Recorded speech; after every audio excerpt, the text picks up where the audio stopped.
Somewhere underneath the 1.3 billion tons of water behind me is a 180-year-old underwater city. This city, built on the dreams of thousands of people looking to discover gold, had hotels, churches, stagecoaches, and even a cemetery. But all that vanished 70 years ago when rising waters swallowed the entire valley.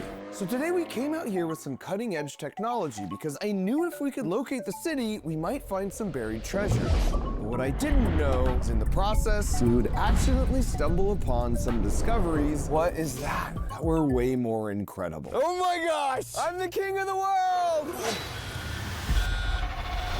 I'm about to go hop on a boat to attempt something, to make a video I've been wanting to make for over 6 years. There's just something about exploring the unknown. Like even at NASA when I worked there, we're exploring the unknown secrets of the solar system, but just right here on Earth.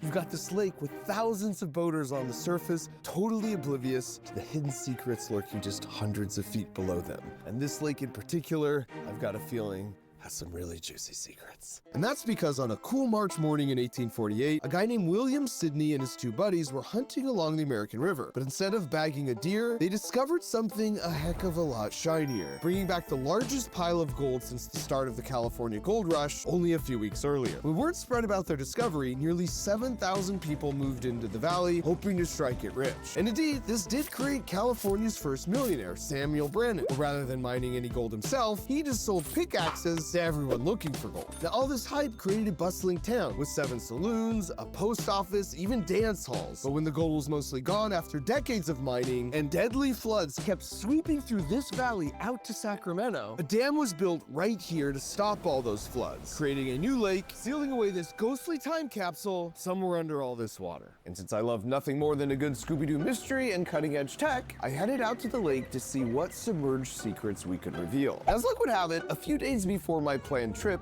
I saw this clip of a $250,000 wakeboard boat sinking just offshore. So I decided that would be as good a spot as any to kick things off and calibrate our underwater scanning sensors. So after making our way to the approximate location, we dropped in our scanning torpedo. Let's get this hog in the water. Like a granite stick. Okay, we're in. Let's go.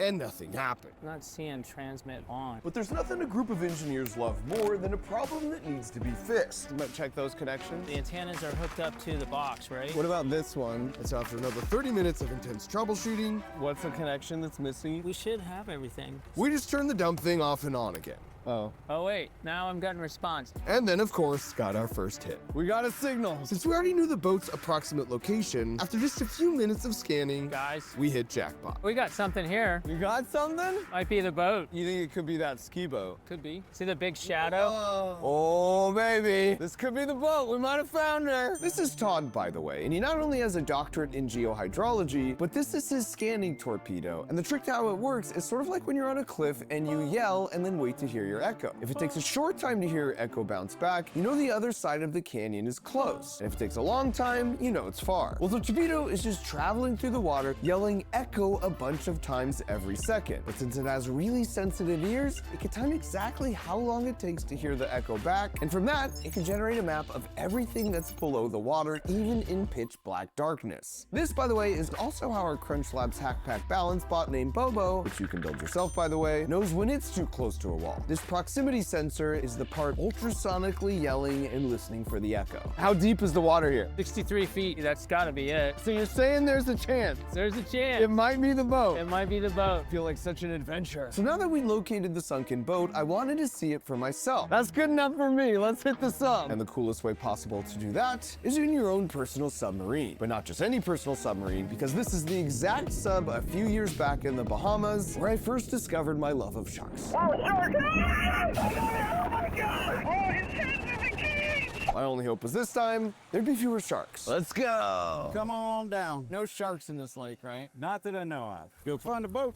Oxygen is flowing. Hatch switch. All right. Here we go. It's hot as hell. Sorry for it being so hot. You thought it was hot outside? Enjoy, mine's on. Please turn on the AC. It's on. Outside, my hatch is secure. My life support systems are on and running, and I am ready to dive. Copy that, clear to dive. Let's go see what the heck's down there. So you're the co-pilot. If you see something you don't like, Okay. tell me. If it looks weird, I need to know. See the vertical line on that thing? Just keep your eyes focused right on it if you could. Okay. I'm straight ahead. There's a line. You got it? Yeah, see it? There you go. All right. Do you want me looking down to see if I see the boat? And sure enough, just as the sonar torpedo predicted, I see it. you see it? We found a ski boat. Oh, no way. We're gonna crash on it, man. Boom. That just snuck up on us. Holy cow. That's a sunken ship. Topside, we're at the boat. And a quick check of the registration number confirmed this was the exact boat that sank a few days earlier. That is an expensive boat. And these were the exact oranges that sank a few days earlier. So this thing's just chilling right on the bottom of the lake. Oh, a little fishy. We're swimming with the fish and the boat. Yeah. It's one of those super ski boats or something. Yeah, crazy. You wonder how it sunk. This is like the Lake Titanic. Oh, hold on. I just felt something. Do we hit the ground? Yeah, we're Bottom down? You can actually see the bottom. Oh, yeah. But I'm thrusting down to hold us. We're just chilling on the bottom of the lake bed now, right next to this sunken boat. And as you can see, after being underwater only a few days, the boat was absolutely covered in silt. And that's the main reason this lake is so good at keeping her secrets. The low visibility means things are really hard to find. For example, on January 1st, 1965, 2 planes collided above the lake, killing 4 people. And while one plane somehow limped its way to an emergency landing in a nearby airport, the other plane and its passengers plummeted into the lake, never to be seen again. Well, we've already found one sunken boat. Now we just gotta find the lost city. Topside, Nomad requesting permission to come up.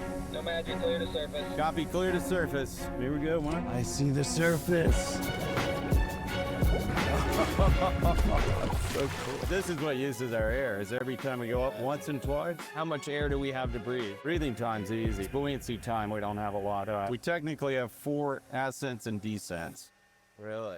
Now this was news to me, but it turns out you actually have to calibrate a sub differently for freshwater versus saltwater, because saltwater is more dense, making the sub naturally more buoyant. But in freshwater, it has to utilize more air to make you float to get you back to the surface. And that means fewer up and down dives before you're out of air. Unfortunately for us, that means we've only got a few dives left on our mission to find an underwater city. As troubling as this revelation was, the good news, we found a boat. It's like a modern-day ship hunter. Because we now know we can find stuff with the torpedo sub combination. So we put the scanner back in the water to find our sunken city. I'm the king of the lake!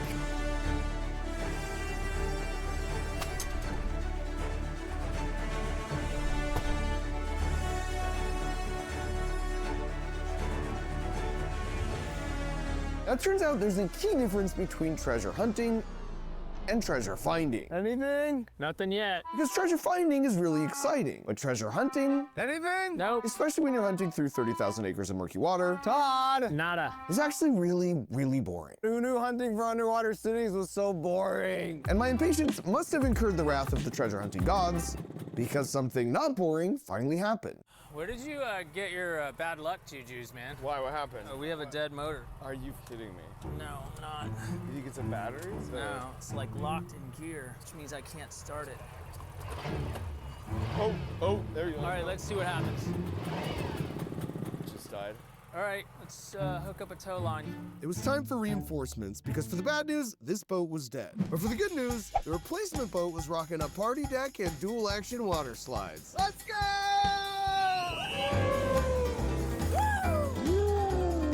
Which meant treasure hunting was suddenly way more fun. If anyone was wondering, yeah, I do my own stunts. Anything, Todd? Todd? You got anything, Todd? And my persistence paid off. Anything? Because we finally got some good news. Hey, Mark, I think we found something. We got something. All right, check it out. There it is. Boom. No way. We had discovered an underwater bridge. Yeah, you can see the bridge support structures where it would have terminated into an old roadway. Now the bridge looks warped in these pictures, but that's actually because the scanning torpedo only sends those echoes off to the sides. So directly below, you'll always have a blind spot. And since the blind spot was right in the center of the bridge, that could only mean one thing. That's right below us right now. Yep, that's it. I think it's time to hop in the sub. The thinking was, if we found the bridge, we would find the lost city. Room for one more? Welcome aboard. I got the hatch. So I was all in on using our second dive to find it. Let's find a bridge. But the captain was having some worries. This is murky water. Yes, it is. And the language he used really got across how dire the situation was. Maybe trees down there. Ah, trees. Yeah, me no likey trees. But it turns out trees were a pretty big worry here, because again, this wasn't an ordinary lake. It's more of an underwater forest, which means if the sub were to get snagged in the branches of one of these underwater trees, we could get trapped with no way to make it back to the surface while our air just runs out. So with trees on the mind, we set off on our third to last dive. Whoa. And it starts to get dark.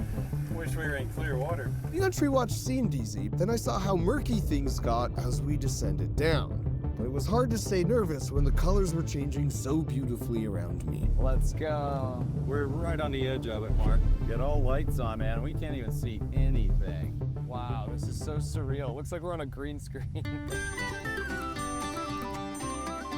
I need all eyes, bro. I'm looking straight down, straight down. Look everywhere. I was laser focused, even if I couldn't even tell if we were moving at all. Are you hovering or are you going down still? No, we're still going down. And I was pretty sure the coast was clear beneath us. Until I wasn't. Because the sub hit something, and I just hoped it wasn't what I thought it was. We had contact. Roger, stand by. And I don't want to give too much away, but a recurring theme of this video is failure and overcoming failure. And that's a skill studies show that can be taught. Did you see that? And that's why I created Crunch Slabs, because toys that are too simple are boring, and toys that are too hard are frustrating. But some toys, like all the ones we build here at Crunch Labs, are the perfect balance of challenging and super fun. And the best part is they come every month right to your porch, and we build them together with an exclusive video where you get to learn the incredible real-world science that makes them work. So with the holidays coming up, if you want the perfect gift to give or receive, just go to crunchlabs.com or use the link in the video description where to say thank you. We're giving away 2 free boxes as a holiday special. Now back in the sub, we'd hit rock bottom. Like, what do? Go straight up? We appear to be on a bridge beam. Where? Oh! Which was actually, no way, the best case scenario. We're literally on an underwater bridge right now that's sunk and lost to the world. Cars can no longer drive on this bridge, but in the submarine, we're like cruising along. We're literally on a guardrail right now. Visibility is really low, so it's kind of precarious, but we're getting closer to the city. Now down in the sub, visibility was once again pretty low because of all the sediment in the water. But we were still able to perform some up-close scans of the structure, and when we combined that with the mesh from the scanning torpedo, we came up with a predicted bridge structure that looked something like this. And later on, after doing some further research, we discovered an actual picture of the bridge from when the lake waters receded from a bad drought a while back. And as you can see here, we were pretty much spot on. Since the bridge most likely led to the underwater city, we knew we were closing in on the target. But after returning our efforts back to scanning, we stumbled across something completely unexpected. Oh, look at that. Wait, is that a plane? I think it could be. You can see the height, because look at the shadow We cast. have 2 shadows here that are sticking up high. One could be the tail and one could be the motor. Look how different it looks than the rocks, right? These look really natural. That looks very man-made. Looks to me like this is perhaps part of a wing. No way. Yeah, that's what it looks like. Now, what was really interesting about this discovery is if you recall from earlier, there was that plane that vanished into the lake 60 years ago with 4 people on board. And even though their family tried for years to find them, partially due to the extreme murkiness of the water, they were never to be seen again. So you're telling me we might have just accidentally discovered a wrecked plane on the bottom of this lake? Yes, What? Does that happen? it happened today. We gotta go check it out. How deep is that? This is about 220 feet. Wow. That depth would be our deepest dive yet, and since we only had 2 dives left, we decided to continue on looking for the lost city, figuring that once we found it, if we had a dive to spare, we'd have ourselves a bonus airplane. And our persistence paid off, because not long after, we got these scans back from a location the historic records indicate the city would most likely be. So it was back in the sub to take our second to last dive straight into the city. Topside, going down. I feel like I want to put my seatbelt on. At first, I was just excited to get my eyes on the city. Are your lights on? That's it. But soon enough, as we descended deeper and deeper, and the glass in front of me stayed just as empty, I started to get worried about whether or not I'd even find the city. freaking terrible, isn't it? Yeah. We're running out of time, too. Yeah. We were right where the town was supposed to be, but after searching as hard as we could, Fine, I'm done. This is worthless. We're coming up. We're finished down here. Copy that. Here to surface. we came up empty-handed. Now, what we were hoping to see would be something similar to this, based off first-hand descriptions of the town and some historical photos from the time, where you'd see one of the 4 saloons with a piano still inside, a general store with the pickaxes from Samuel Brandon, California's first millionaire, but instead what the scan revealed were just the foundations of the buildings that looked like this, because it turns out there was a massive fire that ripped through the entire town, destroying all of the buildings, which was a super critical missing piece of information that in hindsight would have saved me a lot of time and money. So while our hopes of finding a super cool town were officially dashed, we still had that plane scan giving us a glimmer of hope of not leaving the lake with just a bridge and a ski boat. The only challenge was it was at the deepest part of the lake, which made me pretty nervous knowing we only had enough air for one more dive. Topside, my safety briefing is complete. My life support systems are on and running, and I am ready to dive. Ready to dive. Hatch switch. All right. Here we go. Let's go see what the heck's down there. And so with the dive underway, I was really hopeful we were about to close the book on a 60-year-old mystery, giving the families the closure they deserve. And while keeping a lookout for something cool, I saw something that definitely wasn't. It's okay that water is dripping down? Yeah, it's just water. Don't worry about it. It's just water. Don't worry about that, he said. Put it over here. I kept my eyes open and hoped the captain was right, and that this was completely normal. We just need some pressure on that hatch. Come on, get that dynamic. All right, I trust you, Captain. More water dripping down, but that's supposed to happen, right? Yeah, sure. But as we dove deeper, it was clear something was very, very wrong. I'm not. There it is. This is the home stretch, but as long as we find the plane, the whole trip would be worth it.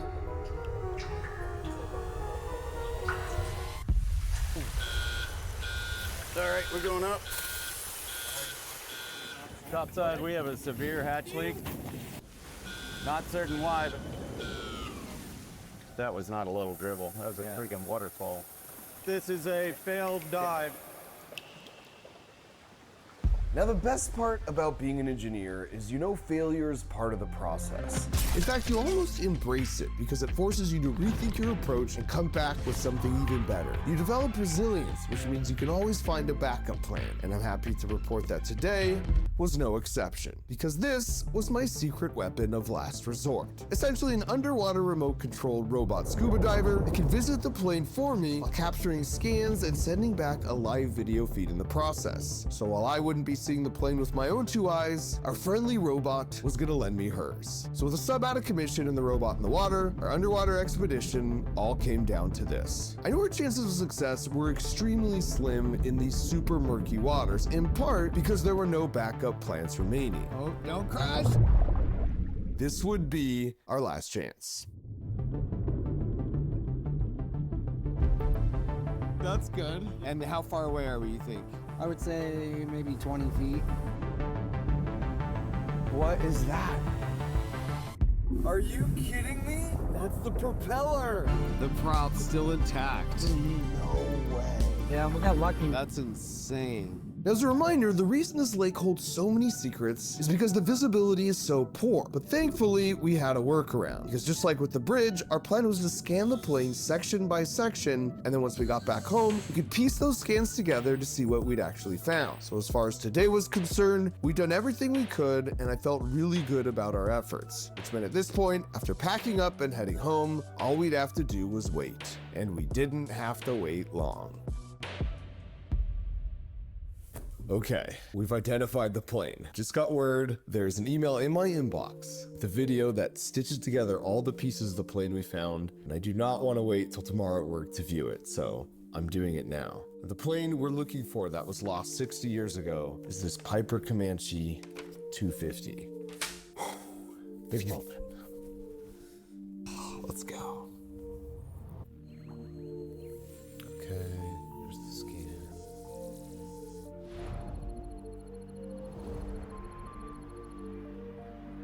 Dang it. It doesn't look like this. It's close. What did we find then? And as it turns out, after doing some additional research, this is an LA-4 180, which matches perfectly with the reports of this exact model of waterplane sinking here in 1986. And fortunately, in that case, everyone made it out safely before it went down. And honestly, this felt like a win to me, because after powering through all the challenges the lake had thrown at us, I still got to make some pretty remarkable personal discoveries, and the lake got to keep her one final secret. At least for now. Learning how to embrace failure as the quickest way to figuring something out is what it means to think like an engineer. So if you want to strengthen that resilience muscle while having a ton of fun along the way, go to crunchlabs.com or use the link in the video description, where we're currently giving away 2 free boxes as a new subscriber special.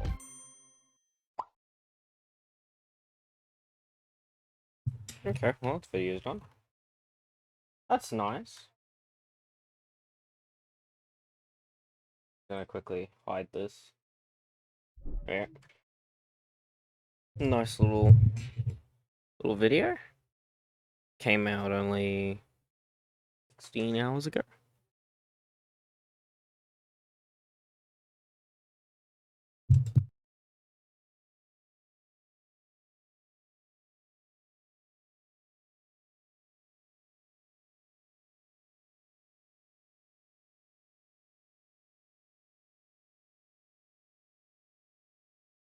Now it's time to open my stuff.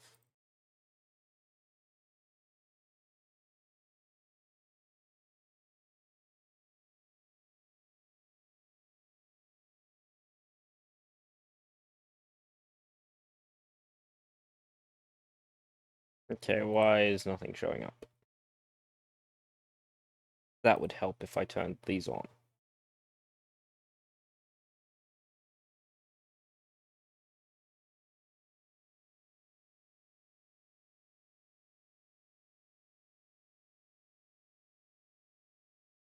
There we go, that's on. Now I just needed to pick up Railroader.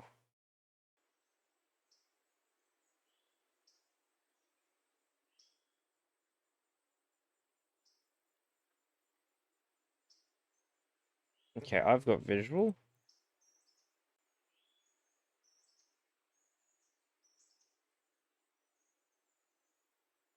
This does not have visual.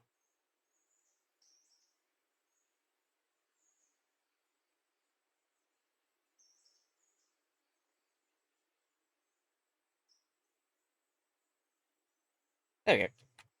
Got it.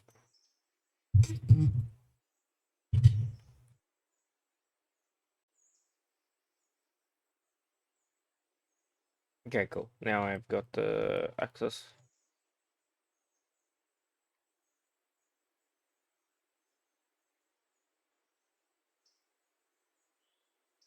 Could I get a decent sized switch here?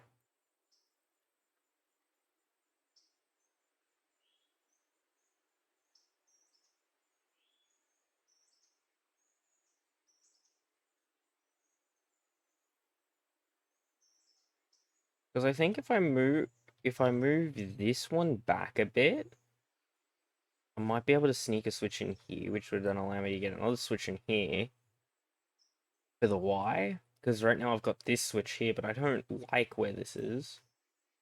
I've placed that in a terrible spot anyways. I think I'm going to start by finding Neil.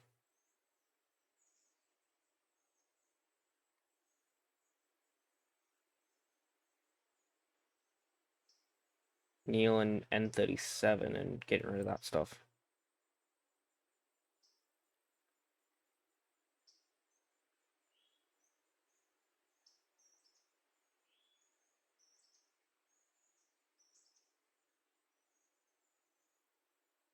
Game's probably going to complain here.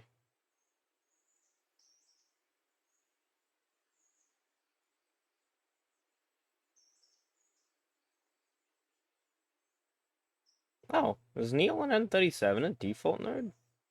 What do you know? So that means I just need to get rid of the spline.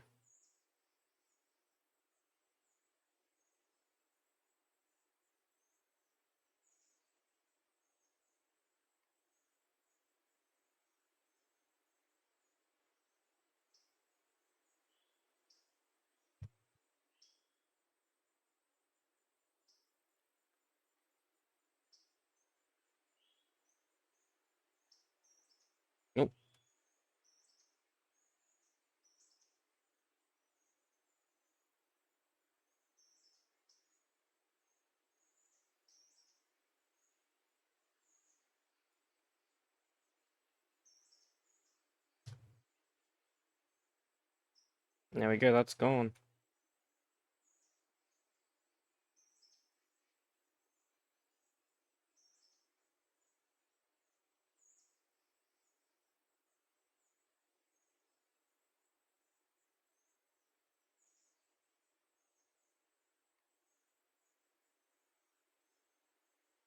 I'm gonna need to recode the station again.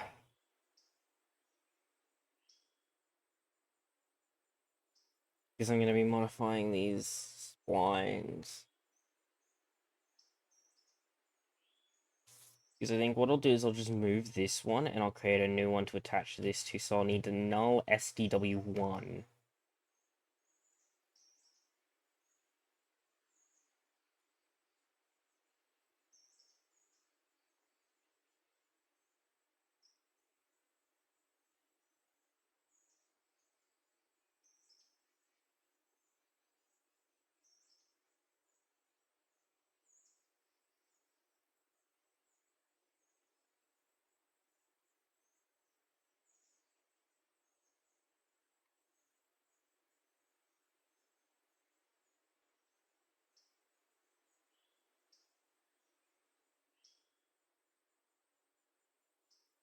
Okay, what did I do wrong?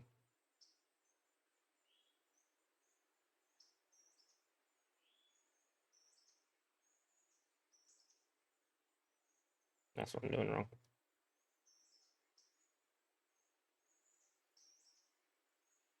So in theory, that removes F to S to capital S.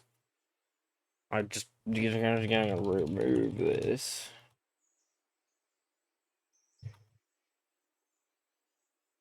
So I just remove that one, it allows me a bit more room to work. I'll try this out. I've killed all the roads too.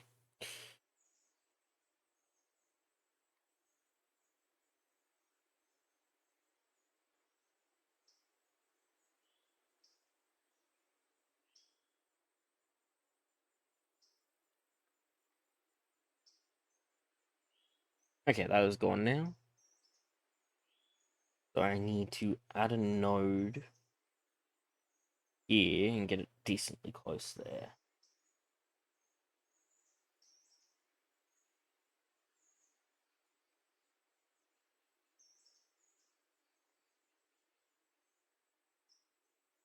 Try not to break stuff.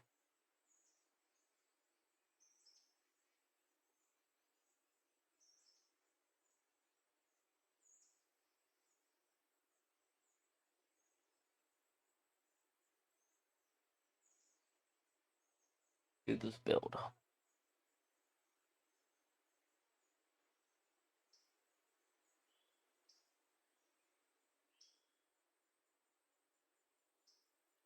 That's building.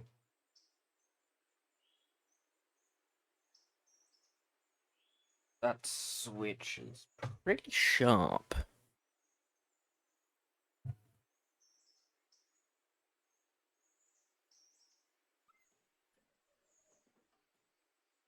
But compared, how much sharper?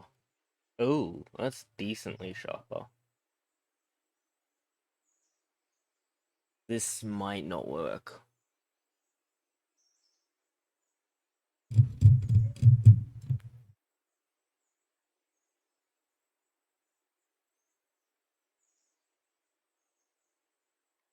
If it doesn't work, I won't worry about it. That looks really sharp.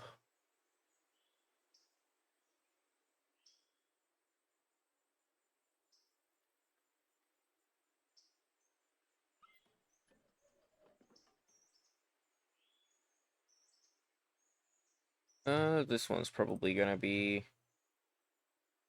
good decider. See how this acts.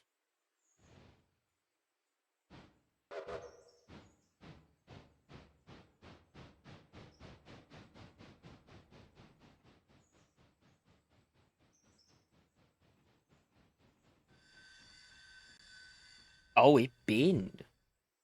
It binned at 10?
Right, it would be the same here. Because I would want to make another switch go down here, but that's not going to work. Yeah, that's not going to work like that because it's the length of the T1. If I throw this in the reverse, pretty sure this switch is just under the length of the T1.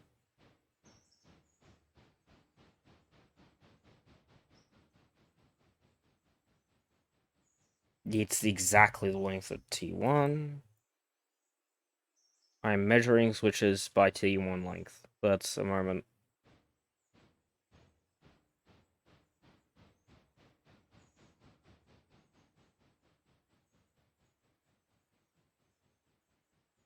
And that's roughly 1.5. The safe switch is 1.5 T1s. Interesting way to put it.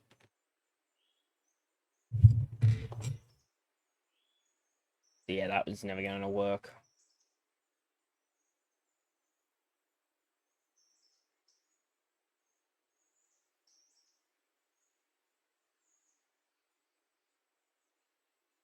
Only way I could make that work is if I move this switch back. But then I'd have to mess with all of this, and I don't really want to.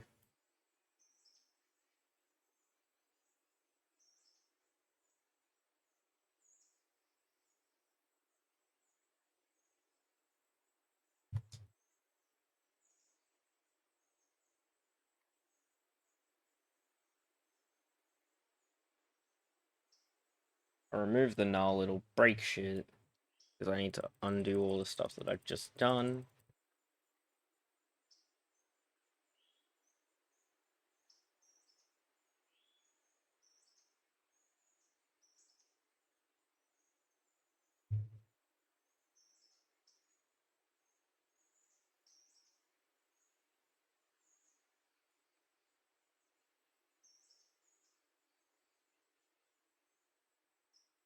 So yeah, that switch is definitely staying. I've got a double crossover down here. I don't really want a double crossover here.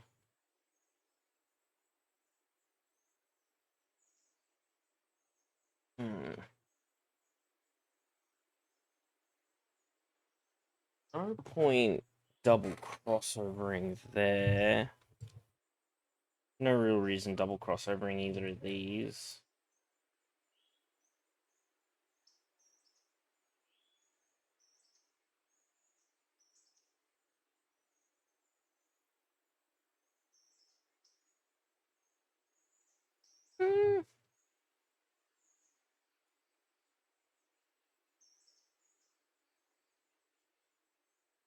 Something that could be interesting is if I double cross over this.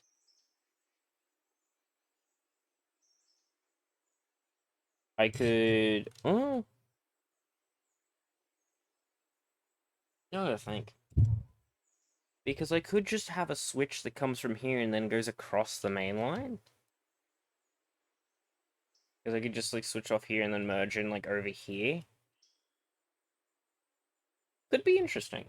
And then I could also do the same on the other side so that it goes off of main one, so you don't have to be on main one to go into the Y. You can do it from either of the main tracks.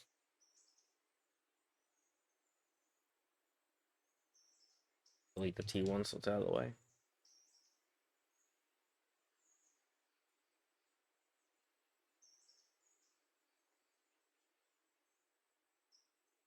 Because I could just tap into this node and go across. And then down, like, right here, I could just do a natural double crossover. In fact, I'll actually put that in now, a natural double crossover.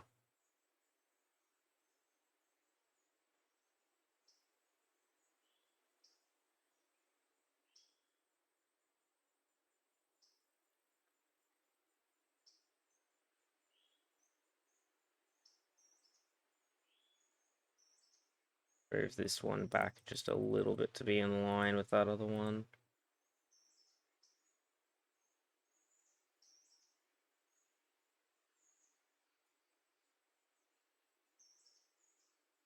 If I flip the switch stand of this game, flip the switch stand of this one so that you're not actually having to walk onto the main line. Bring that back just a little bit more. I need to bring it forwards.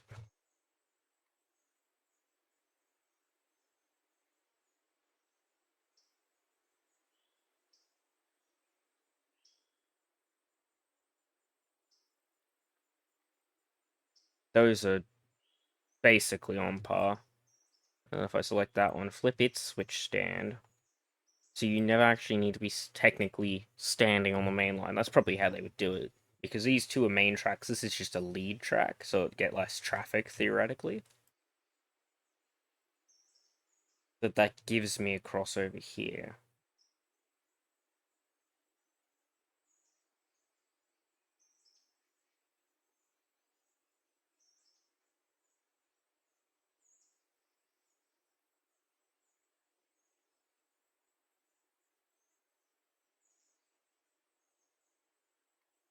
Because that's how they've done it all with these. They've tried to put them on the outskirts of the track, but where possible, the switch stands are in the middle here. That's what I've also done over here. That's what they've done here.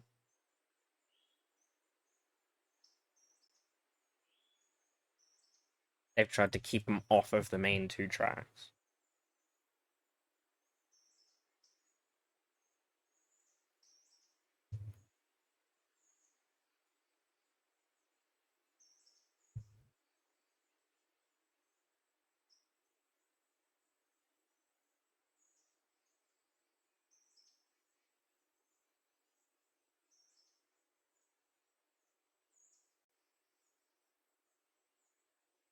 If I move this back to here, that still gives access from main one into the fueling. It just doesn't...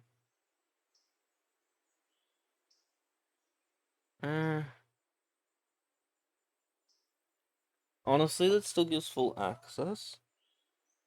It doesn't really restrict you too much, it just stops you from swerving. So there's no runaround spot, but I can easily fix that by adding another switch down further, closer to the other closer to that double crossover. Yeah, I think I do that. If I inject a node here,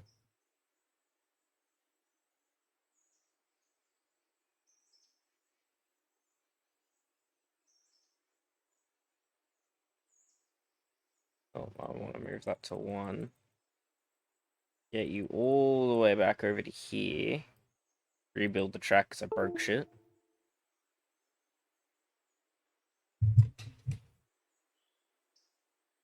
Yeah, cool.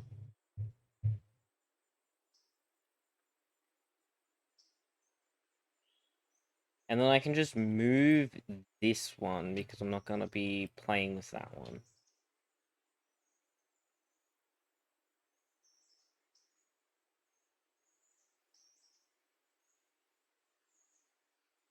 Then I could go from QFF and just move Neil up here.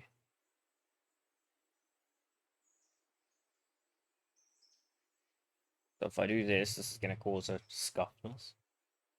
Oh my god, that is one high-speed switch.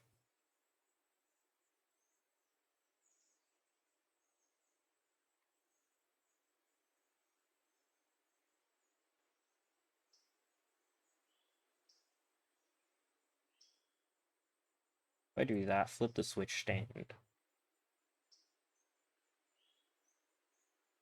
Because that will still allow for a crossover here. That'll allow for a run round section here. Because this one is basically going to be that one.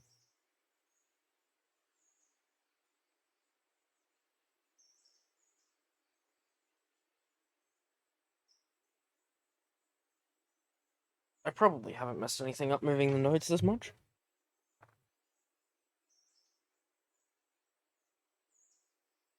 One thing I do want to do is I want to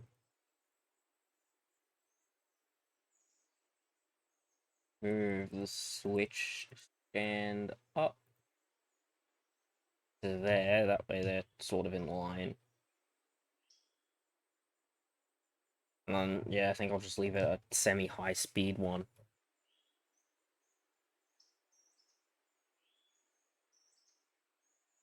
It's weird that there's stuff like this here. I mean, what would be nice to see? I don't know. I'll see how this looks. And that'd be way too chaotic. Never mind. That'd just be track mess. Unless you were to initially do a crossover here, and then in the middle you have the option to switch into this line on the crossovers. And the same on the other side, so it'd be a four-way intersection in the middle. No real way to do that in game.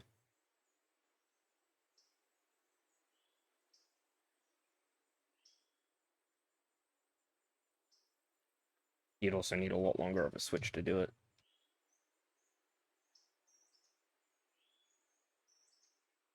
So yeah, now that I've done that one, I remove this segment so that I can move NSDQ to a point where it's not going to break stuff. Because I'm going to connect that into this one. And have everything fucking break because it's such a distance.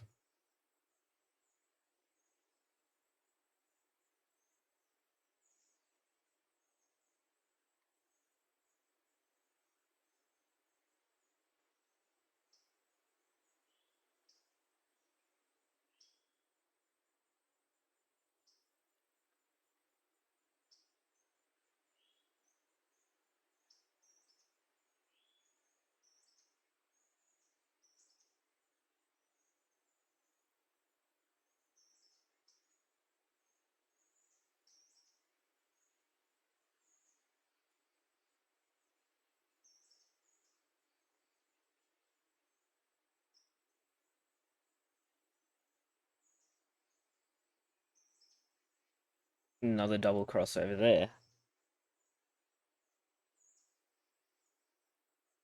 One thing that would be really nice to see is, I'm pretty sure this is an old signal box. If we could use this, that'd be funny. You just like wire up switches into here, because this is a decent yard layout in my opinion. Got a bit of opportunities. Now to see, so where exactly does this? Oh boy. Yeah, I'm just gonna, this is probably gonna look stupid. And break stuff. Oh yeah, no fucking hell.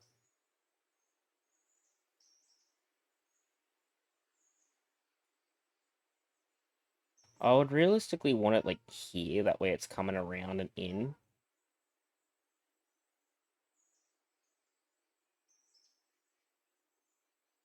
The easiest way to do that would be just to break this up into quadrants. Just like split them until I get to a node that is decently lined. Because that'd just be easier to deal with. It's more lines of code, but I don't care. I'll clean it up. I'll clean it up if I need to. Because it's pretty simple to clean up, but I just want concept. Because if not, I'll remove it.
Yeah.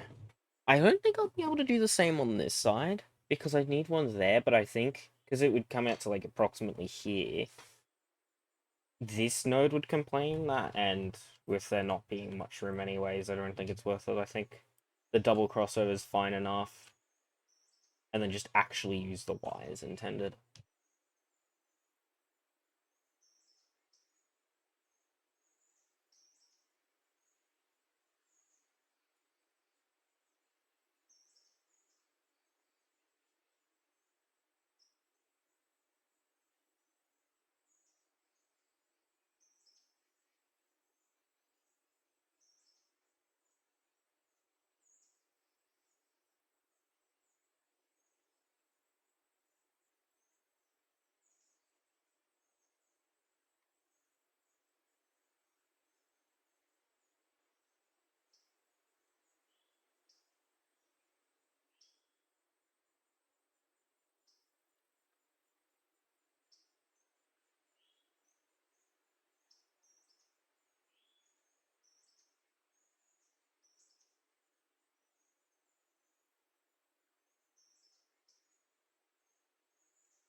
That does not look too sharp. Might check it. T1, come over here.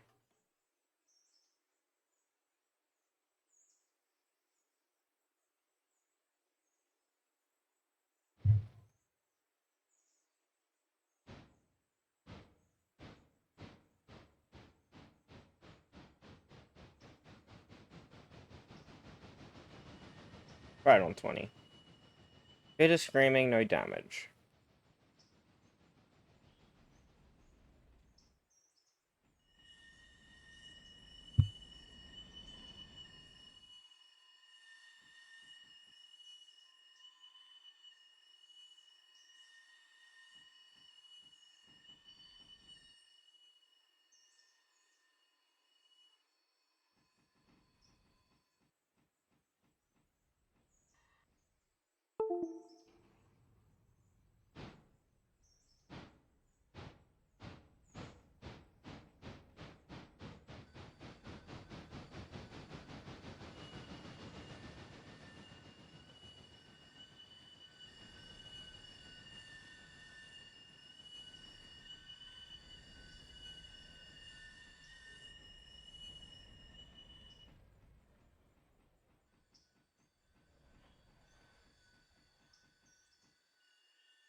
Hello.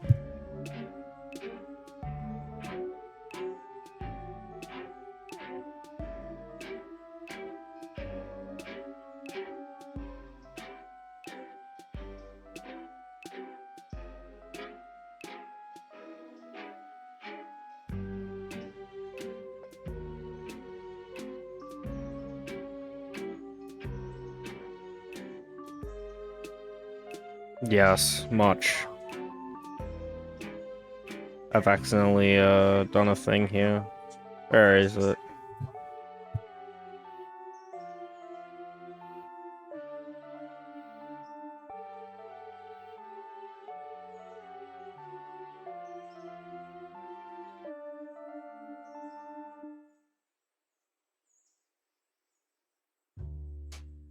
There we go.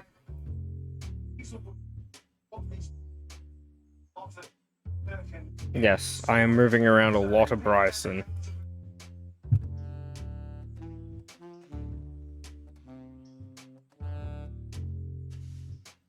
That looks alright.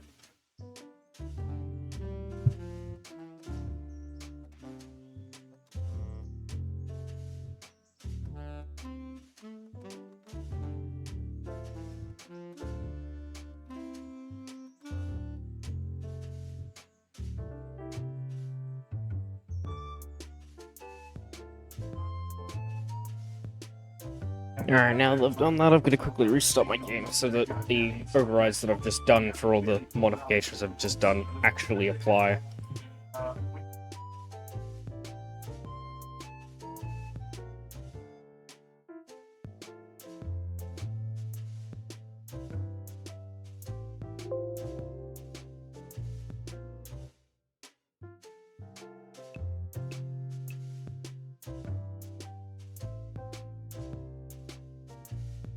Yeah, everything's absurdly big for the branch line. Like when you look at Bryson on Google Maps, it's so small compared to like here. I'll actually quickly pull it up.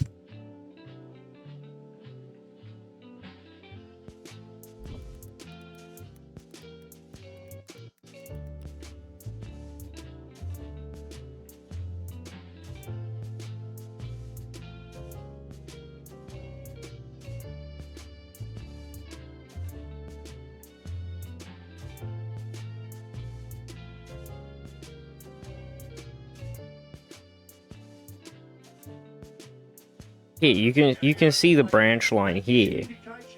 Oh, I'm right clicking on the page. So there's a single track. Right now, modern day, there is a single track that goes through Bryson. Yeah. Though I'm pretty sure Bryson, on one of the maps, had 2 tracks going through and 3 stubs on one of the ones that I've seen. I think there was 2 main tracks, and then there was a stub here, a stub here, and a stub here. That was it. I'm pretty sure that's all Bryson had from what I could see.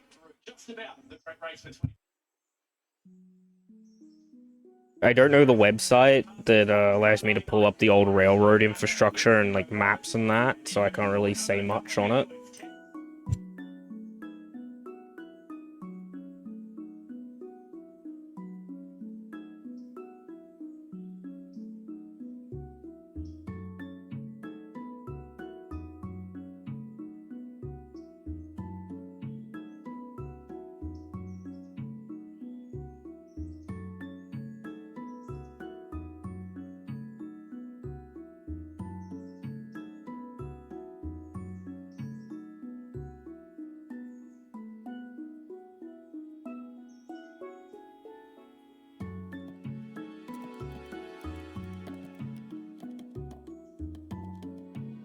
This could be it.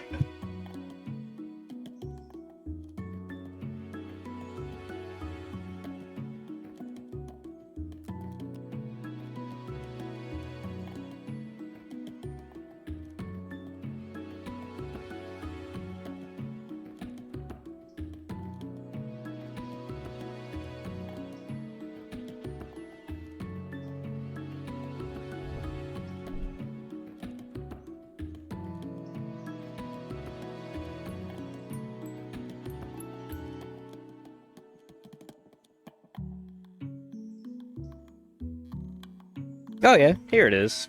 Actually shows you the track. So yeah, there was 2 lines. They crossed over here. Then you had the station track and your 2 mains. And that's pretty much all that Bryson was. There was a lot less in Bryson. That and the roundhouse was here rather than it being here. Because for us, it is about right here, actually. Like, about right here is where the roundhouse is for us. And this is where the Y is. Roughly. This is roughly where the Y is.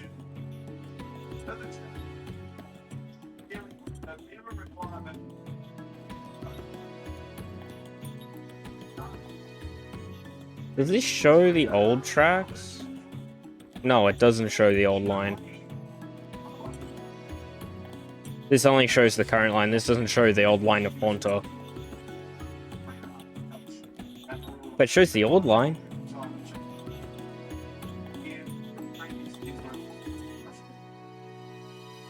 Oh, right, okay. On all the ones that I've seen, I haven't seen a roundhouse here of all the old maps that I've seen. But hey, at least the crossovers are sort of there.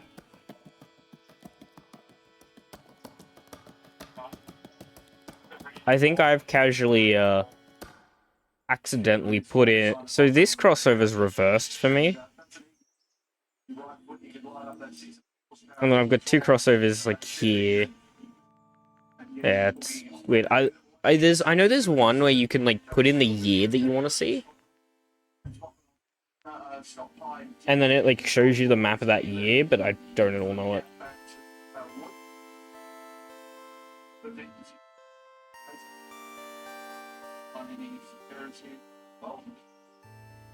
But this gives a bit more of a view.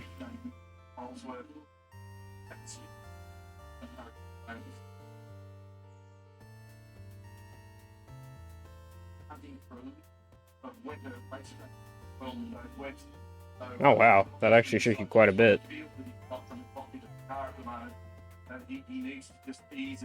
Look, it's Cherokee. Oh, is that where the line's supposed to go? Or is that not the line? I don't know.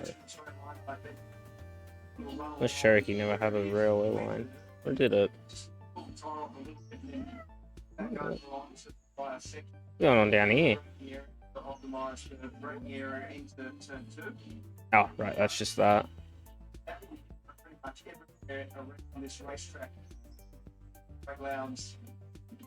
Right.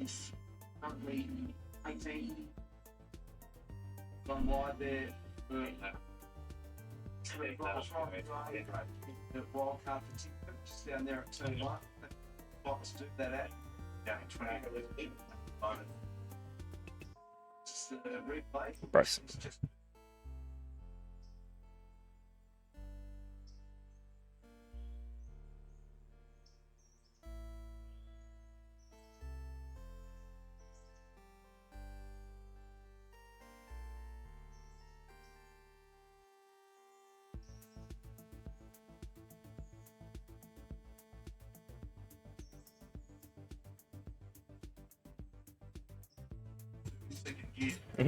You do want to make your own mod, making a modern day Bryson? That would be interesting. Because you'd need a switch here going... You need to move this switch to here, not have here, move a switch back over to here. Granted, Neil is usually located like right here, so you could move this one out a bit and you could get back in. And then just remove all this, remove that. Good luck removing this. I don't... Oh, what the... Okay, there it is. I don't know how easy it's going to be to move the turntable. It'll be pretty easy to move these. To move all these over to, like, here for refueling.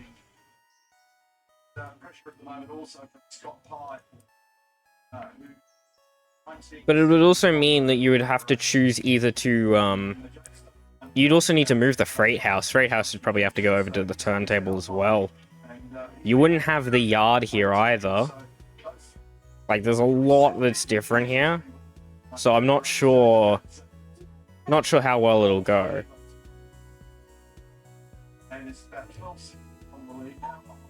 Because there'd be quite a bit to do. I mean, I'm sure someone will eventually make a mod that makes the entire line modern day. Which basically has no freight traffic, which means you'd basically be relying on just passenger income. Did I fucking break this again?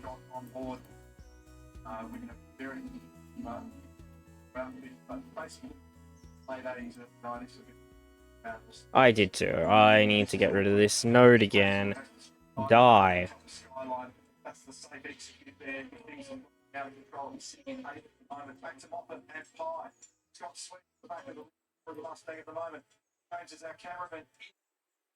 I mean, to be fair, the Appalachian Railway really isn't a railroad anymore. It's barely used for cargo nowadays. So, back when it was in its prime, it would have used so much. Go away, Disc 11. But yeah, back when it was in this prime day, most of the rail traffic came through here. But nowadays, you get just about one train a day, like one little train with a diesel a day. I'm pretty sure services the entire line. At least as far as they can go, because there's a certain point that they can't go past.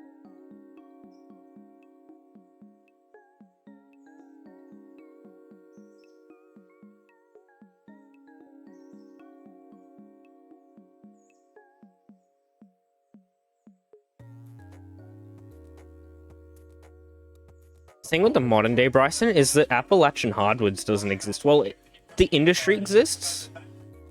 It's just... it's not serviced by the rail. That, and you'd have to remove this entire Fonter extension. Because that no longer exists. Oh yeah, I was down here.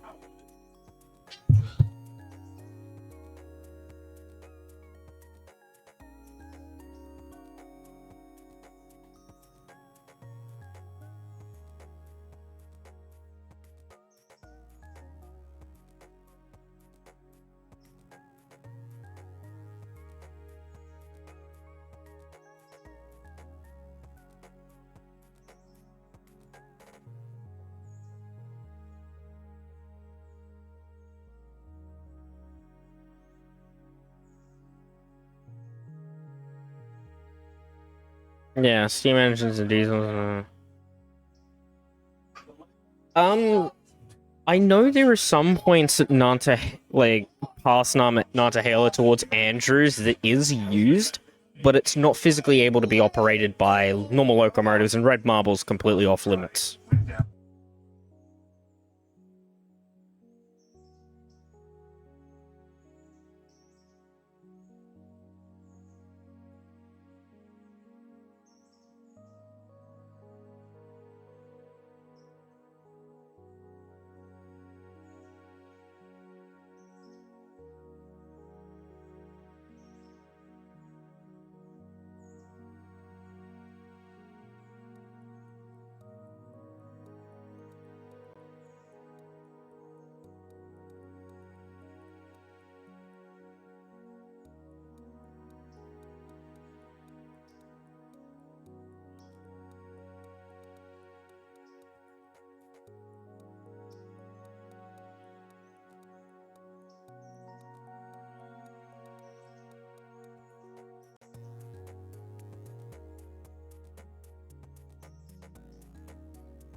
Oh my god, only 7?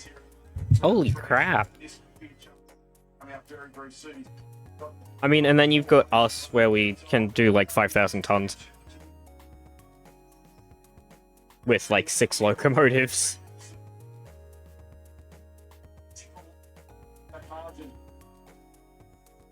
Do I want to split off of... Okay, where's the next node? Oh my god, it's 10 years back. Next node is bloody 10 years away. Fuck me.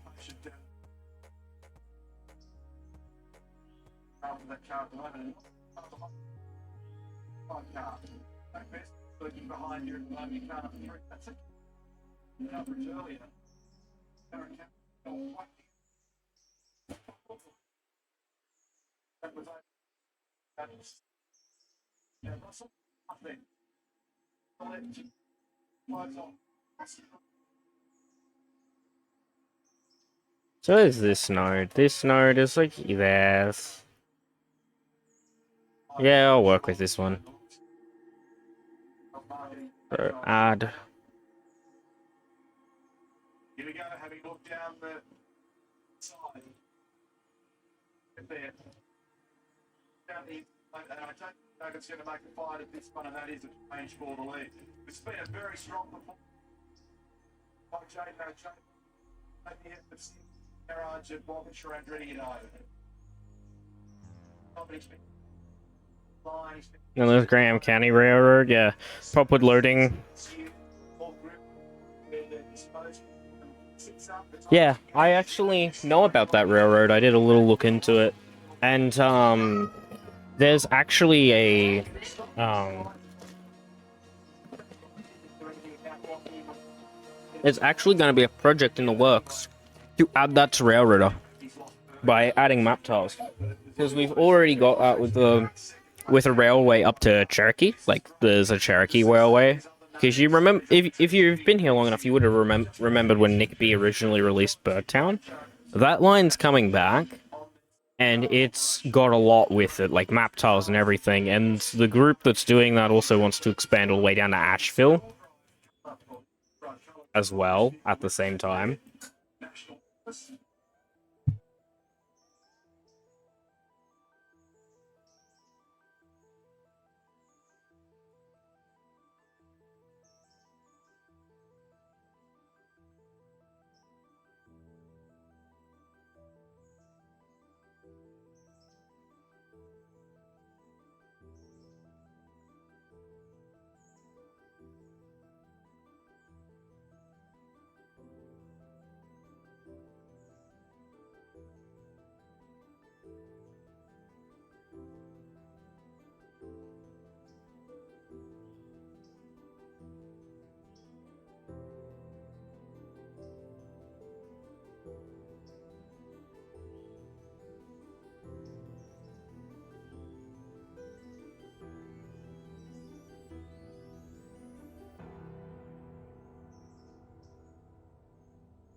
Yes, ring the local shays to do the job.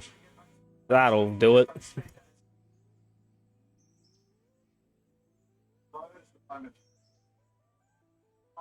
Bring this over a little. I want to rotate this one a little bit, I think.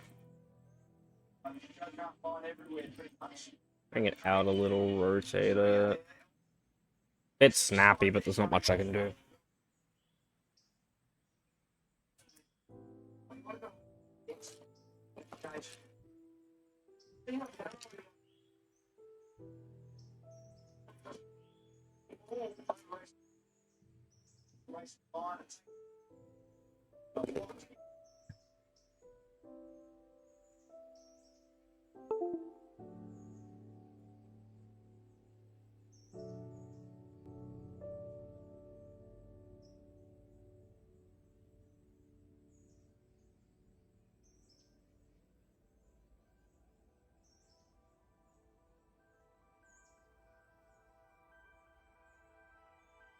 Video with one of the shays. 3 GPs.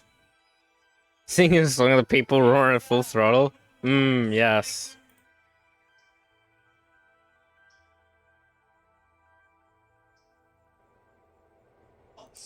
This lovely song.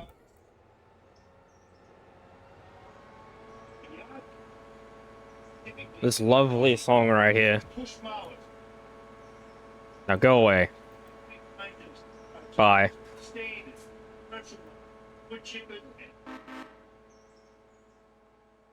No matter whether urban smooth or angry tough. The clocks. Engineers did tough.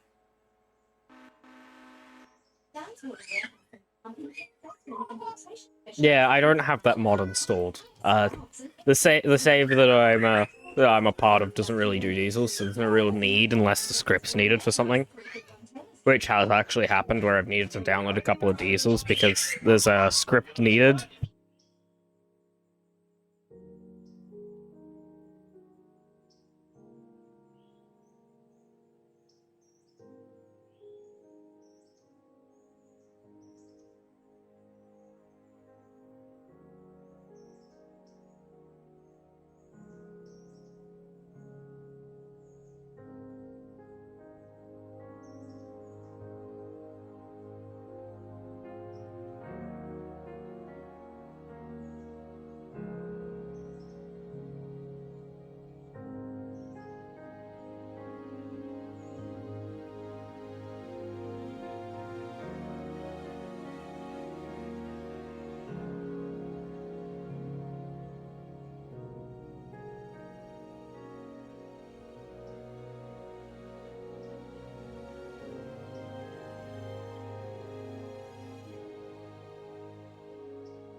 Oh, all the shades were saved. Nice.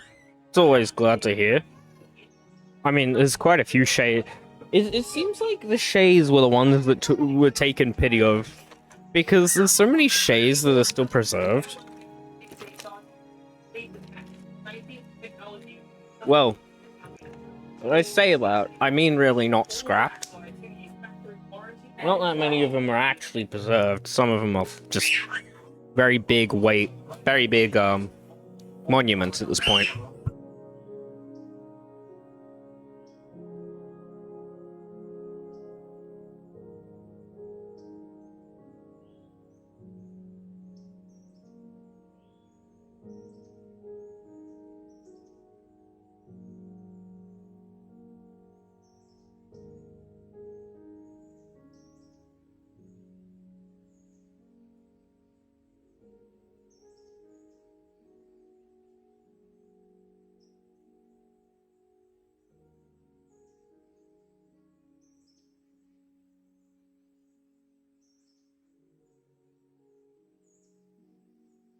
There's a good chance I've done a little bit of a fuck up here, and the switches won't generate properly.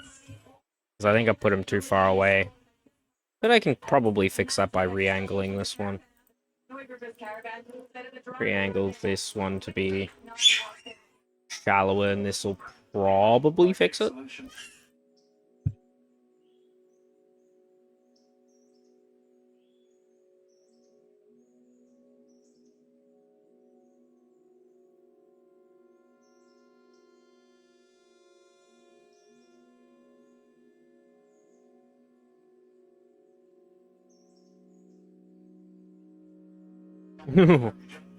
Big Loco.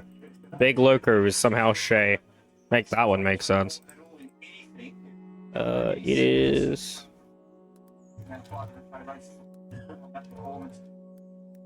And...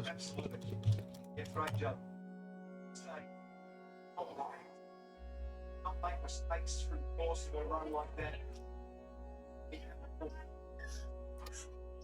Now getting order to get in. Stand on the radio there. I love it. I search up Western Maryland number 9 and it shows up with the H9. Oh, I can find the number 6. Oh wow, that is a big one. Number 6 is big. The last the race. 74 laps remaining. And if we're on the floor, You don't realize how big standard gauge shays are until you see a standard gauge shay. if you do 75,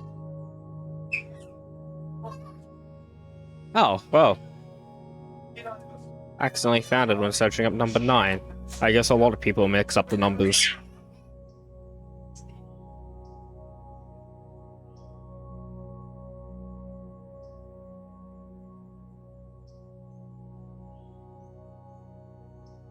Man, that person for scale in the cab is just something else. Like, that is wild. That is a wild scale. You see the person in the damn cab. so just pulling chunks out of the inside edge, overheated. Lost it back in that Bloody the size of a box. Bloody the size of a... It's as tall as a bloody box car. It's actually taller looking at that. Coal bunker's the size of a bloody small... Like half the box car behind it. God. What's going on? That number is. Yes. The Ripco Lounge above and he's already done bigger clock, so Oh, I gotta go this way. Connected to that. Have my mouse die. Now it's a little bit confused. I don't blame it. The inside edge of the tires on David Ross's car will Will this generate the switch? Oh my god, it generated the switch.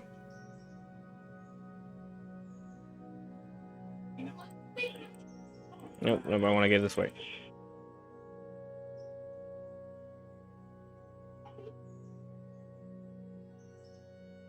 I am surprised that generated the switch. Look at how close those switch panels are. Look at that.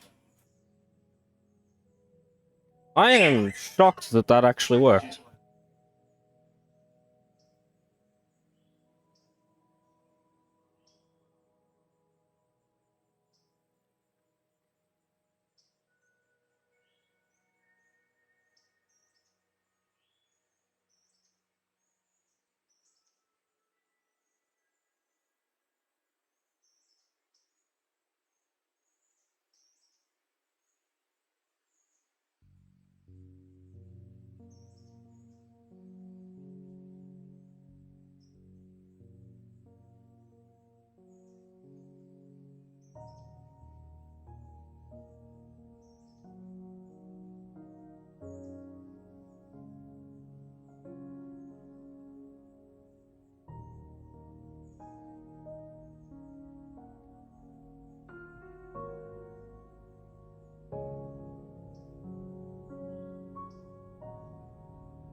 You're gonna want to see a mod of the number 6.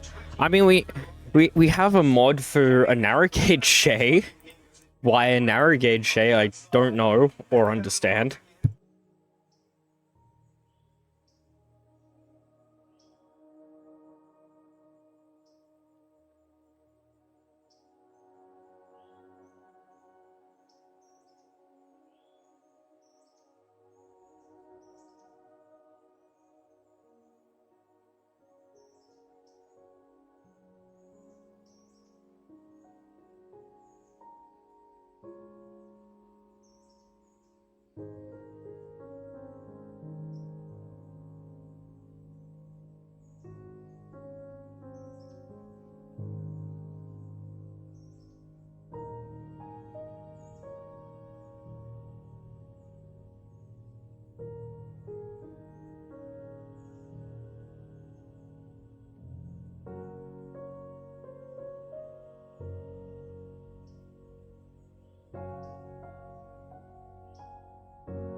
That doesn't look too bad for a double direction entry. Because my plan is to have some container tracks over here.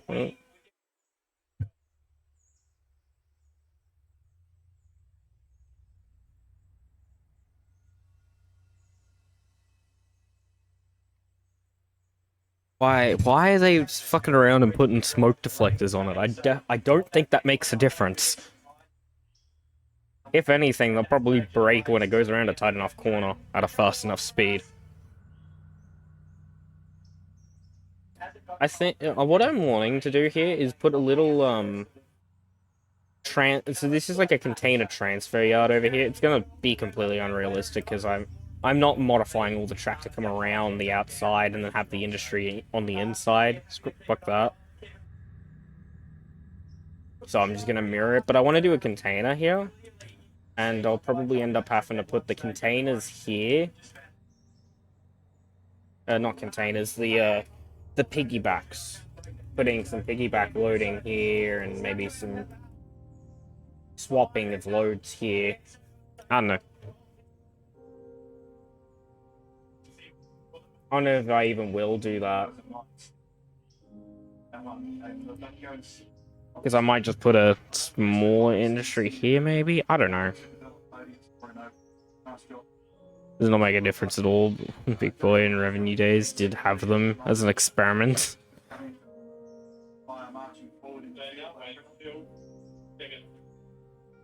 Fair enough.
Probably be taking a very big gamble right now on some steam-powered locos.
Right. So they're basically making the argument of we shoved it in a shed for multiple years because we're reassigning it. How many people bought it? That's my question. Down there. Are out there at the moment. Chain leads from Anna, 17.8 seconds from Hazelwood.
Stupid tree generating in my face. It's off tree, I'm trying to build track.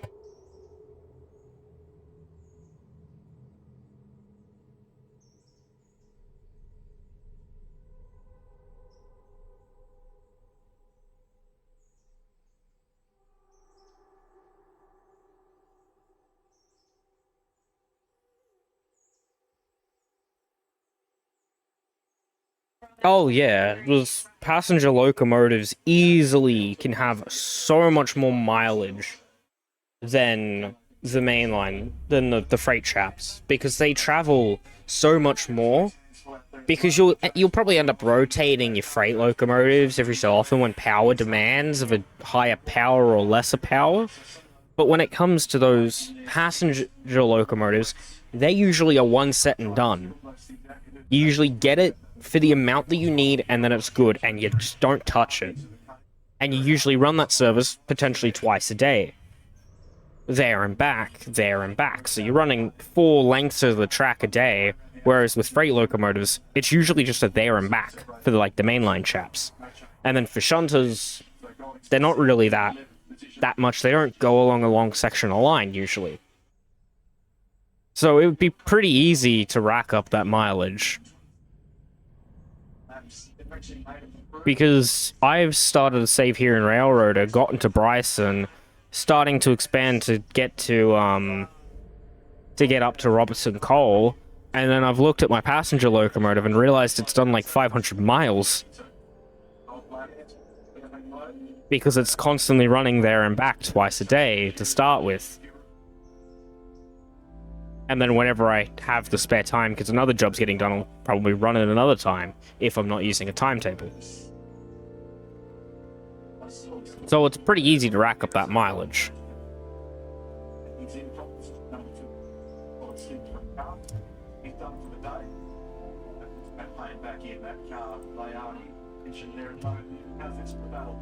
And this is where we were several hours ago. We've been racing 3 hours, 48 minutes and 40 seconds. These guys, these cars, in combat out there at the moment. And obviously, every so often getting taken out because your boiler ticket expires or you need to overhaul the thing because there's a stupid amount of wear.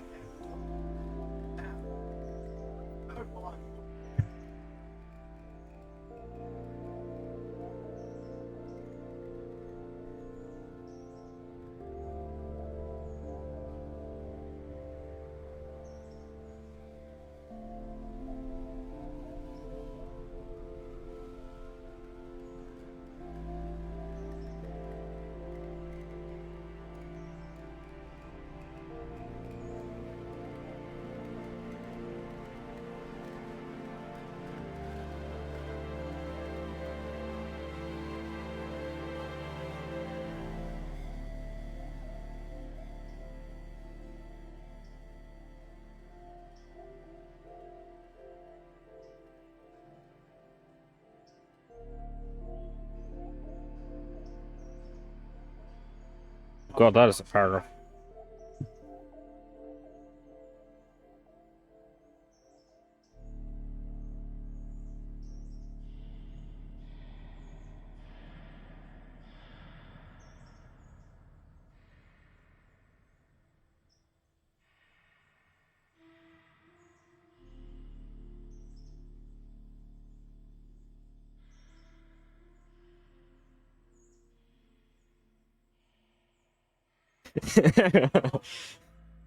Oh, I love when that happens. There's the one guy that goes, "Oh, hey, can you quickly grab your Challenger and haul what 4 diesels can fucking do?"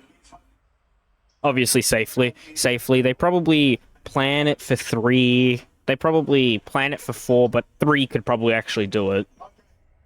Reduce wear and all that nonsense. But yeah, I love that. Rip the 4 diesels right off, and Challenger's like, alright, bet. Take that one as a challenge. I love it.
So I assume that tool car was, in case any faults, she could pull into a passing lane and get the problem fixed on the spot, hopefully. But that probably never ended up happening because Steam can be a reliable piece of shit when you need it. And then when you don't need it, and then when you're not in a hurry, watch it bloody break down. Steam engines are trolls like that. They'll work when they know that they need to work.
Yeah, I mean, you've got Big Boy. It's limited to like 60 mile an hour, but if it really wanted to, I'm pretty sure it can get up to 90. I'm pretty sure it can get like 90 to 110. I'm pretty sure as its like highest speed it could theoretically go. But they don't do that because the MOW crew will kill them if they do that.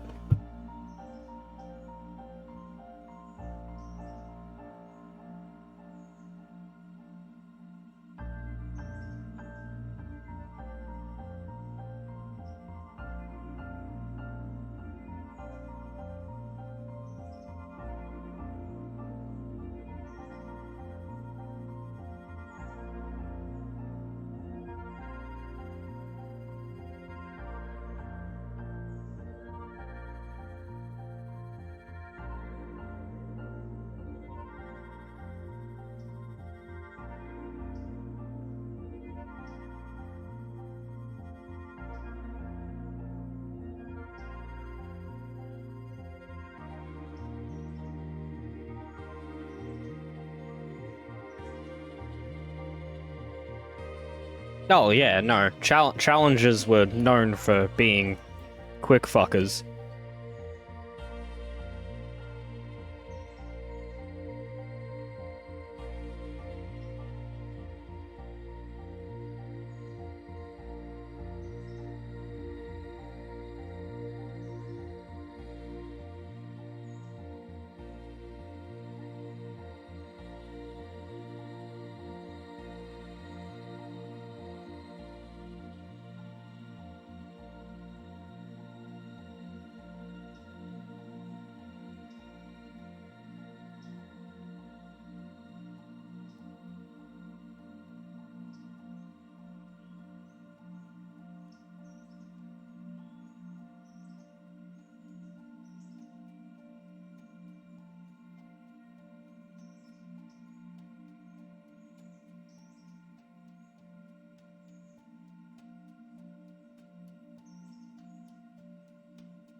Oh yeah, no, I agree with the H6 mod belly counts. Another thing that I actually do know is that there is a Big Boy being made.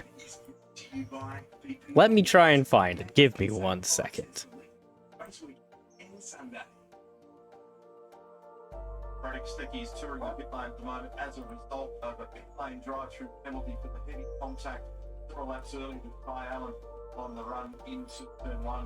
Where is it? In the car, and they've done that battery change and in stock, fresh tyres and some fuel, and he made such contact with the obvious damage on the back of the Price car. I don't know where the pitch is actually placed, like that's the problem. Drive-through It's somewhere. pit lane on that. Right down the middle. Once things thought out, try and explain what the implications are from a standpoint, but number 15 is showing that car. I think just Where is it? Fastest.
The NNWY6B.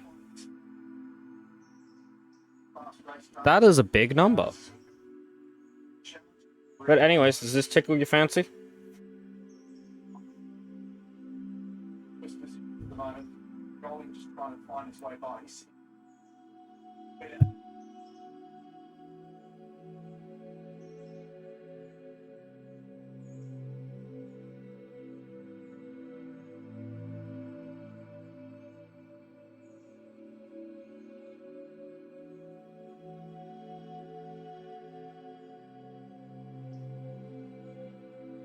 Yeah, that's always true. As well.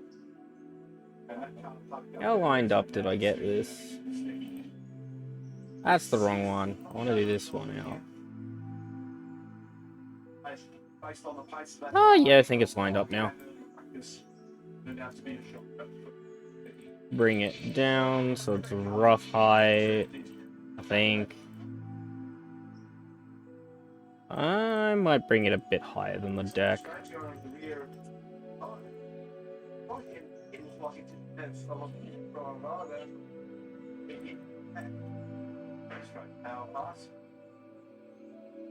That looks pretty straight. Yeah, the 100,000 tractive effort is already crazy. Yeah, it will be even crazier.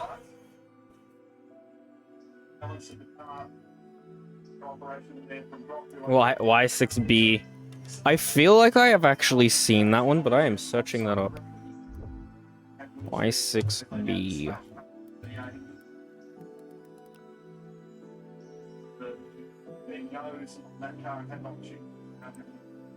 Oh boy, there's a YouTube video on it. This should be interesting.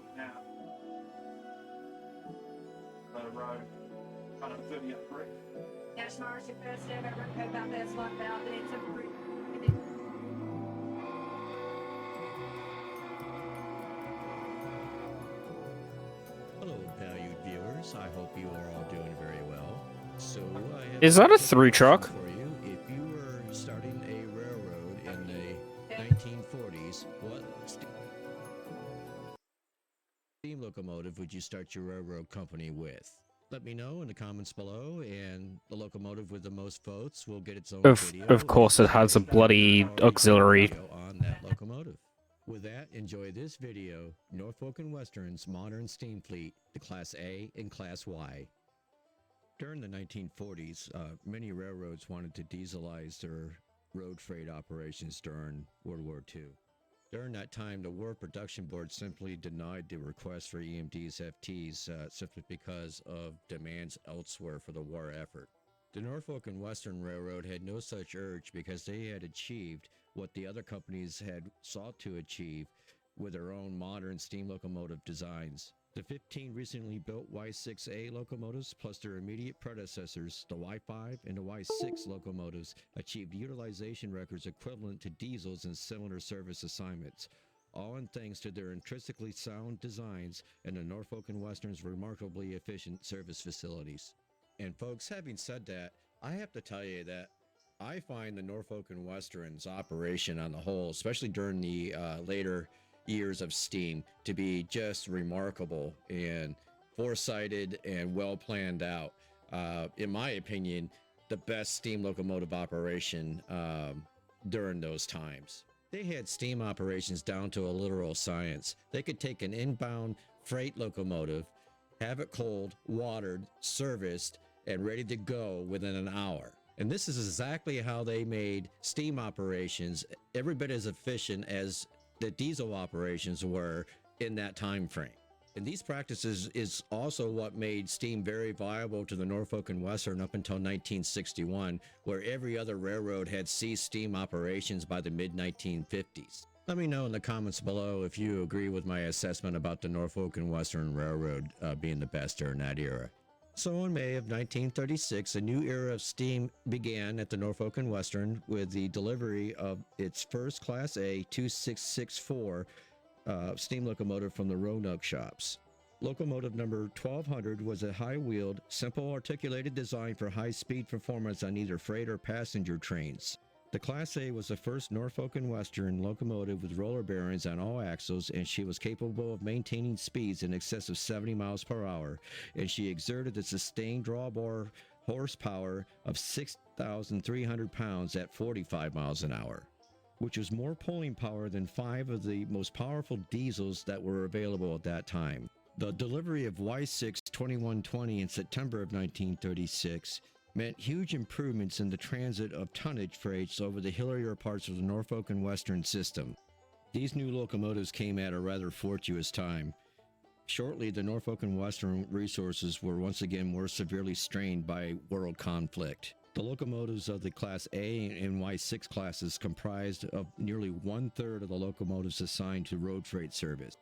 Yet by 1945, their high reliability and availability enabled them to account for 68% of the system's total freight mileage.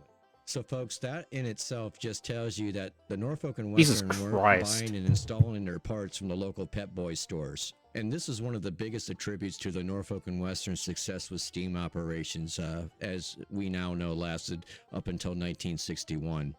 The Norfolk and Western just simply had the foresight to build their locomotives with nothing but the highest quality of parts, which allowed their locomotives to stay continuously operational. I'm gonna quickly put this into something else because it's being dumb. People that are regulars in the city, at least off of seat time, heavy wet in between. This is Brothers Cameron's ads. AI writing. Why they're Your ads? writing from start to finish, all in one place.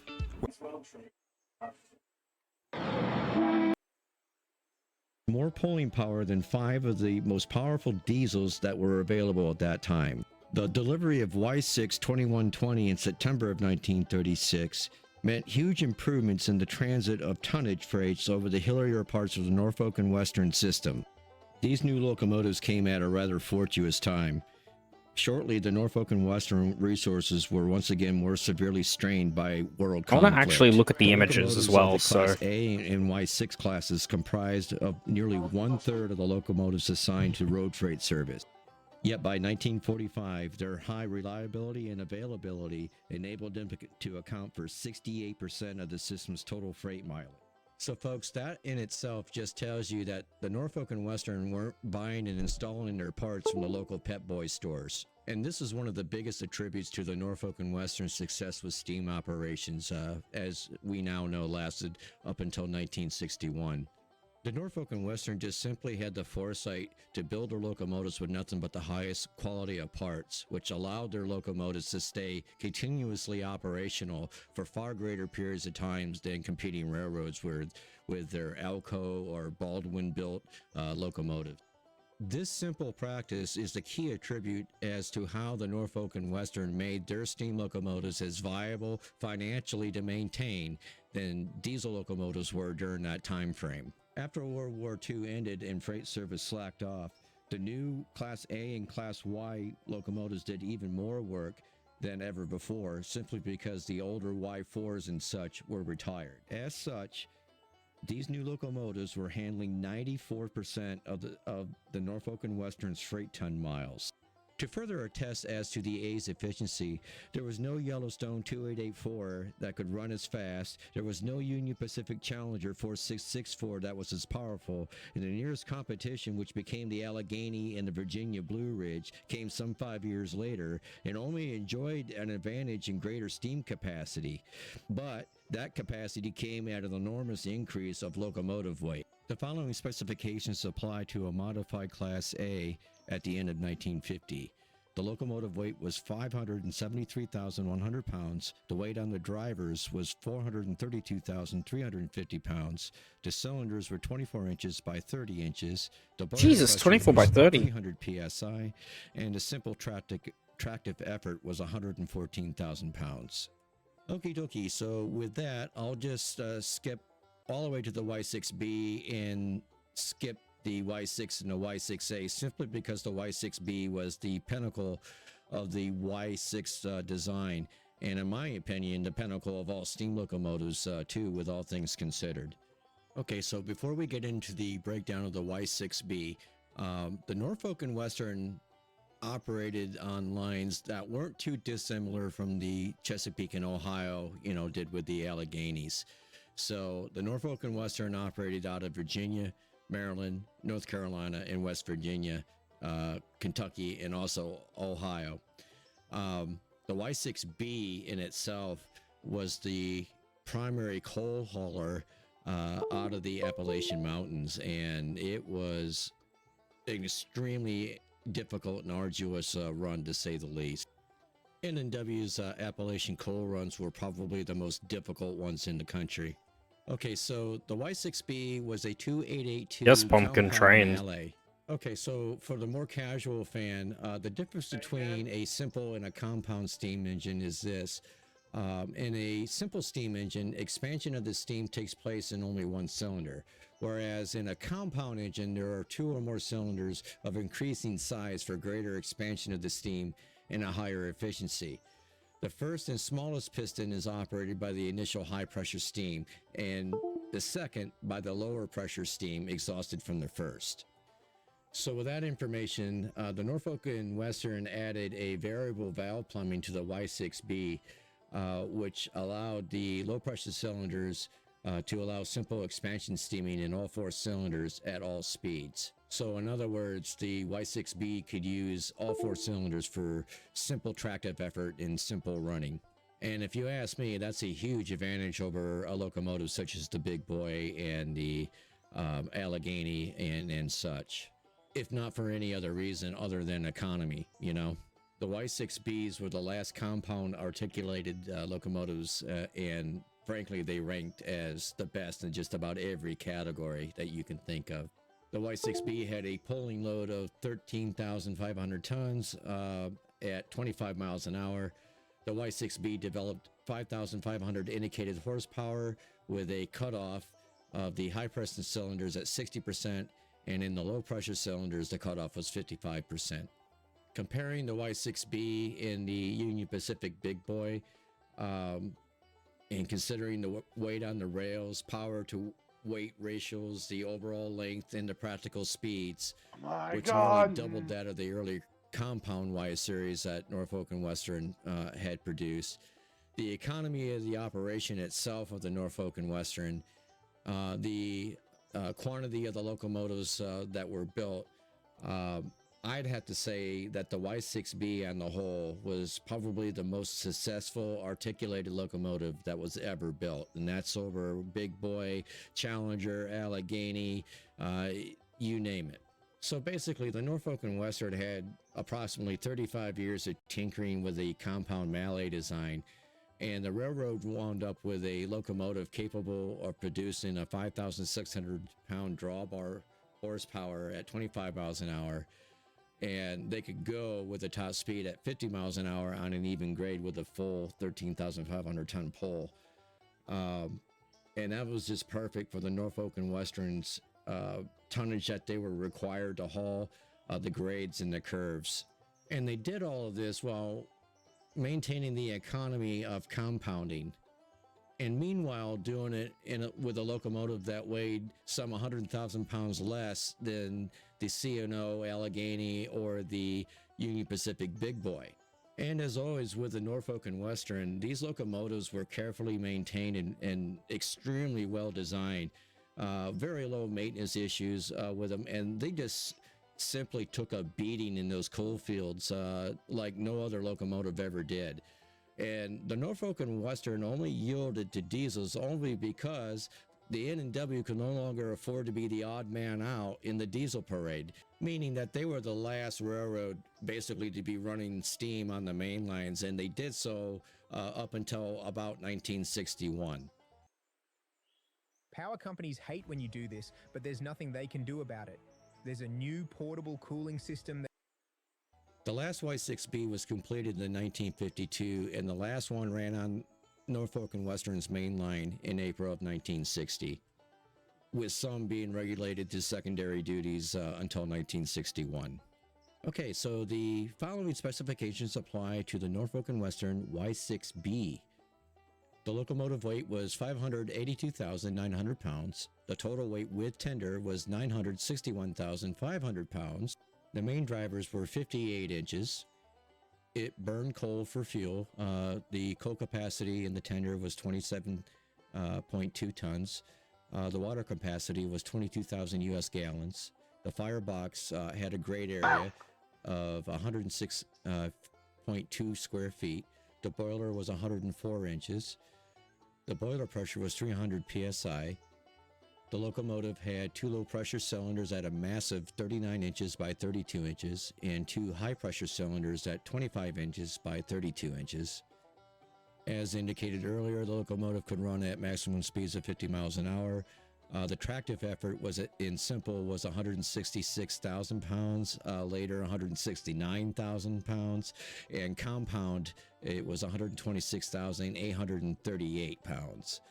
The one area where the Allegheny and the Big Boy outclassed the Y6B was the factor of adhesion at 3.30, which basically means that at times the Y6B could be prone to slipping.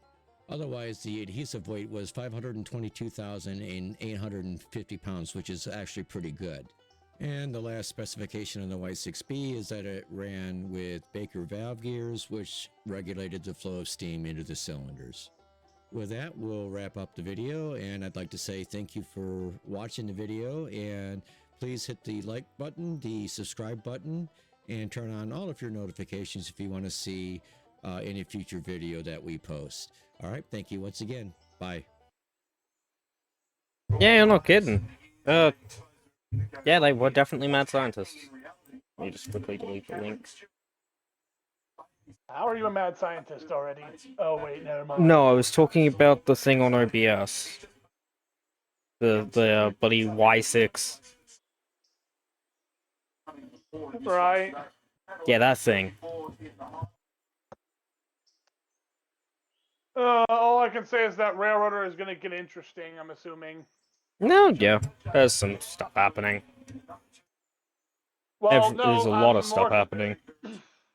Well, I'm more concerned of what's being developed right now by what's-her-name. Well, that's not very specific. Elena. Apparently she's trying to make Strange Customs obsolete, and then... Oh no, that is a thing. So basically she's been planning this because we didn't know how long Zamos was supposed to last in the Railroader community. Oh no, this has been a thing that's been months in the making. Like, this is like full backwards compatibility reworking. So you're telling me that she's trying to make Strange Customs basically on Unity Mod Manager? Well, no. Strange Customs is Strange Customs. You can't really change that. What is different is the fact that, it is both Strange Customs, Alina's map mods, and Railloader. It is all 3 in 1. And from what I know, the reason behind that is because it was possible for the stuff in Alina's map mods to have been a part of Strange Customs, but Zamu didn't do it.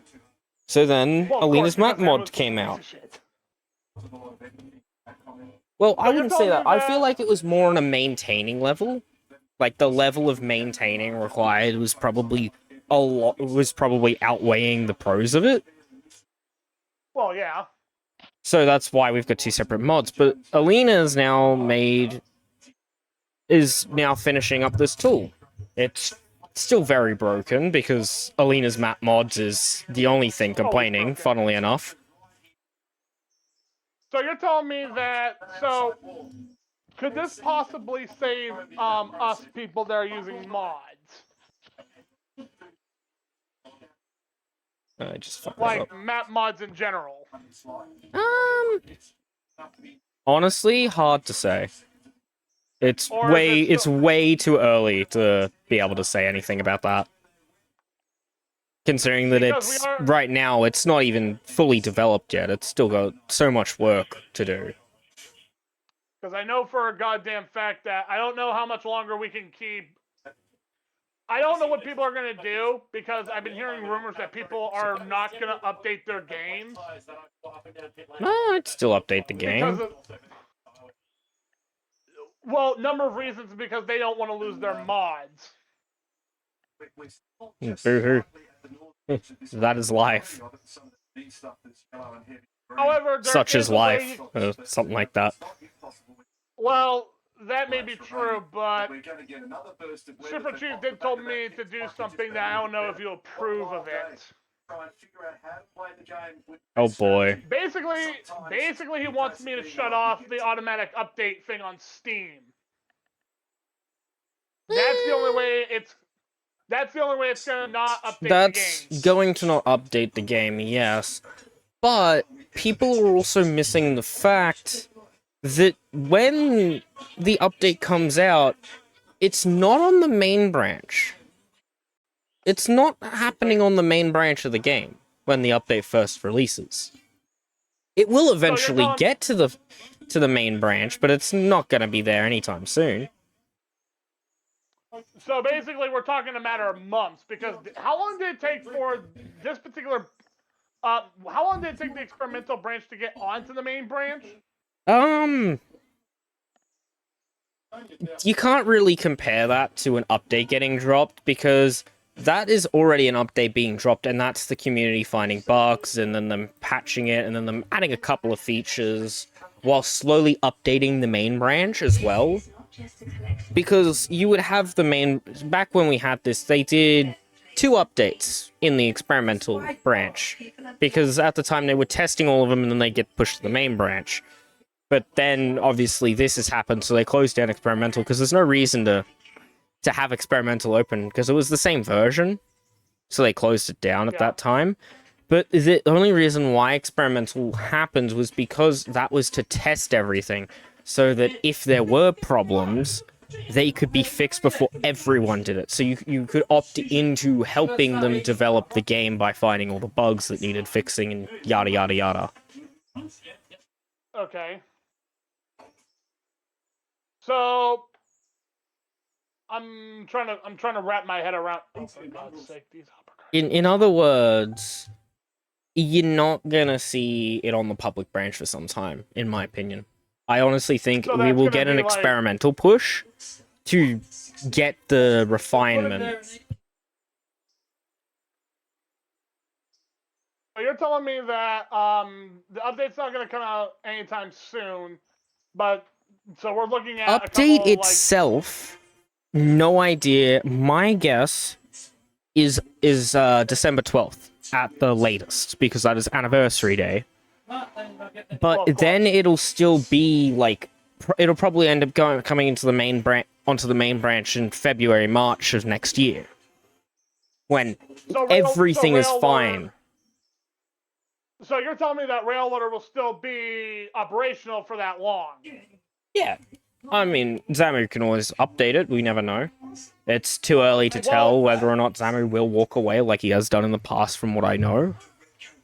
Well, from what we understand, well, from what you and me have saw, at this point in time, Zamus is like pushing for him to leave. Basically, he doesn't want to be a part of this community because of what happened. He's not happy with the community, with the way that they're acting. That's more of what's happening. Because of the way that the community's acted, and I've talked about it quite a bit, but the way that the community's acted is very stupid. Because of course, and it's another argument.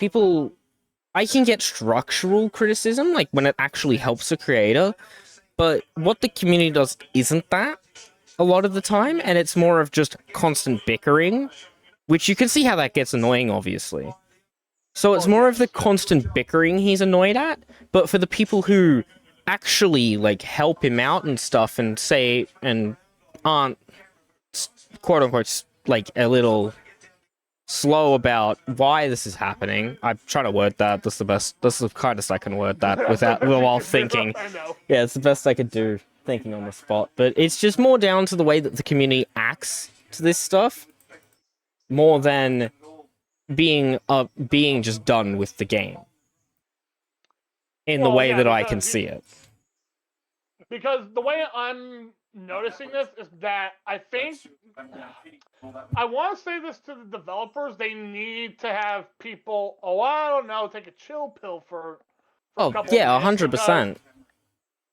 Like, that's the thing. Going after one mod creator and then having him quit is kind of. Anyways, yeah, someone else also pointed out, by the time it comes to the main branch, a lot of the modders would have squashed the issues with the updates, of course, because we're not going to immediately push over to experimental, because I'm going to need to wait so that I can get all my code fixed on the back end. Well, yeah. Because I've got milestones that I'll need to fully rewrite, so...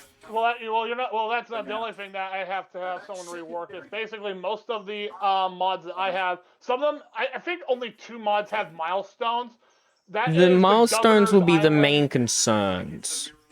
Mods with milestones. I don't think they've changed the load IDs too much, but they've changed the way how they visually work. So you're telling me that, but we obviously won't know until we get the code. Right.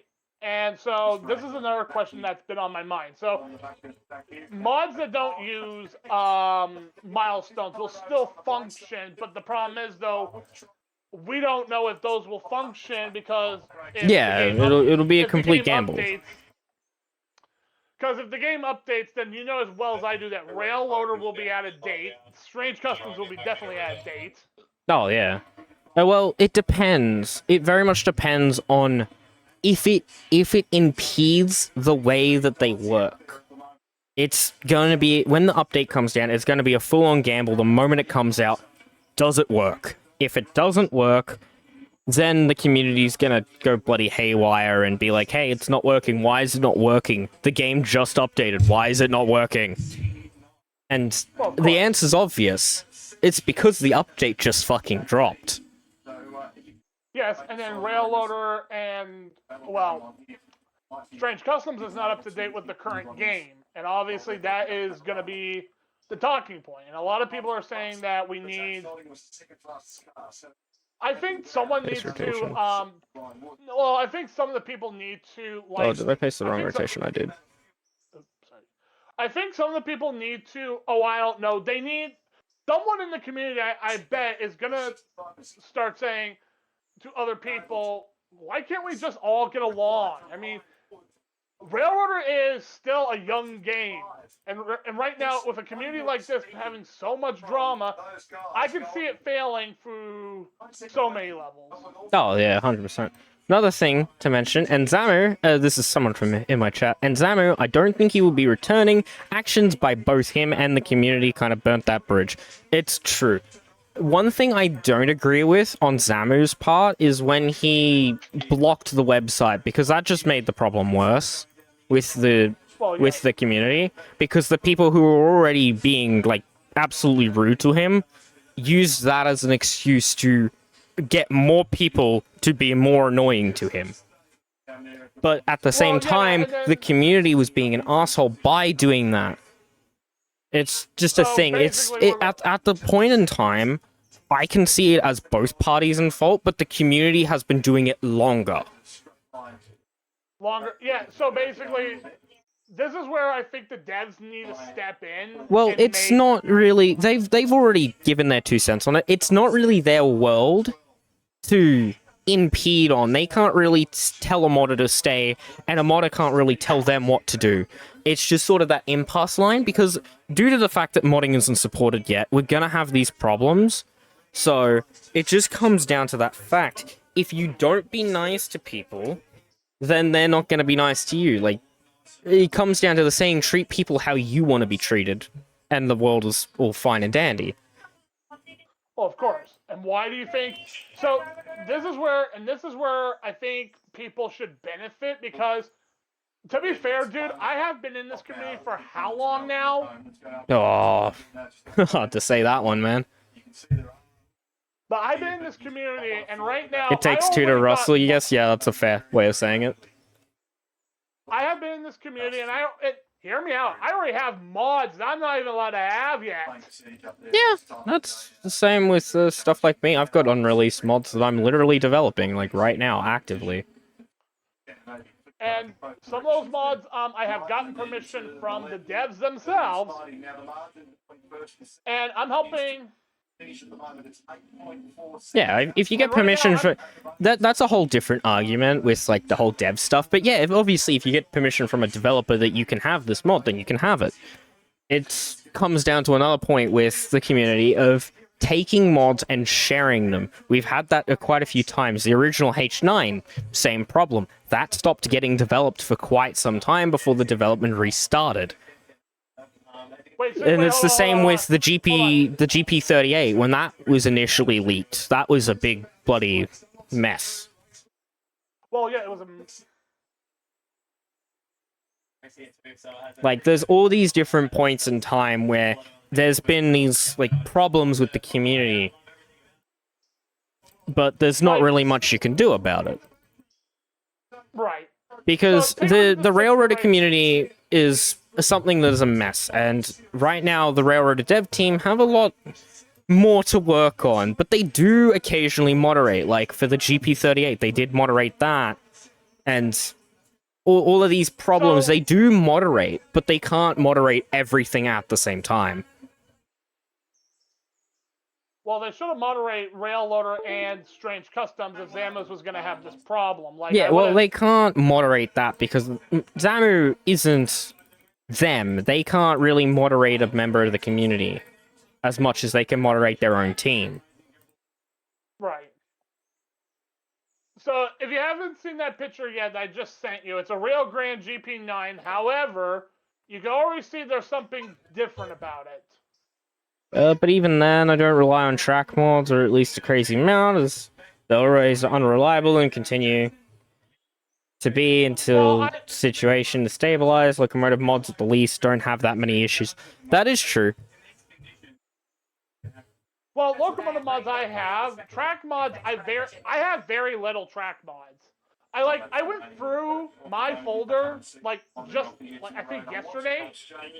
Oh, I have the original version of Alina's map mods in my bloody folders. Same do I. Is that a GP? Is that a GP9?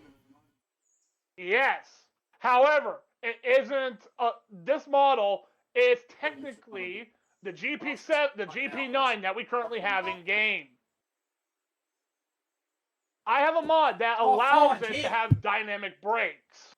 Yeah, I've seen that floating around. No, this mod has just been very recently been developed. Yeah, I've already seen it. However, I have been given it. Yeah, quite a few people have been given it. I can tell you that much. Because I have seen it a lot of other times. Yes, but this one is made by Trash, which is Amber, because she's the original mod creator of the whole thing. She gave it to DNRG Rail Grand 48 40, I think that's what it was. And then he originally gave it to me because he wanted me to test it to see how well it works. I need to add another node. And to be fair, it works well, and this mod will bring a lot of new skins to Railroader that What the me hell, and him are crazy? working on. What is it with the random Because question? originally we couldn't make the Rio Grande GP9s with dynamic brakes because there was a problem. Because the original GP9 in game does not have dynamic brakes because it's just a straight GP9. So we couldn't really make the skins until now. However, this mod has been updated severely. Guess what else? Guess what else in the folder it has? Well, I'm not gonna guess because I'm gonna get it 100% wrong. Well, basically, Amber basically modded 2 locomotives that are originally in the game right now. That will be the new GP9, the one that we always had in the game since the start. And then we have the SD7. She basically made dynamic brakes for that, so you can basically make it an SD9 out of it. Right. Because at this point in time, dude, the SD7 and the SD9 are virtually the same make and model. Just different specs. So I'm currently working with him making skins for this particular mod. The GP7 and the GP9 are the same class of locomotive, but different specs. That's how locomotives work. This is true. Pretty much. So, me and Rio Grande are basically making skins. Basically, I'm giving him the skin ideas, maybe, and then he puts them up for a vote. And basically, a lot of people have voted for pretty much all the skins, basically, except for one skin alone. Yeah, right. Well, the one skin is the RS free, because right now the RS free model is kind of broken. Yeah, I would assume models break over time. That's just a thing. Just shit happens with that. So the RS free is currently out, but he said that the Jeep9, the GP7, basically we're going to get all skins for that. And then the SD9 and the SD7 we're also going to get. And he did say he's going to be working on tunnel motors at some point in time. That all depends on when B-Man updates the SD40-2 again. Because right now, how am I supposed to put it this way? Right now I have the latest new SD4-2 model, basically, that has been released. The lighting package and the other things is not going to come out for another, God only knows, because B-Man doesn't really post very much on his Discord anymore, which I kind of found out because most of the model makers right now are just basically moving all their stuff to Patreon. So, like, there's a few people that went there, so... Yeah, that's Arcade always Creation, true. Salty, and I think, trying to remember who else. B-Man went to Patreon because then that way they can make their work on there so they can have people test it. However, you have to pay Patreon. Yes. That's definitely going to be a controversial thing, putting your mods on Patreon and having a paywall on it. Well, that's where it's going to be interesting. Because on a this topic. technicality, I'm pretty sure per the agreement of some of the in-game models / assets, and these are used in the stuff, is that they're not supposed to be paywalled, at least past the game revenue. It'll be a controversial topic, obviously, but in my opinion, if you're making a mod for a game, why are you trying to monetize it? We don't know. So It's basically, a thing with Nexus as well, because you've moved from uploading it on Nexus, which is an official mod page, and you've instead moved your mod to Patreon just for a paywall. That's gonna be pretty controversial. Yes, and Salty has already. So this is what I'm getting at. So right now, as I speak at this moment, in order for you to get the mod, you have to join Patreon, which means you have to pay for the subscription to basically I mean, unlock is it a paywall Patreon or is it a free Patreon? It's pay. You have to pay monthly just to get to that mod. Ooh, that's a no-no in my books. Salty basically it's his mod. It might be his mod, but monetizing it is a no-no in my books.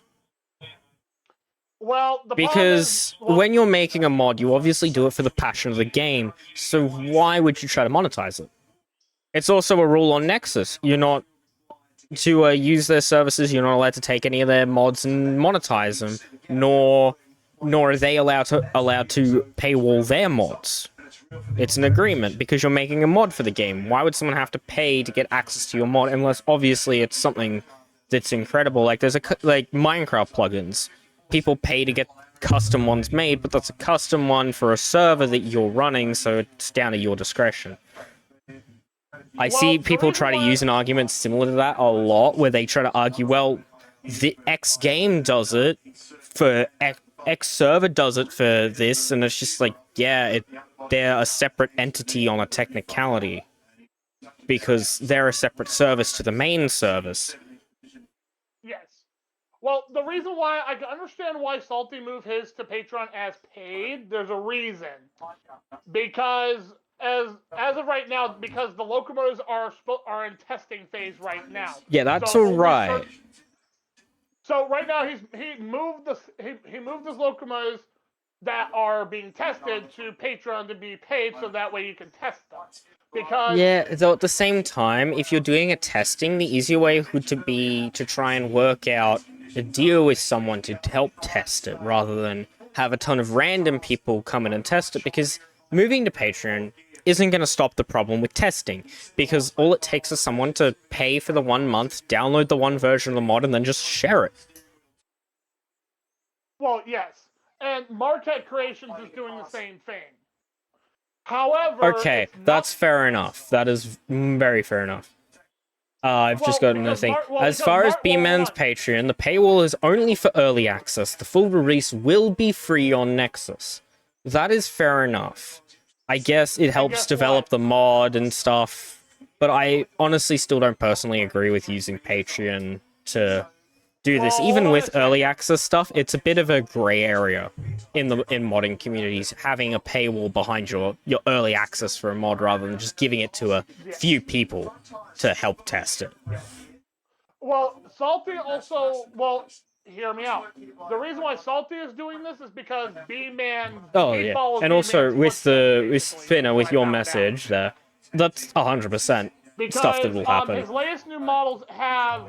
How am I supposed to put it this way without stepping on toes, because I don't want to?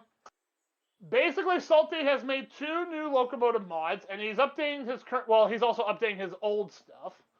But the new locomotives have something that B-Man has already implemented on the GP38, the GP40, and now the SD40. Yeah, that'd be the script, wouldn't it? Yes, and I think Salty did it because of the script. Yeah, the script is pretty unique. It's the script. I honestly think that script's pretty unique. I don't want to flip it. I want to flip switch down. And then on top of it, the reason why Salty is doing the Patreon thing is because of the scandal that just happened. If you haven't heard what just happened, when he was making this model before they updated the Unity thing, someone dumb decided to try to ruin it for everyone? Is this where that's going? Pretty much. So all the work that he did on these locomotives just before the Unity thing updated, it broke pretty much every single skin and model, and he had to go back and redo it. Oh, yeah. Well, that's what happens. When a new version of Unity happens, Unity assets have that chance to break. It's just life.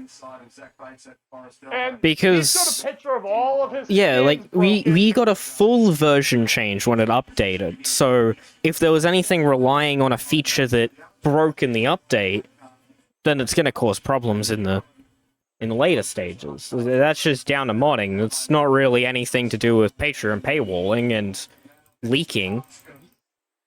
Doesn't really have anything to do with that. That's just Unity being a dumbass and breaking shit. Yes.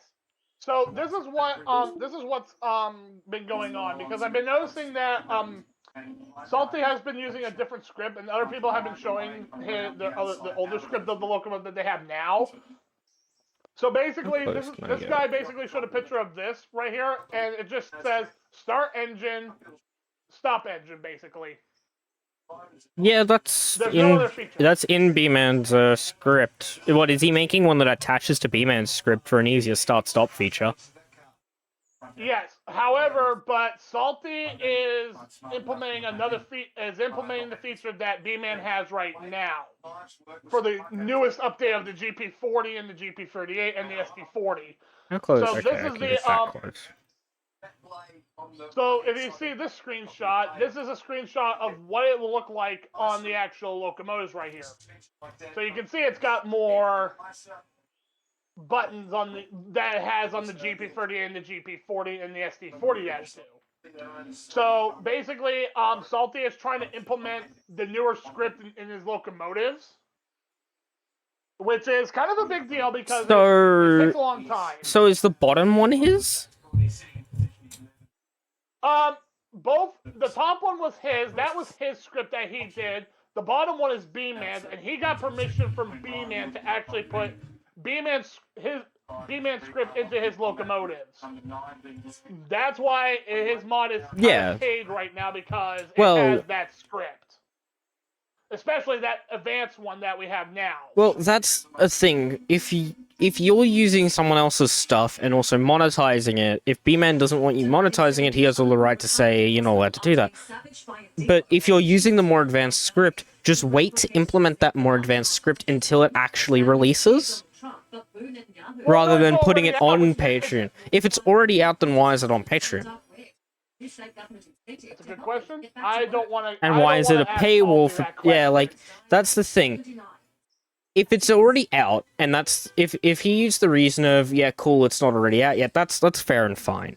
But if it is out, there's no reason for it to be on Patreon anymore. So it shouldn't be on Patreon anymore, and instead just upload it to Nexus or something. Because if you upload it to Nexus, you'll get more downloads of it, and with some of Nexus's revenues, you could actually make similar money to Patreon due to the fact that you can get a broader area of people.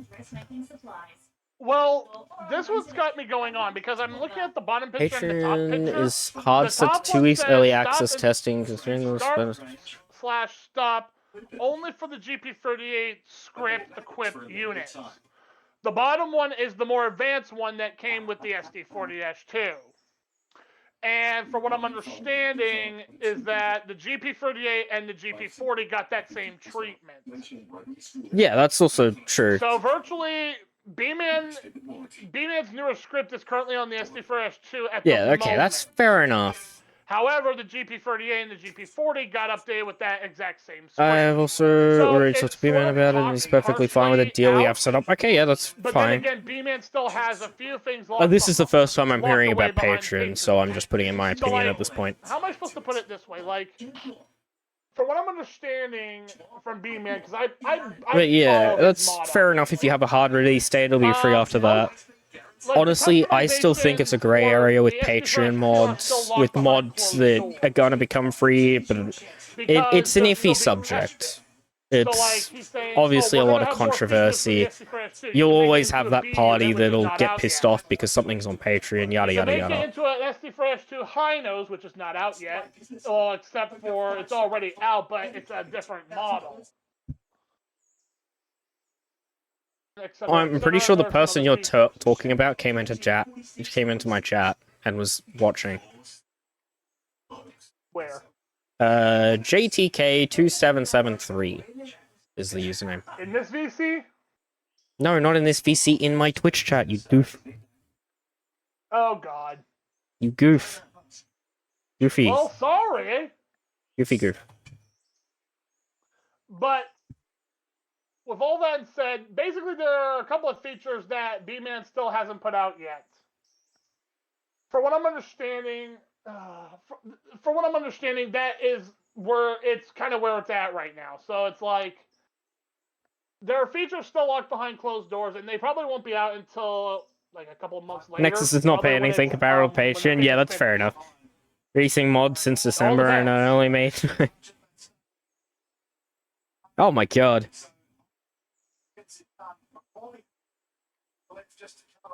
God damn, son. Pay the top tier on Patreon? Okay. Yeah, I know their revenue is absolute fucking crap. B-Man does have his ways, but then again, I could be wrong on certain fronts. Sure. Yeah, I mean, that's always a thing. You can always have your, you can always get something wrong in that, and why, hell, you'll know about it if you did get something wrong. There's gonna be that one person. Well, to be fair, I have been watching B-Man's progress on his mods, and he did say prior to the SD Fresh 2 getting released, what we have now, he said certain features will still be on Patreon as payware, and that will be. Most scripts utilizing V-Man utilizes ones from the locked Patreon versions. I'm still using the ones. But right now, he's still testing that theory. Right. So it's currently in the works right now. Yeah, okay. One thing that I actually can tell you that you're wrong at now is that the script in use. It is. It is not the latest script that B-Man has developed that is in use on some of these mods. No. So that's one thing. Okay, Well, that's one thing, but the reason why I know this is because I have the SD Fresh 2, and the script that you see on the bottom one, that is the one I currently have right now. Yeah, that's probably the one that's released now. That's probably the current version that's released on Nexus. I don't know. I don't actually use the UI. Well, whatever the reason why something has it locked behind payware, I will never know. It's because it is currently in early access. It's got a hard set release date, October 20th, when it will be coming out and will be free. But obviously you can pay a Patreon to obviously support people and that, yada yada yada. But for me, it will always constantly be a grey area when mods for a game are behind a paywall. It will always be a grey area for me, but if I'm given enough evidence, I can always understand it and I can support it. In the case of its early access and people who actually pay for a mod give more feedback, that is a fair enough argument. For a Patreon, obviously, allowing early access to people who pay for it, because if you're going to pay for it, you're obviously interested in the mod and want to make it the best experience possible. That's a fair enough argument to make, and I'd gladly accept something like that. But if it's out there on Patreon just to be on a Patreon and get more revenue than what you could get on Nexus, that is a no-no for me personally. If you just put something on Nexus just to put it behind a paywall so that you can make money off of it, and never actually release it for free. Oh, I have been monitoring his chat recently, and so basically what you just said right now about the thing being locked behind, some people have actually paid for it on Patreon, and actually they have been testing it. Yes, that's exactly what I said. And they actually gave him back feedback of what bugs they found on the locomotive. Yeah. And obviously there were certain bugs that had to be ironed out because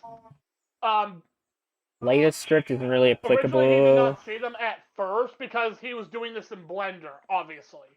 50 plus it's kind of scripts. hard to notice the problems in Blender than in the actual game itself.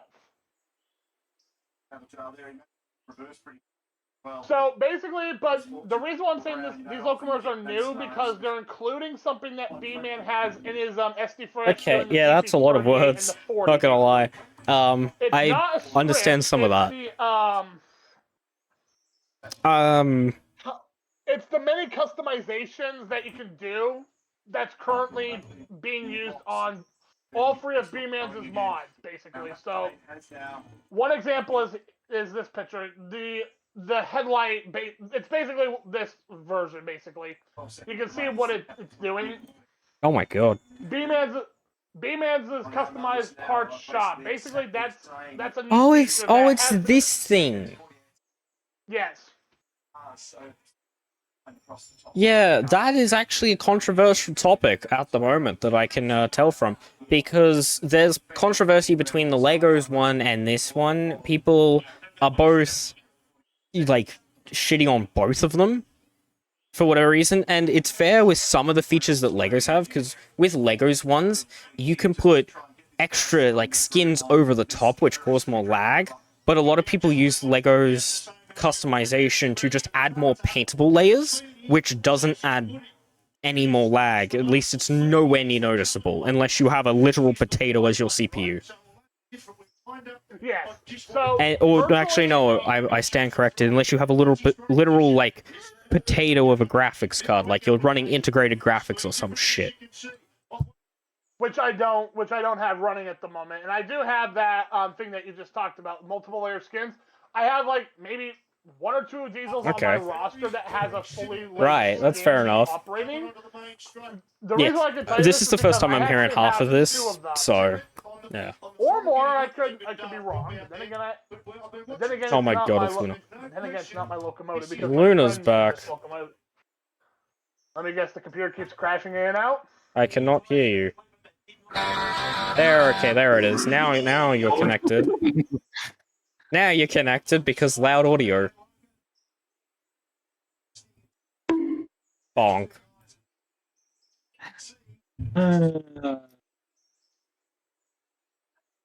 Are you having fun? No, I'm not having fun. Not So, having like, fun? No, I'm not having fun. No, he isn't. So yes, but no B-Man system, you need to cover parts.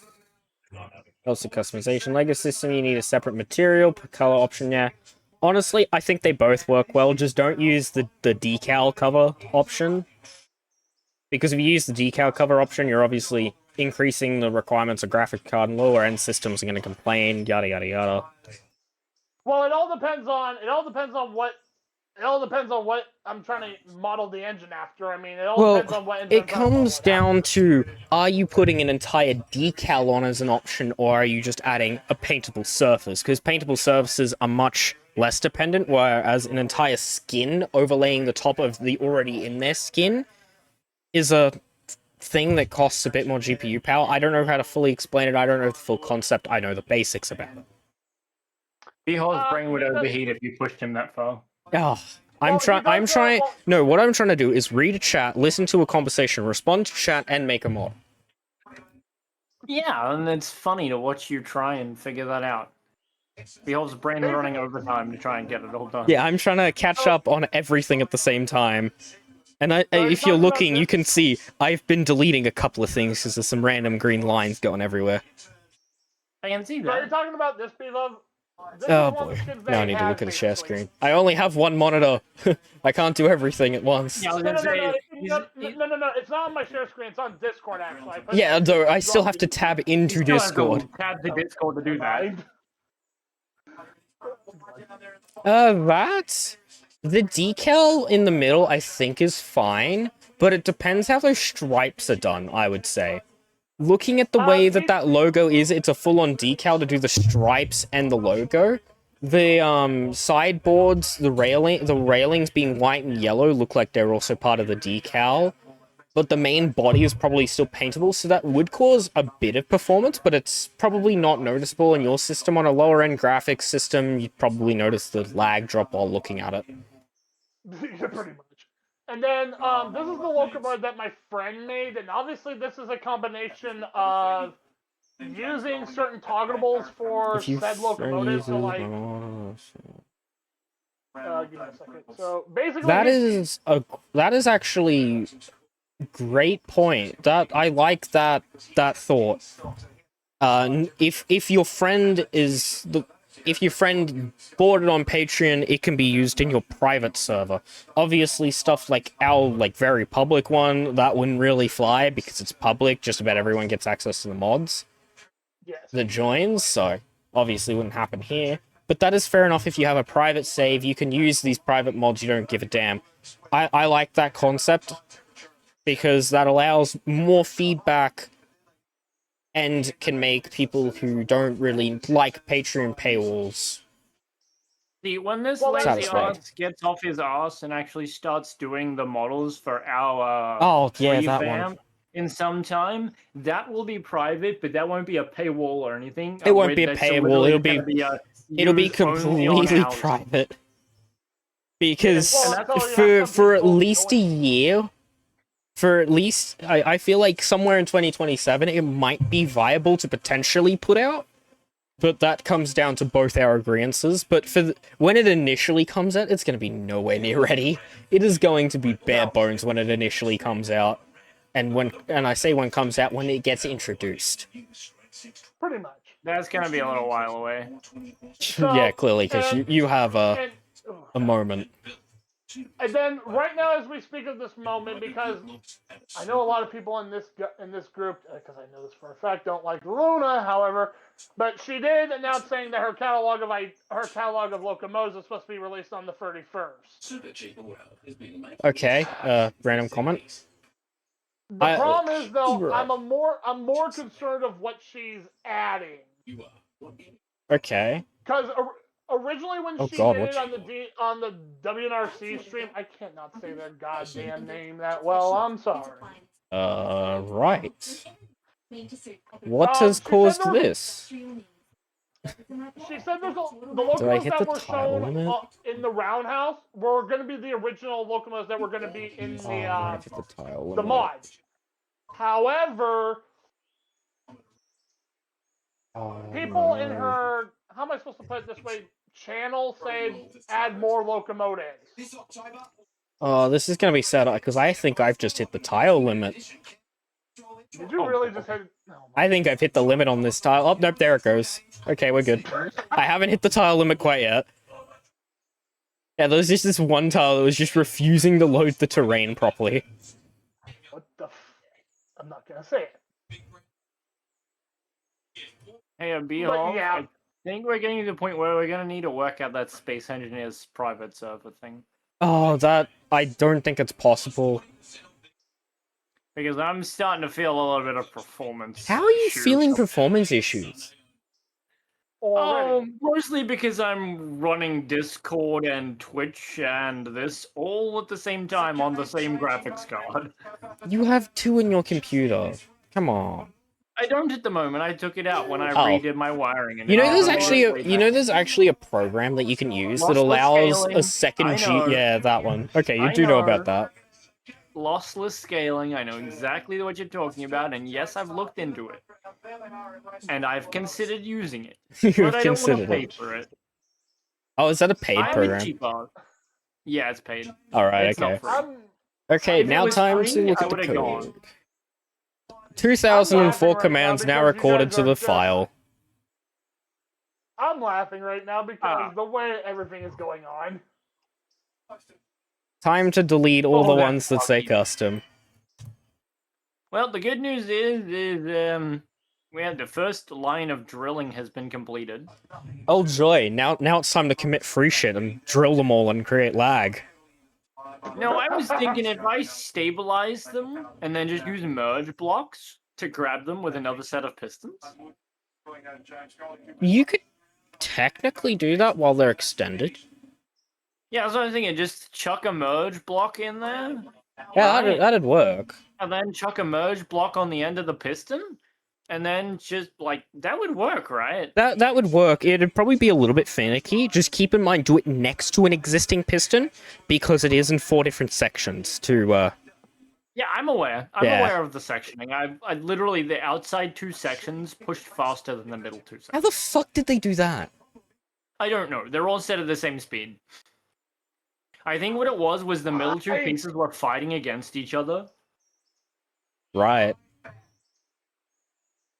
God, I have nulled so many sections that I built. I'm just going through removing them because I don't need those lines of code because they're completely useless to me. So first what I'm going to do is I'm going to pull them back so that it cleans the sidewalls. Okay, time to go through the scenery because I know there's... Oh no, I haven't... Oh no, there is one. There's one scenery object that I need to delete. Oh yeah, also you like my bare bones design? It's great. Yeah, while I was making it, the dock on the left, it was constantly appearing and disappearing, but now it seems like because it's actually part of the file now, it's actually loading in properly and not randomly disappearing. It remembered to exist. Yeah, it remembered to exist when I specifically zoomed in and looked at a very particular angle. The only funny thing about it now is that there's a casual hole underneath it, because I haven't done anything with it yet.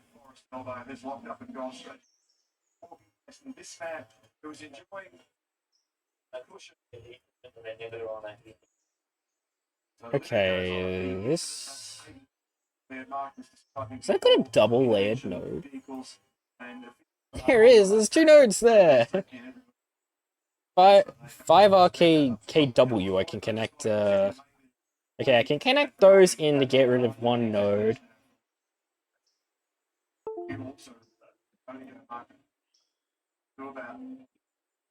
But... Oh, is this 3? Yes. Oh my god, there's 3 nodes overlapping each other on this exact spot. How the fuck? How the hell did this happen? There's a 5RKW, which is a custom one. Okay, let me save it, because there's overlapping of 2 custom ones.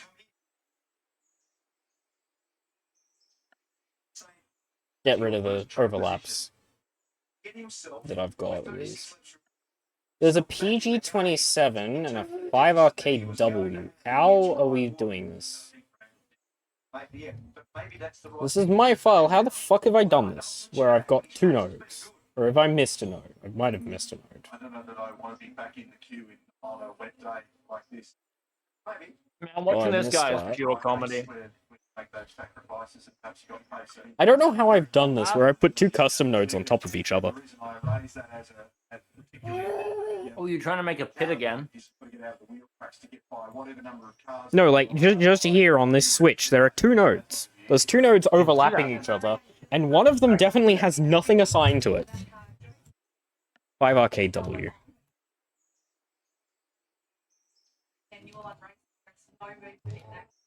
One of 1. Okay, so this one's the one that is not like the others. Deleting this should have 0 repercussions whatsoever. It'll be fine.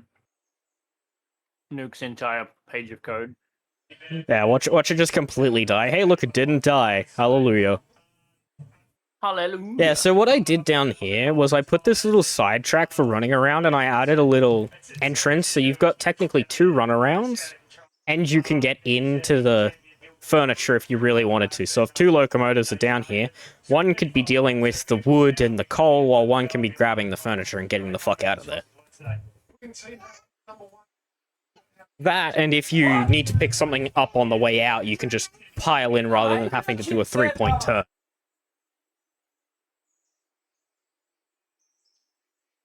And you've got back here, which is another double track, because why not? And then you've got 2 loading, 2 unloading, 1 random goods. But they'll all be separate to each other. So, none of them will be determined on each other. If I can't do that, I'm gonna hope that I can make the ratios absolutely fucking perfect. So there is a noticeable problem that I'm noticing. There's like a lot of cars. At this point in time, the save that I have right now is like it's unplayable. Really laggy. Well, no, it's because we have too many cars. But then again, my friend that's in this group. Your friend doesn't even play with you. Yeah, I don't know why we have to keep coming back to this. No, hold on. It's because of all this stuff that's still around here. Oh, turntable's back. Did you? Are you breaking the I don't know. Bryson Turntable casually just goes on a field day until I zoom in, and then it's just like, oh shit, I meant to be here. It's like, where else is a turntable supposed to be? I mean, there's the only one random pit turntable is there. in game. Well, that's not true. There is not only one turntable. There's one turntable type, but there are more than one turn. There is 2 turntables by default on the game. One of them spawns immediately. One of them is behind a milestone. I would really love to know how to get the turntables behind the milestones. Yes.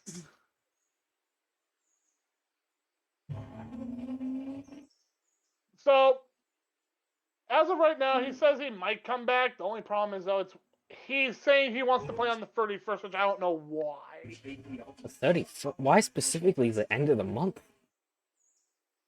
2 reasons: because of what Luna's about to release on the 31st, which is going to be a nightmare. Right. Because I don't know what Luna's locomotives are going to do, because I don't know if they're going to cause lag performance or performance issues. Considering she's going to be adding 30 locomotives into her mod, which I don't know why a mod needs to have 30 locomotives into it. And here we have the fun code spam where I hold down enter while it goes through 142 processes. Oh my gosh. There we go. Casually rename everything. And now I need to group ID. But then again, I might need to ask Super Chief if there's a way we can actually optimize his mod. For a limited time.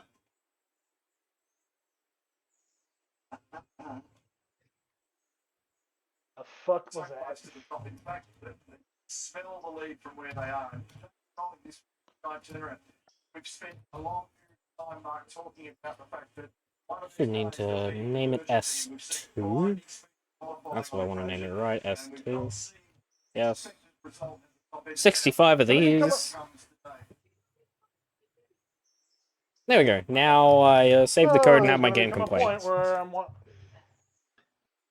Become a point where I'm going to have to tell the game to stop lagging the fuck out. But then Well, the game's not going to do that because it doesn't like you.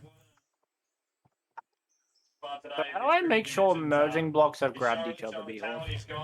They change colors. I'm pretty sure they go green, yeah. I'm pretty sure they change from blue to green. And then that means that those grids are paired. So then as long as they're secured by another block, you can then just delete the mergers. Just don't accidentally merge it to the piston end, because that'll be funny. Hey? Just don't accidentally merge it to the end of the piston. Like the actual the piston body, because you can accidentally do that. I did that accidentally when I was playing with the mergers to make the big drill. Wasn't fun undoing that. I'm not sure I quite catch what you're spewing there. You can accidentally place the merger block on the piston, on the body of the piston, rather than the piston head. I've done that before. It's not fun undoing that.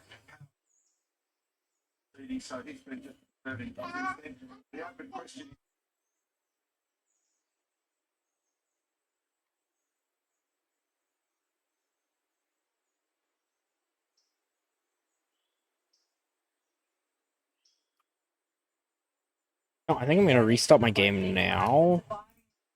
Because I've just done a ton of code modding, and if I press save, it's going to undo all that. So I might as well get a fresh instance, so I can fuck around with the industry without a repercussion.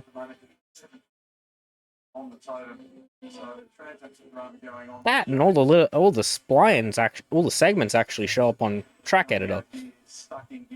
Oh, I forgot I need to use my my Prime sub, so I don't have to watch your ads. Here you go. Which is a way to just do an auto. Yeah, too bad there's no way to auto renew that. You can do it if you pay for the sub every month. If you pay for it, there's an auto renew option, but not for Prime. Yeah. Yeah, I suppose because if you stop paying for Prime, you. Yeah, though at the same time, if you stop paying for Prime, it just doesn't give you access to the Prime in the first place. Like, I don't see the problem in that. Oh shit. Oh shit. I ran out of jetpack fuel. Good one. Oh, thank God I can climb up the side of the walls. What? Because of the walls are on the angle because of the drills, I'm able to climb the side of the wall to get back up. Oh yeah, because of the very edges. Yeah, because the edges of that curve. Yeah. I think the trailer is now my favorite place to fill my tanks, just because it's so easy to actually find them, because there's only one place they can go. Until it shoves it into a random cargo container if you have to go hunting for it.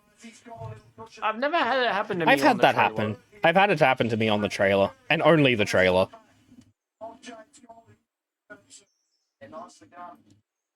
So that's the funniest thing. I've only had it happen to me on the trailer, so that's the funnier part of it. This one.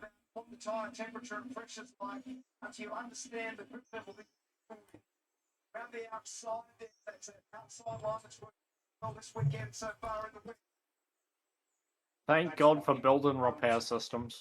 That is true. Okay, and now it's time to do a ton of spanning. And have the game complain, most likely. Because that's how everything goes, isn't it? Usually. Because I bet you the game is going to hissy fit at me at least once while I code in the spans. So that then I can so then I have spans.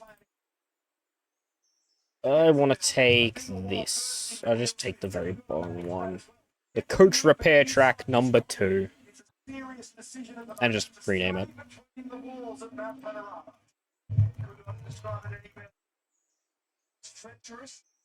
I might actually see what the other ones are called as a reference. Let's see. Unloading tracks, loading tracks, boxcar track.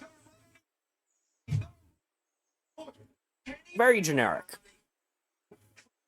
But I mean, hey, that gets the point across, doesn't it?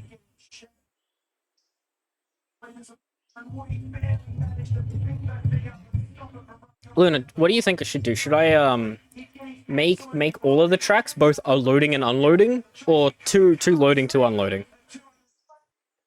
I did not hear a single thing of that. My game was Yay. too busy lagging. Your computer was too busy wanting to die. Should I make all 4 of these tracks unload and load, or 2 and 2? I think I've done this right, and I don't really want to chop that piston, but I have to do it to find out if I've done it. Yum. Well, the drills didn't drop to the ground when I cut the piston off, so I'm assuming I did it right. You probably did it right. If it's attached to the piston body, is yet to be figured out. I hope so. Yeah, if not, you'll figure that one out quick, as you probably cause a massive hole in the base. Because it's probably not going to enjoy that, and then something's going to go wrong, and then everything goes bye-bye. But yeah, should I do all 4 load, unload, or just 2 of each? Because that'll depict how I named this.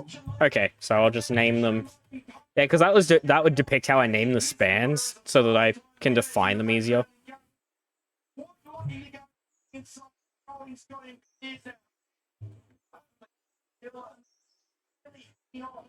Okay, now this time, chop the right piston off, game.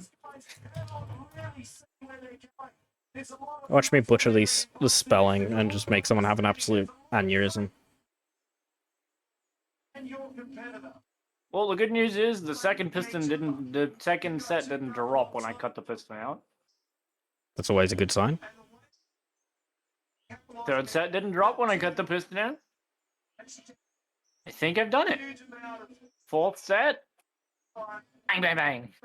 Just kidding. Actually, can I quickly bind this? All went well. So glad merging blocks can carry power.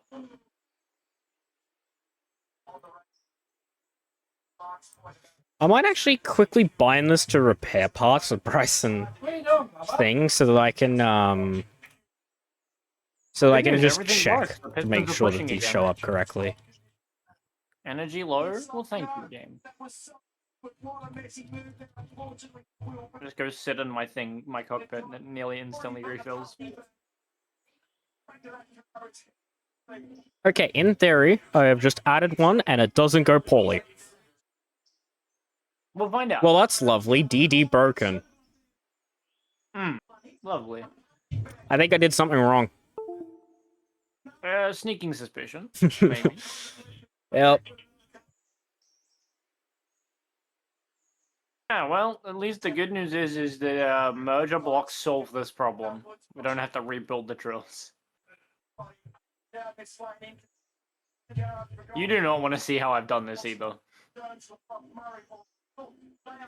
Yeah, probably don't. I literally just built block stand up across and then literally built the pistons on top of the other pistons and literally put them at the very edge, like as close to the drills as I could so I could get the maximum push Oh, out I of think them. I know exactly what I did wrong. I'm pretty sure I need 2 different segments. I'm pretty sure to make this work, I think I need to have them as 2 different segments, otherwise it just dies. Because I think it gets confused. That piston is at max extension. What about the other ones? Still going? So that Yeah, probably those- unbreaks it. I think it's because the middle two have to push. They've got more drills to push, whereas the outer ones don't. Yeah, that's probably what it is. Did it break again? I don't know if it broke again. Oh, it unbroke. I unfucked it. Okay, so that means I should be able to go to engine service and repair track. Hey, look at that, I got it to show up. I think this should be big enough. but- So now, if I take a... Now I just need my favorite friend, the 35-foot box car. Operations, unload at... Bryson Repair Tracks. What? Yay, it works! 3 seconds now going to put. What I've been looking at the whole time is the fuel required. 24 place 17, 7 seconds. If I set that to 1, and I set this to, 1, how does that look? To at least the 7 seconds. Going to be another Bathurst nail biter. 19 here. Some of the heaviest units in the world, folks. Picked it out to the 14 out of 19 races. Over 1. Slightly under. Do I need to reload the area to have... Let's see what happens if I already build track. I might need to teleport away to unload these chunks and then load them back in. So that it updates the span, I think.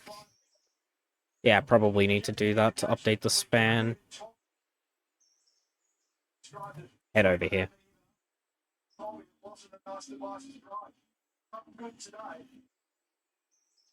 Let the big fucking squares load.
Are we having fun?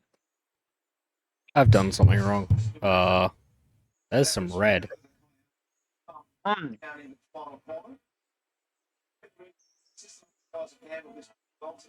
Oh, that's why I've deleted a bracket somewhere. Yum.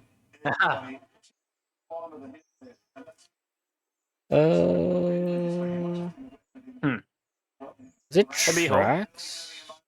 I reckon this would be big enough. This will be big enough. Define this. Well, once you're done there, I'll share my screen so you can look it up. Tracks. Where does tracks start? Oh, I see what happened. It's my favorite thing where the tracks thing isn't closed anywhere. Oh. It's not closed till it needs closing. Because if I say, yeah, it's just because I'm missing a bracket. So I want to get rid of... Spinies doesn't need it, Areas doesn't need it. I'll probably just impose it at the end of spans.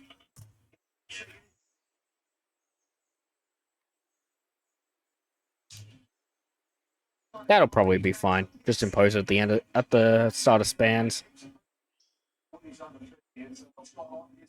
Fine. Why is this light gray? I love when my drills all move at different fucking speeds. Somehow I have made the boxcar's Bryson repair track designation light gray. Now, Beehove.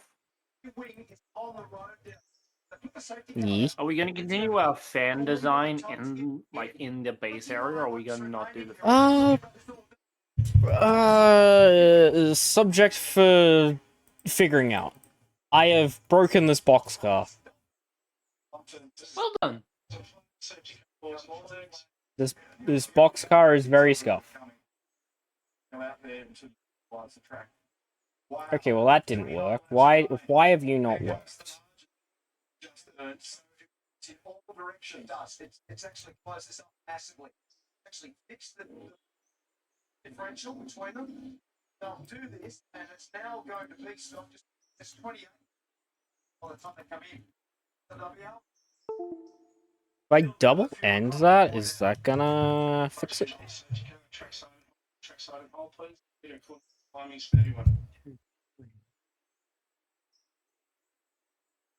Okay, what have I done wrong here?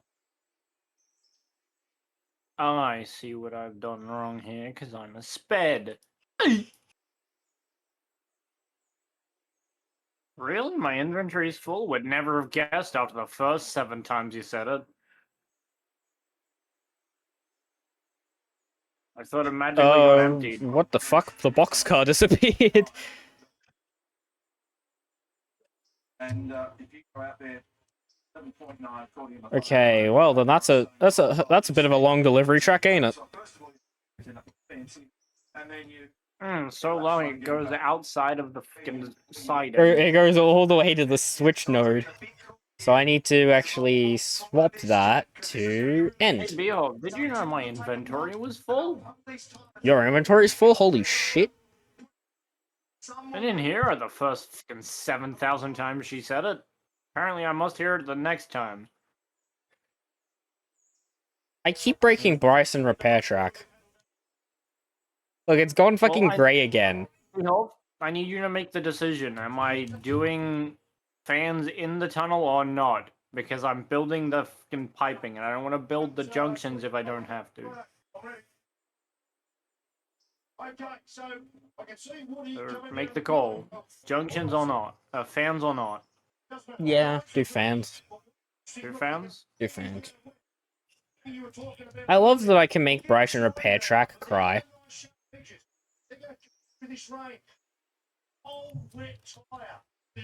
Granted, I am going in and on the fly changing the span designations, so Hold on, let me turn off the drills. probably doesn't like that too much.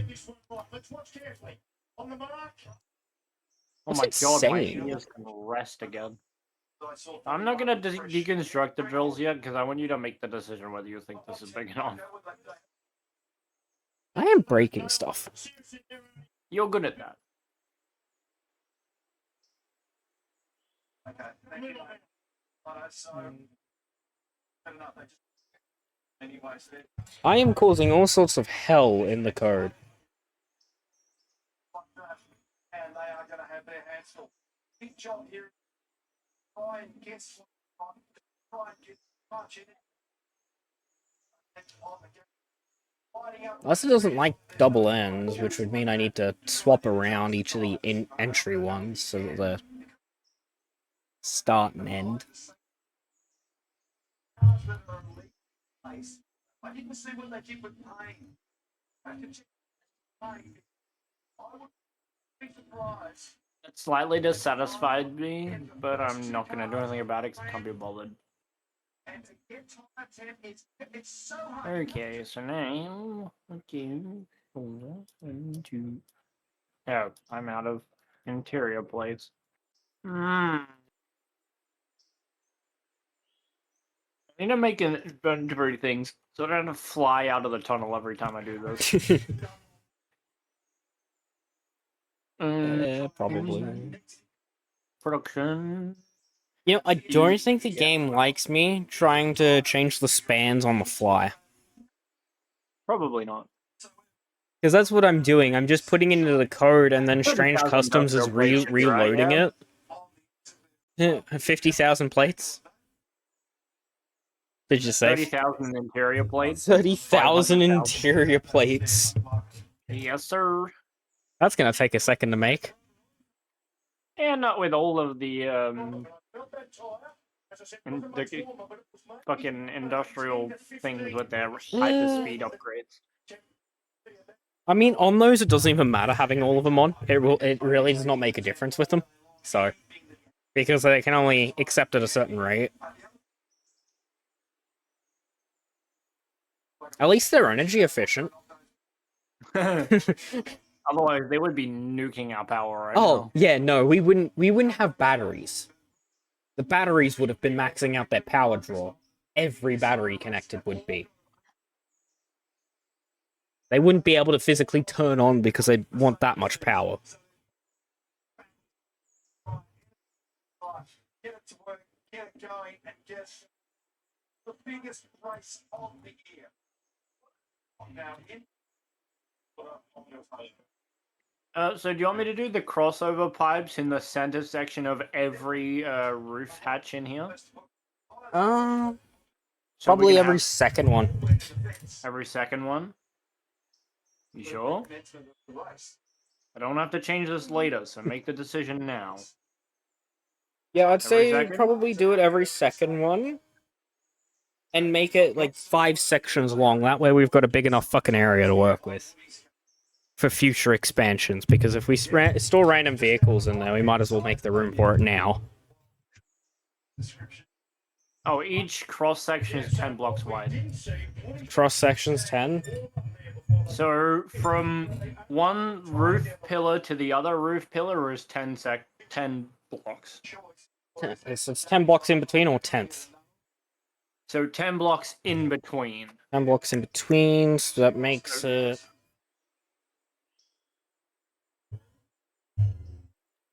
So the room right now, so the middle section is a 10 by 10 space.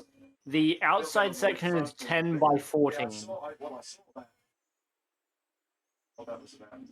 54 block long garage. That should be big enough, right?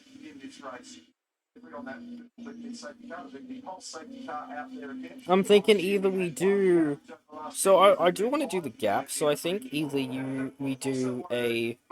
It's there because you've already got it, then a non, then a there, or a there, then a non, then a there, then a non, then a there. That I did not understand any of that. Basically, it's... You have, words.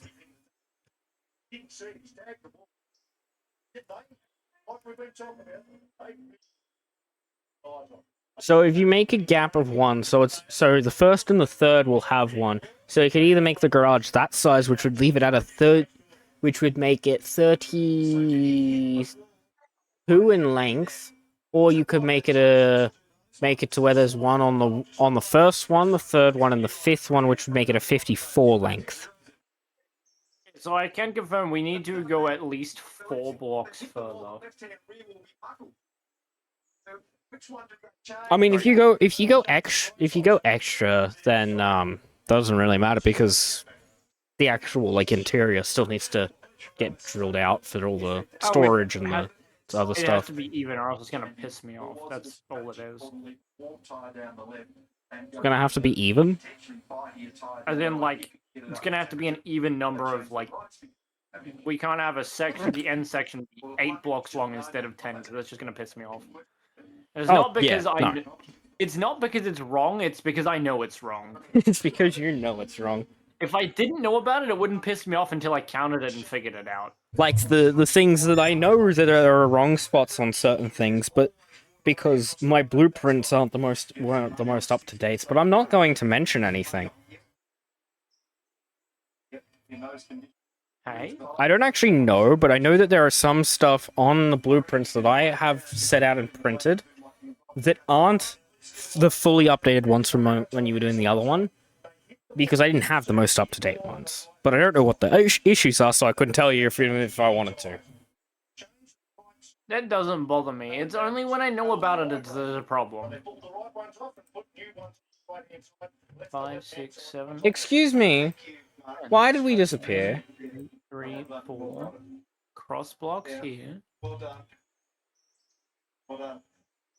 Fine, I'll take this out. Shit died in the code, and now it's preventing me from using track editor. 2, 3, 4. Yeah. So then I need to go here and put in the cross section. Oh, I think what's going on is I'm breaking Bryson Repair, and it's just breaking the game. I think I've just fully scuffed the game. It needs to be these ones.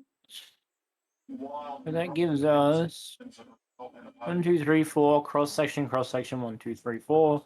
1, 2, 3, 4, 5, 6. Oh, game's blocked. I'm gonna restart. 6, I broke 7, the fucking 8, game. 9, 10 cross section. 1, 2, 3, 4 T junction. 1, 2, 3, 4 cross.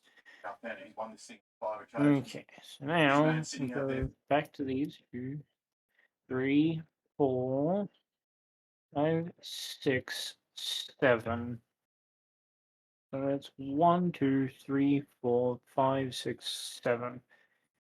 So I need to go at least 3 more blocks deep. Yum.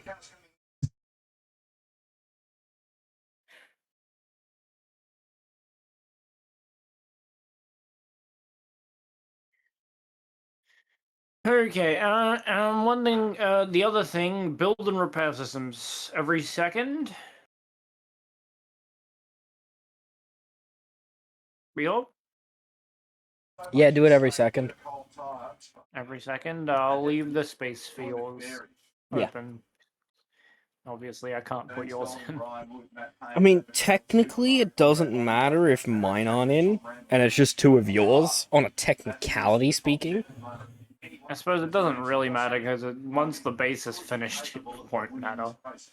They're just there as redundancies to repair any damage that happens when inevitably someone drives into a wall.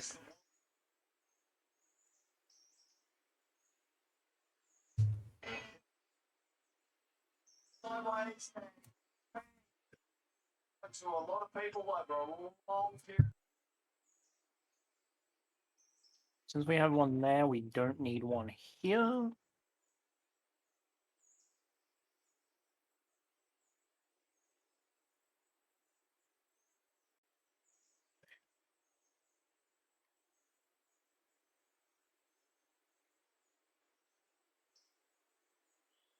So if I need to go 3 more blocks, I literally just need to move the pistons 3 blocks further. Is that correct? Probably.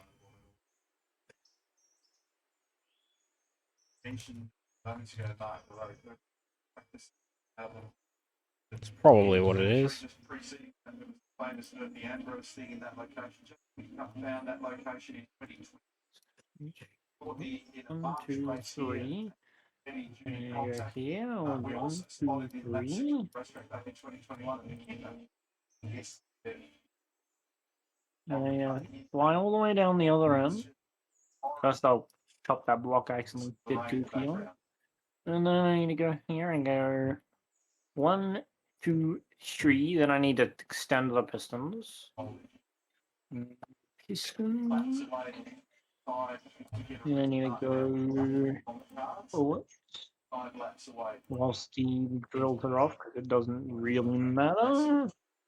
And I need to wait for the drills to fuck up. Up already. Okay, now we can place them down. Yeah, you're slower than the rest. I forgot about you. And then 1 there. Now you put merge block facing that way. A merge block facing is the other way. Oh, I found where the problem was. Found where the problem was? Yeah. At some point, span, when I made the trailer 1 span, I didn't put a closing bracket on. Good one. So that's where my problem was arising. Good one. Which means I need to take the one out of here to rebalance everything. Now the world is happy. That's probably what was causing the game problems. It was trying to pull a span that it didn't think existed.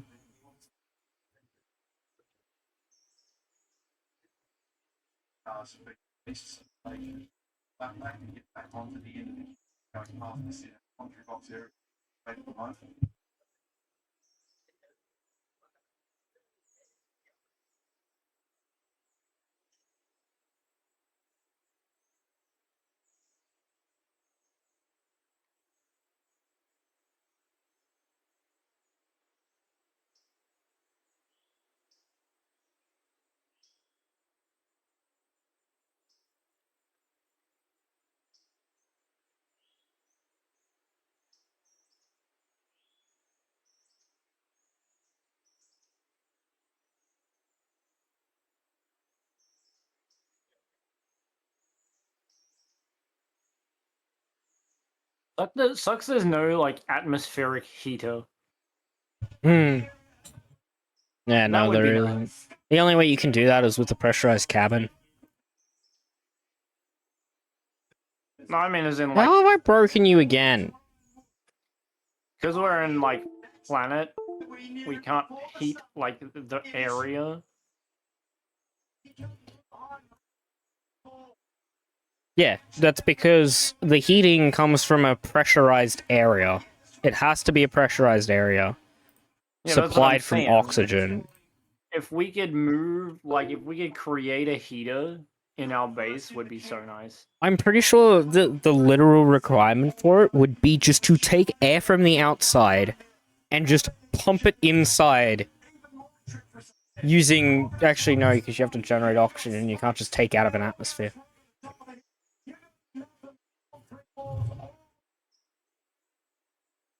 How have I killed this? So here's like my question, right? So if we take a place, put vent fans in it, make a bunch of oxygen tanks, seal it, and then drain it of oxygen, and then repressurize it. Would that actually work?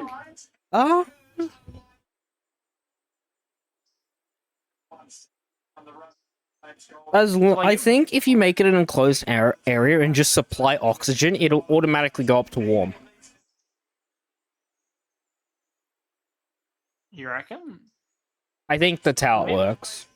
Maybe we find a way to enclose this place. I don't think it would work unless we would like make a blast door, like. Unless you were to build a very big door, you couldn't enclose it. At least that area. But we could very much enclose the interior area. the area where we would probably be walking around the most. Well, the decorative area. Where all the machines and storages are housed, we can probably pressurize that area. Yeah. But we don't need to do an airlock, we just need to have a single door that opens and closes at the very end when it comes out to the parking garage. And then it'll just work. Just have one little air vent, and it'll do the entire fucking thing. In theory. Might need more than one air vent, depending on how physics works.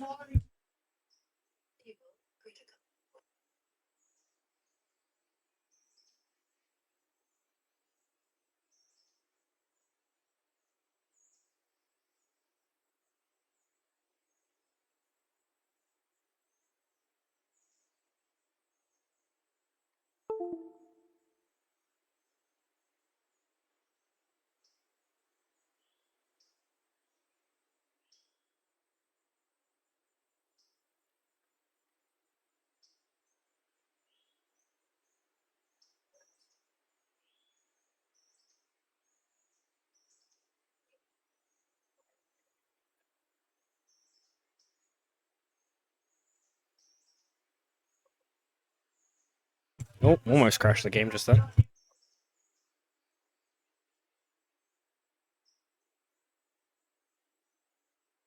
Really don't think the game likes me messing with the spans while the game's open, so... Let's see if that works. Restarting the game just to see if the span sizes are nice.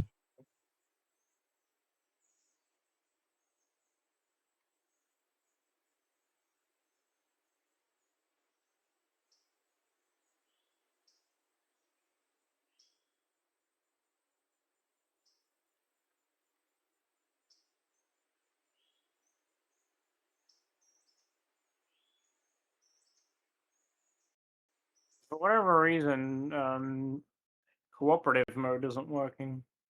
Yeah, I think cooperative mode's a little buggy. I think it's being a little buggy. It could just be that the main one that you've put all the orders into is jammed up.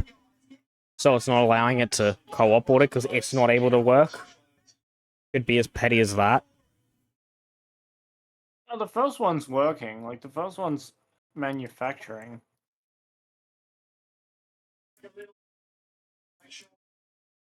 What, the first one of the big ones?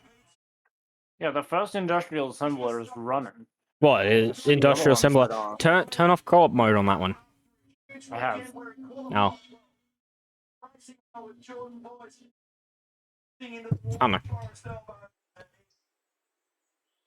When everything gets replaced, it'll probably work a lot better. Yeah, when we make it more flush out the system better. Hey, look at that. That's actually spot on.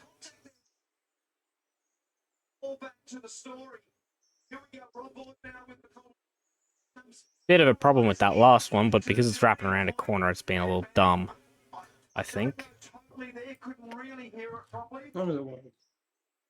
Might actually be able to fix that one by doing a quick little flip of a node. Because I think it's trying to wrap around it backwards.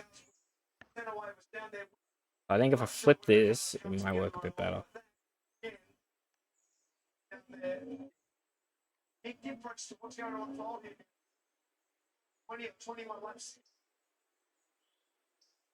Nah, it's just gonna be weird, but... Oh well. Trying to keep the tire temperature up now. 100. So what happens as it comes to this race? And on the script, this motor race. So we've had Goldie lead, lots of on the restart at turn 1. We've had Woodley under pressure. Situation. Ah, I've done this backwards. Yay. I gotta swap upper and lower on all of these. On the radio.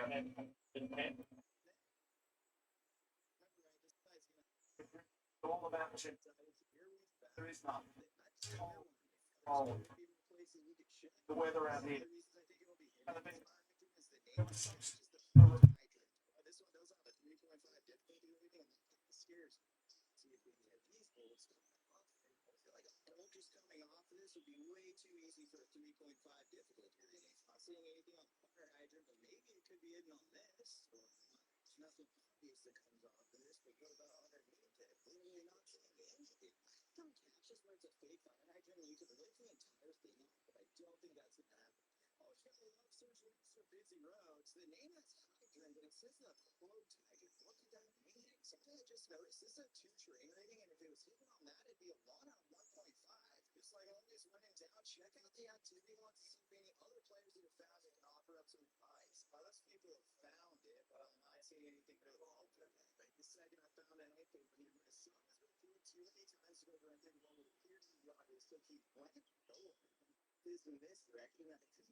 Yay, look at that.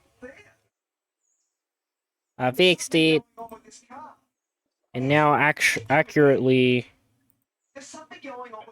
designates.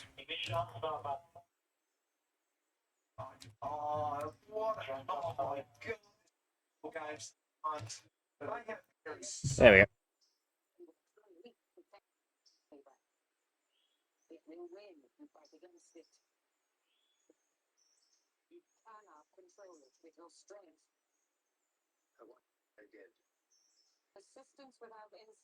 Oh, it's this bloody area again.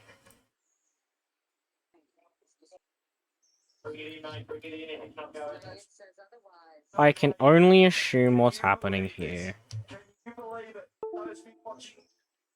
Some retard is what's going on. No, I'm trying to fight Bjorn's mod, and it's being a little bit dumb. This segment, I keep removing this segment. Did I accidentally unremove it in the code?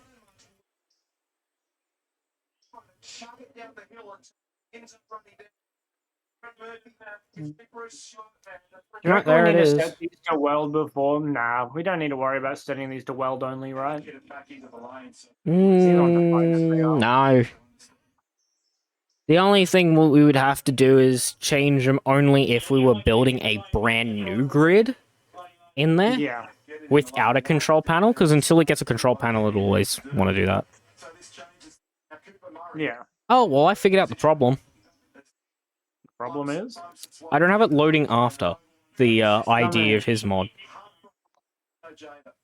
It's loading after nothing, which is what's causing the problem. So I need to grab his definition file, grab his ID, put his ID in my definition file on load after, and that should fix everything. Whether or not that fixes now is no, because I can't read that file unless I restart the game. Yay.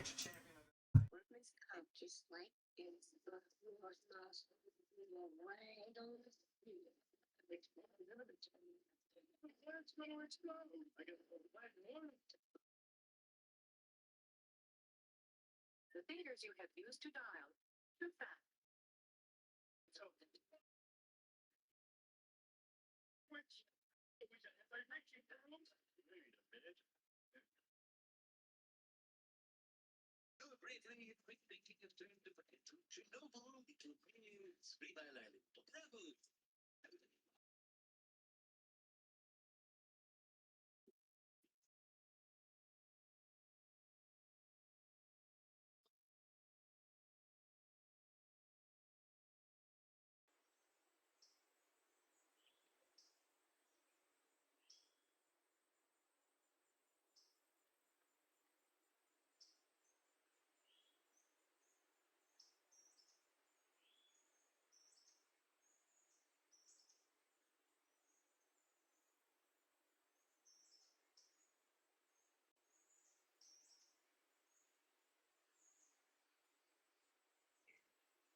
Oh, no wonder why that one's being a pain.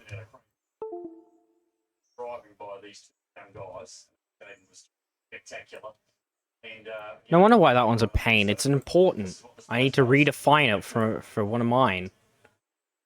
dived into the footwall down there. There's a lot of electricals, including Motec.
Oh, damn it.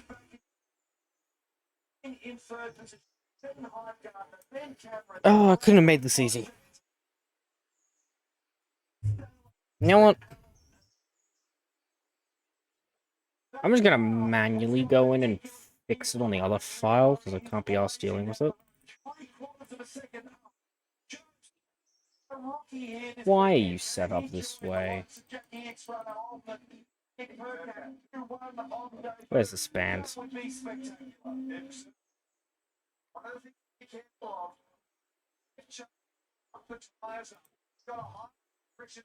begin with, that will work for you like this.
Hey, Luna. Expire or whatever's happened across both Luna? cars is pretty poor. Oh, don't tell me my audio's died. Okay, there you are. You remember back when the aggregated loads and the wood chips first got added? And whenever you loaded in, you would always get that strange customs message? Yes. I finally figured out what that message is. That message is related to track spans which identify lengths of track for designated tracks. So one of the mods that we were using back then was actually broken and was defining too long of a span. Okay.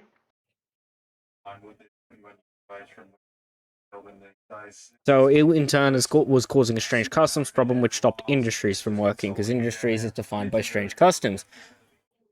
It's one, actually that's going to be one downside when Ark comes out. If strange custom, if something that there's usually a strange customs problem goes wrong, it'll fully turn off all track modding as well.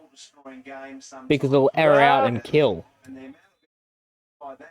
So you're telling me that is going to kill the whole thing? Yeah, so if a mod is made incorrectly and has a problem and the creator doesn't realize and uploads it, it's gonna cause everything to die. Because Railroader is what's originally reading the track data, and then Alina's is for the progressions and some of the placements of scenery and that's what controls that. Strange Customs communicates between the both to make everything work, but when they're all combined, if one part of the process dies, it'll kill all of the processes. So they're gonna have to figure out how There's no way to stop that. The best they can do is pull up an error message saying the best thing that they could probably do is get it to tell which mod is causing the problem, rather than what span is causing the problem in this case. Okay. That'd be the easiest way to do it. Well, it'd be the best way to do it, realistically, because if there's just a problem with a span and it just says, hey, this span is too long, people aren't going to know what that means. That's for developers to know what that means. But in the past, not even developers have realized what that meant. And I've only now put the two and two together because I don't usually read the messages. Okay. So you're telling me that this could end in either success or failure? Is what you're Well, telling me. it's more of down to the mod developers, whether or not they actually make a mod that's actually working. Like what I'm doing right now, I'm trying to fine-tune them by just using the repair tracks to fine-tune. Yes. So, how am I defining that? Well, and then you also have to realize this, is that Elena is also getting some outside help. Sort of. Yeah, there's multiple people. For art, no. Alina's not getting help for art. That's actually something that I can say. Alina is not getting help for art. There is a couple of pieces of code that Grizz have given to get some of the stuff that Grizz has into there so that track modding is a little bit easier for developers. But that's about it. There's not really that much that is actually other people.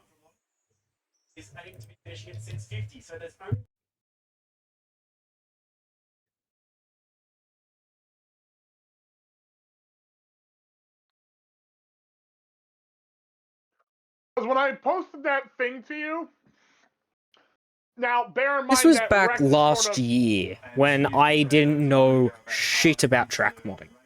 That was back when I made the Birdtown branch runoff. Right. So I knew absolutely nothing when it came to other stuff. So I just said ignore it because I couldn't figure out what was causing it. Right. And that was before the infamous asshole move that Rex did. That was yeah, that was before that. But Rex sort of pinged everyone that was in that channel about the... Did he ping everyone about art? Yes, he did. Ouch. Glad I'm not following that channel. Not too many channels I do actually follow in the Railroader Discord. Well, and then people are spamming his stupid Rex's track modding, which I don't really personally care. I mean, I go by what Elena says, because Elena is basically, like you said, she's the sole owner of that. Yeah, in a nutshell, Elena pretty much has the I fucking dictate everything pretty much. And Rex sort of pinged everyone about it. I got a block message by one message that he said the whole thing. So it's like I'm trying to find it here so that way. Yeah, it would have said something about yada yada yada art. You can go to this server to download it, yada yada yada. Because you need the role to actually download it off of the website. Yes. Granted, I downloaded it and put it into Unity, and it just completely didn't work. Strange Customs and Railloader were working, but I couldn't get art to work at all.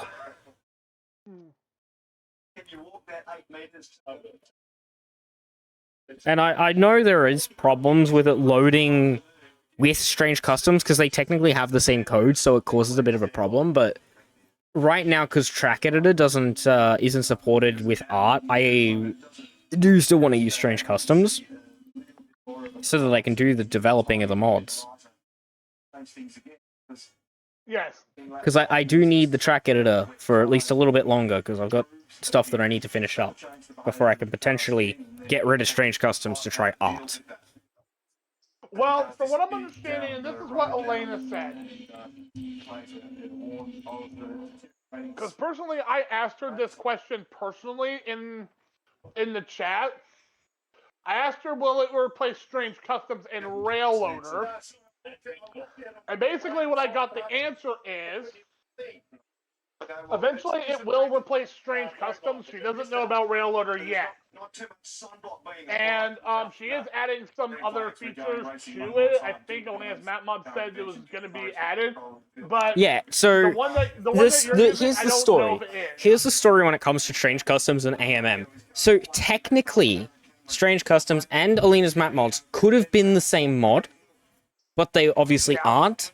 So what Art is doing is it's combining the two into one, as well as allowing the host to have all the game graphs, and then if another client joins, it just gives the client the game graph while they're in the server, but the moment they leave, that game graph just gets fucking deleted out into the abyss.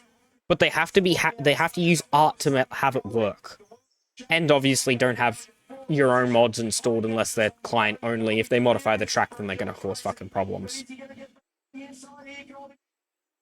Right. But yeah, the only thing that it can't really do is share assets. So all asset packs and really anything that runs in Unity still needs to be shared, but the game graphs don't, which makes it a lot easier for people like me. So I only need to include the stuff for Unity, pretty much, if Art works properly. Whenever Art starts working correctly, I really just need to have Unity stuff in the download, because all the game graphs will be separate, and they'll get downloaded in. So I only need, so whenever the tracks get updated, I just do that on my end. But whenever there's like a locomotive or something that uses Unity, that's for everyone. Yes. Makes it a little bit easier, but not really that much different. Right. Because the Unity mods update more than the track mods anyways, so...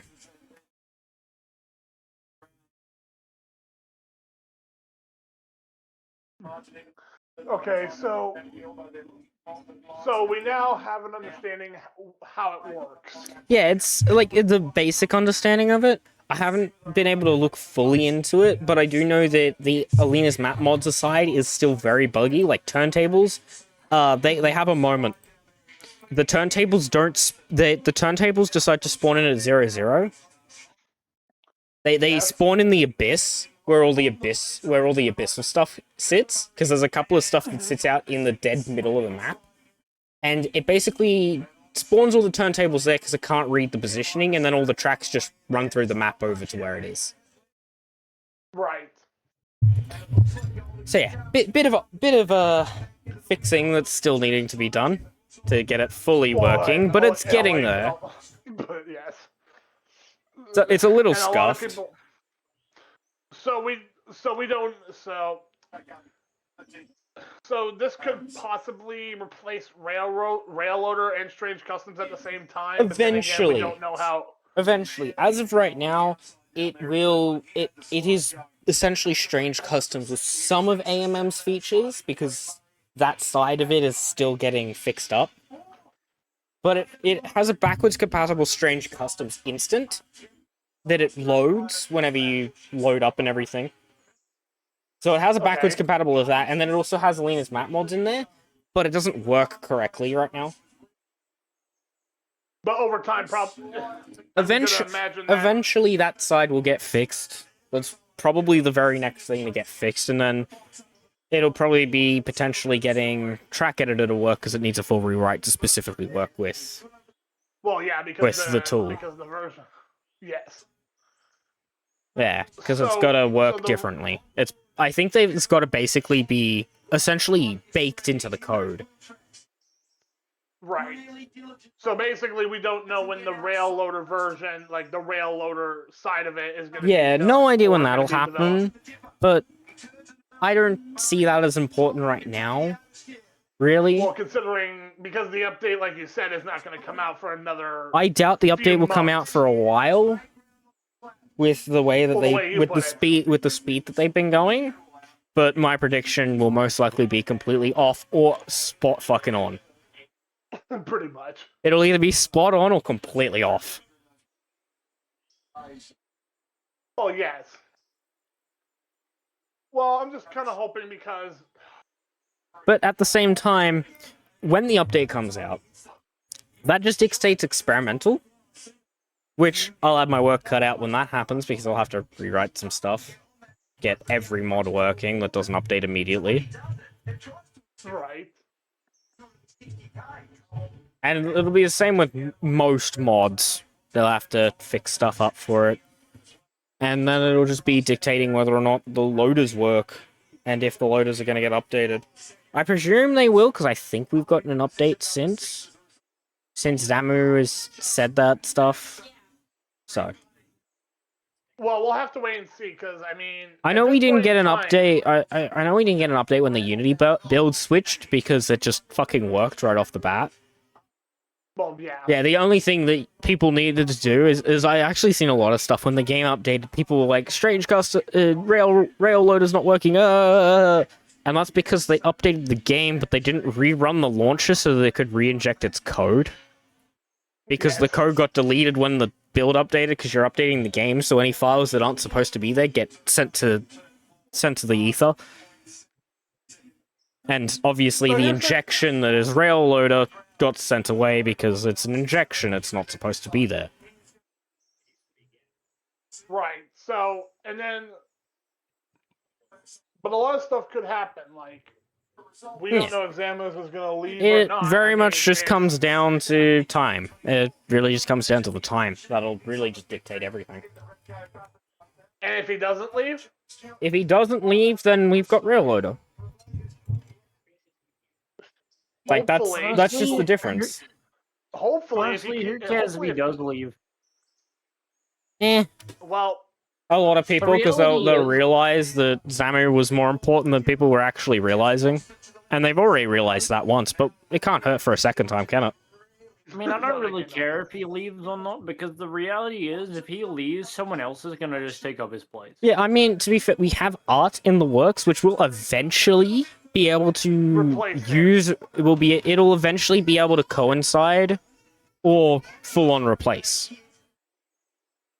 But as of right now, Strange Customs and Alina's map mods are getting merged into art, which is Alina's work, because Strange Customs and Alina map mods could have been one mod. It could have been one mod, but it wasn't, because shit happens. Reasons aren't. I mean, I kind of see why. I don't know. I can discuss it, but I kind of see why Zamu didn't want to have the entirety of Alina's map mods also in it, because the maintenance on that would have been as stupid Because Alina map mods gets updated every build version, which would have meant Strange Customs would need updating every single build version. Because Strange Customs gets updated once in a blue moon. Like, it's very rare to get a Strange Customs update because it just works for so long. I can honestly say that even with the new update, it will still work. The problem is, though, it's just Railroader will need to be updated. It might not work. It depends. It usually needs an update every major update. So, like, the maintenance of way update. Yeah, MOW might cause problems with Strange MOW is Customs. gonna fuck a lot of things, I think. Yeah, though at the same time, it's gonna fuck everything up, so... Yeah. And then it'll come down to the people who use track progression, who's gonna update their mods, and who have long abandoned the game. True. That'll be a thing to see. Well, I know Foxy's... Foxy hasn't abandoned the game. That one's obvious. He releases updates constantly.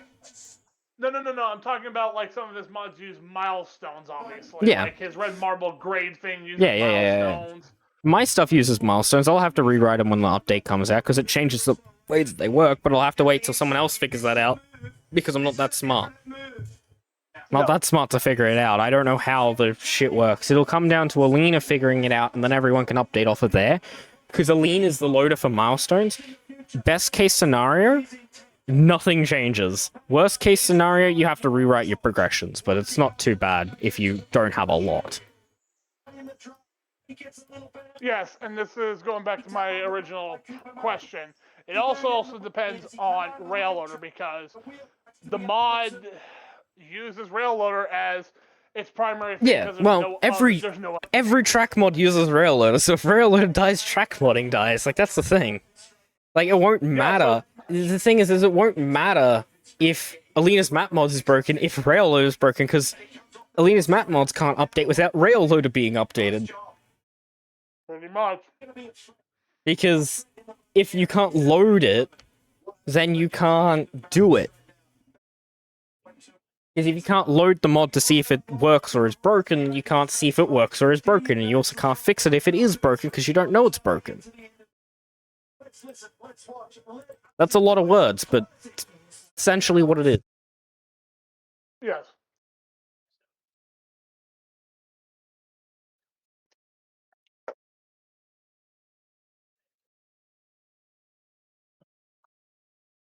So basically, right now, at this point in time, it's basically a fuck around and find out moment. Yeah, it's pretty much will it break, will it not break? Will it update, will it not update? It's God damn it, I got entirely difficult to determine. I'm lucky that my friend's not in my game right now, because You been something? I added some new industries, new Governor's Island industries. And it broke right something? Now I gotta no, the amount of cars that I have in Andrews is gonna cause a lot of problems. Yes. Don't worry, with the new iteration of Birdtown, it's gonna have 3 settings, and the setting that it's currently on, because I did make that point to the people who were making it, that some people aren't going to want over 1,000 cars a day just for the branch line. Most of those being coal cars. Well, for the iron ore mine, basically. That, and yeah, there's also that iron ore mine.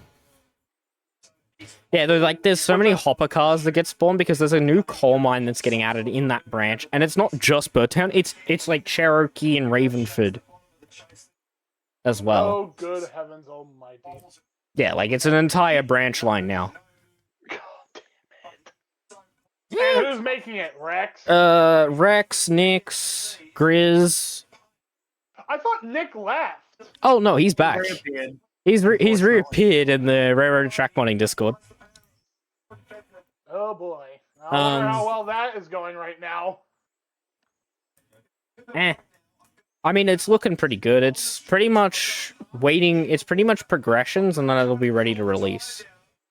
From what Grizz told me, it should be ready pretty soon. Like, I'm pretty sure he said, like, next month or so is an expected release. Yeah, that's gonna be a problem because I gave up on Birdtown completely after what you said about it. Well, yeah, that's because the original version was unbalanced as hell, but they're coming back at it, and they're doing balancing now. Because it was in an unfinished state when Rex was taking it over, he just sort of made a mess of it. Yeah, and that's like... So, yeah, it just came down to that. But with the newer version, it should hopefully be balanced. So it's not gonna lag. That, like and it's gonna have that, and it's also gonna have 3 difficulty versions. So there is going to be a lower one, and there probably is going to be a higher one. Okay.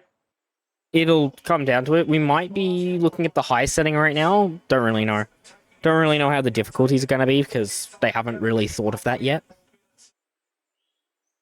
Right, well, I But gave up on Bird... one thing is I can go in and modify the numbers because they're open for anyone just to go in and modify the industry input and output numbers. They just don't want you replacing anything that they've built.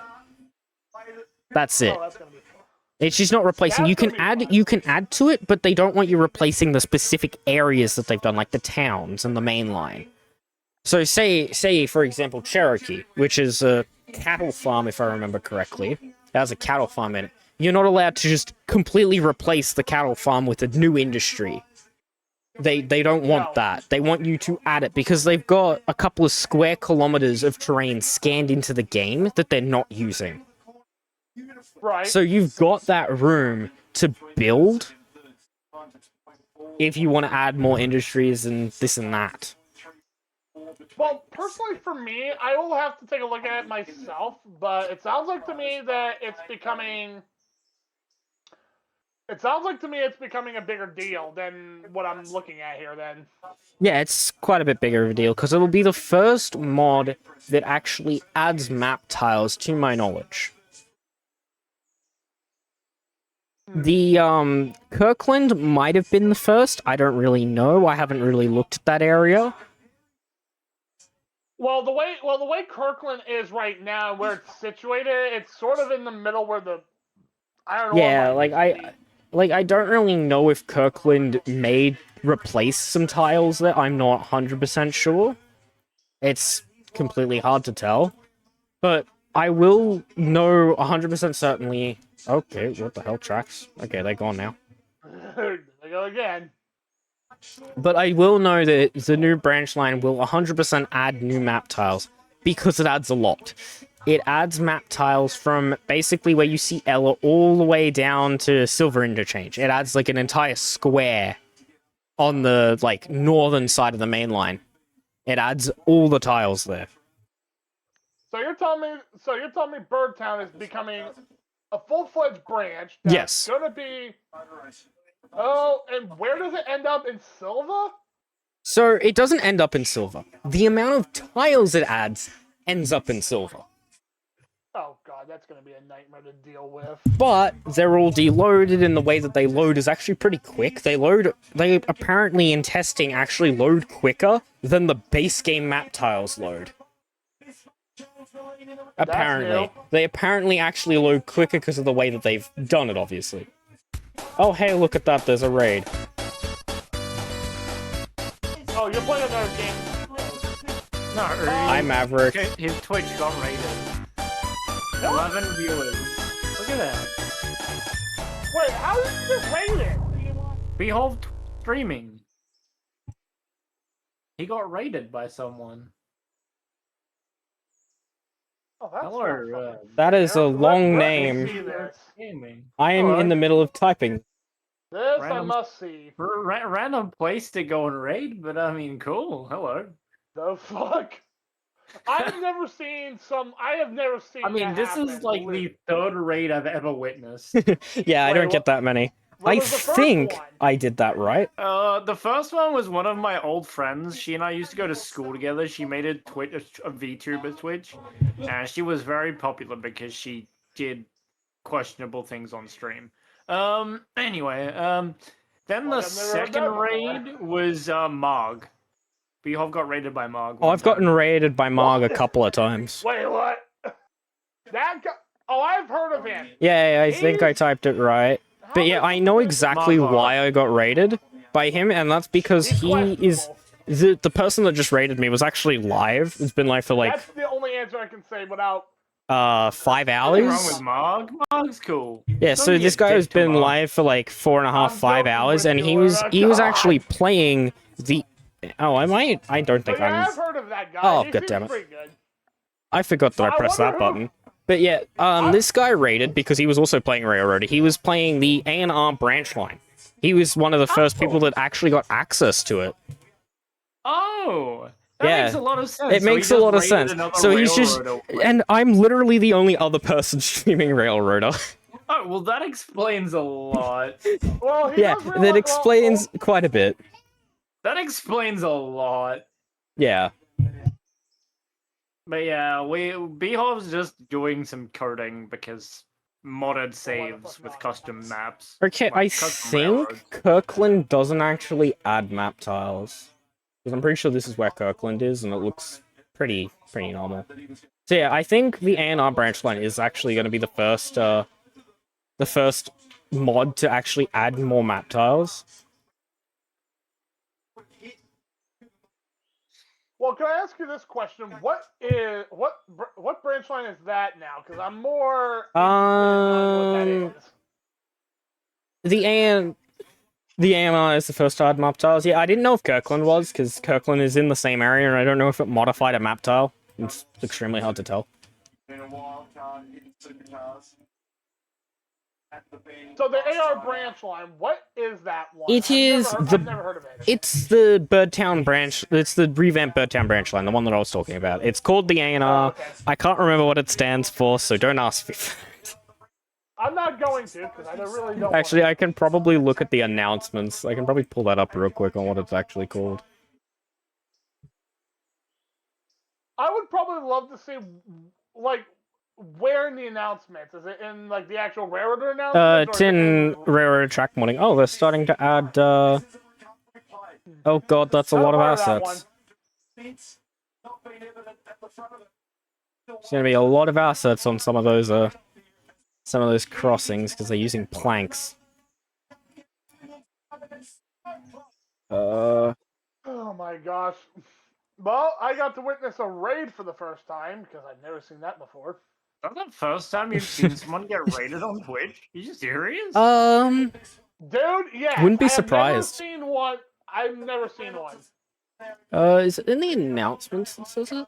RTM News. Because, Luna, to be fair, when I talk to Beav, he's normally not streaming, but this is the first time he's streaming, and that's. What do you mean he's normally not streaming? Whenever we play Railroad together, I was he's streaming nearly a always lot. Streaming. I was streaming He a lot streamed back a lot. then. Well, then how come you didn't get raided during the time I was online? Because it's Railroader and I'm relatively small. Yeah, I was gonna say, Beehov's not a very big streamer. Like, I'd be he's got lucky to get more than 10 viewers concurrent. Yeah, that's pretty much right. That sounds about true. Not a rip at Beehov. Beehov's content is pretty good. I'm not gonna lie. It's Oh just hey, that this is people don't watch- actually this is a lovely screenshot of this is a lovely picture of where art currently is when it comes to turntables and what it does. It does this. Someone just got someone's got in trouble by AutoMod.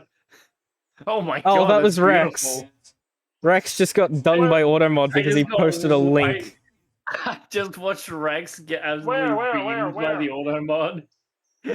Yeah, this is the turntable. This is what it's That is doing with art. beautiful. You're not sharing screen, That is sorry, I can't beautiful. see it. Like, I literally just looked over at the stream, and all I see is the Beav, Automod can you, from Stream link me to your Elements. stream, because I want to see this and do my own. Rex, what the hell is art stand for? You've never actually said what art stand for. I've checked all the announcements. It's Oh, gonna be Rex has something DM'd I have a me. sneak Oh, I suspicion. could have seen that link, Rex. I could have clicked on it. But thank you for sending me the DM, anyways. Yeah, I What was is gonna this? say, we Oh, it's North Carolina I had a Railroads, sneaking Appalachian suspicion. Railways.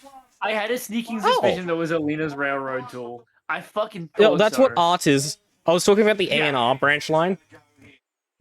Oh, that's not what you said, you fucking. Oh, is that not what I dumbass. said? Oh, well, No, you anyways. said art. What Oh, I the said fuck? art. Dumb. I'm dumb.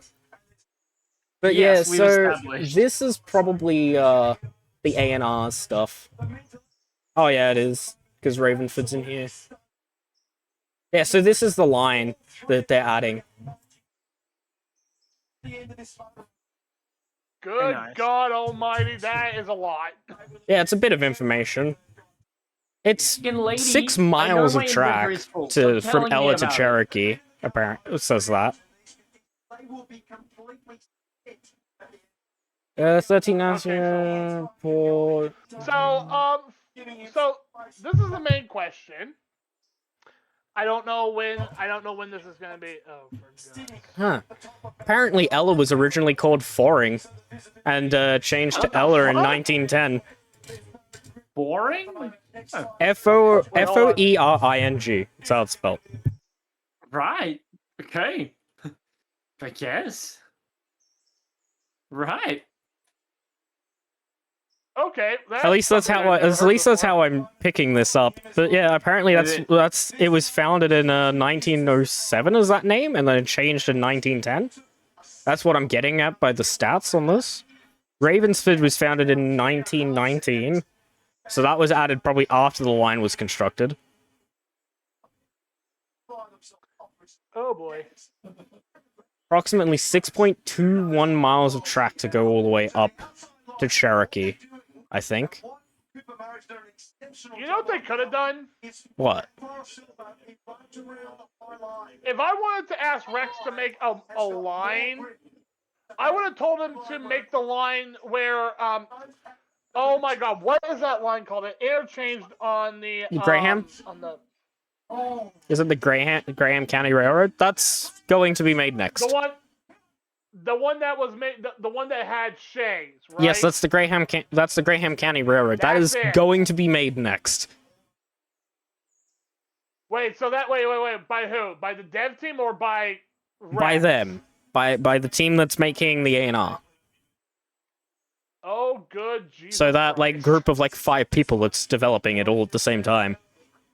I wonder what that line's gonna include. And then because they're all I also know is going that- to be going. They're also going to expand the line all the way down to Asheville as well. Oh, for fuck's sake! Really? Yes, they are going to do that and probably signal it as well. Let me get it's the same people that are gonna be making the Someone Birdtown needs to go branch. through with the signaling and add signaling to every Everything. Oh Yeah. my God! That's going to be a moment if they do. Bro, I would pay someone to add signaling to fucking just the rest of the stock games railroad. Well, I would pay someone to do that. Originally, there was signaling on the Alaka branch, but that got I know, they took discontinued. it off. It wouldn't be too hard to re-add it, I don't think. You just gotta update the assets. No, you wouldn't need to update anything. You use base game assets.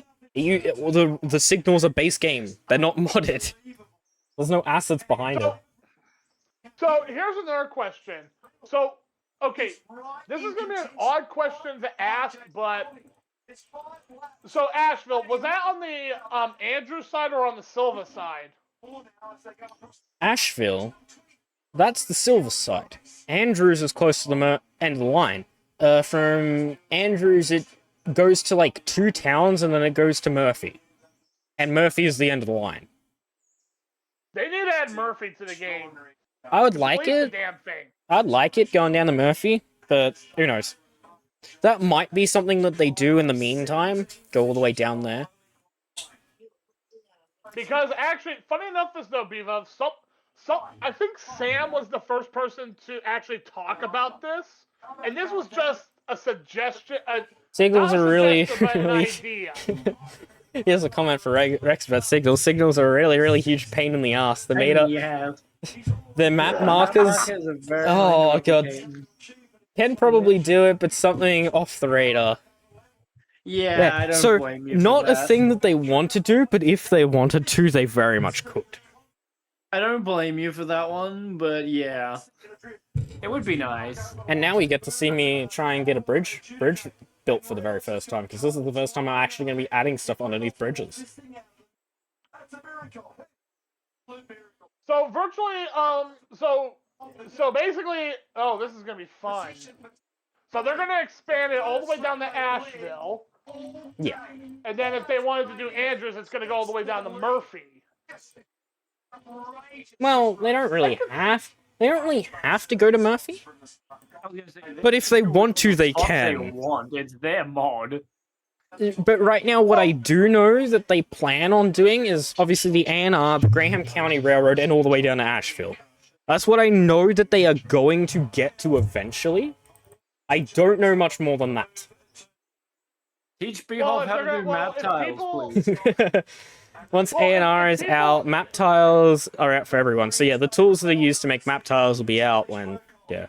Oh boy, Beehov, you know what that means? That means we can do even dumber shit. It means we can make an even more stupider version of our current plans. And that was... Hey? And that was, because I'm currently in the middle of doing one of them. Oh boy. No, I mean, as in, like, we could completely make a map that's... Oh yeah, more that was it. accurate. That was right. Ooh. Map that was more accurate? Hold up. More accurate? Yeah. What, you mean like modern day accurate, or? It doesn't mean modern day accurate, just accurate. We could, if we could find the information, we could just make one accurate to what it used to be back in that era. Yeah, because I know there are a bit of creative stuff here. That would mean pretty much fully removing the Alaka branch, by the way. Well... Because I'm pretty sure Robertson, Cole, and Alaka... I know Alaka doesn't... The Alaka branch doesn't exist. I don't know about Robertson Cole, though. Robertson... What's not accurate? I don't know. Italian game is based on what it was. So that would have been around during the Southern heyday. Revamp. The revamp? That would have been around... If we could do, like, customized map tiles, we could do something different. Oh, yeah, talking about that. Yeah, that. one thing that we want, we were talking about, is a different map. Is that what I'm getting at? I'm trying to remember. My question is it entirely possible to just rebuild an entire map? Yes. Like, is that possible with map tiles? Eventually. Yes. Alaka was real, but I don't think the Alaka branch was real. So if we busted balls, Hold on. eventually could we Let me If I'm gonna check this that out. comes, here's really what it comes down to. If we can get it to where when the A&R branch comes out, if we can get it to where there is a different starting point, we could go off into bumfuck nowhere and just place down some tiles and build a map from the ground up. Hell yeah. Rex, as soon as you are ready to do that, we are going to do some dumb shit with that as soon as that goes public. I hope you're aware Oh wow, of that's that. the same level. Oh yeah, he expects stuff. The only thing that they, like I said, that they don't want is modifications of pre-existing stuff. You can add to it, change values of the industries, they don't give a fuck about that. But they don't want the actual core mod that they've made, where it's like the track layout. They don't want people messing with that. Like So you're telling me we replacing can't pre-existing entirely- stuff. So you're telling me we can't entirely wipe the map and just create something from the ground up? It comes into just stuff. What they don't want is for people to download the A&R branch line and then just remove the A&R branch line and build their own stuff in its place. They don't want that. No, I was talking about removing the entire map and building the entire map from scratch. Removing the entire map, probably not possible, but you could just move off to the side where we're in the middle of the void and just build it out there. That's kind of what I want to do. I just want to remove, like, get rid of the entire standard-based game and just build an entire fresh map from scratch. That's what I want to do. I just want to build an entire map from scratch. Of a different place. Yeah. There's Oh, plenty this of is map funny. tiles to do whatever. Yeah, you can 100% null the entire map track, but there's a lot of no. Yeah, it takes work to do that. It would be. I think it would be much easier instead of replacing the entire map, just leaving the existing map and just moving away over to a different area. You are understanding what I'm getting at, Oh, right? yeah. I mean, if Asheville comes up by the time we potentially start doing that, we could just go, like, towards Asheville, where we know it's going to be empty for a while to do that. But then it also depends on how much shit that they do. How many map tiles they actually add when they go down that way. Because I know they've got a lot of map tiles already for the existing stuff. Also, don't mind me just quickly not uninstalling this mod. Wait, hold on a minute. Yeah, I know we can add an infinite amount of map tiles. Yeah, my plan is to recreate a particular line in a completely different place. Bevos, I found something. You found something? Oh, hey, he's been giving me pictures on Discord while I haven't been looking. No. Actually, I just found this out. I looked at. Let me just save these. I found a road map of the Great Smoky Mountain Railroad. There's a lot of branch lines that actually are still in the game. There's branch lines that are there. So I looked at where Alarka would have been. It's outside of Bryson City, right? I'm trying to follow the line going towards Almont because He loves sending pics in your DMs. Yeah, I can only imagine. Yeah, so you can see that you can see the line down to Fonta as well. It went the original main line went from Bryson to like Eep Springs, and then it went down to Bushnell, and then it continued on to like Almond and that. And then there was also the branch line down to Fonta. That all got flooded, so then they built the new main line. And then there's also, as you can see in between Nantahala and Topton, that's the Graham County Railroad. And then at Andrews, there's also another branch line. As you can see, past Andrews, there's Colville Marble, and it keeps going down to insert name, I can't remember. Murphy, that's the name. And then there was also at Silver, there was another line at Silver, the TNSE. And then obviously it goes down to Asheville, and there's probably a couple more splits off in that. Well, it goes all the way down to Asheville, but it also has towns like, I'm trying to read them while reading sideways. But yeah, there's a lot of potential with this route that we have now. A lot of people think that the route that we have now is kind of boring.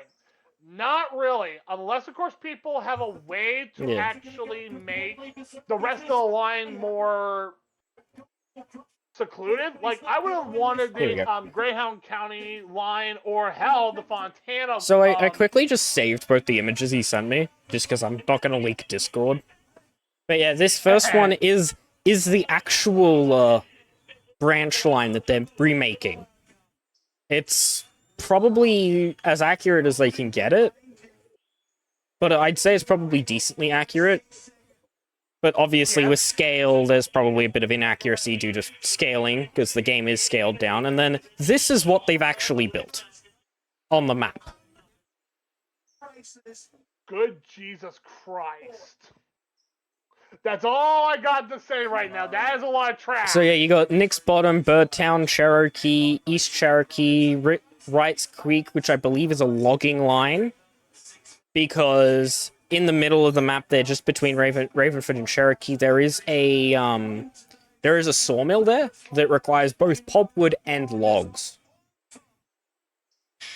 And then obviously you got Ravenford, and then you got Mingo Falls all the way up there, and then so it looks like they're actually adding an industry at Mingo Falls, and then there's another industry past it that's not on the picture. You're now heading to the news for celebrations, podium, and reaction. Right. Switch to 7 Mate.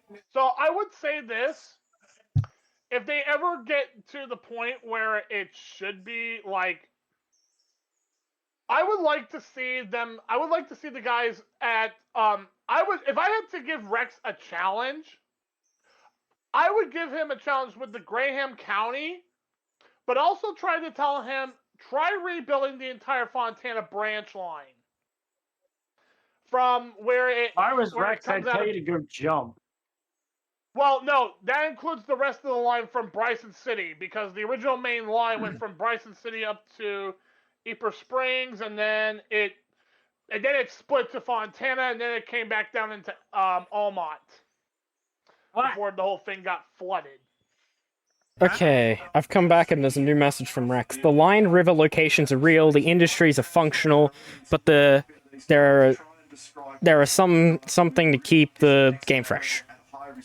And they're also planning for you to be able to start in Ravenford as well.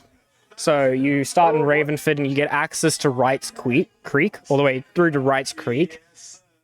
I don't know if you get access to the upper line, but then you have to build to Birdtown and Ella. You have to build to Ella, then you can construct Birdtown and Nick Bottom, and then you can also construct the industries down here behind Ella, because there is a group of industries. I don't know if on our side personally would build this, but this is a thing.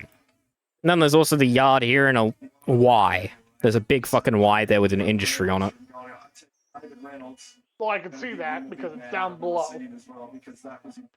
So this is going to be fun, but the problem is, though, how bad of a frame rate thing is this thing going to cause? 'Cause that's the It's not that bad from what I've seen.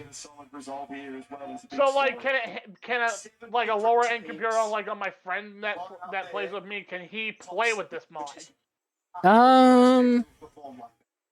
Yeah, well, it's pretty much just the cars. It's just down to that CPU thread locking. Yeah, so multi-thread processing CPUs can't handle the game as well. Okay. Because if I were to open up like my task manager and open up the stuff, you could see that I'm only running on like a third of the threads that my system actually has access to for the game. Seahaw's computer is already a piece of crap anyway, though. Oh, fuck off. Wow, dude. God, you're too relentless when it comes to no insulting one. It's called friend banter. Pretty much. They can if you enable cheeky settings, yeah, but like if I open up this and I ignore all the blue stuff here, but if I tick Railroader and where's system? Oh man, did you intentionally make it blurry? I love that. It is blurry as shit. Did you do that on Intentionally purpose? blurry? I thought so. Like what's intentionally blurry? Wait, what? No, your whole whole stream is blurry right now. Is blurry? I don't know if it's just me. It's probably the smaller text not liking it. Oh no, it's a bit better there. It was probably the background with it being all that black. looks fucking cancerous. Yeah. It's probably just my computer having a my rendering. Yeah, it's probably having a bit of a second. But yeah, as you can see, Railroad is using 140 threads. I have 365 total. Okay. And I'm overclocked by 5%. For whatever reason. I never did that. It came overclocked by 5%. I was gonna say, most of them come slightly overclocked anyway. Yeah. Though, that's just the thing about the game. It uses CPU, but it doesn't use all of the threads by default. I kind of want to try lossless scaling, but at the same time, I don't. It's like $10. $10 just to use that? Yeah, $10 to buy lossless scaling. Is it like a one-time or? Yeah, it's a one-time. Oh, it's a thing, one-time. but That's still, fair enough. $10. $10. Oh You're boy, gonna Rex pay has sent me some more stuff. Oh, he sent me code lines. Well, I don't want to pay $10 just so I can use a 3060 in my 4070 system. Bevo, can your chat hear me by any chance? Because that's a little bit confusing. Yeah. Oh boy. Your bottleneck is your CPU. Yeah, I know that. I know my CPU is the bottleneck. well, I finally pushed him into upgrading his graphics card because he was running on a what was it, a 2060. 2060? 2060, And I the lower made end him one. The upgrade lower, it was the to a 6 gig one. 4070. Yeah, it was the 6 VRAM gig one, not the 8. I made him upgrade to a 4070. 40 was it 4070 or 4060? I don't remember. Great it was question. a 40 series, something from this century, anyway. yeah, yeah, something from this. Oh, 4070 Super. Beaver, did you hold on? That's the Beaver, one. did you tell your chat what? Remember that one time where we had your friend try to play Railroader on a? Oh yeah, that was that. So yeah, PC? Tron. That was hilarious. Tron. Oh no, it was Yama. It was Yama-sama. So his main computer kicked the bucket. His motherboard was just completely fucked. And then one time while we were playing the session, he decided it would be a good idea to join on a Dell laptop. An Intel Core, an Intel i3 with integrated graphics. And I think it was 8 gigs of RAM that system had, and it fucking ran the game. But it ran at like he didn't get an half a AM5 frame a is because second. He doesn't have that kind of money laying around to buy a new motherboard. That, and I don't want to replace the motherboard in this. I'd rather just build a new system. I was gonna say, at that point, he'd just build a new computer. That was the whole reason why it was a graphics card upgrade and not a CPU Because upgrade. I still have the old still graphics just card, buy which will go another back graphics into card. this. Yeah, the graphics card will go back into If this he's one gonna- later on down if the there's gonna line. be an upgrade further on, it'll be a completely new build. Because this one can run Railroader just fine, so it's decent long- for as long lower as we end don't games fuck if it you up. want it as a dependency runner. I'm not going to Oh, kill wait. the damn thing unless somehow my surge protector power board decides to not surge protect. It's weird. I I keep forgetting that because I'm in the Discord that I'm in time, and I keep looking to chat to see if chat catches up. Oh But god. then I keep remembering that I'm like that little bit ahead of chat because I'm in the Discord.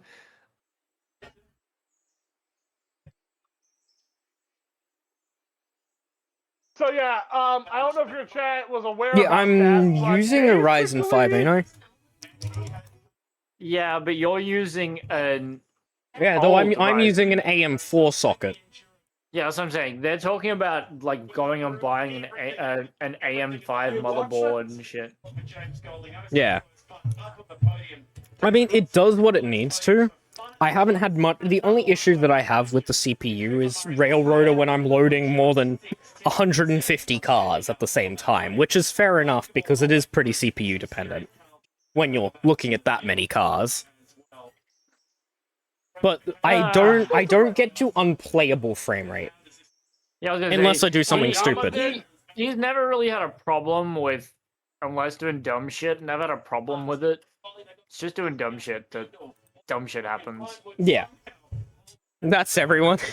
Well, it's not everyone. There are some people that legitimately have problems loading in stuff because they have, I think there was a time where someone was having a problem loading in 50 cars, but that was because they had a ton of liveries on all the locomotives, and they were loading in all those locomotive liveries, which was causing the problem on the graphics card, and it was nothing to do with the CPU. I mean, you'd rather have a CPU bottleneck than a GPU bottleneck. That's just what I'm gonna say. Yeah, 3090 Ti, yeah. 64 gigs of RAM, yeah, that's a moment. Yeah, we won't speak about my specs, okay? we won't go there. We're, I know when he we're says just that, not I gonna know go Beaver there, was gonna okay? go, absolutely, you know. We're not gonna go over what I have. It's not okay. It's not It's normal literally- either. In other words, Luna, it's like we don't speak about it. It's a we don't talk Yeah. about Bruno type of deal. We don't talk about Bruno. That's one way to put it. I was running dual graphics card, but it's kind of a waste of time. Wow, this area is like really flat over here. I'm surprised how flat it is across the bridge. Well, across the river. There needs to, yeah, I honestly agree with that. There definitely needs to be optimizing stuff, but there's not much they can do without fully overhauling the way car calculations work. I don't think that got picked up, but oh well. I mean, I heard it. You heard it, I'm so that's fine. assuming stream Yeah, heard I it. looked over when I finished talking, and it didn't show up on Discord that I was actually talking, so... This I heard it, OBS so is a Stream lot should have more lenient, so it should just be picking Yeah. up everything, including Bathurst 500 behind me. I can't hear the Bathurst, but I can hear you. For once, I can actually hear you. Oh, and they've there's nothing finished. actually coming in the They're background. doing second place now. Yeah, so Rex, your graphics card and CPU is a pretty good combo. Like me, I'm not a fan of AMD, but they have really come back. There is never not that rivalry. Let's be real. Rex, what are you, 55.8? Oh, what is that? Are you just going off of what your thing says? Because your system uses like 8 gigs? Wait. Rex is in the chat? Yes, Rex is in the chat. I said this earlier. Yeah, I was kidding. We've been God, here talking we to Rex for a go. large chunk of time here. You muppet. You are a muppet. Hey, only the British people can call me a Muppet, okay? But we drive Rex, British trains on the regular, so we're British. I should not say that. Okay, I'm gonna do it. I'm gonna talk about Bruno. So my Oh boy, here we go. my PC is a 4070 Ti with an 14th Gen i9, and my RAM is DDR5, 6200 megahertz. But here's the kicker: it's 128 gig of RAM. What the fuck?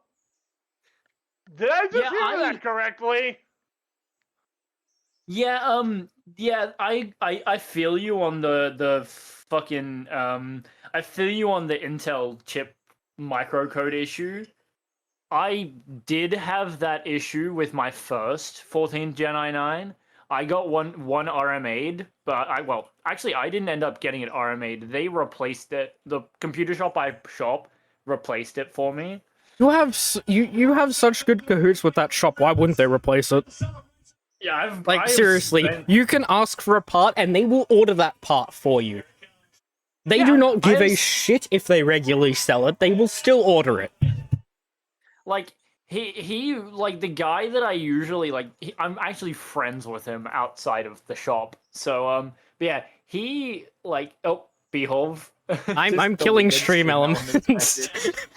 I don't need that shit. I keep forgetting to turn it off, so I'm just sitting here deleting it because we've gotten because it's picking up that there are more than 100 messages every 5 minutes, so it's sending it off. For God's sake! It checks. It checks for 2 viewers, and it checks that I have 2 viewers, and it checks if there is a decent amount of messages being sent, and then it'll fire it if those 2 requirements are done every so often. I think it's like every 20 minutes. Yeah.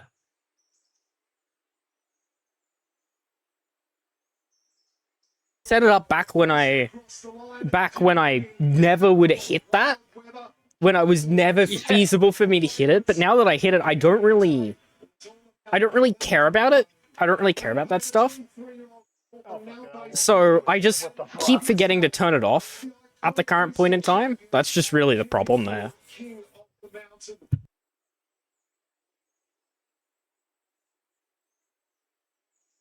Did Andrews finally stop? Oh, I don't know. Did Andrews finally stop saying, "Oh, there are no"? You know, I should probably uninstall the piggyback mod so that I can actually get this area how it's supposed to look. 200 commands, fucking hell. And now the game lagged because of the loading level permanently now. Oh, there goes the river. The river's just gone now. And So, like I said, defect detectors, I think, are just broke. Yeah, so I only had one faulty thing, and I haven't had a problem since. But yeah, I just went to a 14th Gen i9, and that's probably where I'm gonna stay for Don't mind me in the background just I'm ready to crashing build a Railroader. double.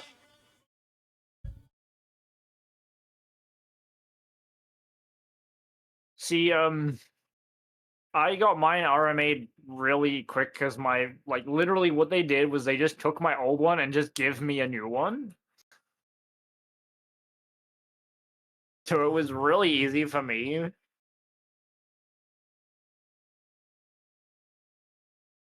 Well, like But yeah, AMD like I is said, really making some strides towards, you know, An Australian team just won Bathurst Intel's kind 500. of focused more like honing in on that fucking stupid AI bullshit, whereas AMD is still for the gamers. AI bullshit. That's. Oh Like, my I gosh. do not care about, but then that's also with Nvidia. Nvidia's also Fucking going hell. to The people that drive the cars in Bathurst do not know how to drive. Fucking hell. I was just looking at the ending when they go through all the crash scenes, and there was so many people crashing into one another. There was a shell car that absolutely drilled an Optus car. Yeah, I wouldn't go to any of the new Intel chips either. Like the one I've got is currently had no problems since I got it. But yeah, my first 14th gen shit itself, so but aside from that one, I've not had a problem since. But yeah, Intel has definitely Yay. fallen a long way. Textile Bridge. Do you use EVGA as your graphic card brand? Yeah, I don't mind EVGA. EVGA is pretty good. I mean, I made sure that I was at least had a NVIDIA chipset. I think mine's EVGA as well. I don't know, I can't tell, it's too dark. I don't remember what yours is, but it was whatever was going on I don't know, Amazon. I gotta go grab my flashlight that's been on charge all day, so.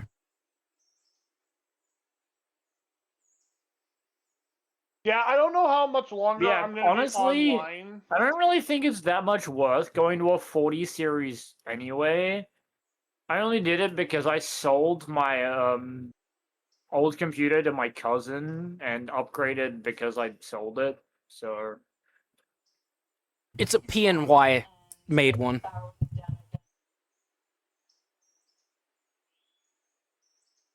yeah, yours is PNY because it was cheap.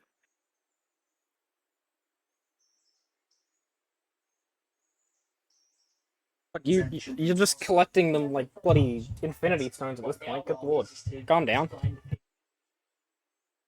There's a 30, 50, 60, 70, 70 Ti, 80, 80 Ti, and a 90 Ti. I think he likes the 30 series. Yeah, well, that's when EVGA stopped producing them, was after the 30 series. EVGA disappeared. It was kind of sad, actually.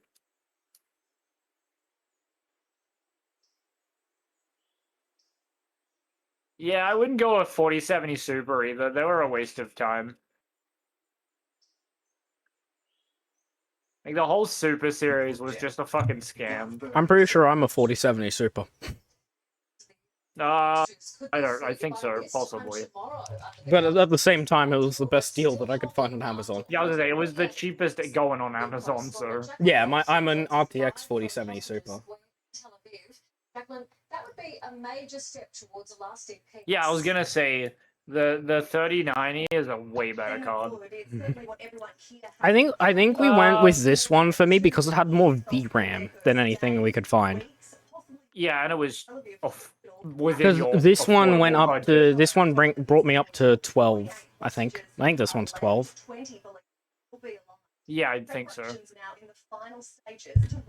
Bevo, I mean, sorry to one cut thing things we can all short. agree on: don't go to the 50 series. Yeah, no, fuck that. Bevo, sorry to cut things short, but I have to leave. I gotta get up at 5:30 in the fine. morning. Yeah, the 50 series was an absolute fucking joke. Yeah, that definitely was. But yeah, that's fine if you have to leave. You're the one that joined this VC after I was in it for like an hour. Well, I didn't know you were online because I was like, okay, I'm gonna get bored here if I don't want if no one's online. And I'm like, my friend just told me that he wanted to know what was going on, and I told him to VC with me. He said it's late, so I was like, okay, fine, I'll tell you about it later. That he sees you, hears you. But yeah, I want a got 60 90 because nice. Yeah, So I we'll feel see that what too. we'll see what the 60 series are like. We'll see what Puppy Jensen says about that one.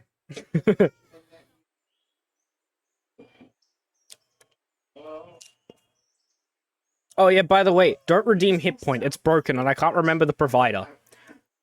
I can't remember the provider that gives me that one, and I've kept forgetting to turn it off. So don't get that one specifically. All the other ones work though.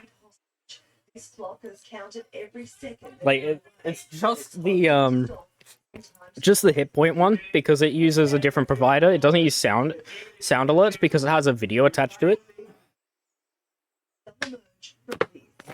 And I can't remember the provider that does the videos, but I've got to reset it up. I kind of want to hit the hit point just to see It what does it does. absolutely nothing right now. That's disappointing. Yeah, it does nothing. Actually, does it say in the description what provider it is? Because sometimes they do that.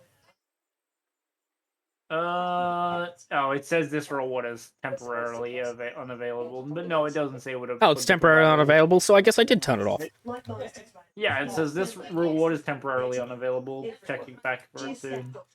Yeah, so I guess I did turn it off, but it still shows up. I really should uninstall the bloody piggyback mod. Where is it? I'm gonna be honest, no offense to QB, but goddamn, can he be annoying sometimes? Oh, you should have been in here earlier before you joined. Constant talking. That's what my problem with him though. All he does is talk.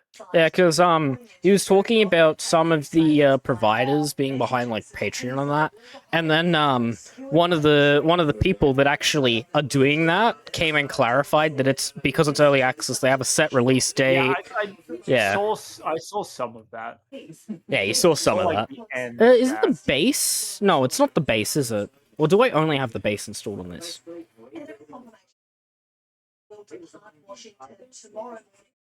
Oh.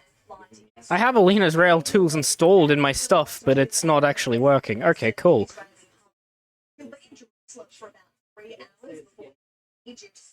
I didn't even realize it was installed. I thought I uninstalled that stuff. Because it wasn't working. That is a key strength to it, all that VRAM, yeah.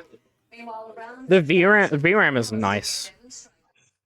Man, do I have the old version? Do I need to dig out the bloody... I probably will. Apparently, I have the old version of the piggyback service in this one. It's the one that's the base and comes with that Bryson one, because I don't see the Bryson one in here. So I'm gonna have to go dig the other one. I guess that's why the rolling stock actually has the visible load showing up.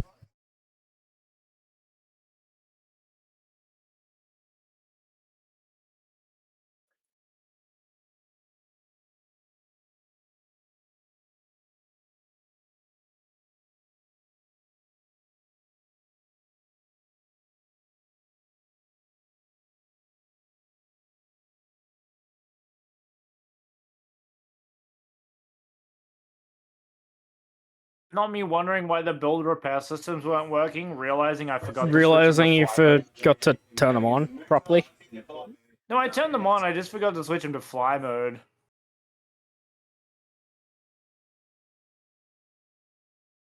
Walk mode, fly mode. Now you can actually do something.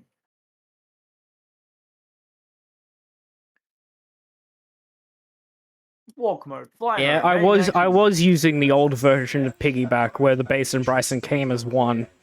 Now I've installed the base one, so now I have access to its features. Work on a 3060.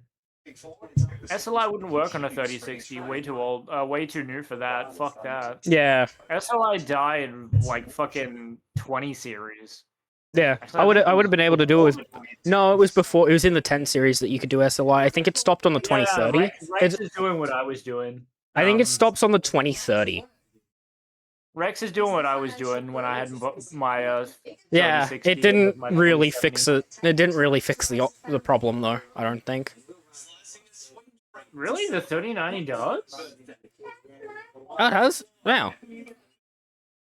Would you look at that? Unless it's an EVGA thing. Because I know I so think many I think things EVGA still supported it for some time. I know So a it's lot of probably an places- EVGA thing that has SLI.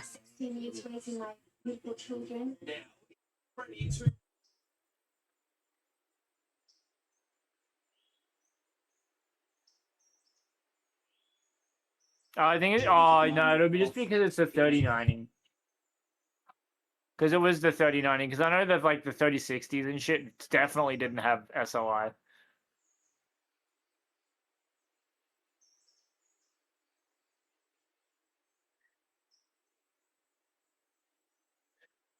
See, does the piggyback trailer work?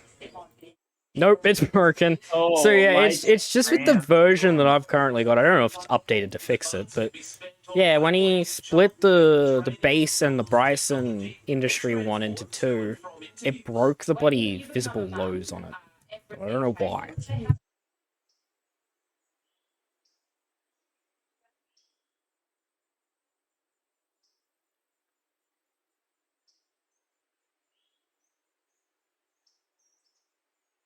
And there's a whole lot of trees here all of a sudden. It's almost like I removed an entire industry from here. Almost.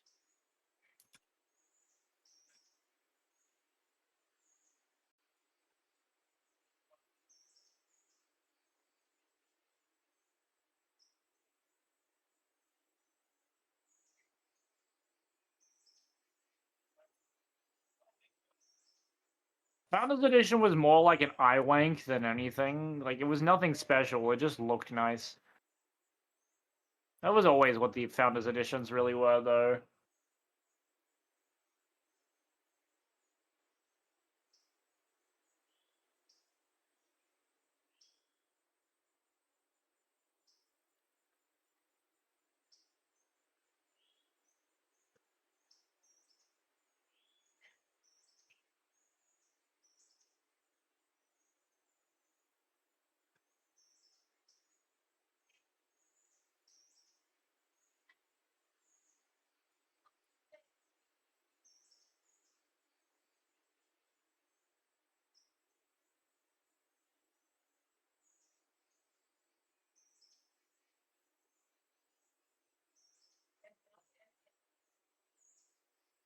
Are you good, Behold? What are you doing? I'm trying to think how I want to do this. Because I want to put an industry Whoa, here. Look out, guys. Behold's sinking. Just make sure he doesn't Shut blow a up. gasket. Because I'm debating whether or not to put an industry here or move the industry that I put there over to here and just not make it a piggyback one. Because I kind of don't want to put I don't want to put a piggyback on top of EMD's piggyback, but I like the concept of the piggybacks.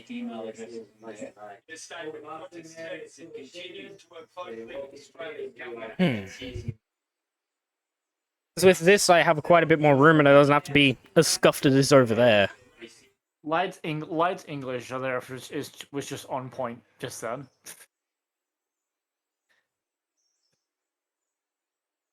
None of that made much disconcertable sense. Yes. Mine is weather cooled, so yeah, and an Nvidia space heater that doubled as a video card keeps the room nice and warm on cold winter nights. Yes. You get those? Oh. Unfortunate. You have snow? Never heard of it. About hot and semi-hot?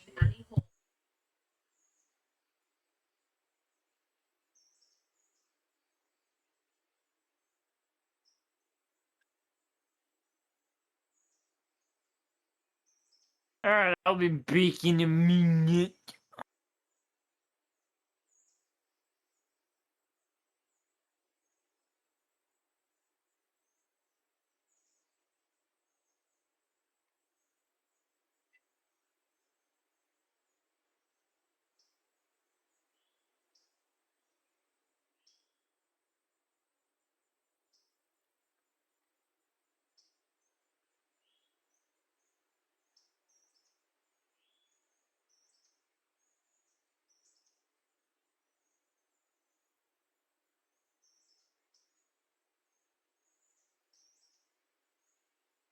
Oh, hey, I guess that.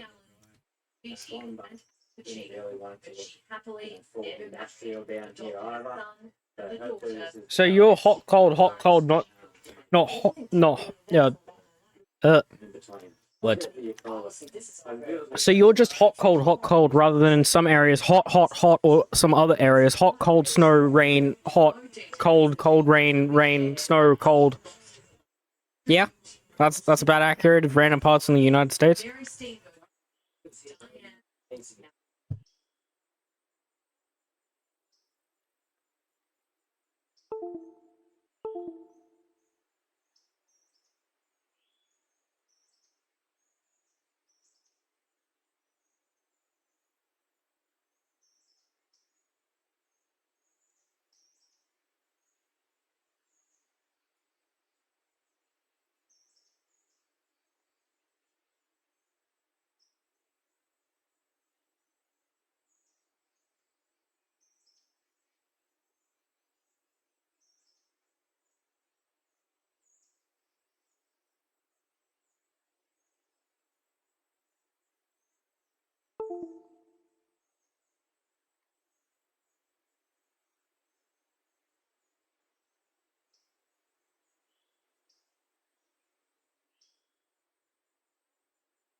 Yeah, that's fair.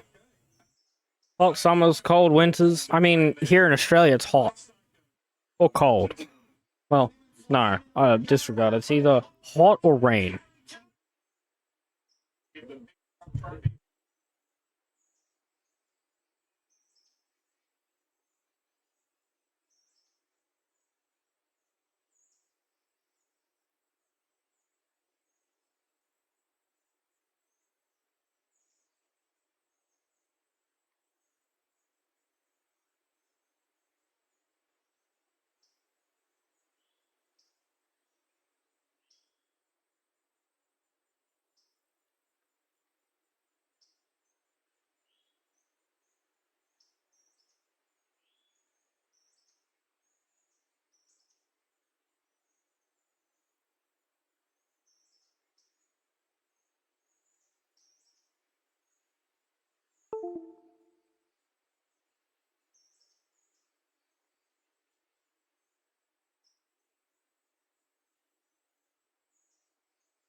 Yeah, that's pretty much it in a nutshell.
I want to mod in a piggyback terminal and another industry, and I was going to do the piggyback here, but I've decided that I don't want to do it here, and I'm just going to put it on top of EMD's one, but have a second industry there.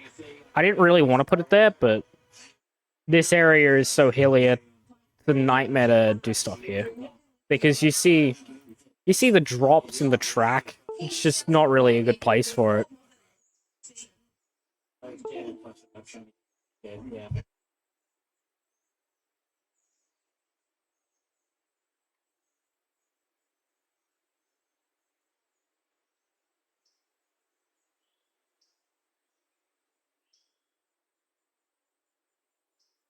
make a flat map mask. Yeah, so then the track does stupid stuff, because the track will dig terrain down to this level, but I don't want it down at this level. I want it up closer to the track bed. This is Bryson. The Appalachian's just around the corner.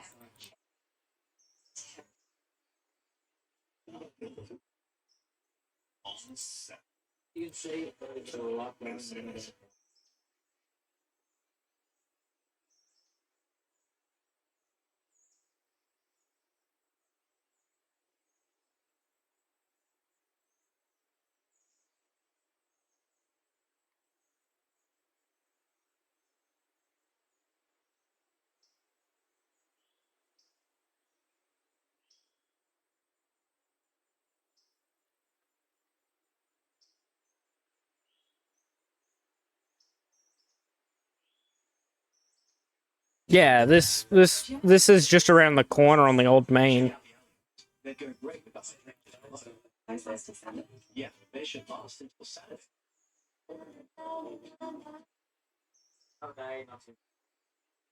I will probably just quickly undo all this just in case there is a way to make it look a bit better. Actually, because I know we're using the plates, it just doesn't work because it makes such a divot on the edge of the tracks. Because the tracks dig into it for whatever reason. Oh no. Oh no. Don't crash. Yeah, if it crashes, I don't really care either.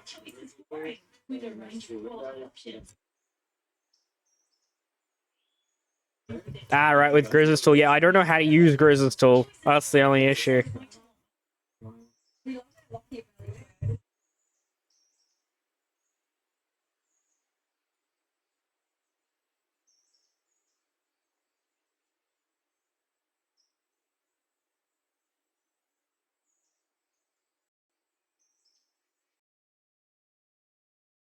Well, I guess that fixes the problem. I'll just have my game crash. Yay.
How have you not gotten rid of buff now?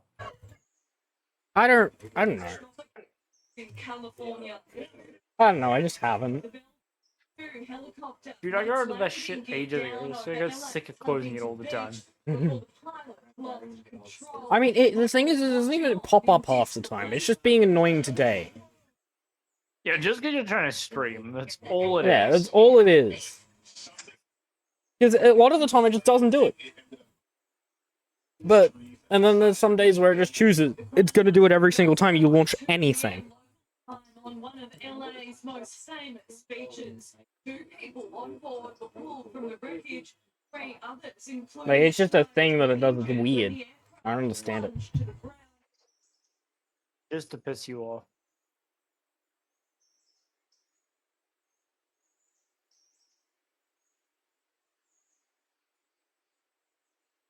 Alright, have a good one, Light.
And that's a sharp one, a 40. That one maxes out 41 degrees of curvature. Get damn. That's sharp. The record away from that instructor $12,000. Australians have been Oh, that tree popped back into existence.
Yeah, one thing I just absolutely hate with the track is when it does this, where it dips down the terrain before it comes back up, because it doesn't need to do that, it just does. Makes shit so annoying. Just doesn't piss you off. They're doing some final prep, sorting the last couple things. Getting ready. Because there's no real reason that it should be going down and then back up, like, just level off. Because I'm pretty sure in certain other areas it doesn't do that. Where it goes down as far. I don't know. Just to piss you off. Yeah, pretty much. Good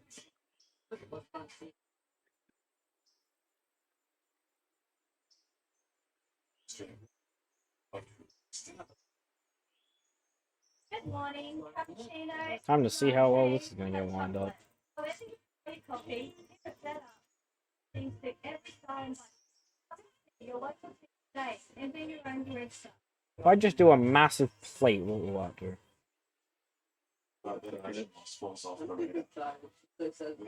Probably going to take out the river doing this. Oh, no, didn't even take out the river. That is small.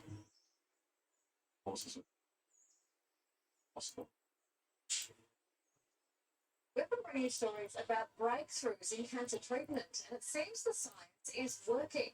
Survival rates in Australia record highs, but as health editor Jennifer Friday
Hey, Beov, are you sick of coding yet?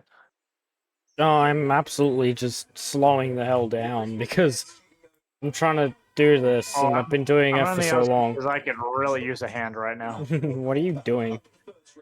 Building the floor. Building the floor. Yes. And then we need to start furnishing this place. Yum. Yeah, I probably can't keep doing this too much longer. Because there's only so much I can do in one day. Yeah. Granted, I did basically redo half of it. I was gonna say you've done a lot of work. Oh yeah, I redid a good half of some Bryson modifications I did do. And I did a bit more, because I've added a double crossover here. I've moved one of the crossovers over to here. Put a double crossover here. I put another switch off into the Y, so you can do it from main 1 and main 2. I've put 2 platforms in. That was the other day.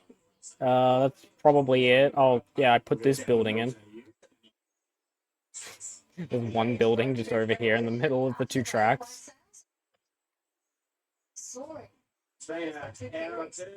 There's no easier way to do this. God damn.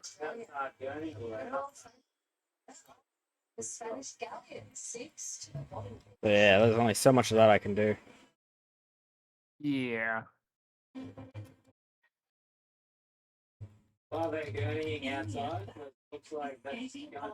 Actually, this is probably not going to work. About to do set game, and then I realized I'm probably going to break something if I do that.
Hey, Behold. Yeah. Would you believe me when I told you the Dune base still existed? Huh? Our base in Dune still exists. How the fuck? It's still standing. Somehow. It's still standing. It's probably missing a couple of walls. I was gonna say, there's a couple of chunks that I did notice were gone, and both of our Thopters are gone. Because the power went out, of course.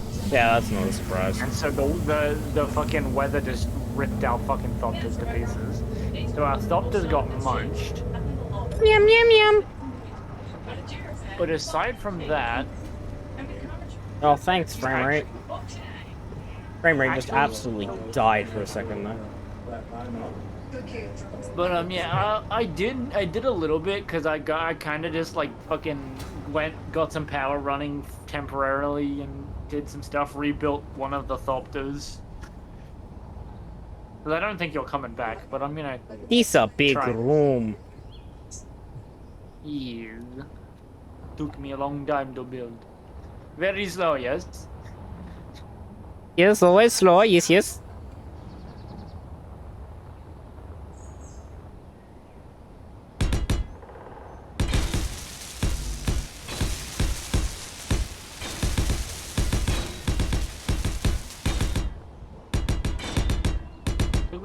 remember what I came here for. Steel plate.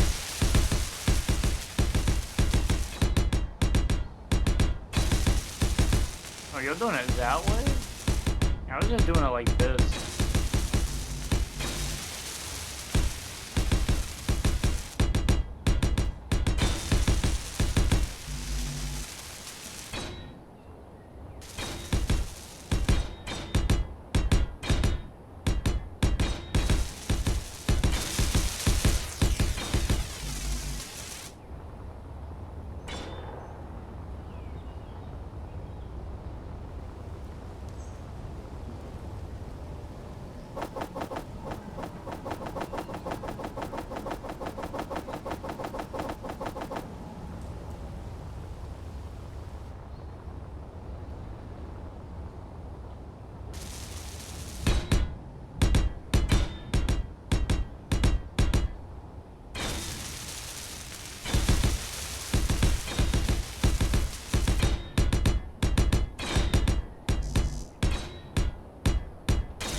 I love how there's a rotation option for the normal full blocks. Like, yeah, man. I guess it's just because they're all like the blocks are all considered the same. It's just a different fucking texture and like shape. You know, you forgot to do one setting all the way at the bottom. There's a sound slider on the build and repair systems. Oh yeah. It gets rid of the ear-piercing scream. Yeah, I didn't even realize that. But anyway, you can turn that off if you want. You don't have the one right underneath them.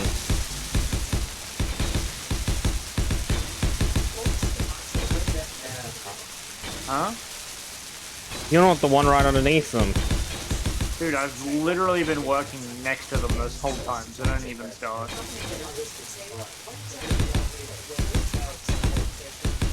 I didn't even realize there was an option for it, so... Yeah, you can make them worse. They start on 50%. I've literally been working beside them the whole time. Literally been digging this hole right here. The drills are the worst. They're fucking so loud. Yeah, those don't have a sound control button though.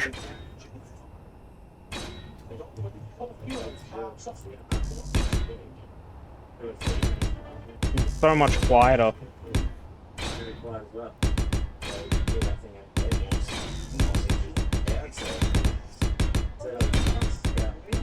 Almost too quiet now.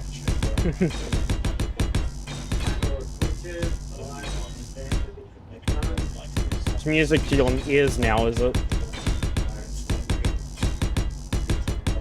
As I said, almost too quiet now.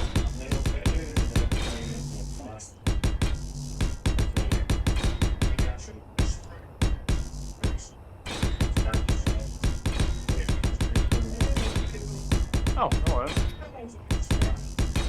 Does that mean we're almost done? Oh my god! I just gotta go around a painted hole. Nah.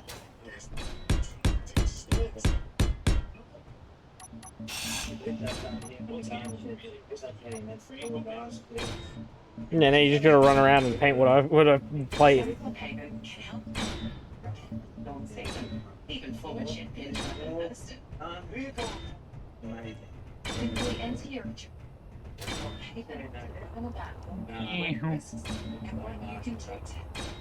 I really don't let the build repairs as a finished build and then just see where else needs to be painted from there. What do you reckon, Bill? Does it look alright? Feel low. Do you like the way I've done the roof lights, or do you reckon it's too much? It lights it up, that's for sure. I mean, that's the point, isn't it? There are some people that place lights as decorations, not lighting. Do you like that I added the control panel here? Yes, I was able to shut up all of the bloody build and repair systems very easily with it.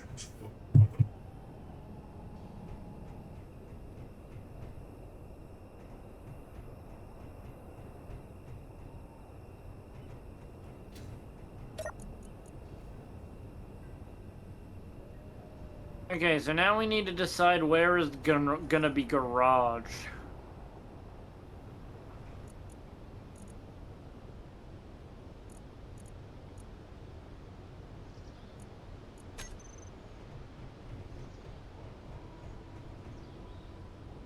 I was thinking this be the garage. Future proof it, you know? Hey? Future proof it, make a big ass garage, then we know we've got space. Brother, that whole space is not being garage. There's no way we get that many vehicles. You never Unless know. we suddenly get 20 people join us. You never know, man, you never know. You want to dig the next building, the next chamber then? Yeah. Cause I'm fucking not. Next chamber probably won't nearly be as big. This is not. You do not need this big a space for a damn garage. But why not? How many fucking cars do you need? Cars is the only thing we can get in here. Well, you could get that bird in. Yeah, the sketchy. Yeah, you got 0.8 blocks of width. Plus, you can angle it sideways. That was a moment you just went through the fucking floor. This is what you get out and then immediately just phase through the floor. Conditions of co-driver gas tender. 6th title we hit on the sports grade. Alien cloud in the sky. What was to come?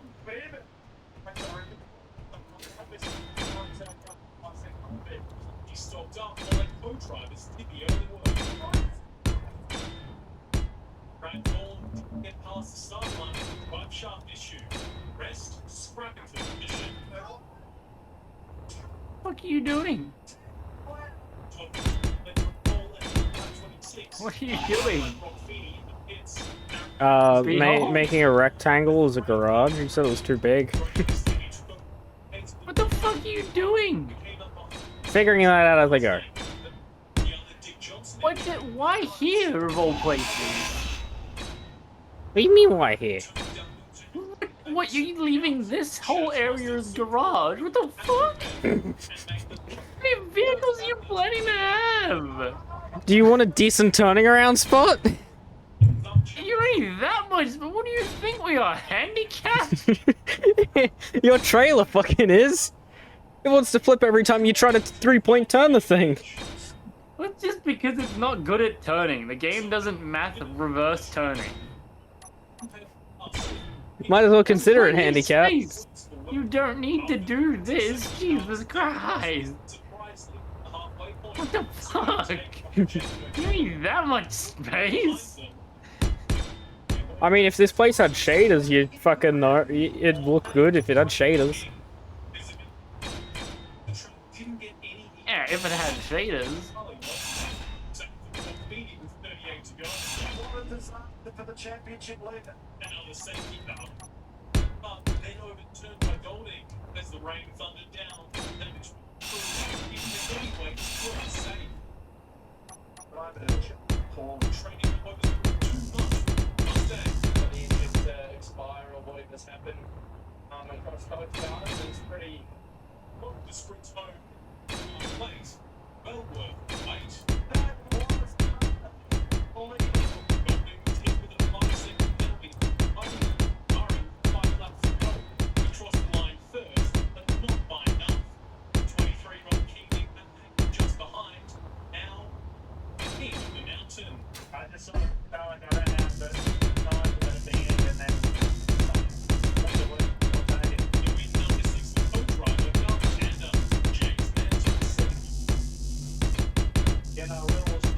Don't you love it when it makes a random square hole?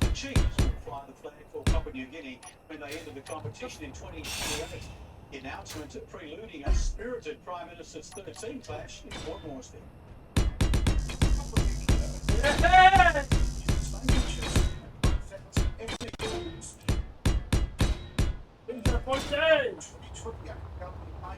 The Chiefs, James McBappé officially announcing the name and 10th of franchise Oh, that's weird looking. There's so many lights here, it's doing some random visual bugs where it's not loading all the lights in until you get closer. That's weird. Because it loads the immediate area around the light source, but then it just waits to load in the ambient light. Why is there a hole here?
unlocking? Locking all the doors. It took a forest Hey. of timber. I'm unlocking all the doors. Men were employed to mount me and climb down ranges, while two sawmills created Time for a long one. girders and decking. It was Australia's first major private partnership, Huh? and one of our first Oh, very long door. Holy shit. Yeah. How many tiles is that? 5? I was just gonna do these ones. Well, I was just unlocking that one to have that. So now I just have all the doors. Kids and we bounce around the back and there's a lot of fun. Peninsula was now a short drive away and a good place to camp. Redcliffe boomed. The first gold club opened. The toll, a shilling No, to cross. or- The license in 1975. Which started new crossing made from concrete. Oh, that looks weird. Looks weird when it's not up against something. Driven into the ground. The peninsula end of the highway. The Carlton Highway ran parallel to the Horny Brook and opened in 1979. Mr. Bjelke-Petersen took the opportunity to push for more road funds for Queensland. It's on bikes beat the official motorcade, the Gridlock, and followed.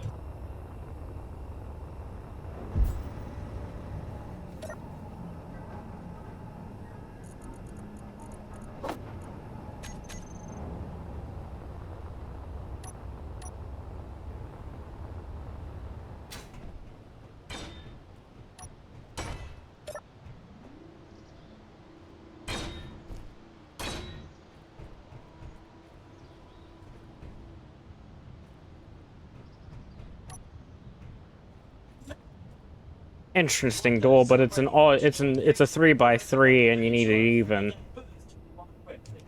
Really changed the dynamic of the place from being one where there's a lot of farming, a lot of agriculture, into an area. Why do of they suburban slide so development, far housing. out? It's a place families. Because they can't just contract in, so you're meant to put them through the wall. The problem is that it just makes no sense that there's a block here. What's the latest on the Because- storms? Still a few big cells. I mean, you could probably Ah. be finicky. Have you found a funny in the door? You can get stuck right here. Oh, that's You lovely. walk in between those two, you get stuck. As we check the radar, that same cell brought a 6-centimetre hail to Belthorpe. It's weakened out. At the moment, warnings are current further inland, but you'll see that the cells are starting to spread out to what I call more so thundery rain that should continue to stream down across the southeast overnight. Before the storms, it was hot and humid, including last night, Brisbane a minimum of 22, back up to 33, Archerfield on top of 34 degrees. Zooming out, we have a band of storms lying right across Queensland today. I mean, to be fair, it could be. You know when you seen that other one? At least it's not this size. It's around here. I can't even Maybe place once this. you look at this one here, we'll see a cooler change moving in behind that. Is it? It's too big to place in this room, by the way. By a lot. Look at the stream. At least it's not this one. Holy shit. Yeah, that's one of them. What's That's that for, the mega large ship? one. It is the giant one. That must be for a mega ship. This is the huge like one. I like this type of door because it has the button built in for it. Areas we'll see some early showers moving across in a band around Roma and Toowoomba. Then some storms. How long is the actual? These ones are too bright, they're too white. Hopefully a wet night for many areas that need it. Rain will be patchy, but I'm hoping most spots will give 10 millimetres. The drops lasting into the morning peak hour, then another chance at storms. Staying hot and humid early, then it will feel cooler after that change. Betty Grove, 18 to 31. Bodies, watch for that wind change. Wind starting north-northwest, 15 to 20 knots. Nah, you want this one. By the way, this one's a 7 tall. So in Brisbane, overnight rain. See early in the Nah, man, you want this one. 31 degrees. Okay. Oh, that's sideways, by the way. Yeah, I know. What the fuck is this? A tiny little shitter. Thursday, Tuesday, couple of 26s on Wednesday. Inventory full. What are you doing? This is gonna be a stretch. Oh, I now just need to angle it. How big is the base? It's 2 blocks. Right. I'm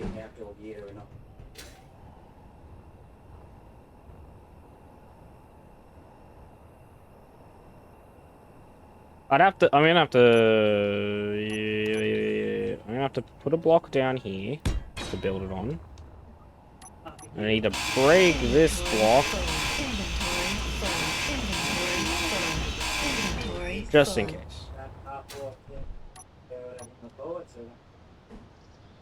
Getting that done ASAP, you can put in your gun shed on here, once the gun shed up.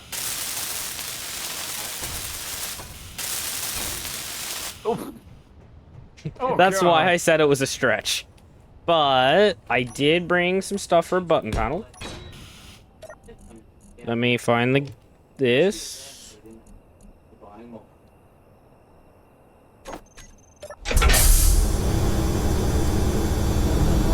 Oh, look at that. That's kind of cool. How it holds that stuff.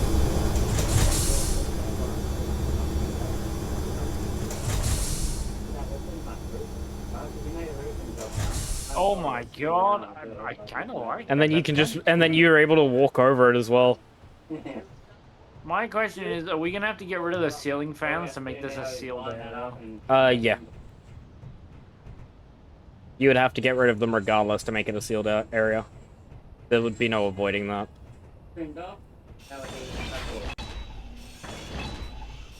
So you want to go with those ones? Yeah, why not? Choose my extras lets you choose 4 extras that suit your needs. Oh. That's big. I've run out of steel plates, unironically. It's a shame that... I'll just steal the 4 for now. I was gonna say, I was gonna give you some, but... I'll just nom the floor real quick. I literally have like 700 in my backpack. Yeah, I would have used them all up because when I placed that one, it would have eaten all the fucking plates I had in my inventory.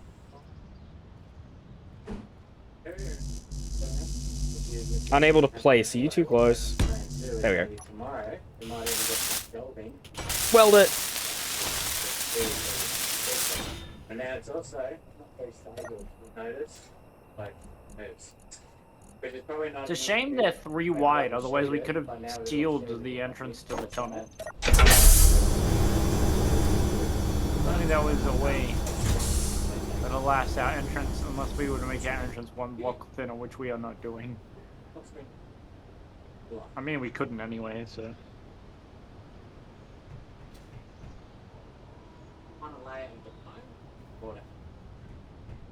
Yeah, there's nothing that looks decent that does that.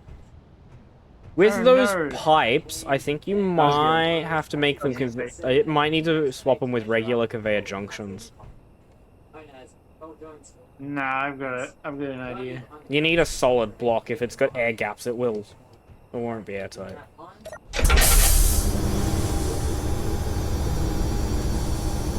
These work.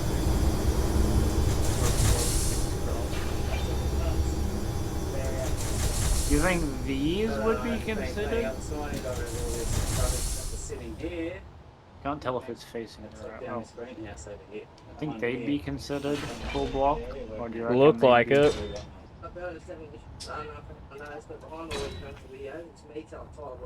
You know, I don't even know what we're thinking because those conveyors would have to be outside of it because the roof. I'm pretty sure. I don't know actually. If I can get a block in here. Now we've got the fun part because we've got to place blocks along the very top to actually seal it because we can do a seal test right now actually. Yeah, this is gonna be the fucking pain in the ass. At least it's easier to do the roof ones than the side ones. Because the roof's all ridged as well, it gives us that little extra ability to get them. Yeah, because I think as long as the ground is also there, I think it does consider it sealed. I don't fucking know though, because I can't remember if I've tried this or not. Getting all the remaining gyprock done. 4-bedroom, bathroom. Once they are done, it will be time for tiling, those boards, all those little pieces, paint. I'll fit out, plumbing, sort of stuff. really I'm gonna starting have to to hope get that corner's. And then there's also the sides. Sides aren't sealed as well. At least on this side isn't. Yeah, they're not on this side either. That's just gonna be a pain in the ass. Oh no, that bottom one went in nicely, which makes the rest of them come in easy. And Jeff and I are going to spend some time fucking in on this. Energy low. Preparing all this land around here. Just sort of put some standing up, get this all around the pool, build back. We have the machine. Oh, I think we're sealed, but don't quote me on that. That's substantial. Well, we're coming in the spring, so that should be a good chance for it. I will quote you on that. So we have to have in about a week, so I want to get done before we go. That way I'll give it a good overlay away.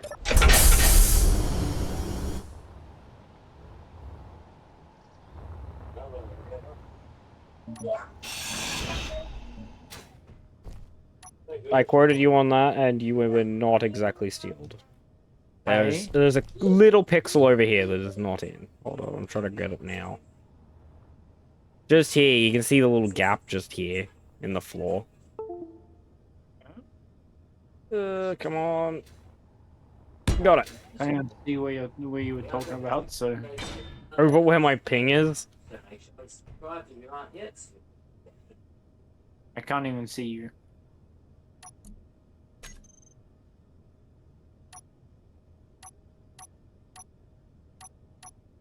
Why do you have them on separate buttons? What is wrong with you? Because I didn't group them. I didn't group them, I just added them.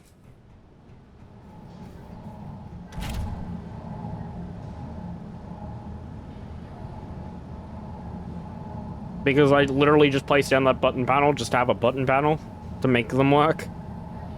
I never grouped them. I haven't grouped them yet.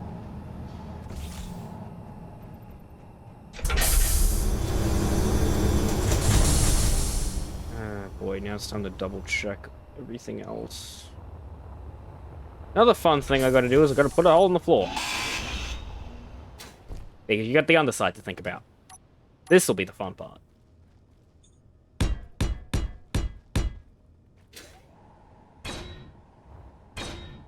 Yeah, I didn't think about the floor. You also gotta do the underside because otherwise it's gonna run out into the open room.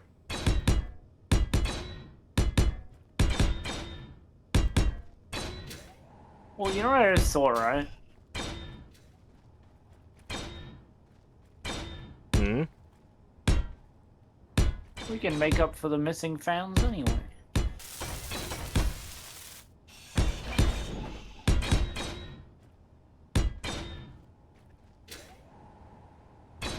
They'll be purely cosmetic because they're not hooked into anything. But...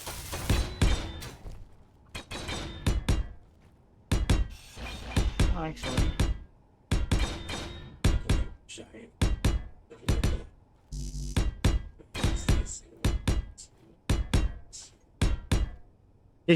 Use the full vent blocks.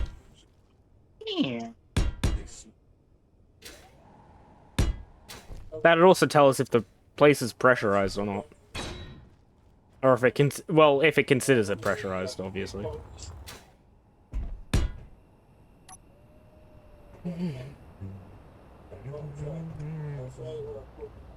Oh, yeah. Unfortunately, there's nothing I can do about these bottom ones. They're just gonna have to be there. It's fine.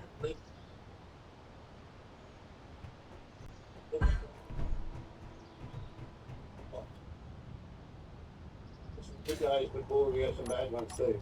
And she just got here. What am I doing with this? We do a bit of repair.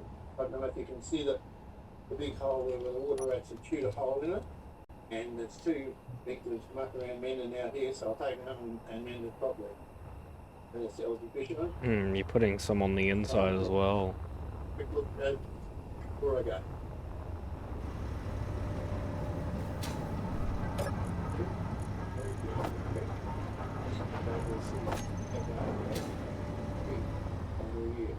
There we go. Alright, in theory everything's built.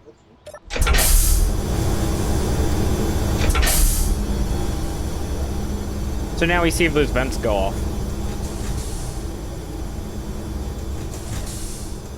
Unless it's still pressure, unless it's still building stuff. Because I am seeing sparks, so it might still be building some stuff. Still building some stuff. Some over here, I think, underneath.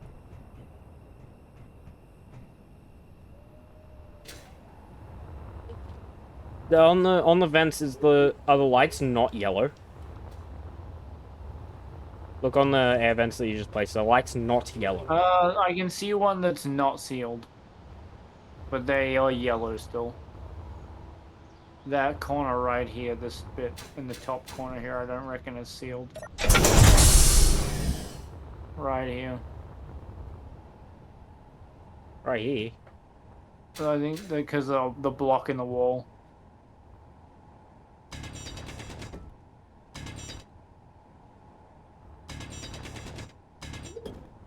You can place a block in there now. There we go. But she's only going to at the back door and stops. Stops every time he goes, guys. That's probably top sealed. corner.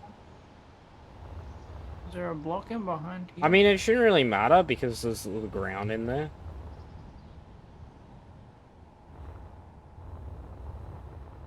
Oh, you shut those doors. Okay, I guess it won't consider it.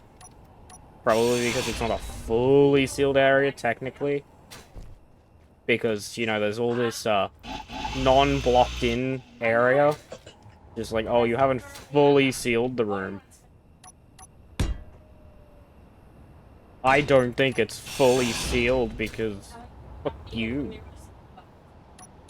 Because I bet if I do this...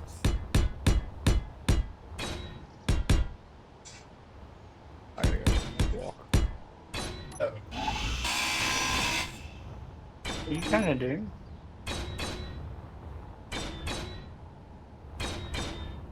I'm gonna pop these conveyors for a second, just to test. I'm just gonna put full blocks there, just for a sec. Oh, you're just gonna make a mini room and see if it's airtight.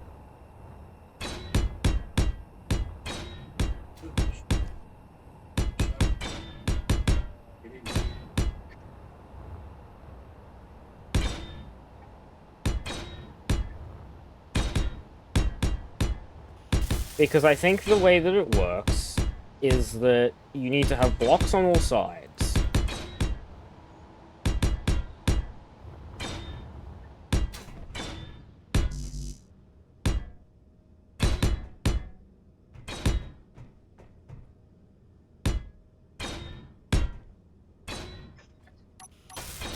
Yeah, I'm gonna have to bonk some more things real quick.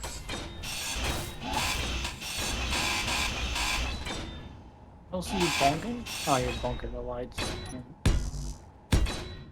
Because you gotta be able to put the blocks up there. Well, the lights have gone blue. They went blue? Okay. I think that means that they detect a room? Well, how do they detect a room when it's not even built?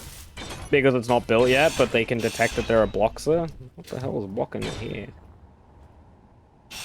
There's blue and there's no block.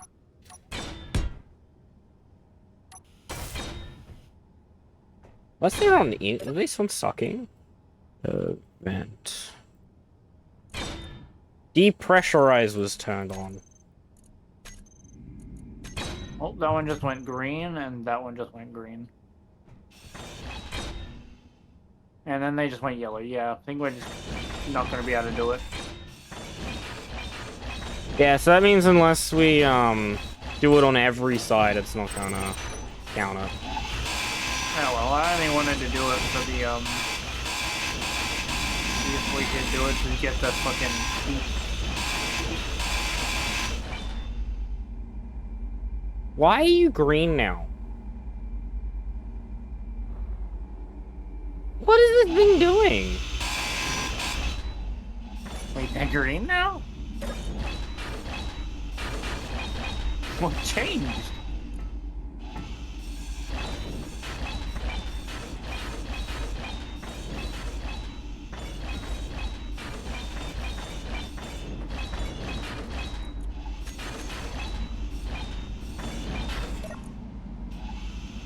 Oh, you set one to depressurize and one to repressurize. What the fuck?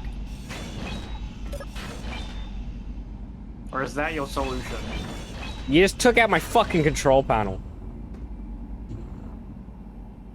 Is there a reason one's depressurized and one's repressurized? Well, I was in the middle of doing stuff and then you took out my fucking control panel.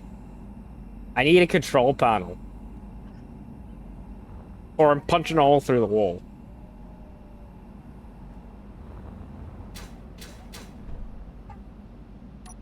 Fuck you can do it from here.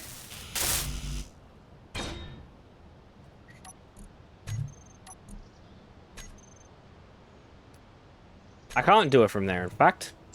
It's not connected to any ships. It's a button. It doesn't have a control panel. That's a button panel. I need one with a physical control panel.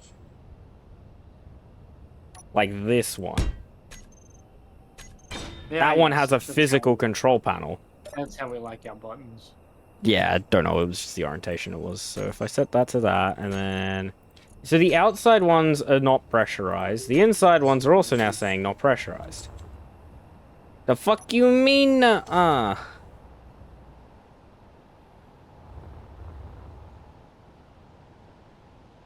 mean, they were all trying to pressurize, and now they're not trying to pressurize. So explain that one a bit.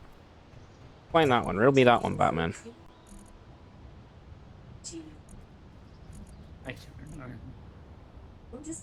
Oh, now they're going yellow again. Yeah, that's because they'd say, hey, there's no fucking there's no way I can pressurize this area. How did the one pressurize and one repressurize before? I Don't know. I guess the game got confused because the outside one, because the ones out here were also trying to pressurize out here. So I'm guessing the game was just like, what the fuck do you want me to do? What? Game probably. probably. Just try and get him to be in that state again because it seemed to work. Yeah, it was working, but then every time you open the door, it would stop working. 100%. I mean, easiest thing I could probably do is we just line all the walls with blocks. That way it just can say fuck you. I can't be bothered. It doesn't really matter. It just means we have to keep recharging. Yeah, it just means suit power. But yeah, maybe when there's a we mod for made having a built-in suit generator. Probably not. That seems pretty complex. One thing that you could very much have is probably not have like the main hallways pressurized, but when you go into like the decorated rooms, they can be pressurized because they can be behind doors, which means not everywhere will be pressurized, but you can pressurize some places. It's probably the best case scenario. I only have some areas pressurized, like common rooms and that. Like the two rooms on each side, where the glass is, I want those to be elevated rooms, so this can be fully enclosed and pressurized, realistically.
Holy crap, people have made batteries that work the same as fucking tanks.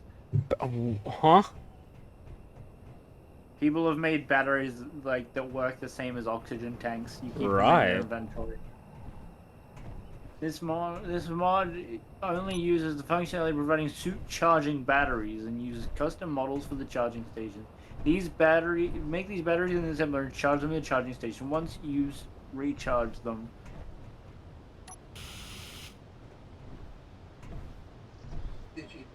Right, that's interesting.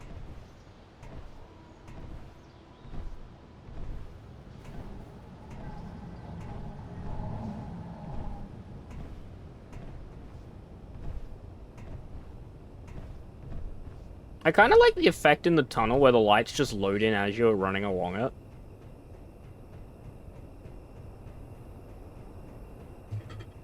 It's an interesting effect to have.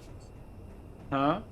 When you're going out of the like hangar area, like the garage, all the lights load in when you get when you start going out, all the lights start loading in. It makes it look like the tunnel lights are turning on as you're leaving to light up the area. Yeah, I know, it's kind of weird. It's a weird visual thing. It's probably because there's a shitload of lights here, so it's probably having a bit of problems loading them all at the same time.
You good?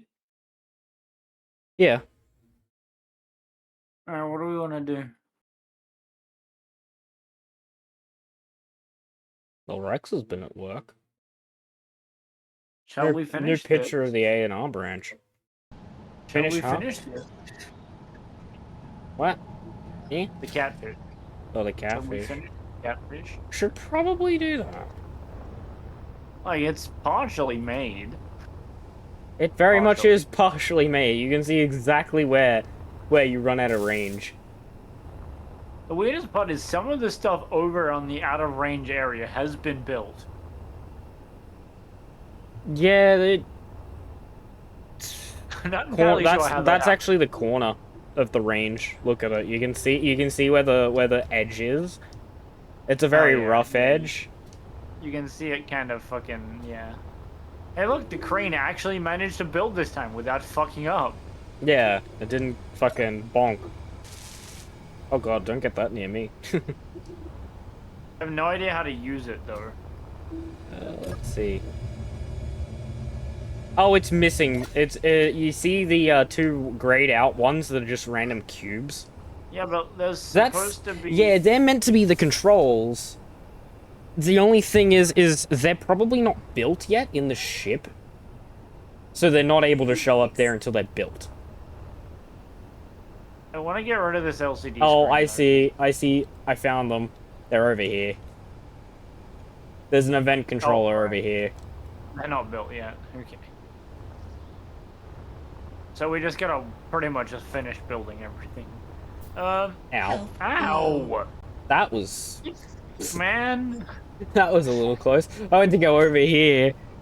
Minding my own business and I suddenly get bombed. Don't worry, I'm on 34 health. Fucking extra health coming in clutch there. Holy shit.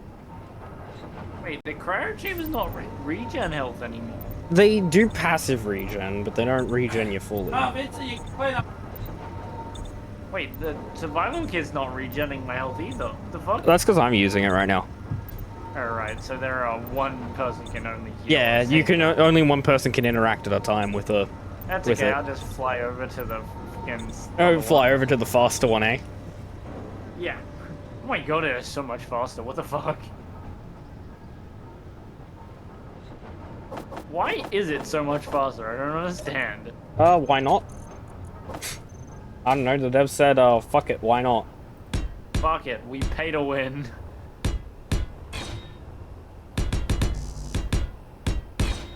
So, This is how we build it. This is how we do it. Can you come over here and build exactly what I thought you were gonna do. place down a build and repair system over here, because I can't place off the box. Hey? You're gonna need to build this build and repair system. Oh yeah, because you can't place some of the blocks. And then I've just gotta... Is it just out of range?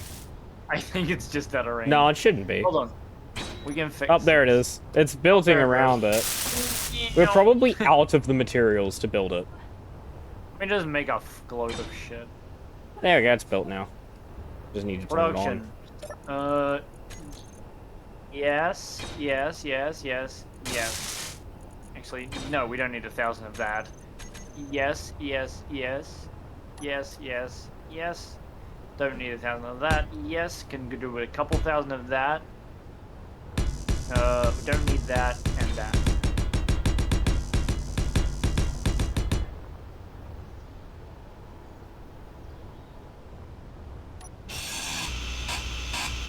Okay, I built the conveyors all the way over so you can build another repair system. Oh dear Lord. This is how we built it. Wrong way.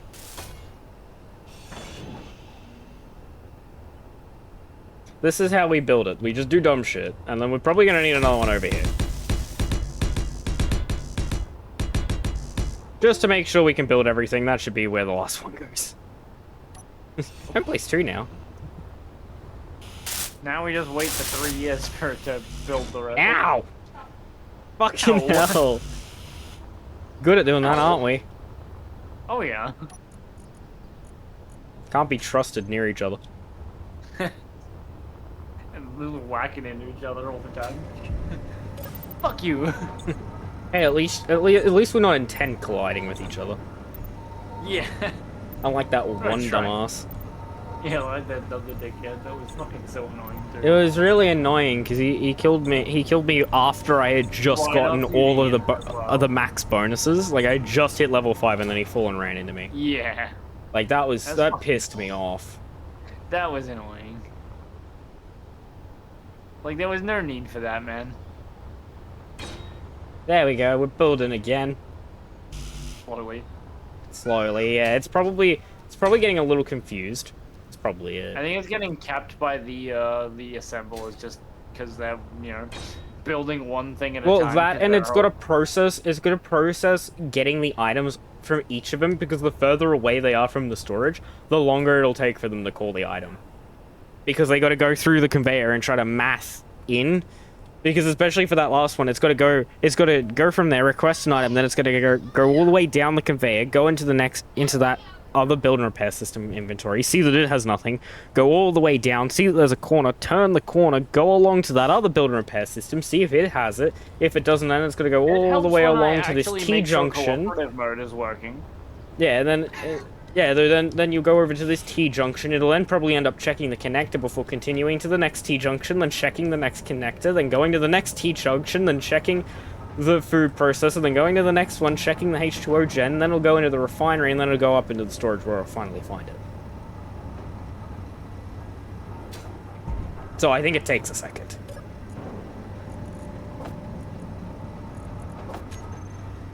Because I said words. Hey, at least it's got a nice billboard. Yeah, it's a shame it's not something any. Hey, by the way, we need a shitload of Thrusticon. Yeah, I'm aware. You know, each one of these ion thrusters only take 960. 1,000. Oh, I think it's just shy of 1,000. Yeah. It's 960. It's 40 off. Might as well be a fucking 1,000 at this point. How much platinum did we actually get? Like, let's find that one out. I don't even know where the fuck the platinum is. I know it's somewhere in the Pelican still. I don't think it ever got taken out of the Pelican. No, it's because we were waiting for it to auto transfer, but it's gonna take 10 years to auto transfer. So. Where the fuck is it? Oh, did it actually take it out? Maybe it did. I'm not seeing it.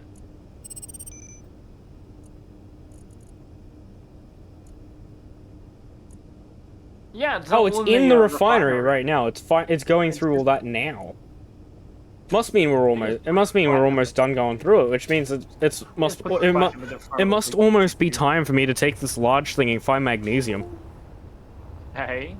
That must mean it's almost time to go take this and mine the magnesium. Yeah, maybe. I'll have to just make sure that the actual cargo containers on board the thing are actually fucking empty.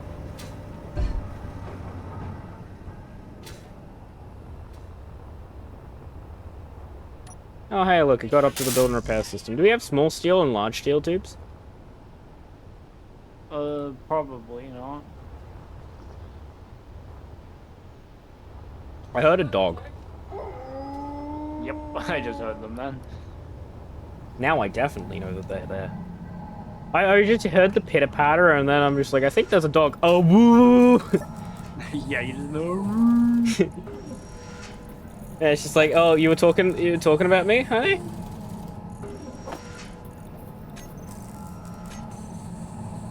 You're just like, hey, you called?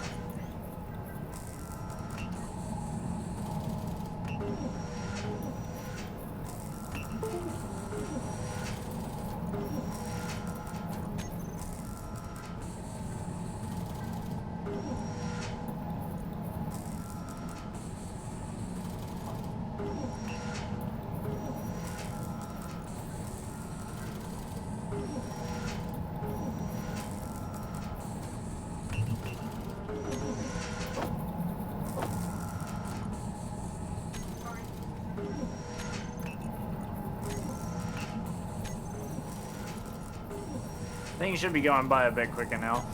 Yeah. Don't worry, I just got a new weapon. For some reason, it's still not building. This Oh, build wow. capacity. Come over to this catfish on it. Actually, no, we're gonna come. Look here. Where is you? Ow! I was firing at the dock over there, and you said you just ran away. Look at this gun. Oh, Look at yeah, that's the crown rifle, isn't it? Yeah, it's the crown rifle, but look at the skin that I've got on it. Yeah, it's pretty cool. Pretty sick. Yeah, the rifle ammo is a lot more efficient because you hold a lot more bullets for the same cost of magnesium. Yeah. Get fucking shit on, dog. My only problem with the rifle is that it damages blocks as well. The pistol damages blocks as well. No, it doesn't. Not as much. That thing will literally put holes in the blocks. I've put holes in with the pistol. It's just No, the one large bullet from the rifle puts a hole in the block. Really? Oh no, Did it it? didn't. It used to. Oh, no, it Remember does. when I used to have it? Remember when I used to have it? I literally used to shoot holes in the block. Yeah, no, it does. It's just it immediately repairs it. Let's see if I. See. Yeah, I guess that's why we have to build repair systems, isn't it? Yeah, for when we miss. I guess I'll make one then. Yeah, just as long as you don't unload on it, it'll be fine.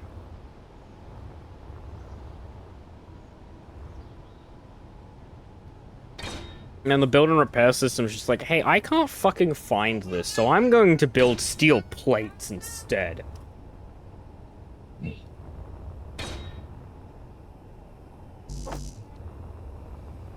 Add the components that I need to the build menu. There we go, now I can turn this one on.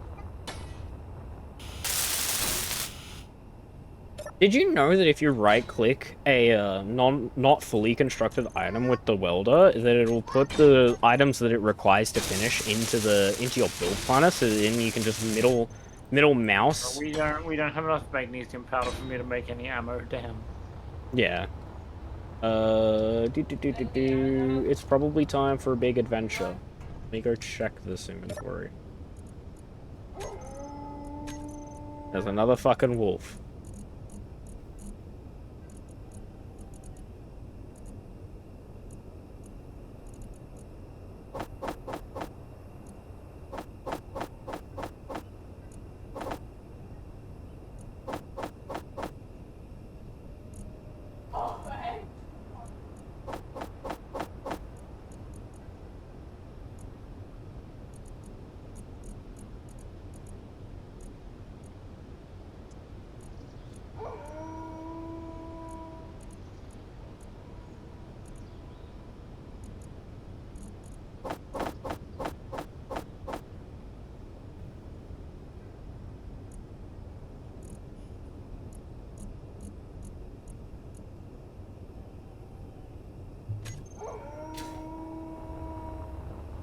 Oh boy, guess what it's time for? Rolling Death Machine.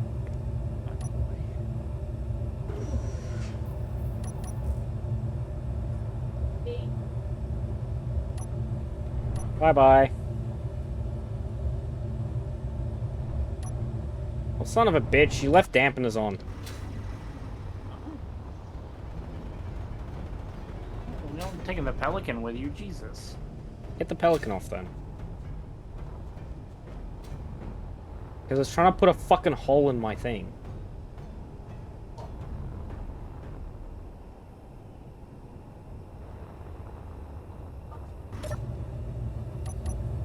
Go where you need to go. Meet. This accelerates slow, but it has 100% power. Well, there's not much weight in it. It only weighs 2.5 million kilos base.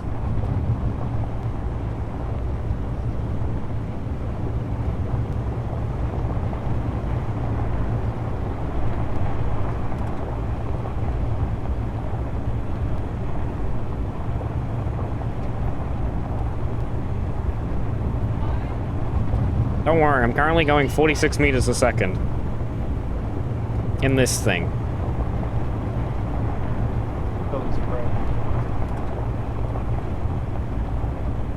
This thing is a rolling death trap. If you get in this way, you're fucked.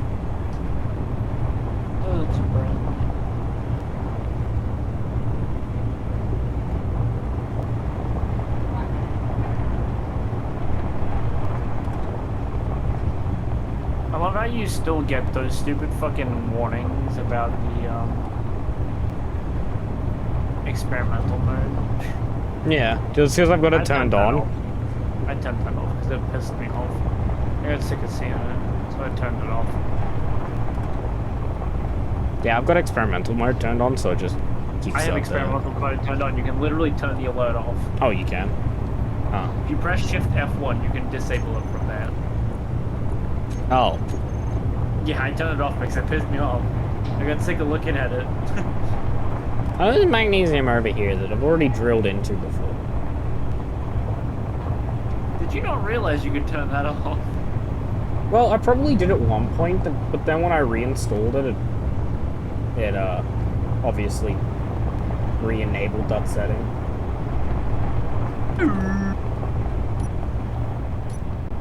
I wonder if I can make this thing faster.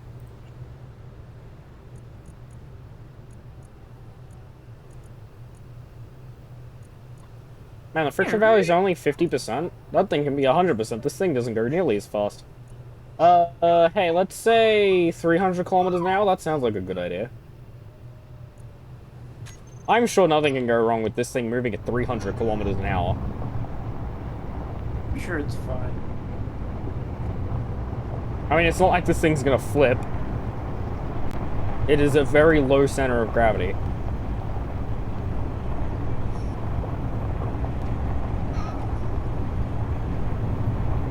Man, this ice lake is so big that you can see the fucking planet's curvature on it.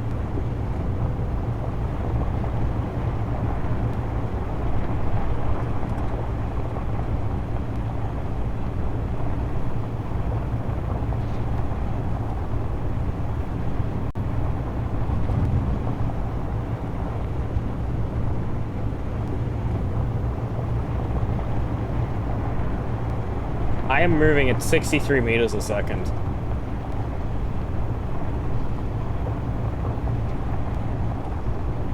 I am drifting.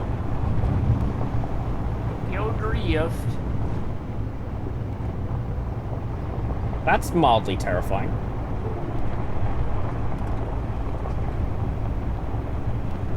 That's honestly mildly terrifying, that if I go too fast, I start drifting on the ice. Good thing this thing ain't top-heavy. Or else there would be a massive hole in the ice lake, and we would not have a drill bit.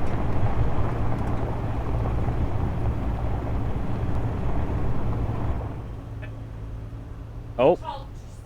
I was flying the Pelican, and Pelican decided sideways was the way, and started tipping, and then bang, and then game crash. Yeah, that can only be problematic, because that means there's gonna be a death machine rolling. Yeah.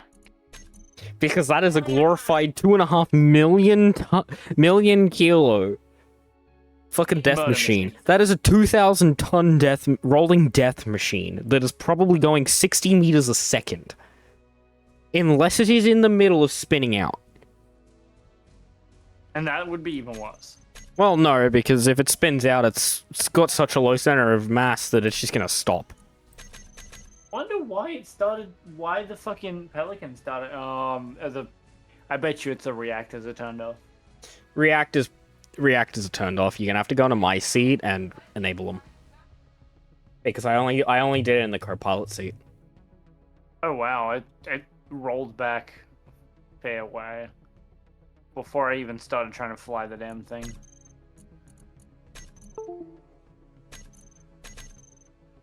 Yeah, I'm just trying to connect back in.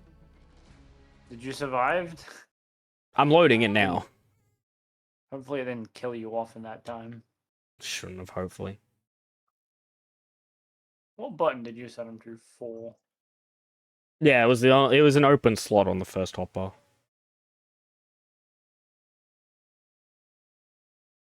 That's much better. Now I can actually fly. Now it's not. Yeah, it probably immediately ran out of power. Yeah, most likely. And then it would have just dropped because it didn't have any power to keep it up. Oh, hey, look, the death machine is not moving. This was before I set the highest speed limit. Oh, good. Or it's right as I set the height. Yeah, so this is right before. Friction up. Okay, let's try 250 kilometers an hour. That's probably good enough speed. Fuck 300. Let's do 250.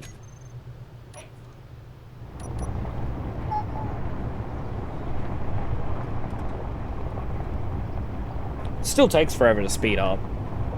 Of course it does. Well, would you expect... Who could have guessed 2,000 tons would take a minute to speed up?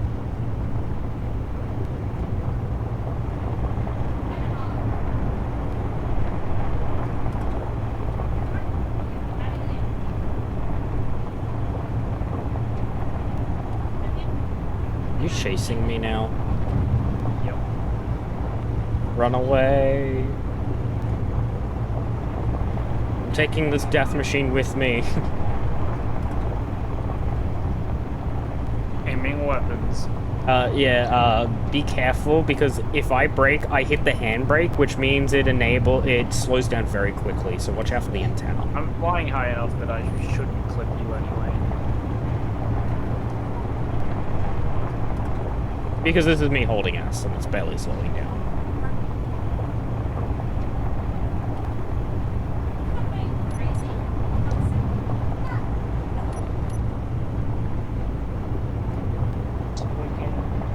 Or is that your magnesium chunk?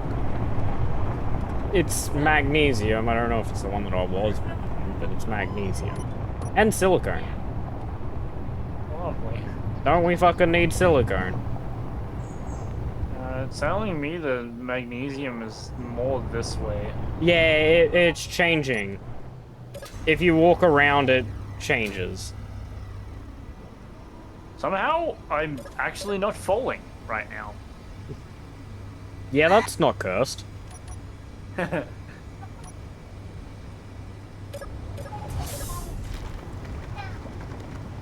Down we go. Now we sit here and wait for several minutes. I was gonna say, do you wanna ride back to the base while we wait for that? Oh, I'm making sure that this thing doesn't fuck up, because I'm setting off both piston groups at the same time. Oh. Yeah, it mines faster that way. So it gets down to the good shit quicker. I mean, if you want, you can fucking land. Yeah, I did just now. Okay, apparently before I left, it shoved iron in the connector. Oh hey, we're already mining magnesium. don't mind the almost large container. Don't mind the 3 large containers full of ice. Oh, I think you hit right smack bang in the middle of it too. Oh, did I? Don't stand on it. It will kill you. You get too close to the top of it, it will start killing you. You hit smack bang in the meaty part of the magnesium. Fucking bullseye, bitches! Fucking nailed it. Fucking nailed it. See that? Don't even need to write a second book. Fucking that. I'm just gonna let it full drill down just because. Fuck it. What do we do? We don't need the stone, brother. Stop. You never need it. We don't need to concept things anymore. There we go. You can never have too much iron, silicone, nickel. You can never have too much iron, at least. Silicon, gravel, and nickel, on the other hand. I mean, you never know. There could be some pretty good shit at the bottom of its range. Well, I'll say, I'm pretty sure this will be the last time we'll be mining for a while, because I don't think we actually need anything else.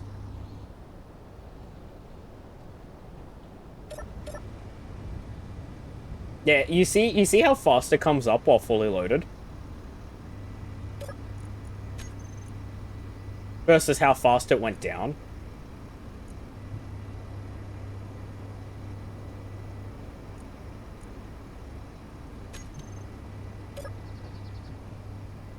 Don't worry, the drill filled up on... Don't worry, the drill filled all the way up on the way down, so I deleted a lot of that stone. That doesn't surprise me. Magnesium's probably very dense.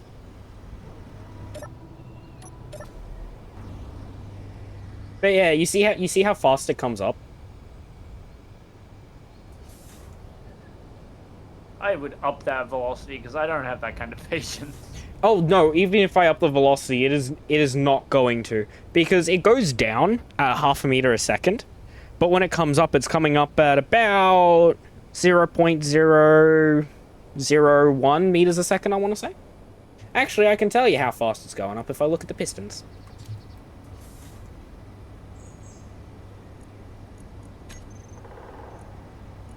I love it that this piston isn't even actually moving.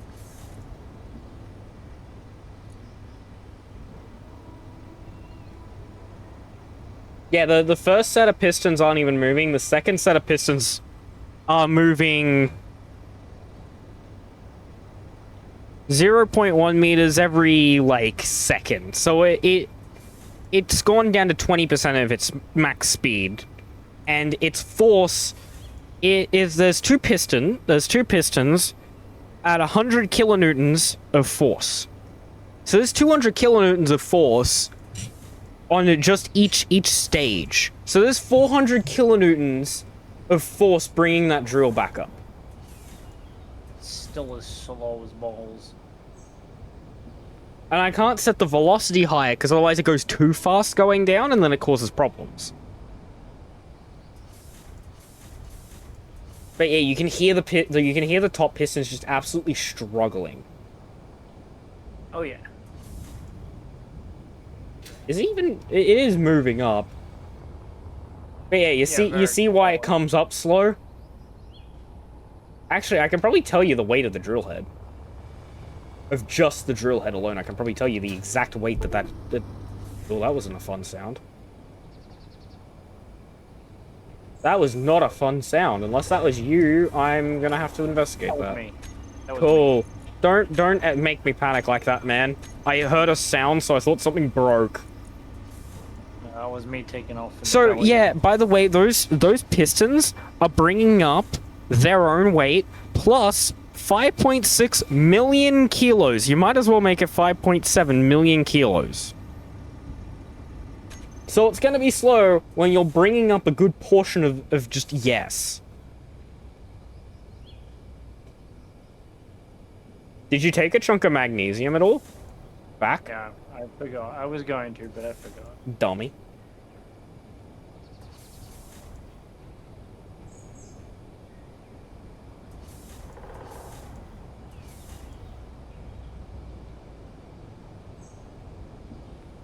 You should have, because it would have made the pistons come up a bit quicker. Because there would have been less weight in the drills.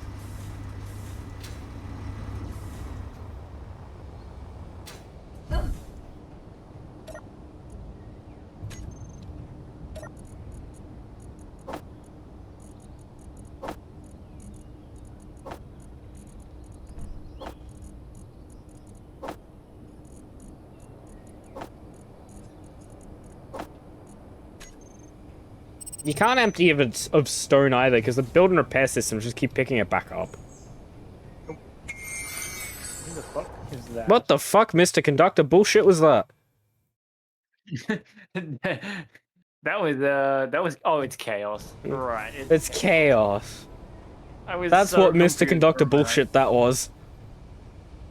I was trying to figure out what the fuck that was. And I was like, oh, You should come back over and grab magnesium.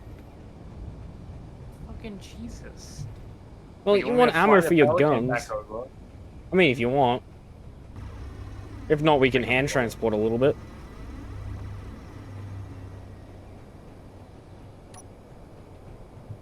Oh, there's a fucking signal. Hello. Yum. One of yours, because that doesn't actually show up for me. Oh. I just look right and I just see it dropping. Why, hello there.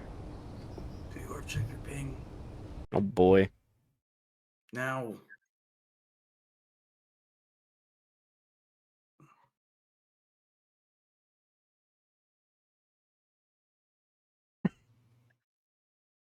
Of course it's fucked.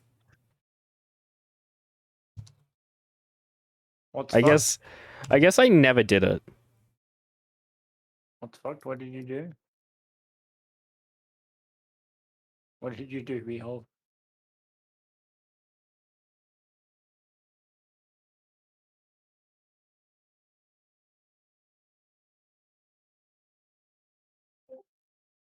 There we go. Now it's working. Chaos Control said, test. Oh fuck, please change the voice. That Dear default God, voice what is a nightmare. That's a TTS bot. It actually has not been set up. So it's actually what it does You don't want it any other way. Oh god. is it reads no mic into the channel that the person Any is other in. voices are worse.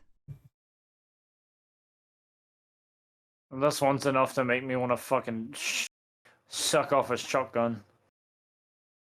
I know from experience. There's a Make better one. that- Hold up. That voice makes me want to suck off a shotgun barrel.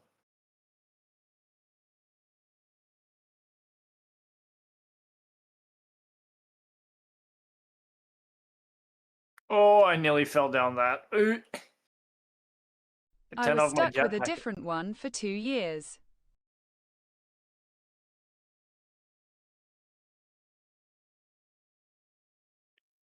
It was unintelligible. That's unintelligible.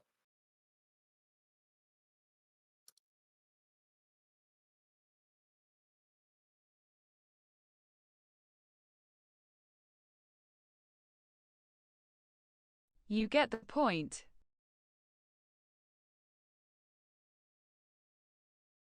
Behold 24 said, test.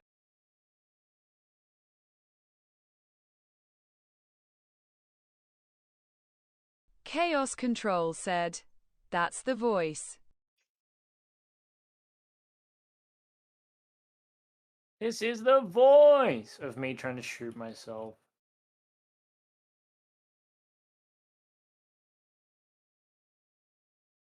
The other one ain't You half can't bad. figure out what it said.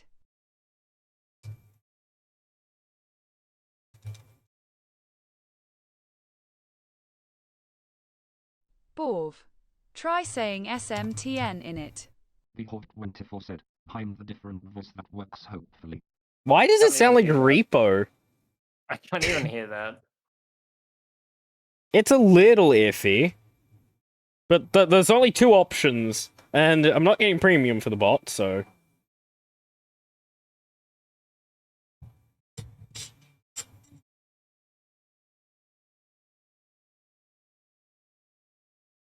But that one, I think if I do the set... I think I can change some of the settings, hopefully. Let's see.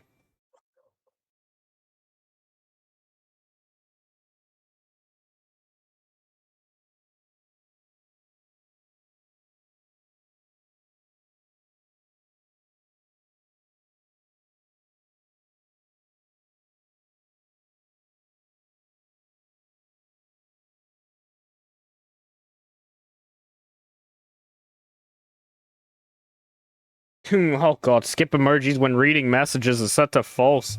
Let's not.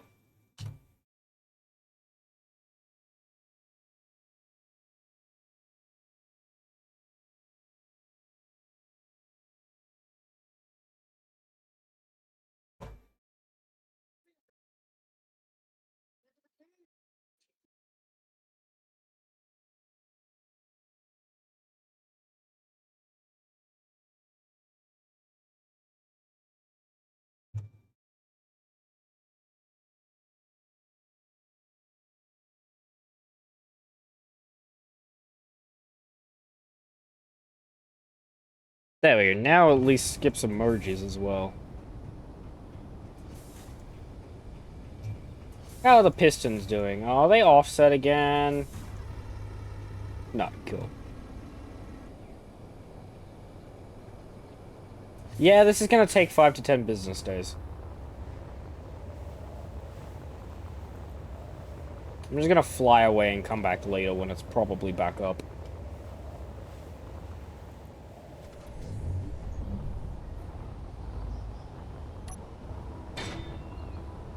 God damn, this thing builds so slowly. Oh boy! Time It's for building a another billboard. screen. Oh no.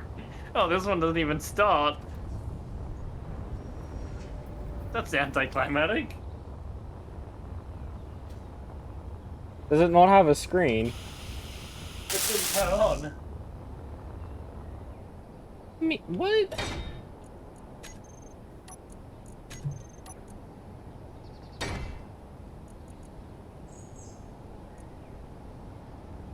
Oh, it's loaded textures is offline.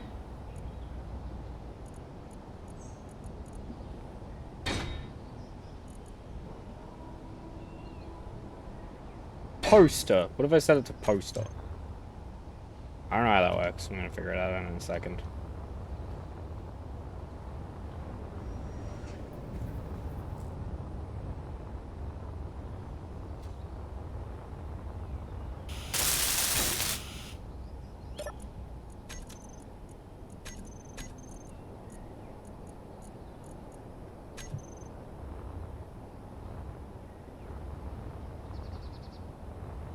Anyways, back to Billboard. Let's see. Look at that, I put a billboard on.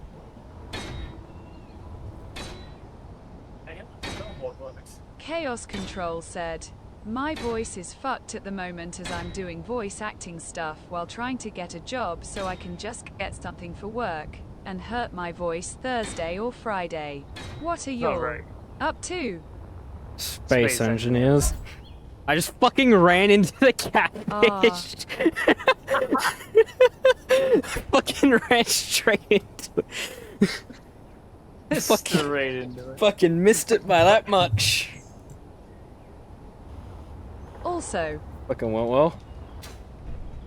Also? Also. That's all you'll get. Also. Yeah, no, it still doesn't work. It's still messing the things. But, like, there's no way this thing reaches the ground, right? It's got It's got 2 pistons on it. It's like not a very Radar long. updated the Sentinel. The El Noro has been fixed, and a few others. Sentinel Alnur, huh? Oh my god, what the fuck? They open? They fucking open? What opens? Look on the get on the top deck next to the crane. Sentinel tank engine. The Sentinel tank engine. Oh, these. Yeah, it's got 2 storages. Yeah. R. You didn't know that. The R. Okay. hard R? The R1. Oh, the R1. Right, that diesel-looking fucking vertical boiler one. You know, the vertical boiler geared one. Oh yeah. Yeah, that one got a revamp. It's a The new 5500 got a revamp. Is that a fucking massive hinge? No, that's a... Oh, there's a safe zone. Oh, that's what the zone chips are for. 5 zone chips and 10 gravity comp it needs. Also, Pancake has so much stuff in the works too. Yeah, I know. I am keeping up with all this stuff. Same. I know about updates for the British stuff basically the day they drop. If not within at least 12 hours of it dropping, I will know. And then I'll get told by 5 different people that updates have happened. That's how it goes.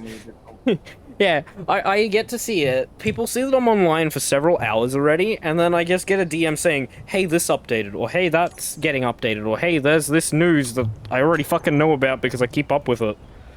It's lovely, that. Everyone needs to give their 2 cents into it. Yeah, it's important that you listen to their 2 cents too. Come on. I mean, if it's someone coming in and telling me if they've, like, just woken up, it's fair enough. But it's, like, especially with QB, what QB does is QB will just tell me randomly in the middle of the day, like, several hours after it's come out, knowing that I'm in an Australian time zone. Yeah, he loves doing that, though. QB just loves being, how do I say this nicely? Fucking annoying as shit. How do I say this nicely? Man, these things must be getting really saying things nicely? Have you met me? Exactly. I If don't only think Timber nicely was is here. in my vocabulary. Hey? Only Timber was here.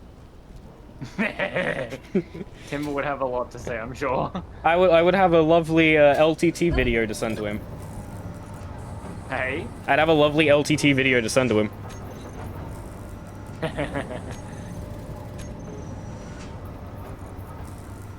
Oh, that's why it's taking forever to make stuff, because you've got it on orders that are really fucking big. Yeah, what do you mean? That's what I do. You're making large steel... You're making, like, 20,000 large steel tubes. Yeah, we need it. You know how much storage that's gonna take? Yeah, we need it. Just don't look at how many thruster comp it's making at the moment. Yeah, I know, I'm looking. I'm literally in the one that's doing that because I'm making shit. I know. That's why I was saying it. I think that was a puppy. There's a puppy. Where's your puppy? Oh, can we not make zone chips? Do I need to go buy them? Brother. Do we need to go for another flight? We're going there. We may as well take some stuff to return for that. Do you have any more jobs to do? Actually, yes, I do. Let me not You may die. as well fly and take some shit, right? Because I've got actually a couple that need magnesium, so... And the magnesium ones pay decently. Yeah, I know. The magnesium ones pay big bucks, man. You wanna come bring the thing over here? Yeah, I'll fly the Pelican over. I'm gonna start grabbing my stuff that I need. Oh, no, 133 I mag. just designated the Pelican pilot. Unless I decide to fly it, because I need to fly it because of a mission. It'll really just be whoever has the least amount of money and doing that specific quest. Do we have somewhere I can hook this in, or are we just gonna transfer by hand? I'm just gonna have to do it by hand. There's nowhere to hook it in. There's nowhere even on the fucking on the catfish. There's no connectors on the catfish. Chaos Control said, I kinda want to play a game. But what game? But what game? I kinda want to play a game. But what game? Fucking voice has no idea how to word sentences correctly. I mean, I'm pretty sure that's for you to decide, not us. Psst. Oh, you might need to go grab a lot more magnesium as well. We have no magnesium. Might need to go use it all to make ammo. Yeah, you've already used it all. I only have like 10 mags in order. What the fuck? I guess it's not a very good ratio. It's, oh it's God, probably a the drill terrible still ratio. has a, Are the pistons jammed? The drill stopped. Did it jam while I wasn't paying attention? Yeah. Lovely. Hold on, I'll come over and fix that. Because I'm trying to use both of them to pull up the fucking the fucking couple million tons yeah, it just is. do one at a time. Did it jam? It might not have jammed. No, it hasn't jammed. You know if it's jammed because the second set of pistons aren't parallel with each other, but they're parallel with each other, so it hasn't jammed yet. It's not moving. It'd be moving extremely slowly. It's moving. It's moving I'm literally 10 centimeters a second. I'm literally standing on it. It's not moving at all. No, hold on. Let me check. My thing literally says 0 ms. Oh yeah, it isn't moving. Hold on. Let me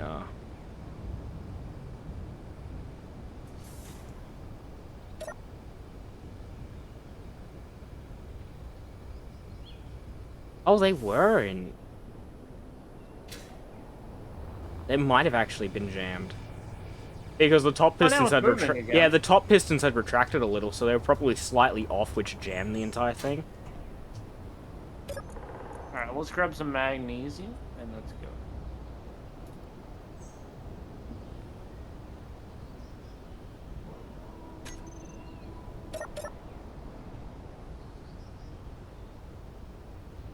I don't know why, but I kind of find it funny to fly upside down.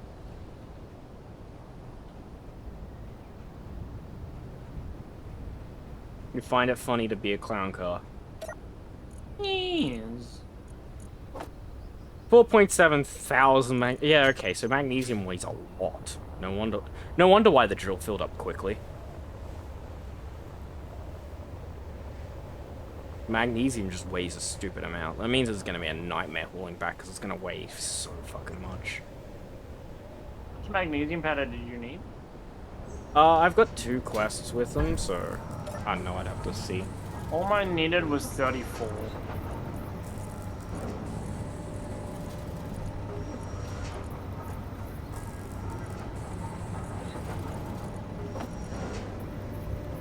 Yeah, well, I'll definitely have enough with this group of magnesium because it's making a lot.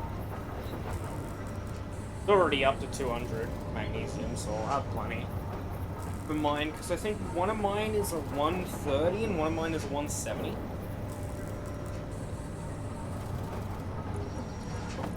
Platinum. 330. Should be in. 133.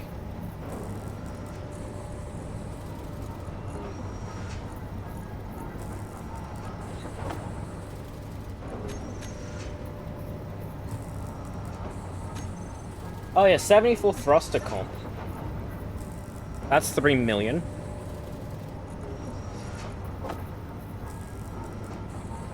I'm about to be a fucking millionaire.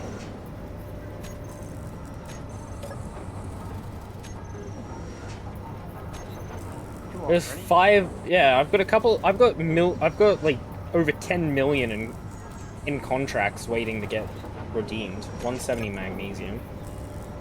So I needed that one. Oh my god, 9,000 computers. Did I accept a 9,000 computer one? I'm sorry, 900 computers. That's not Okay, so bad. that's more reasonable. 15 explosives. So 900 computers, 200 motors, 700 bulletproof glass, and 275 metal grid. But I can't do that one because I can't, for whatever reason, it doesn't pick up. the fucking Yeah, you shit. can't do that because of the way that it's wired in. I haven't actually had a look at it to see if I can fix it. I don't know if I want to. Honestly, it's probably going to be more hassle than it's worth fixing it to be able to do large items.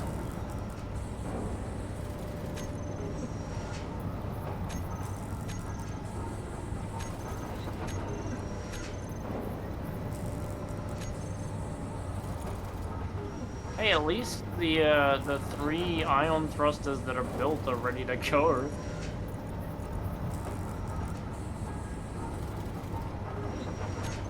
Now, can you put on order a bunch more just random materials? Like? Oh, we're gonna need to make this shit for the jump drives too. I just remembered. I'll cross that bridge when we get to needing them because I don't actually know what they need. Oh, it's already starting to build them.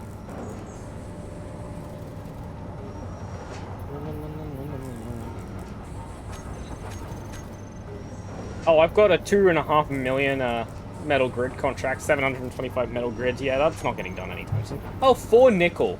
Hey, you think we have 4 nickel? Nah, impossible. No well, way. all my stuff has been able to sit in my inventory, so.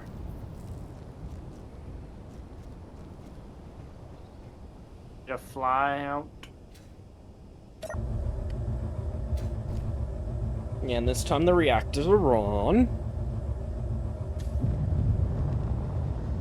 Just don't run into anything else. Wouldn't be the best thing. Lovely sound. Hey? Oh, pressing right click when it can't lock onto anything. Great fucking sound. We should have made some ammo for the guns. Well, it would have been a smart idea.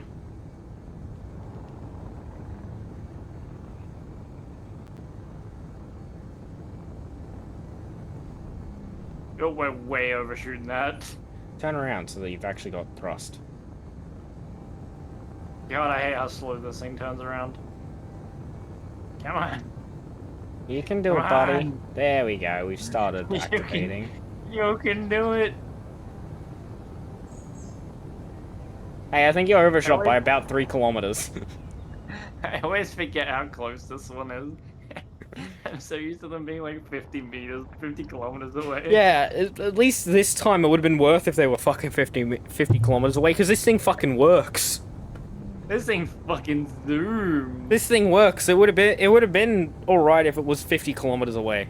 Wouldn't have made a fucking difference. We would have got there in no time with the 300 meters per second. Where the fuck was this when we were doing the other save? Yeah, I know, right? Never realized how good this thing was. Is that a fucking wheat crop that I've never picked up just outside of the safe zone? You see that yellow I glow? think so. I'm pretty sure that's a fucking wheat crop. Yeah, it is. It fucking is too. How have I never picked that up? I've been here so many times. I love how you just stop on the very edge of the safe zone. Yeah, I can't fucking see through the damn fucking safe zone. As long as you're like... Oh, didn't mean to do that. As long as you're like 60 meters above the ground, you're fine. You won't hit the antenna.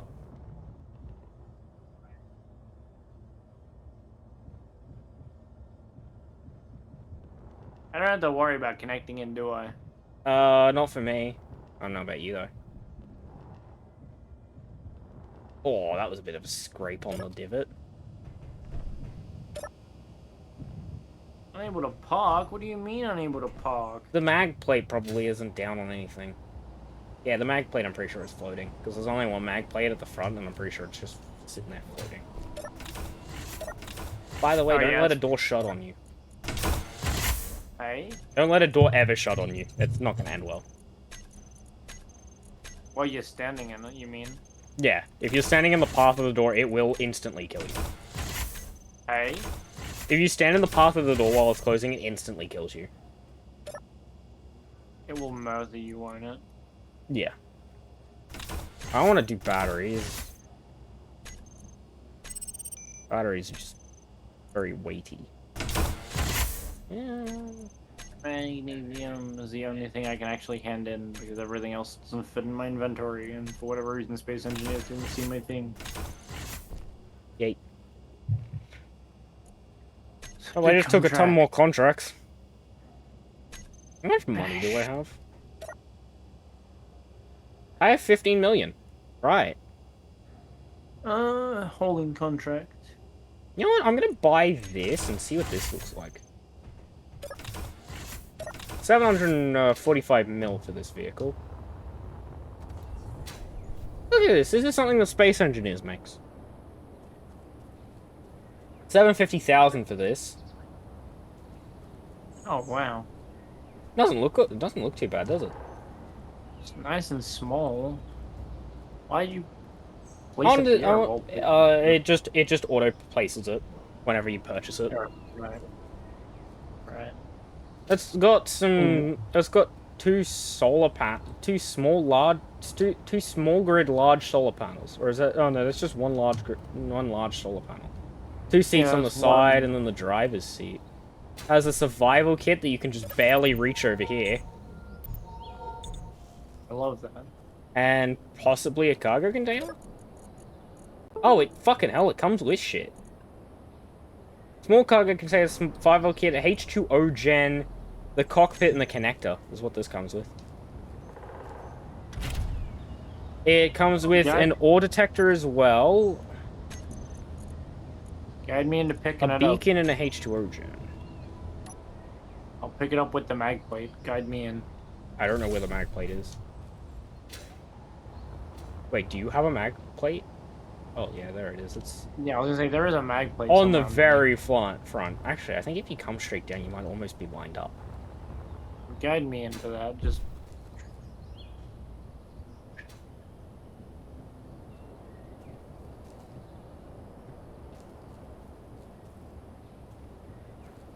Come go to your right a little bit. And straighten up. Now turn right a little bit. That'll straighten you. Okay. Bit more. Good. Bit more. Oh, bit back. Like a small amount. Hey, yeah, that's good enough. And then, down.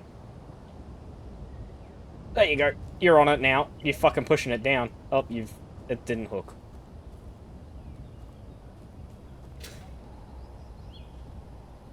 Oh, I see why.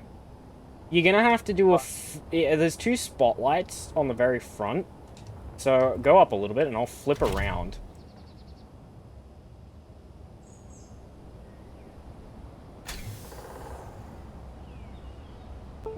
That's a cute little thing, but it's a little ugly.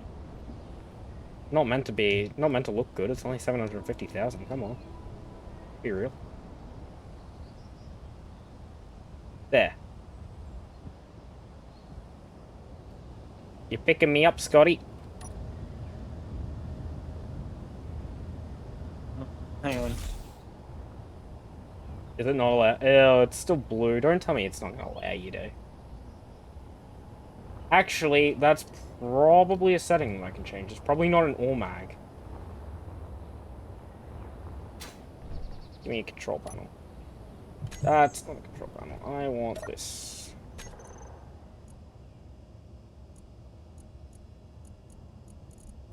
Use for parking. Turn that off. Lock. Yeah, it's not gonna lock.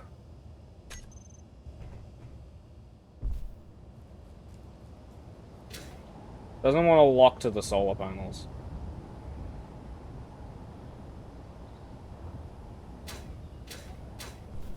That might work if you go right a little. There you go, you're centered pretty much. You gotta go back the ever so slightly so you can get that panel. There you go. Now try and go down. Nah, it's just not locking. It's refusing to lock onto the vehicle. I can probably just drive this back. It's not too far of a drive. Did you get the zone chips? I did not. I need 5 of those, if I remember correctly. I mean, that also begs the question, does this place sell the zone chips right now? Yeah, I did see them. Yes, it does. Buy. It's only 500,000 for 5 zone chips. Not bad. Not bad, Alright, considering well, that we make millions. I'll see you at home then. Yep. You know, maybe we should make another Pelican. Oh my god, this thing only moves 15 meters a second by default. Oh boy. Why? Why does it move so slow? It's only a little thing. Yeah, though, why can't it fucking move faster? Like, seriously. Why limit it to 60 k's an hour? Try 150. Why don't you just modify it? Modify the values. Wow, this thing is snappy. Look at me go. Fucking snappy. He's only a little thing. Yeah, you see me turning? It fucking snaps. The steering just snaps. Watch me flip it on the way back over across the ice lake. Because this thing does not have a gyro on it. Be alright if it had a gyro, but it doesn't. I mean, it's a cool little decoration vehicle, I guess. You can just park it somewhere. Use it later for stock footage. It's alright occasionally buying the vehicles for stock footage. Another one of those things I can just drive past you. Yeah. We need to make a holder for the little minor rig so I can actually. No, it doesn't. It's not actually too bad on the ice. It's pretty snappy on the ice still. We need to make a holder or a carrier for this thing so that I don't have to carry it around with me everywhere.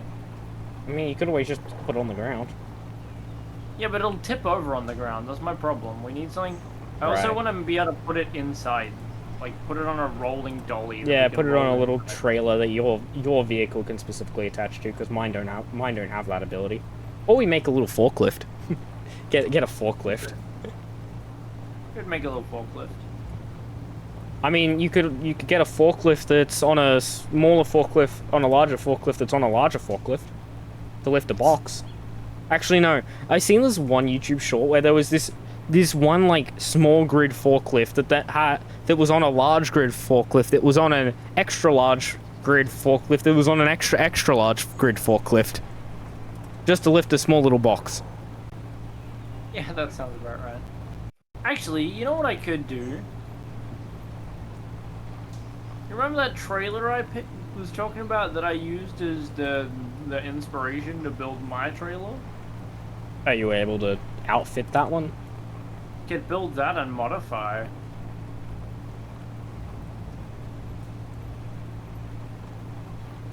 Can you actually no? I can do it on this one. I was gonna say, can you set those rotors to 0? But I can do it with this projector. This one's probably easier. I can't do that because I'm still driving. Blueprints. I just gotta find it. The only thing is this is gotta either stay outside or stay connected to something with power. Yeah, because it's got no generator. It has a solar panel and that's it, but the solar panel's not working efficiently. Yeah, well, half of it's facing down. What did you expect? Well, it's because it's fucking raining. I mean, I've just made the lifespan of this thing 4 days by turning off everything. Because the survival kit draws the H2O gen draws a stupid amount of power.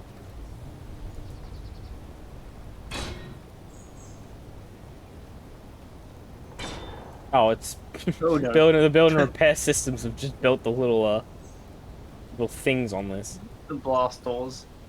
Yeah, the little blast door blocks.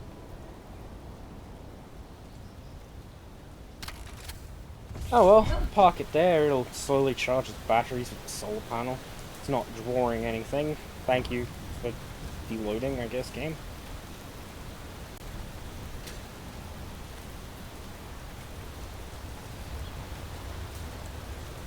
The catfish almost done. It's getting there. Catfish is getting there. It's getting close. The ions have turned on. I should probably go and find the control seat to turn off the ions. Assuming the... Can you have a look at this thing and just fucking... Oh, 1,000 figure out what- superconductors to build a jump drive. Right. Yeah, they need a lot of superconductors. I need to find the pilot seat. It's in the front, remember? Oh, yeah.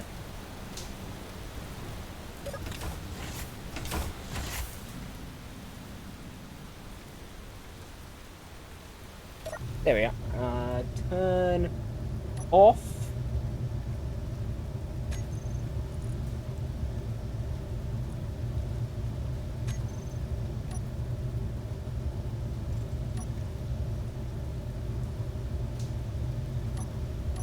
There's no turn off for the ion thrusters. There's turn off for the Atmos and the hydrogens, but the ions are permanently on.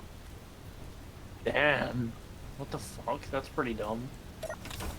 But don't worry, they could be all on one, and unless it's on the control panel 3, because there's 3 things on control panel 1. On control panel 2, there's 4 things, and then I didn't look any further.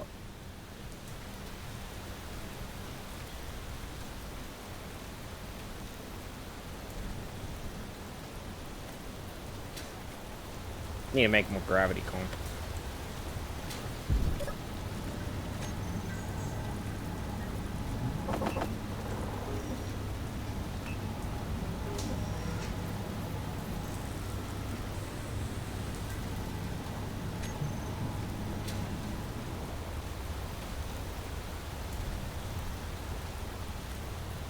Can we make safe zone gens yet? I don't think so. Hang on. Check. Yeah, I'm checking progressions now. We need to make a No, we gravity haven't. gen. Good thing there's one over here. There's one of those on here somewhere, isn't there? There we go. Hey, you unlocked blocks for me even though I was the one that built that gravity gen.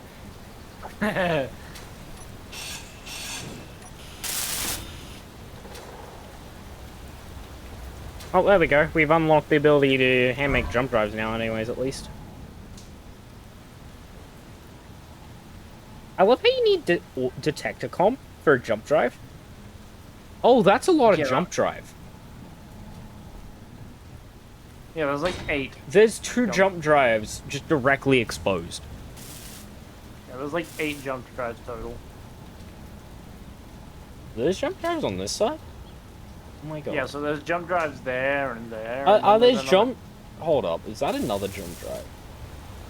Yeah, there's like 4. There's like 8 jump drives on this. Oh, there's 8 Just jump say that. drives. There is 8 jump drives. That's a lot of, that is a pain and suffering amount of energy needed to charge this. Please tell me this runs off of a large nuclear reactor. I believe so. Good, because you need a lot of power to charge 8 jump drives. Because that's 800,000, I think that's 800,000 kilometers, if at minimum you can jump with all of them. When they're fully charged. At most, I think it would be 2 million kilometers that you would be able to jump. At max charge. Like, just fucking think of it. So I guess this ship is sort of used as like a fleet ship to where it can jump with like the main ship. So I guess this Yeah. one is probably more of like your cargo carrier than anything. So if we were to go grab the prototech parts, we'd probably have a better chance just making a combat ship and then just warping with this one as well. Yeah. Because this one can store anything that we get on the deck. Well, whatever we do, I'd like to I like to use the Pelican as a combat ship as well, because it's outfitted for that. Yeah. We would probably have to warp... What we would have to do is we'd have to have the Pelican on one of the ships, warp the main combat vessel first, then have it follow with this one. So this one's behind the main combat vessel. And So then the once main you combat warp... gets targeted Yeah, and then once you warp in, you would have to run over to your Pelican to get airborne to start helping. Yes. Just what keep we in could mind do- the Pelican might get eviscerated from the main ship's guns. Pelican should only combat the escorts. Because Yeah, the I was main gonna say, ship the guns Pelican will would only delete want it. to. Yeah, I was gonna say, the Pelican would only want to fight the smaller ads, not the main boy. Yeah, because the main boy will put a hole into the combat ship, 100%, unless it is built out of solid Oh yeah, the heavy Pelican's armor. not made for heavy fighter. Because Though I oh know yeah, that on reminds the me. Prototech like ships that they have quite a bit of heavy caliber. That They've reminds got me. quite a few auto cannons, like the big ones. You remember the original base? Yeah.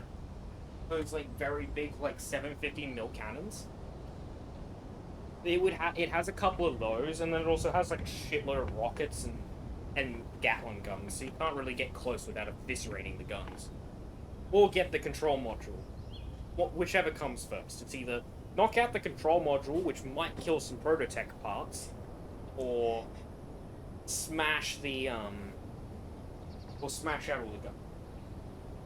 Because there's a variant of the ship that has 2 large nuclear reactors in the back, but it also stores a couple of large Prototech batteries, which would be pretty important to collect because Prototech batteries are a fucking ass to get. The one thing that we want to hope for on the first like unidentified signal that we go to, like the yellow ones, is the Prototech assembler, because with the Prototech assembler we can make any other Prototech part.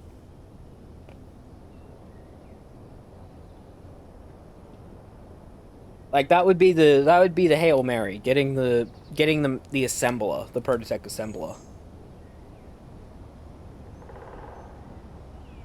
But it's decently rare to get. Oh shit. Oh, God damn it. Oh, what the fuck? Oh, move it, it's building. I realized this. Which one is it? Up. Max out. That's nice. Go. Go. Yeah, you're clear. Oh my god. Okay, bring it forwards now. Because it's big. I know it's big.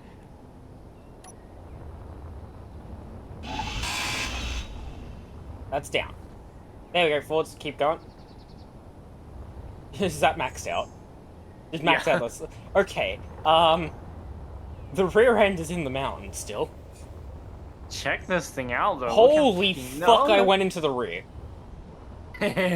Check this thing out, look at it. It's Oh, are fucking those huge, Prototech man. parts? Don't know. I think it has Prototech I batteries. think it is. Yeah, it does, I think. Oh no, those are big fucking ions. Those are the sci-fi ions I'm looking at. Yeah, let's check What this the thing out. fuck It's is that huge. rear? Look at the rear of it. What? Like, look at the rears, the way that they've designed the thrusters.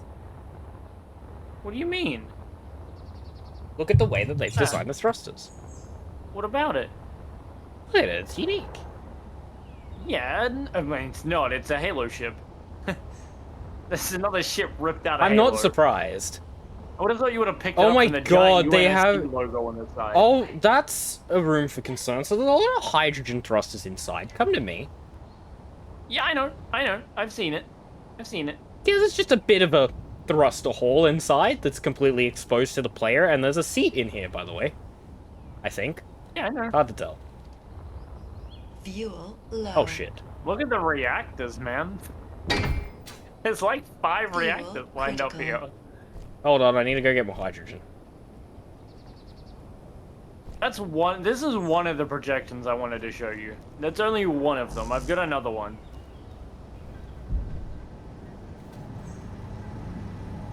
What do you think of that one? 1 second, I'm getting more hydrogen. I completely ran out.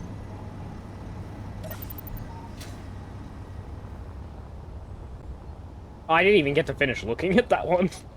Oh, did I? I literally had only looked at the engine bay. Did that place? I don't know. I There don't it goes. see it. What? Oh, that was a spike. Oh, Oh This my might have been a God. mistake. The projection Oh my hasn't even God. appeared for me. It's over here. This one's a mammoth. Oh, my game just froze. There it is. Oh, hi. I'm just gonna need to give it a second. There we go. Now it's a blueprint.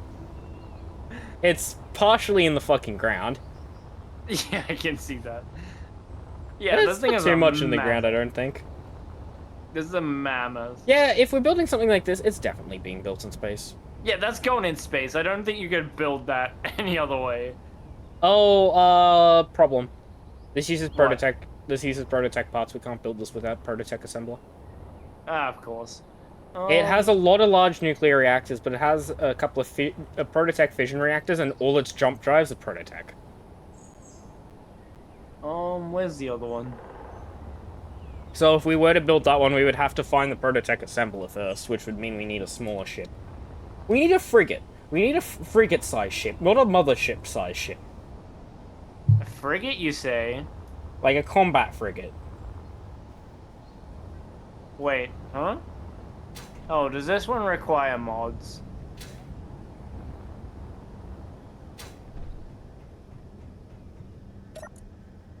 I think this one requires mods. You know the funniest thing is I think if this ship warps in, I'm pretty sure I can activate the safe zone to prevent damage from outside like a shield.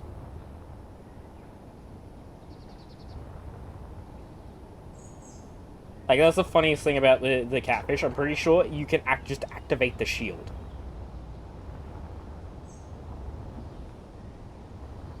The safe zone is basically a glorified shield. Funny. Detector comp, gravity comp. Huh. Well, this one requires a mod, but I don't think it. Oh, I don't think it requires it, but it's recommended. Oh joy.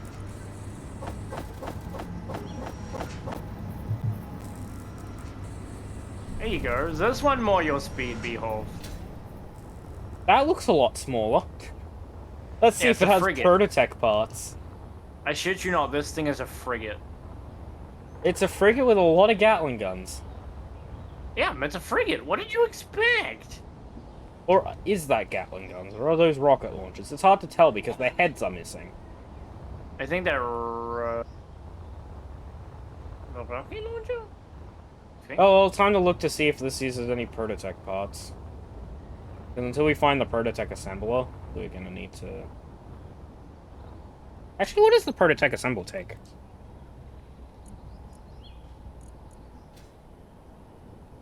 It Yeah, what do you needs think? 200. It needs a Prototech frame, 240 Prototech panels, and 20 Prototech machinery, and 2 Prototech cooling units. So yeah, no way we can make that.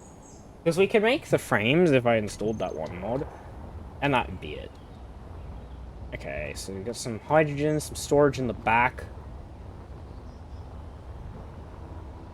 This looks like it's interplanetary too, as well. Yeah, I'm pretty sure that one can handle... I think this one's only hydrogen, actually. I don't think this has ion thrusters. I think it's only I don't hydrogens. think so. I can't see anything. It's got order. I It's can got. only- Hey, how many order detectors do you want? I think they're just decorational, though. They better be, because there's like 10 of them in here. Yeah, I'm pretty sure they're all just decoration. Yeah, I think this, I think this is hydrogen for the propulsion, so it should be good in gravity. Goes without saying, I'm pretty sure you already figured this out, but this is another Halo ship. I can only imagine. Okay, there's landing gear in here? Okay, now I need to figure out why there's landing gear in here. That's just structure, style points. Style points.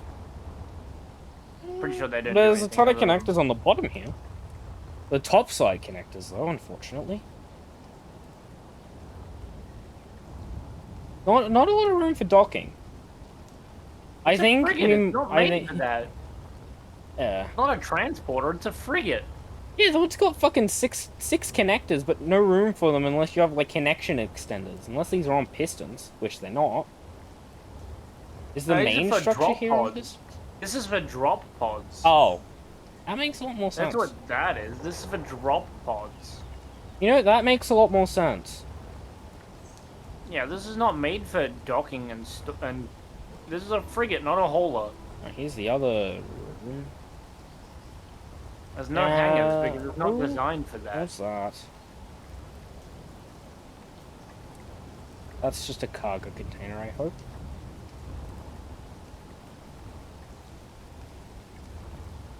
Oh, those are modules, right?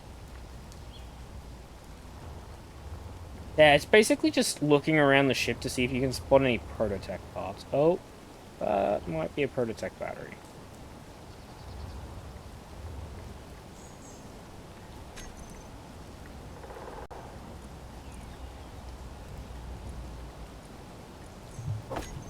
I don't think there's anything missing in the catfish now aside from the ship. Okay, here's the real question. What the fuck is... Oh, is this a jump drive? Oh, that's a jump drive. Never mind. I was gonna say, I know it has jump drives. Yeah, we need jump drives, obviously. Larger ships will need jump drives. There's no fucking doubt about that one. Okay, here's the main room. There's a couple of terminals. All the windows can be fucking forced shut by doors.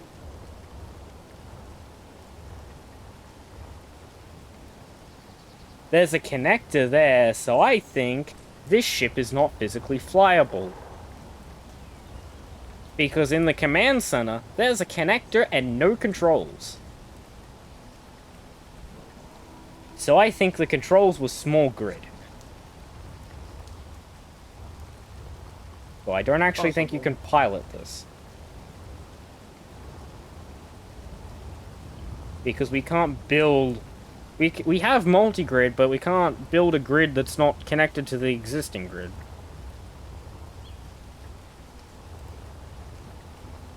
You'd want to hope there's backup controls somewhere.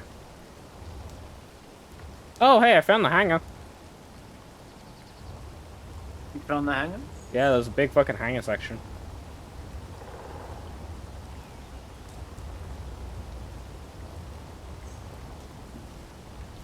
No connectors, so the ships have to be self-sufficient and obviously dock here. Then what do we got in the front? We got some gravity gens. Are we out of gold? No Probably. way. Oh, we actually out of gold. I think we're out of gold. Wow, that is something.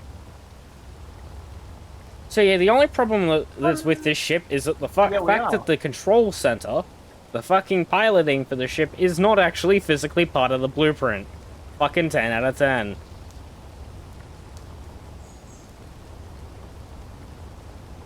Oh yeah, I should go check on the drill. We ran out of gold.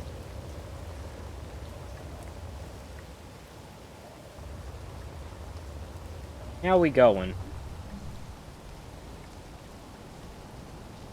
Okay, you might need to come bring the Pelican over here. It's struggling to pull up. It's still not even done a single piston length.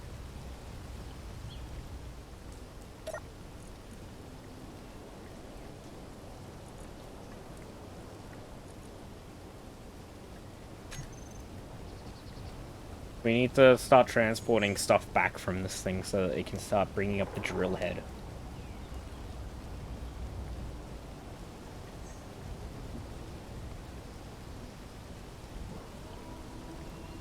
I love how I'm just seeing the survival trailer blueprint just absolutely lift up off the ground and follow you.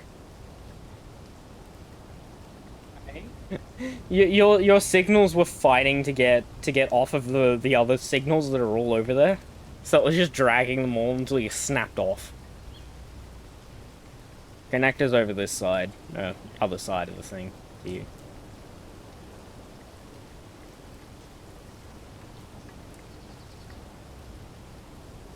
Kind of fun to fly this thing in first person. Right. Yeah. Just don't hit the structure. If you accidentally hit the structure, either you're braking or it's braking. I would rather you brake if that happens. Probably both. If it's both, I'm gonna cry. I'd prefer you over it. Because if it breaks, that's a fucking PR nightmare.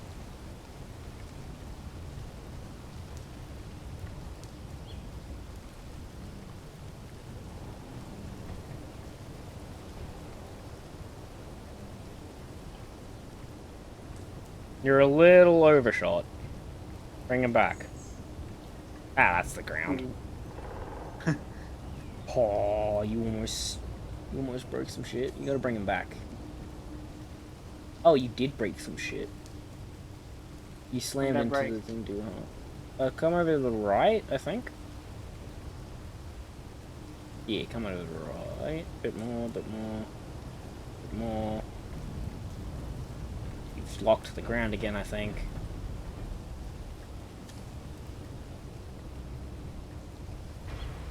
Forwards, I think. There you go. Here it is. Turn off dampeners. Thank you.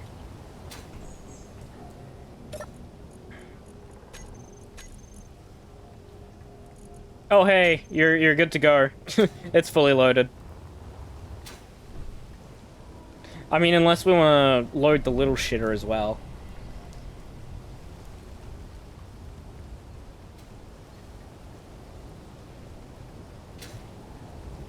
Because we could technically load that medium cargo container on the little shitter as well. No, we are not doing that because I don't think we have enough thrust fully loaded. We don't. I can't even get up. Oh. Well, that's an issue.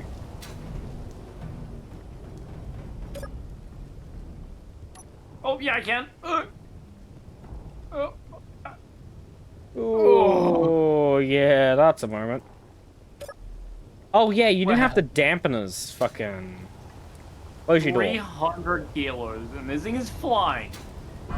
Close your door, by the way. 300,000. Hey? Your door's open. I know. Let's see how much that took out of the drill. That actually took out a decent amount. That might actually help it.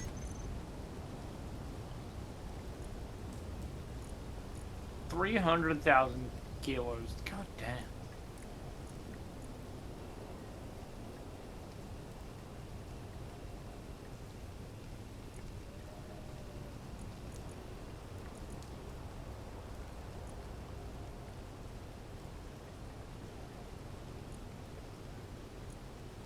I would hate to do a re-entry at this weight.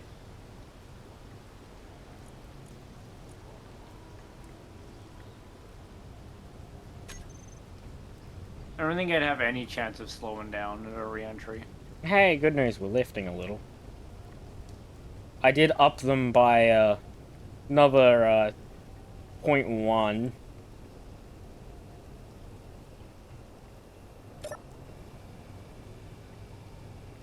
Start retracting the first set, that shouldn't cause problems, I don't think. Make it go up a bit faster.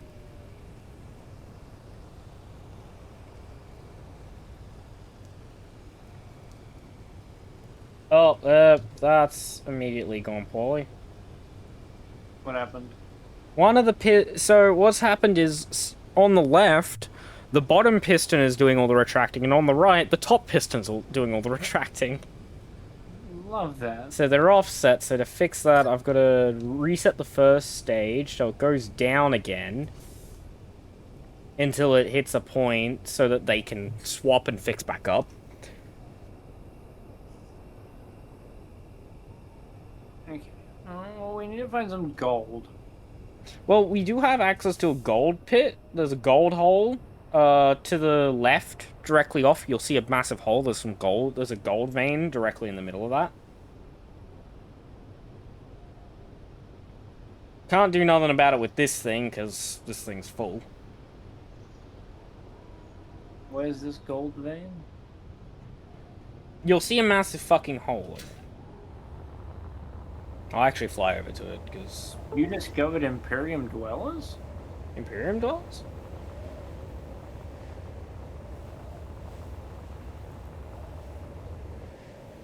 The gold hole is... So if you look to the left, like, if you're, like, say, coming out of the base and you... Regional Headquarters. Huh. Regional Headquarters? Security grid active. They shouldn't attack us. Oh, did you fly over to them? Got a vision on something in the distance. Lock down the gear, bring defenses online. Yeah, that would ever cost you 20 reputation with them. for whatever reason.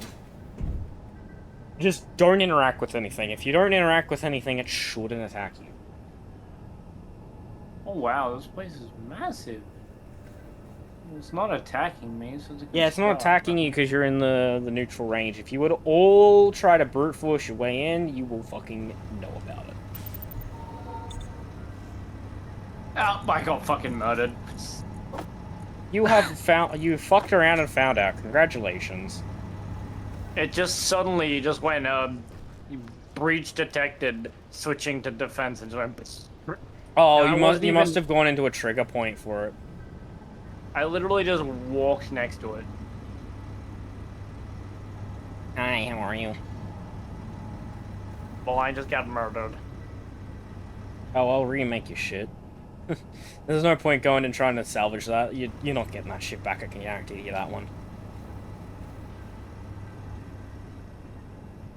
Yeah, I unless can't you... remake my shit. You can't, do we? What are we missing? We have level 3 tools. Can't make... Oh yeah, do we have platinum? Yeah, we've got fucking platinum. We got plenty of platinum. We need gold. We need lots of gold. Okay, come bring your vehicle over with me to the gold hole. Actually, I'll fly. I'll fly because I know where it is. That's the logical thing. Oh, you made some ammo. Yes, it can now shoot. It can go bang. Oh, you have to actually left click. Where are you going? To my bag. You're really trying to get that shit back? Okay, well, I'm gonna go over to the gold It hole. flung away from the place. So... Oh, it flung away? Okay, that's... Because I was flying away at the time, so I think my bag dropped out of range of the weapons. You know, something tells me... Yeah, my bag landed like on the other side of a hill, so I'm good. What the fuck? Why is this thing, like, maxing out? Well, the drill's Did you fucked. Did you take the shit out of it? No. It doesn't have enough thrust to go up.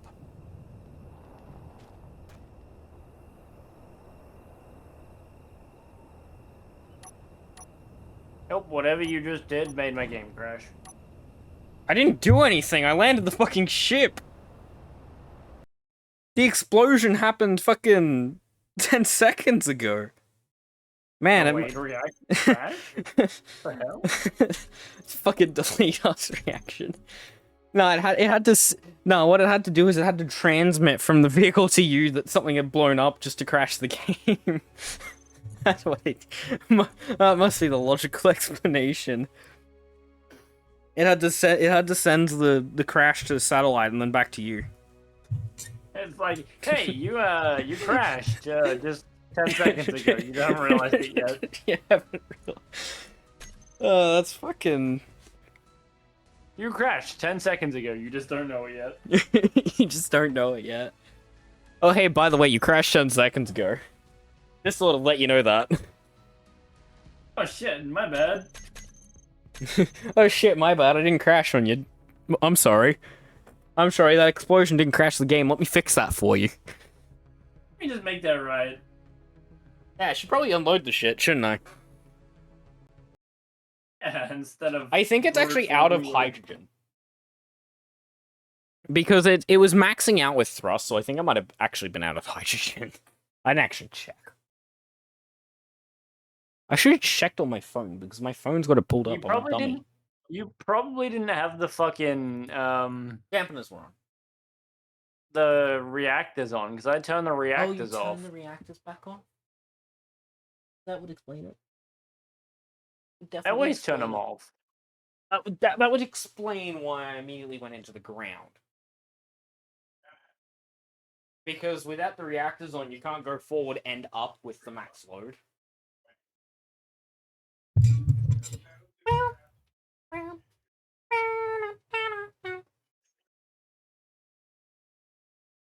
Alright, time to go back to my backpack, because yeah, it landed out of range of the guns. Hey, did you? Oh, no, Tron's not here anymore. Fucking delayed reaction much, Discord? Well, Hey. Tron was still here, and then Discord's VC updated. Yeah, Tron left it ages ago. Yeah, no, well, I tapped over into Discord and I said he was still on the VC. And then, like, a good 5 seconds later, it updates and he disappears. Yeah, thankfully my bag landed just out range. That means I can kick the TTS bot. Because, for whatever reason, that still stayed in here. Who the fuck wants that thing? I put it in there, and I never set it up. So, I don't know why I put it in there, but it wasn't set up, so...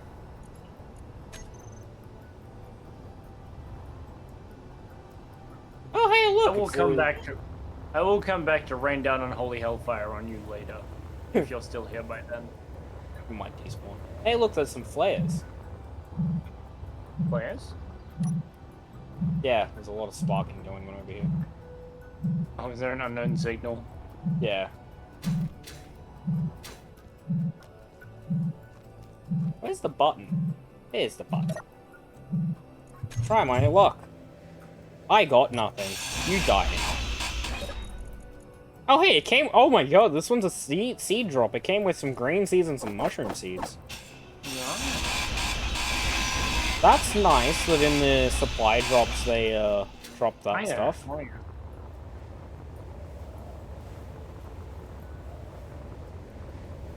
Don't run into me.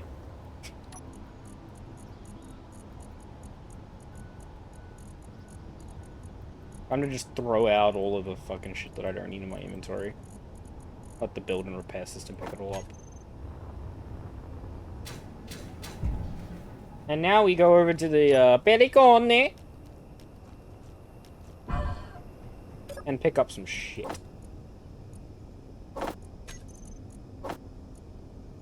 Hey, did you know that you probably wouldn't have been able to fly this thing if it didn't have a buttload of silicon and nickel in it?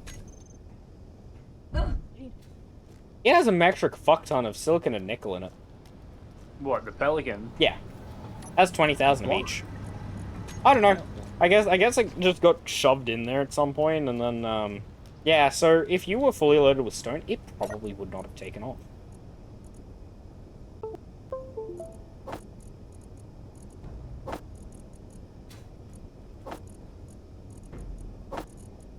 Okay. How to unload the Pelican. Yeah, you just dropping her on the ground for the fucking... Oh my god! Jesus Christ! I just want you to get absolutely fucking thrown. Fucking hell, it just threw me! It's like, yeah, how about no? Hey, don't you love in the connector that there's metal grids and large steel tubes? And that And you they can't just- you can't pull it out there because you have to go into the connector to do that? So, a quick question, right? Oh, hey, look, in the survival kit, there's also a load of iron and some girders for whatever reason. You know, with the survival kit, we could have probably just sat it over there to start processing the fucking stone. Probably. That would have been a fucking smart idea, wouldn't it have? Would have been a smart idea, wouldn't it? But that's a too smart an idea for us, come on. Yeah. Too smart of an idea until we're already back over here.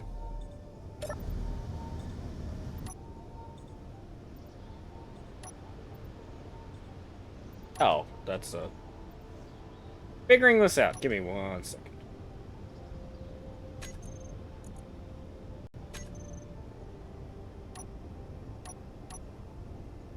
There's no way to shut the external door from in the cab. Can you not, or can you not close that door from in the driver's seat?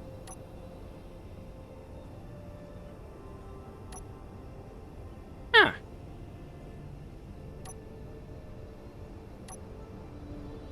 This thing was about to tip over, by the way, because the dampeners weren't on.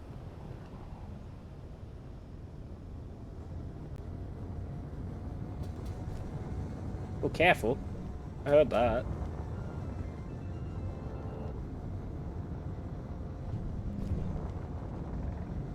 By the way, the reactors are on this time. Here's what I like to call the gold hole.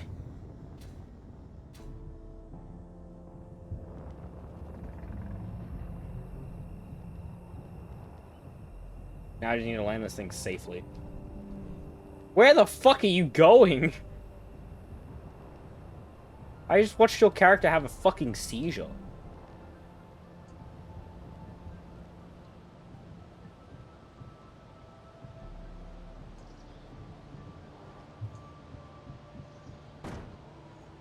Hey, I think we have touchdown. Here's the gold hole. Over here, up here, on the sides.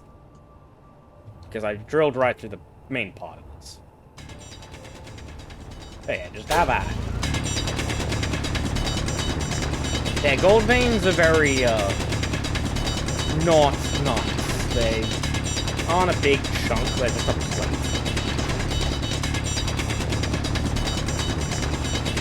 But I did mine the majority of the plate when I did the initial part.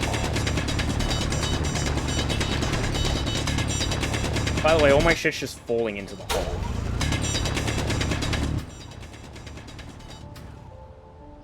So I've just got all my shit falling into the bottom of the fucking hole.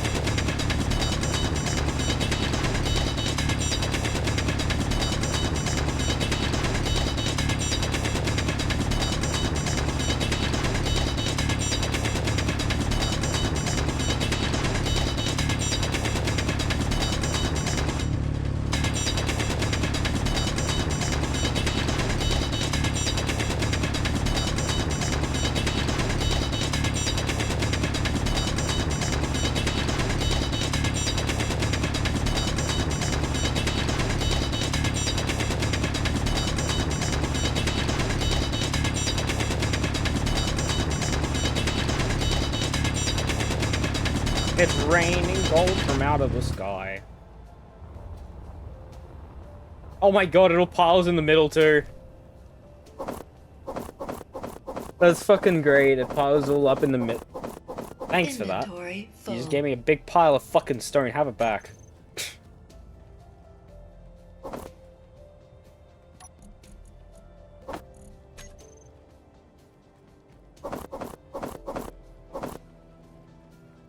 That's all the gold that's mined so far. I got 1,000 gold. How much gold do you have?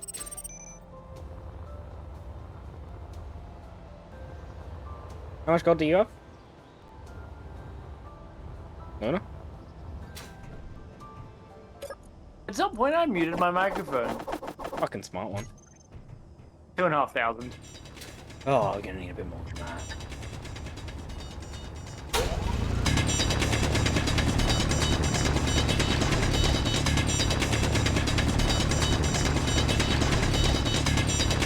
Yeah, gold is one of those nodes that are just a fucking pain the way that they generate.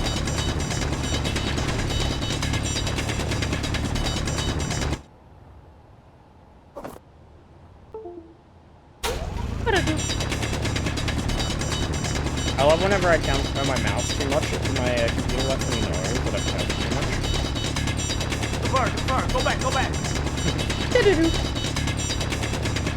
Now whenever I turn it too far, it fucking disconnects.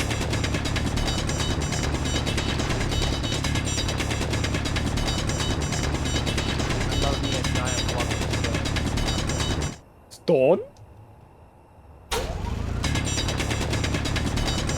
3,000 stone, 3,000 gold now. Nice.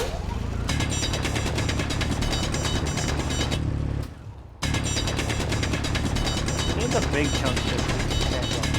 We need stuff now so I can actually collect the rest of it. Sorry, I'm raining gold everywhere. This is the fucking gold rush, man.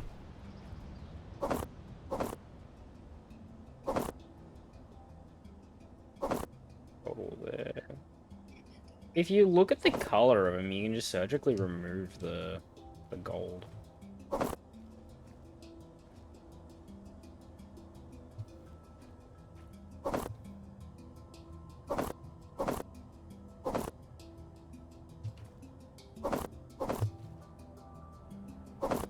Alright, I think that should be enough for now.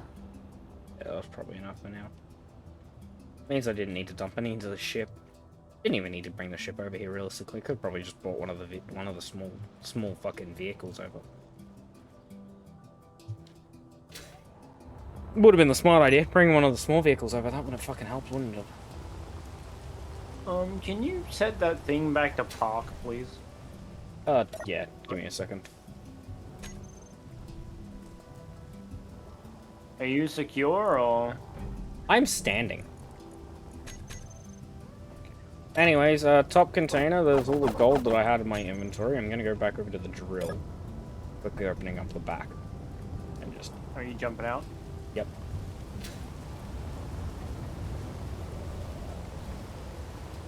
You gonna have to check on the big drill? Or? Yeah, I'm gonna go check and see if it's pulled up already. Or if it needs to be engaged, because I don't know if I engaged both before I left. Looks like there's still the top pistons to pull up, but yeah, it's down to just the top pistons. So yeah, I'm pulling it up now, so it should be up within the next like 2 minutes. Hopefully. Maybe. I don't fucking actually know. How is one pulling more than the other? How the fuck are you like this?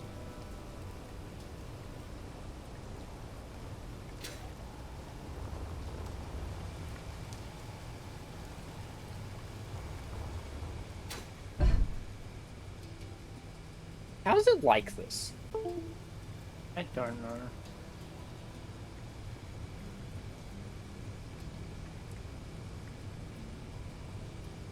You might need to come over here and grab another pass of ore, potentially. We'll see what happens when this next piston hooks up.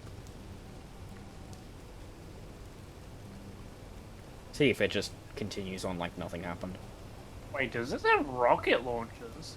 Probably. It's probably got manual loading ones. So you could actually open them to load them. The fuck would they be though? Yeah, it's gonna be. There's a Gatling gun somewhere.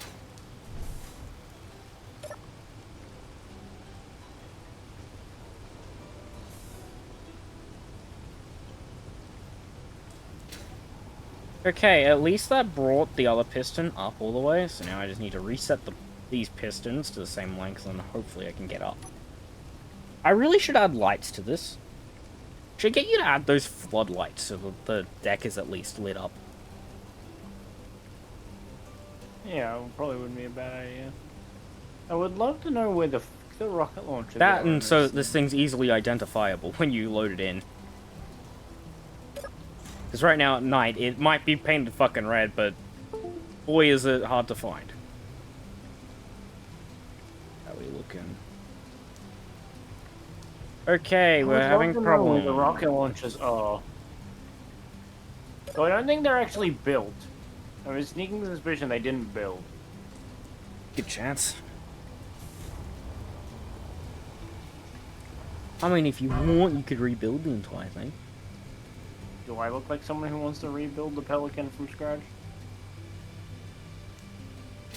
Are those top pistons bringing up, or is it just the fluctuation of the suspension that's doing that?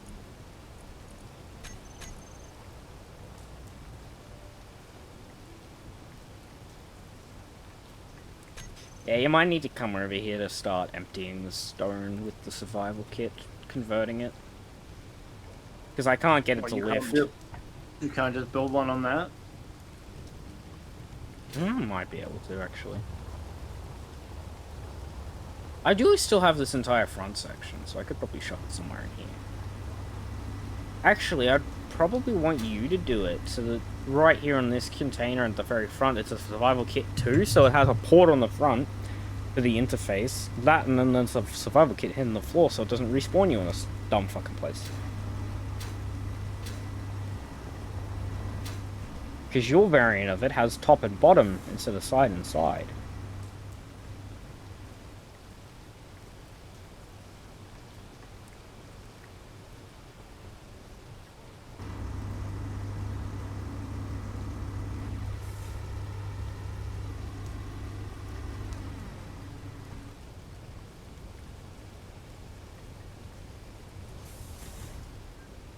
You know, when I did the initial test and it was fully full of stone, it came up just fine. And now it's being a pain in my ass.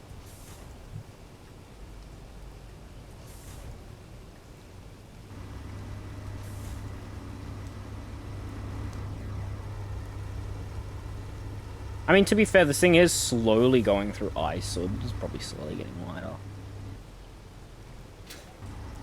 Oh, the difference probably would have been on the first time I was constantly going through the ice, so it would have been unloading as it was going up. So I wouldn't notice the problem, but now that it's full, I'm going to notice the problem. Wow, that is a very lit up deck. Low.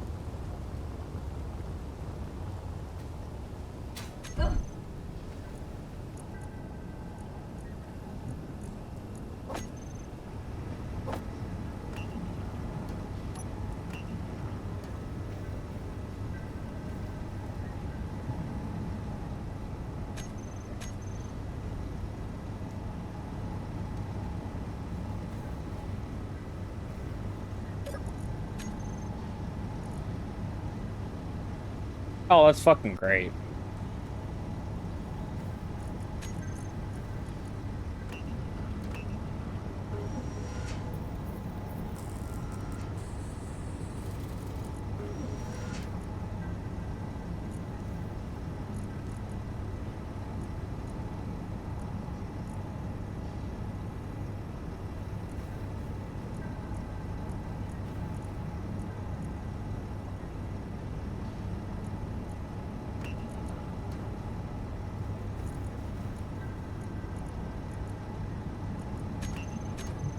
Hey, turns out we were actually out of something else as well. What? Silver. I've never actually mined silver. What do we need silver for? Med comp. And gravity comp. Oh. Well, I guess to silver we go then. I know there's some silver near the gold. I just don't know where, because I don't have an ore detector with me that can see this far.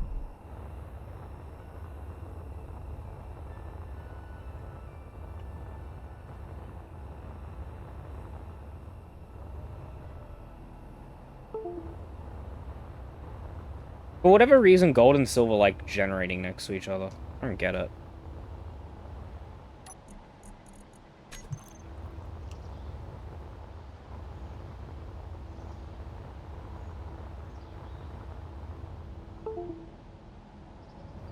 What is this fucking hole? Oh, this goes down to the silver. So I have been over here to mine silver.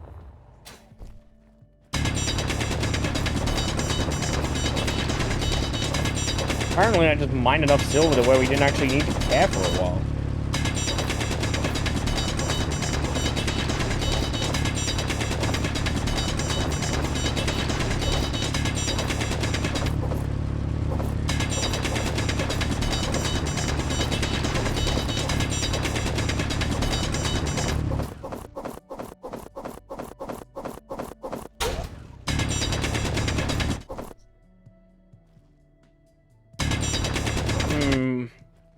Old 1.7 Minecraft music. Bum bum bum bum bum. Man, that moment when you remember 1.7 Minecraft music and it actually hits.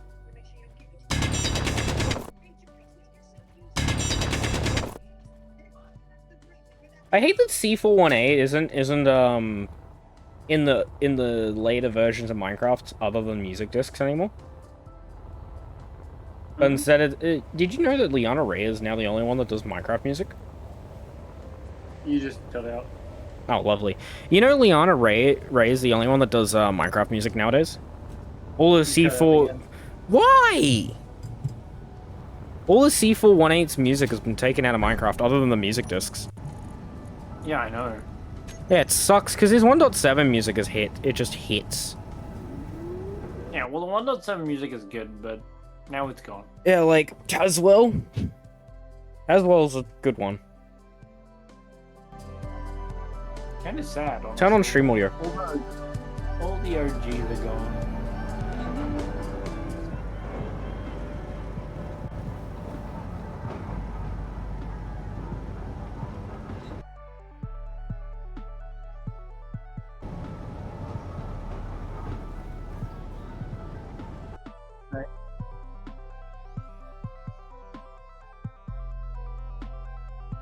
Yes. And then I don't have to hear myself twice that way.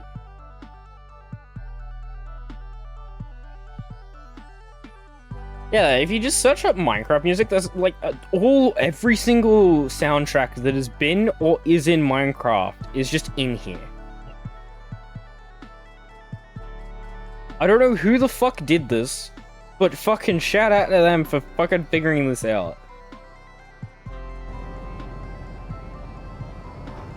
Honestly, this song reminds me of my fucking childhood. Yeah.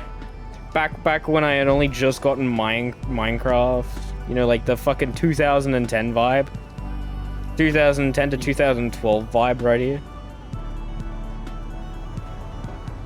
Back before 1.12 existed.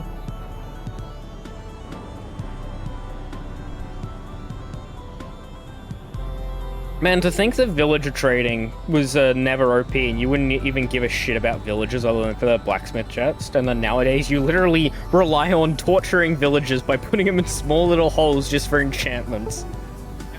It's great, isn't it? Fucking hell. They thought, oh, that'd be a good update. Next minute. You want to come over and place the Mark II variant of the thing over here? The survival kit?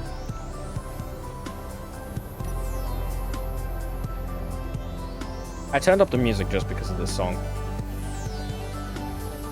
I don't know.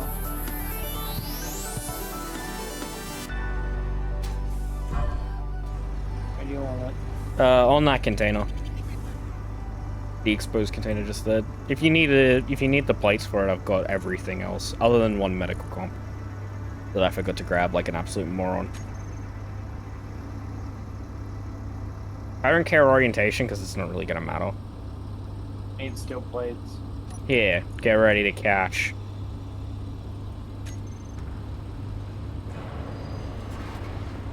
Of course they fell and rolled the way down into the system. Of course they did. I need to go grab a, need to go grab the last medical comp because I went and mined some silver and then never grabbed the medical comp I needed.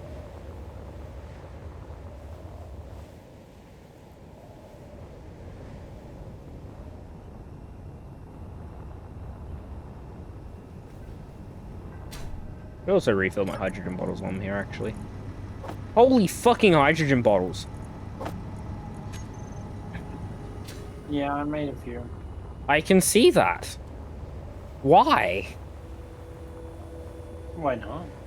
Fair point.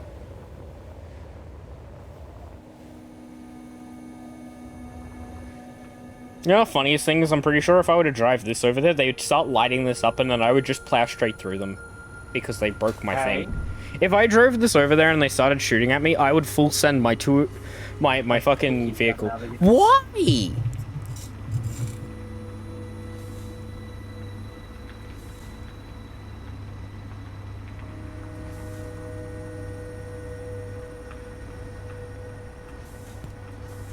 Are you cutting out again? Why? Discord. Why the fuck did it not build the medical comp?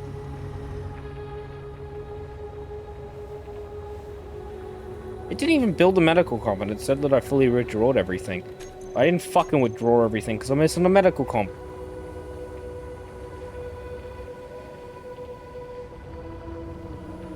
I think my internet provider's having a moment. Yeah, it certainly does sound like that. Because I have input lag. A good amount of it. Oh, we love that. Okay, what ate my medical comp? Thank you.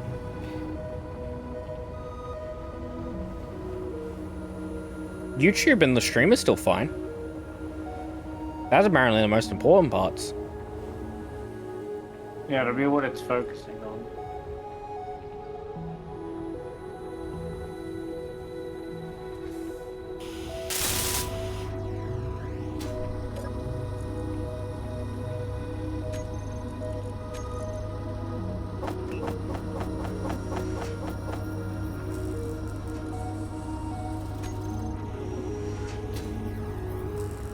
Get it to just start converting stone.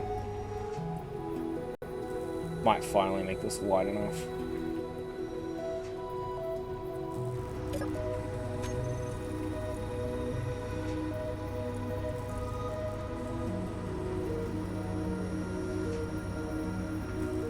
Don't worry, the drill only weighs 5.3 million kilos now.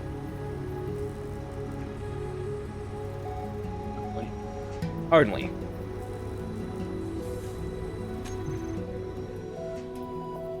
Still weighs a lot, but it doesn't weigh as much as it did. Gotta count for something.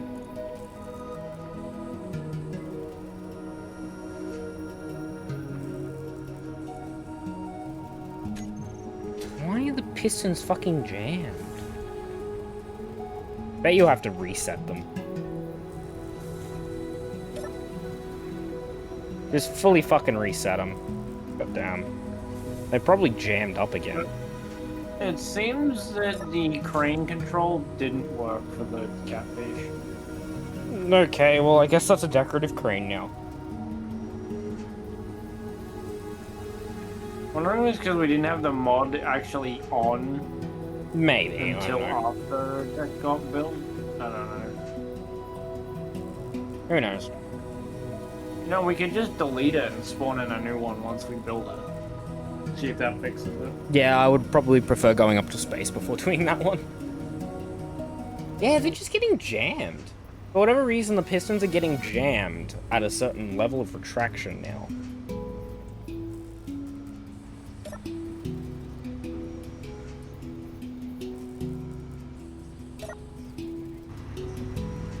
I'm gonna reset the pistons real quick and try to get the top ones up because they're having problems.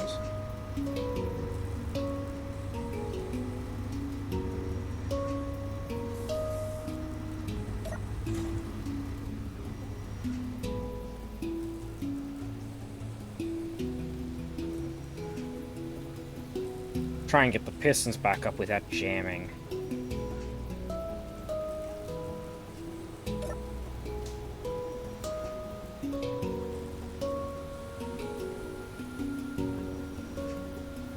I've never had this much problems with the fucking drill arms before. They got jammed again.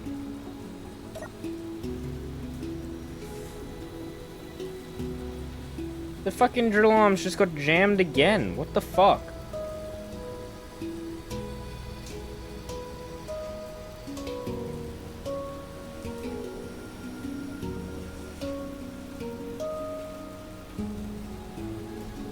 I don't want to have to redesign this just to add a intermediate section so that they don't fucking get jammed. But I might need to fully redesign the drill so that they don't get fucking locked on the intermediates.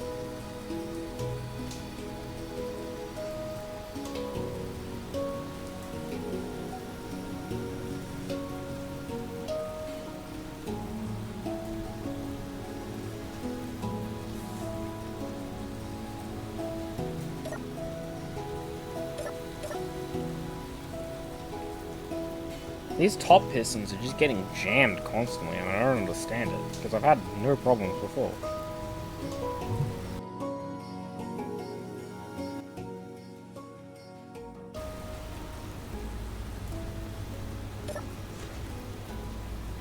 See what happens if I bring these ones up first, if they jam up or not.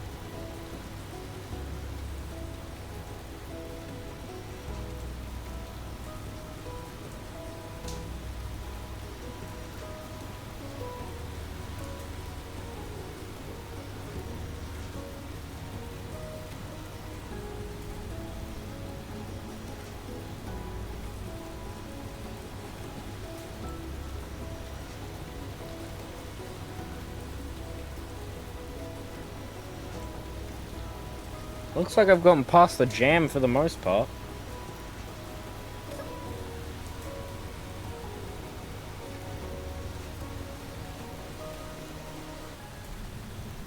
Try retracting both now to try and get back up.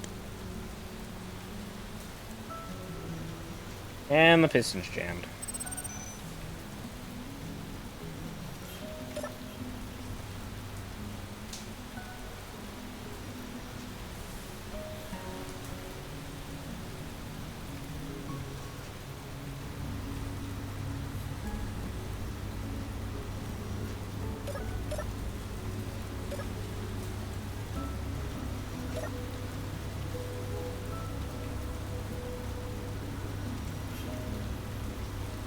I think I'm gonna have to remodify the drill arms.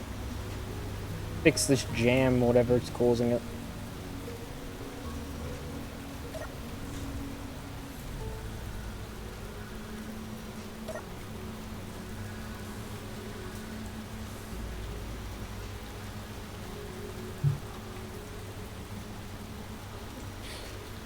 Because this is fucking stupid.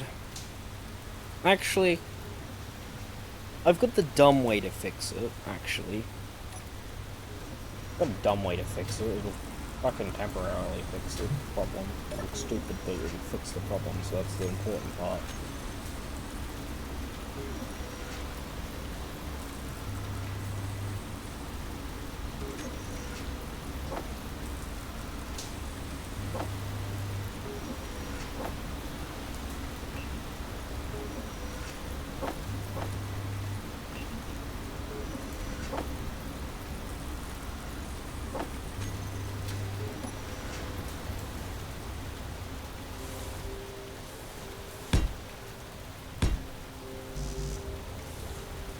I put some blocks there. I can just join them up. That probably will fix the problem.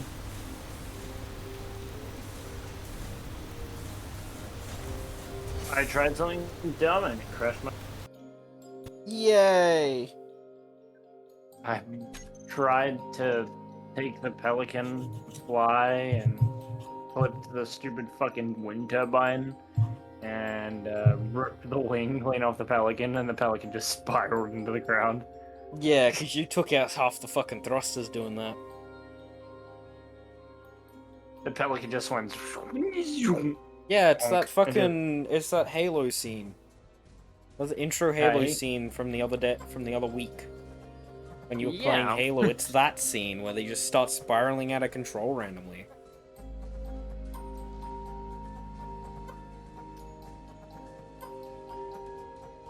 Don't you love that in the trailer they literally just use the vehicles as battering rams rather than vehicles? I mean, Fuck if using it the works, it works. fuck using the guns when you have a literal battering ram. It's called your vehicle. Looks at work. I mean, it was fucking 10 out of 10. It cut the vehicle clean. It cut the other ship clean in half. That would have definitely stopped it from working.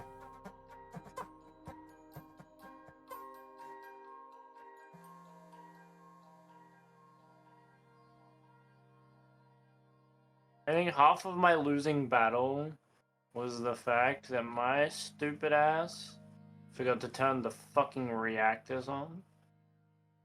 Yeah, that wouldn't help. Clipping the wind turbine was probably the real failing factor in that. Yeah, but the reactor not being on would definitely have contributed to the downward spiral, and probably the clipping of the turbine. I mean, it wouldn't have been able to recover, but it would have been able to clear it if you went a little bit higher, I think. Because you weren't fully loaded, so you wouldn't have been pulling some stuff. Did you end up getting that gold out of the top container? Yeah, cool. Yeah, at least we didn't get set back too far. We got set back to a point where the pistons were actually fucking feeling like work. I stand corrected. Oh my god. You know what? I stand corrected. Oh my god. Be off. What? The Pelican can land on the catfish. Hey, you know what you did do? What? You somehow broke the fucking pistons. I break the pistons. Don't blame me. You broke the pistons because of this. What? Look. What? For whatever reason, That's not the my piston heads aren't attached to the pistons, but now the entire structure underneath is floating. You see the problem here? Yeah. It ain't normal. And now I'm waiting for everything to fucking violently explode. How the fuck did this even happen? Well, I don't know, but... Oh, it's done it for both of them. but can confirm. Pelican can land and dock. with I'm the gonna need the salvage team. Because I'm gonna have to drop the drill. Hello, low. So I'm gonna need you to Then bring a that's the vehicle only over way- here that can hold that drill, the drill components, because it's a couple of inventories. Oh, never mind. It fixed itself? Yeah, it's updated now. I don't know what happened, but I looked away, got into the seat, got back out of the seat, and it fixed it. I was gonna go grab the I mean, there's my still a car couple was of problems, as you can see from the piston heads. And the fact that now the Yeah. vehicle is violently shaking. violently shaking. So I'd just extend the pistons fully.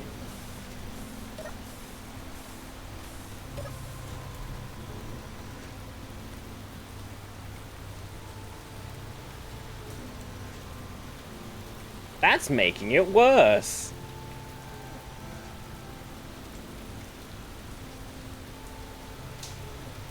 How the fuck is that drill not exploded?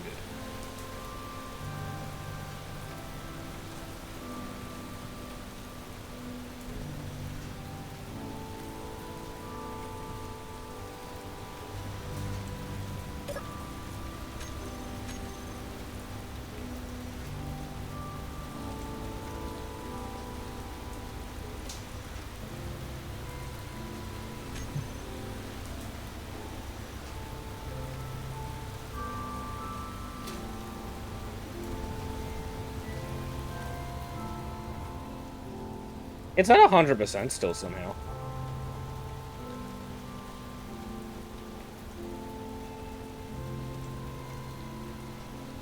Uh-oh. That's not good. It's not going to be okay for much longer, I can tell you that much. It's shifting the entire vehicle, look. Deconstructing them, dumbass. I'm just going to drop the drill. Fuck it.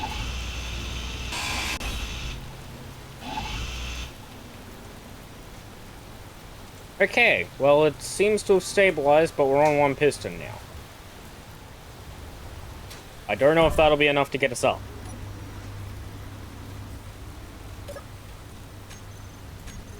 Okay, that was fun. Never again do I want that to fucking happen.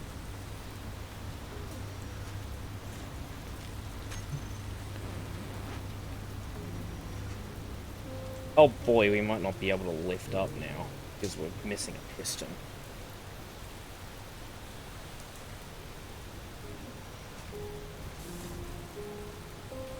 Well, that wasn't a fun experience.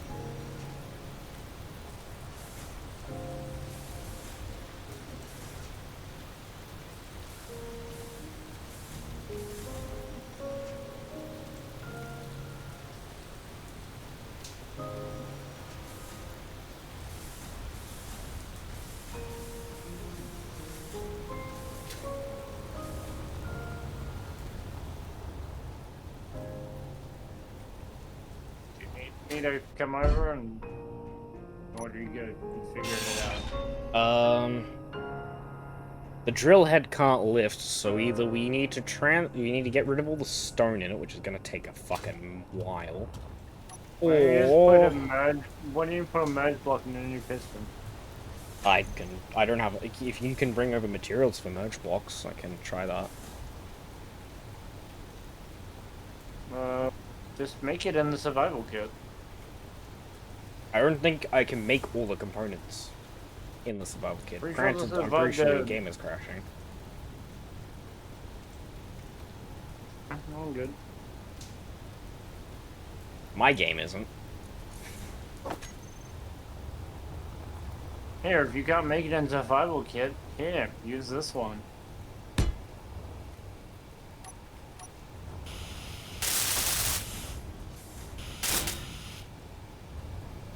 Make it in this.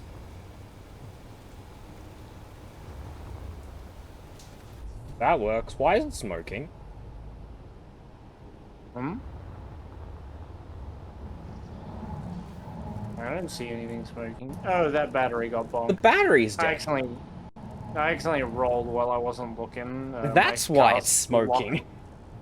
Yeah, my car locked right and the trailer rolled, but that's easy. I can fix that.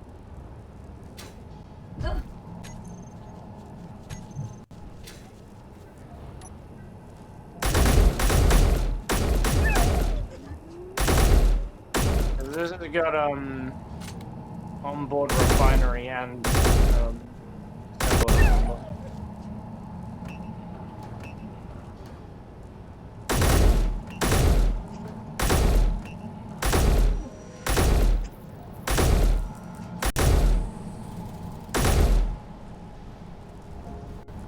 Of course it's breaking the tire and not hitting the dog, which I was aiming at and was hitting. That makes sense, doesn't it? I aim at the dog, I see red splatters, and it hits the tire.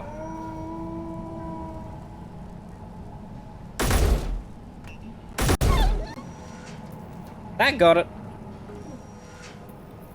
and absolutely annihilated my tire while you were at. Oh yeah, no, it was hitting the dog, but it was actually hitting the tire. You know, did you know that red blood splatters when hitting the dog means that you're hitting the tire? Fucking great, ain't it? Merge block.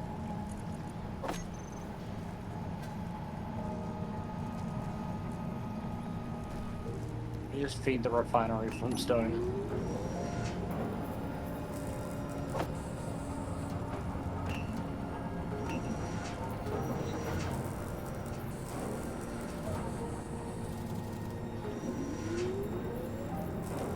Oh, I see what was actually causing the smoke. Your one of your rear lights was actually smoking. No. Why does it need to be fixed?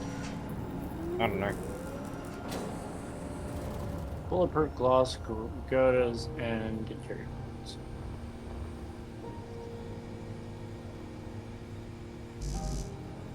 Unable to place merge. Why can't I place it? You want to be fucking extended, you little princess. How do I add them from my middle mouse? Shift middle mouse. Alright. Energy low.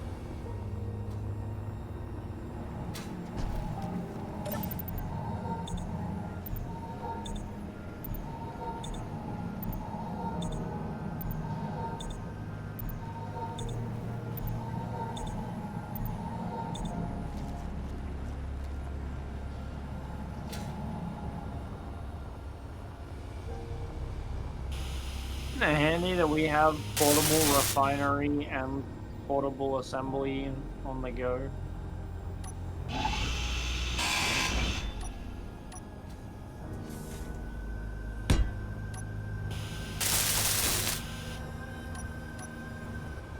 But yeah, I wouldn't have been able to make it in the survival kit because large steel tubes. It's the only thing that I can't make.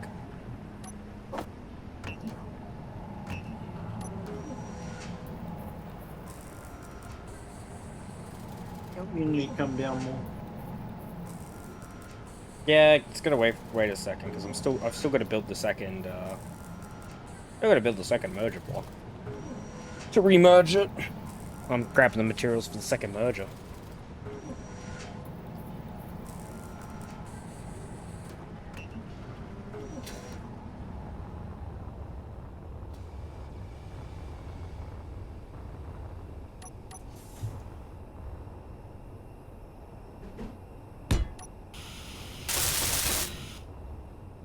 Don't you dare fucking start shaking violent. Okay, before I do anything, I'm going in and I'm rebinding the new drill, the new piston.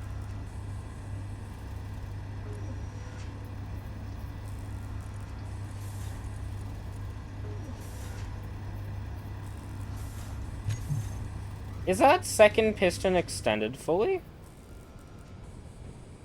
You know what? I'm gonna have to do that. I'm gonna have to send it all the way down to fully reset it. Because I can't start it from halfway.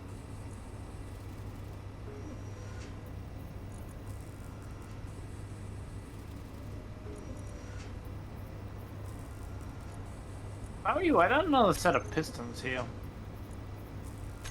I don't know the set of pistons. What do you mean? Well, you've got more space here for more pistons. And I had another piston there and another piston there, so it's supported by 4 instead of 2. Because the more pistons you add, the more temperamental it gets.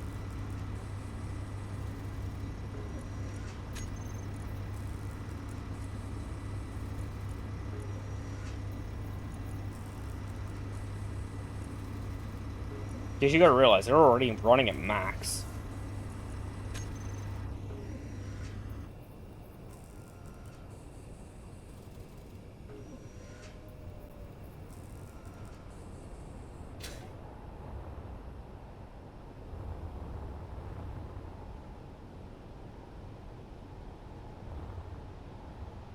There we go.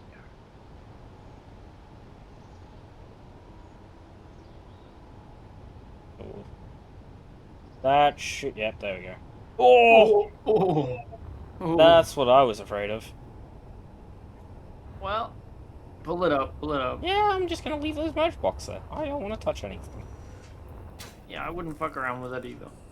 It can wait till I get back. Is it coming up? Yep, it's moving at 25, 0.25. Oh, it might actually hit our 0.5. Yeah, I just did the second set as well. So, now I'm just gonna hope that they don't lock up. They're gonna lock up.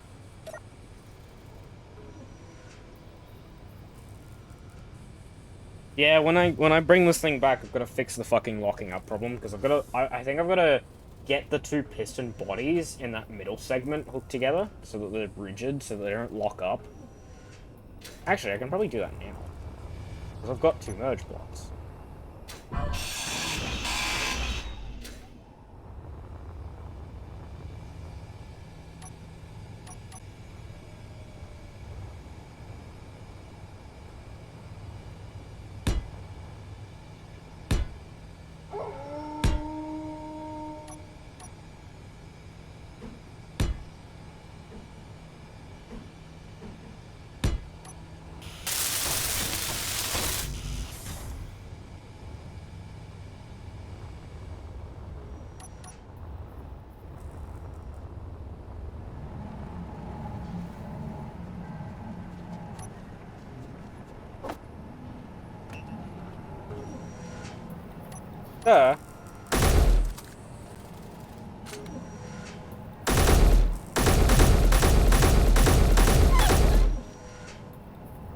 Bang.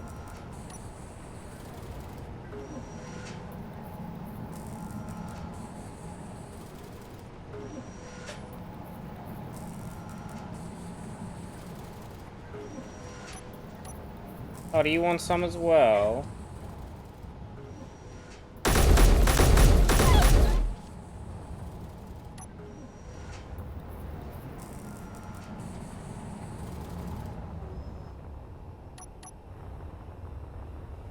We're actually getting up. Yeah, and now that I'm doing this...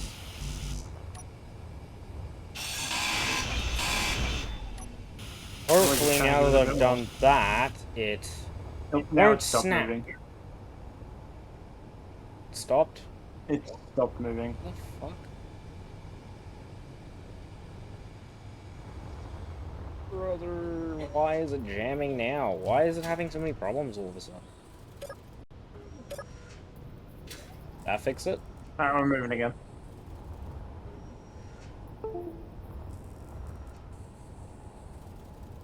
Now we can.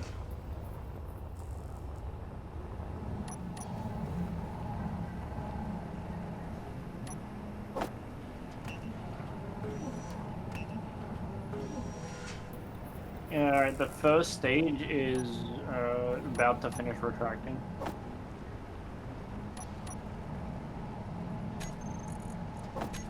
Yeah, I've got both First stages stage. pulling up now, and I'm about to finish securing them.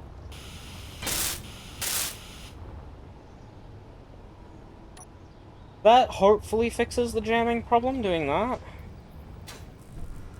If it doesn't, that's gonna mean I basically just redesign the entire thing to try and prevent it. Which is gonna be a nightmare. The bottom stage is done.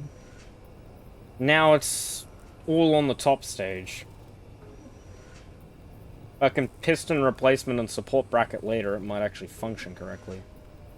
I haven't had this much of a problem until now. Don't know why. It stopped moving, by the way. Fucking, that means the top section's jammed again. Alright, we're going again. So there's still a little bit of jamming problems, but all you gotta do is just reset the pistons.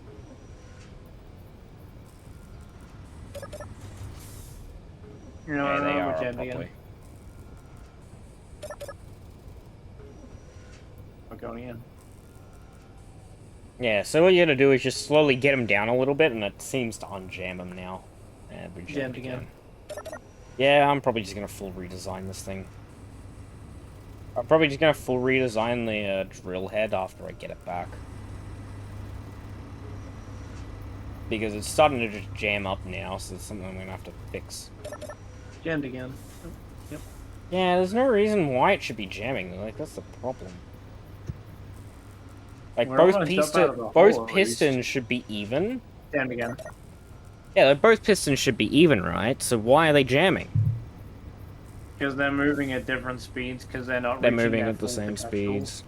So as it swings, one side restricts more than the other, and that's why it keeps jamming. Is because they're both trying to move at 0.5 meters a second, but they can't because of the weight.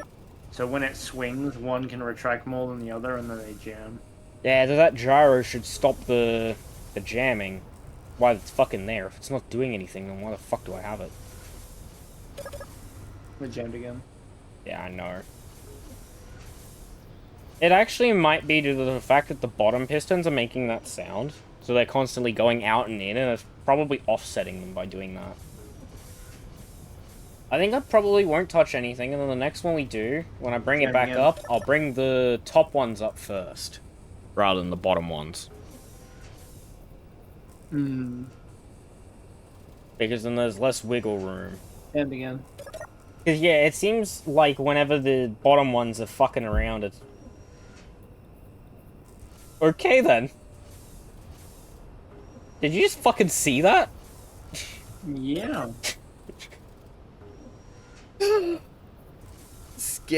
That fucking scared me for a second there.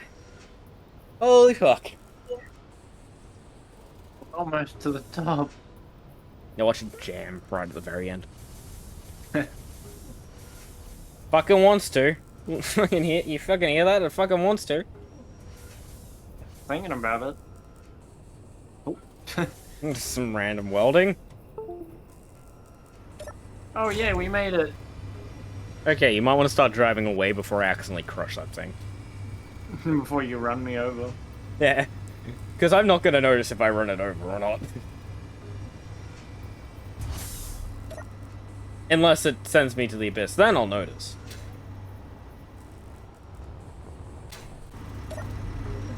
If I get sent at 700 miles an hour, I'll definitely notice that I've hit something. Don't mind me and my 8 million kilos.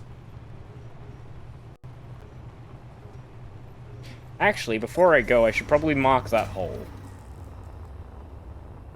This was, what hole was this again? Magnesium? Magnesium.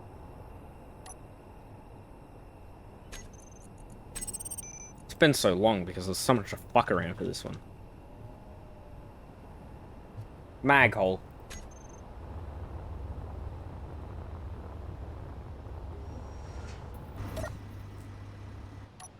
Alright, time to drive back. Would you fancy a visit a ramming speed amount of 8 million tons? Or 8,000 tons? Do you think that's gonna go well if I hit something? Would you fancy a visit from a Pelican with a bunch of autocannons and a Gatling gun? I mean, if you could hit the seat, that would actually be pretty effective, because the seat is completely exposed as of right now, because they still haven't finished the front. And you have a camera that literally points where your gun is pointed, so you could probably get pretty accurate with that. Yeah. I mean, the real question, does it matter when this thing gets moving? Because even if you kill the seat, it's going to keep moving for quite some time when it weighs 8 million kilos. I'll just tug at the wheels next. Yeah, and then you'd have a big fucking explosion of resources, because it'd probably just skid along and then destroy all the containers, because the containers are very vulnerable. On the bottom, there's one layer before you hit the containers. I am fucking gaining on you quick. Hi. Look to your right. How terrifying is this? Knowing that this weighs 8 million kilos. Knowing that this weighs 8 million kilos, how terrifying was that? Just seeing this death machine roll up on you.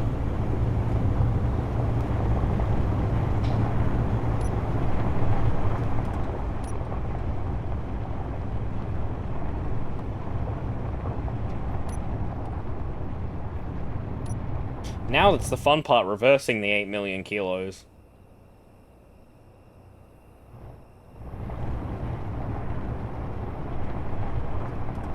I feel like the reason it does the texture is due to wheel spin, because it sounds like the wheels were starting to move faster than what I was actually doing.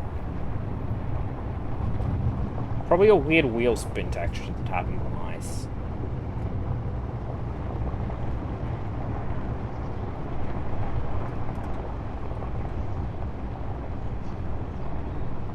Man, I'm coming in so fucking far off.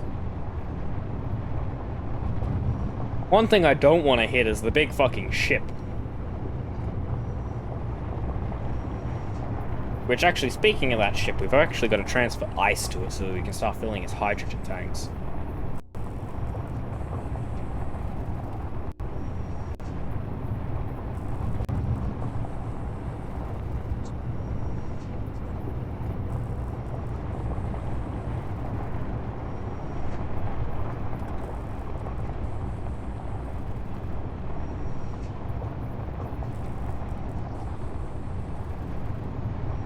Is that you sitting next to the connector?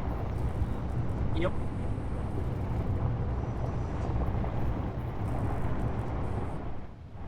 How lined up is that? I roughly know where I'm aiming because of the connector on the top. Yeah, keep coming back straight up. Straighten out a little. Keep going, keep going. Yeah, I'm going 2 meters a second for a reason. That reason being this is 8 million kilos. Yeah, go to the left a little, just a smidge. Keep coming straight now, straight now, straight now. Straight now, straight now, straight now. And stop. Oof. How much of a bump was that? Ah, didn't do any damage. Don't worry, I immediately lost 500,000 kilos when I connected.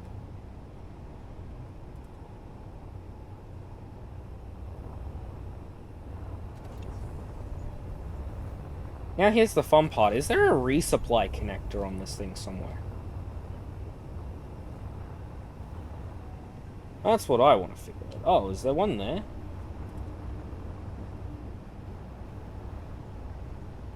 You know that container ship that I had? Luna? So? You know that container ship that I had? Hmm. I think that might be the perfect vessel for this thing to get a resupply. Because this can carry that. No, like, I think that vehicle with its, like, modular container, I think that container will need to be used to resupply this, because I think the can... Why? Discord, fuck me. You're always a fucking piece of shit.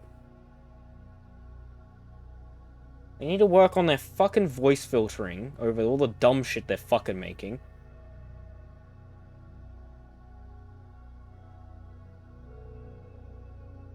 There, now there's no noise suppression. Now there's no reason why Discord should be a bitch. You still got cut out. I don't have noise suppression.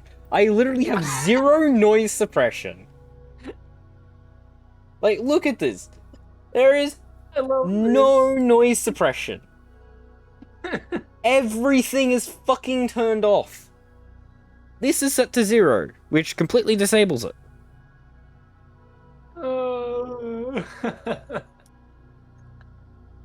Oh, your whole mad rant keeps getting cut out by Discord. Discord's like, no, fuck you.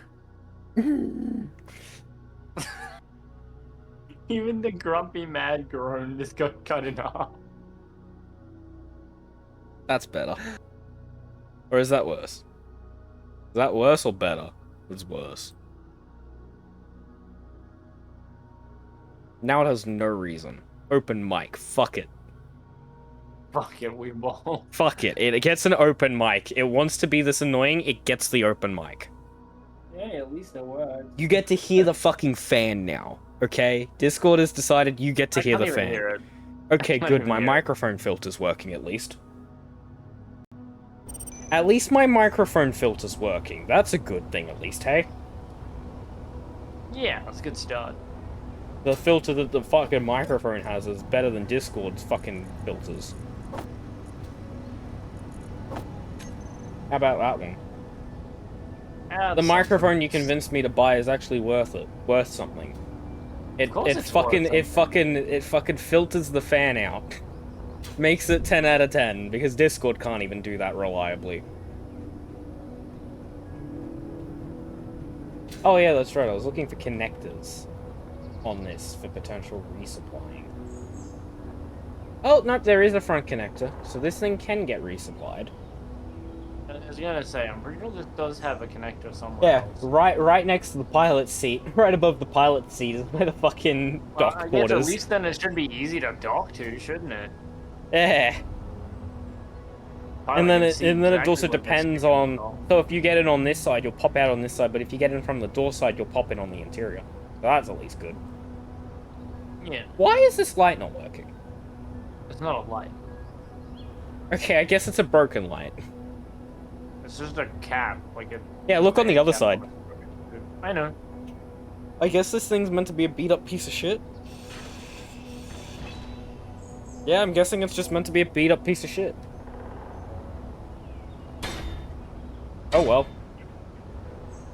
Can you just destroy that and I'll put a light in? Is that gonna really affect you? No, it just pisses me off. I actually do. Oh, fuck you, mother. Really? It just won't let me do it. Yeah, no, it probably won't because of the blueprint there. Can you turn the blueprint off a second? I actually think that's probably a good idea due to the fact that this thing is beaten up. Like, you can see this rust worn, so it makes sense that some stuff's not working. So I'm guessing that's meant to represent a broken light. Yeah, I suppose.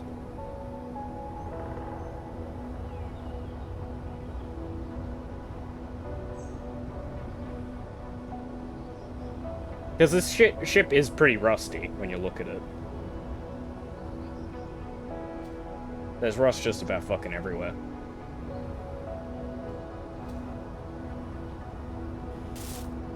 It's a reliable little shit, that's for sure.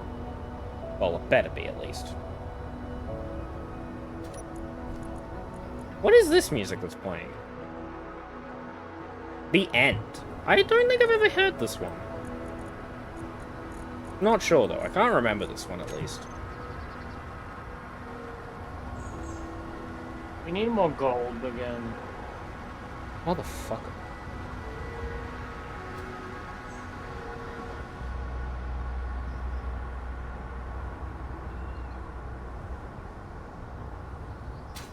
You know what I can actually probably do?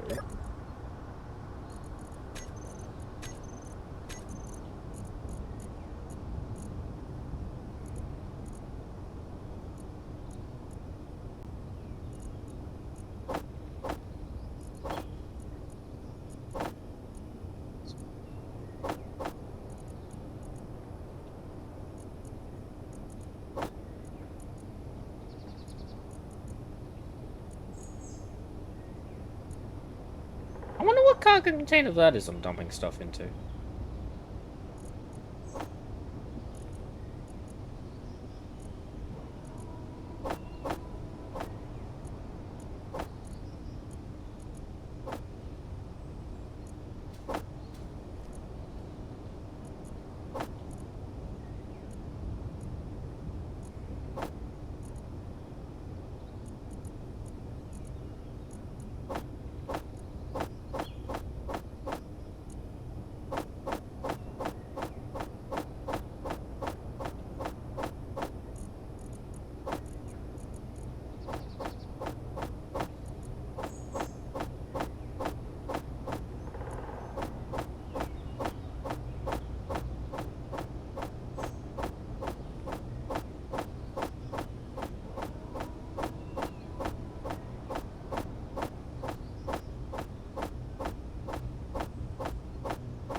If I can go through stone quick when I'm the one transferring it. Yeah, but Because it goes through like 4,500 every tick of stone.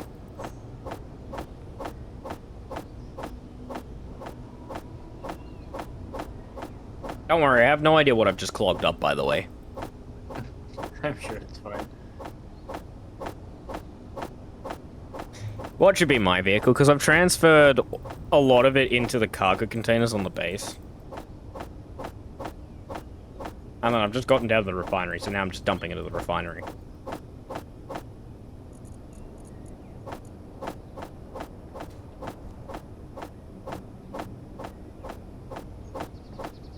Fastest way to transfer, just fucking do it manually. Works like a dream then. You need gold to the yes. Yeah, I'm trying to empty the thing so that we can go get some gold. And then just never have any storage space again.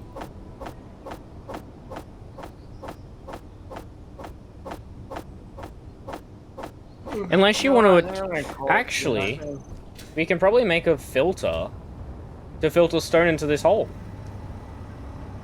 Yeah, possible.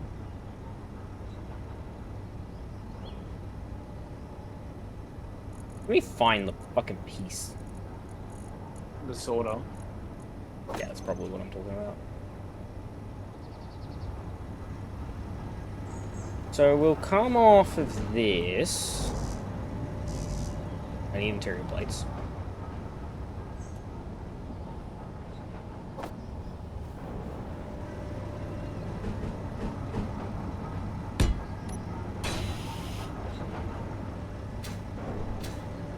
Now, how does this work exactly? I've never actually used one of these. Conveyor sort. Filter mode. Whitelist. Stone. Add.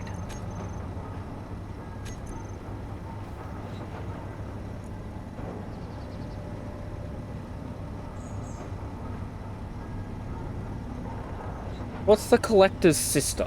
Fuck me. Now I need to figure out what the one is that dumps stuff.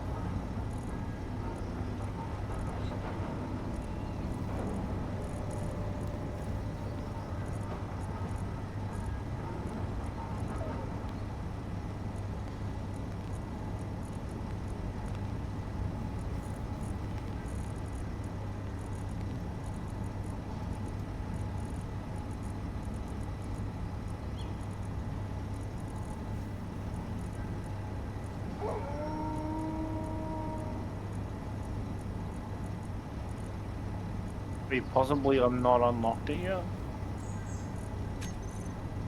Chance. Not sure though.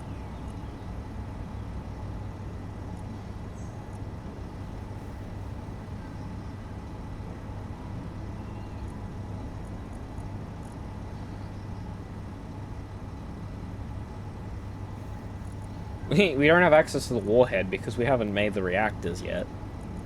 Or maybe you're thinking of something else? Maybe you're thinking of a mod.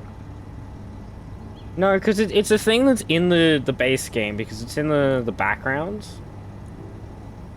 I don't actually know what it is, because I've never used it before. Because I've never made a big fucking drill like this before. Would you believe it?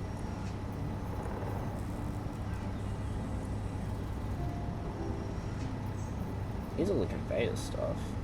This is probably...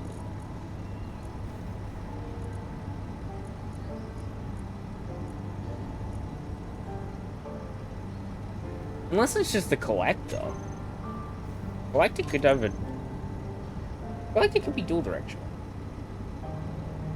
Collectors collects items when they get close to the collector's funnel. Might see if this has a setting.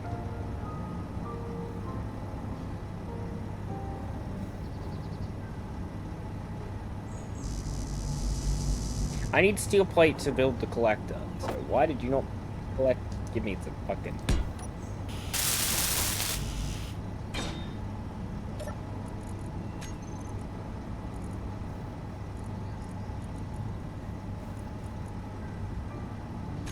might try this.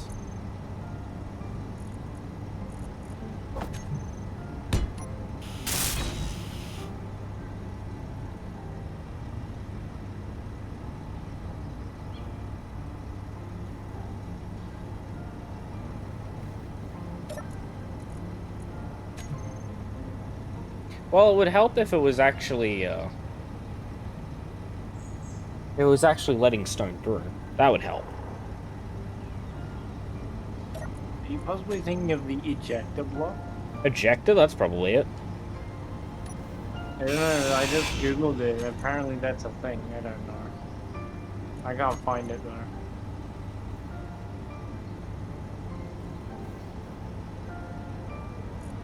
Yeah. Doesn't come up. I don't know, maybe Google's just being goof.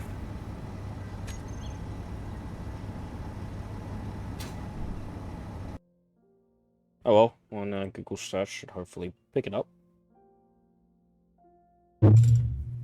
I mean, it wasn't even filtering stone, so I don't even know what the fuck to do about that.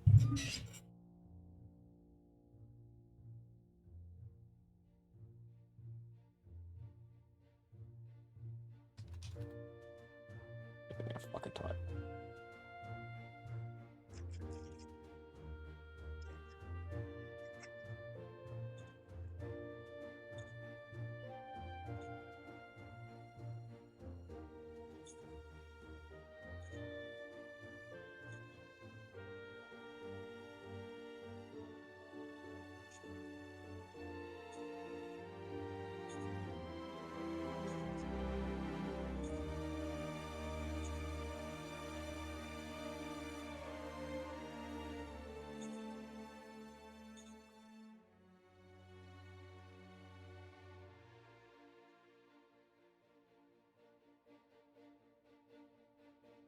Oh. It's the small connector. That's what the ejector is. It's the small connector. Apparently it can also be used to eject items from an inventory. What do you know? Okay.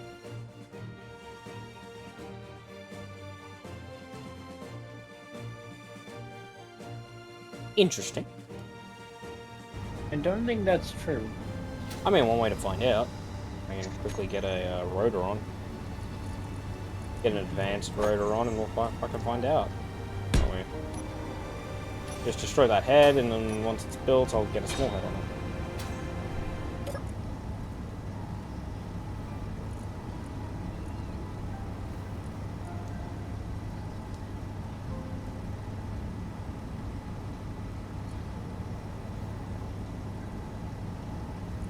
A small or medium head, do you think? Small. Because there was a rotor, a medium, and a small. Oh, that is tiny. Look at that. And then it's the small connector. I need to go plate.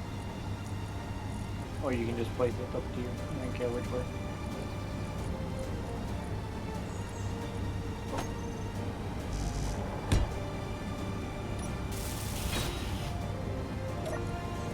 So I go into it. Throw out on. Let me pull some stone to it because it's not going to do it itself. Why would it do it itself?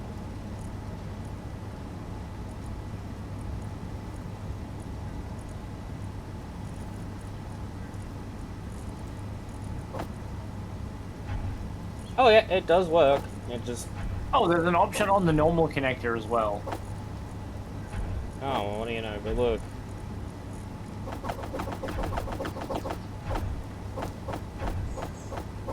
Now we just need to figure out how to make this work. It probably needs to be connected somewhere smart, but we can just swap it for the normal connector because the normal connector holds more. Throw a normal connector on there. And then, would you call it ejector for me? And I'll just start manually transferring because obviously it's not going to let me do it otherwise.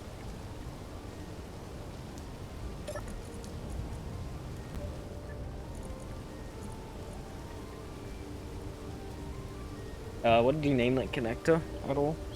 I haven't named it anything. Can you go in and name it something? So I can search it.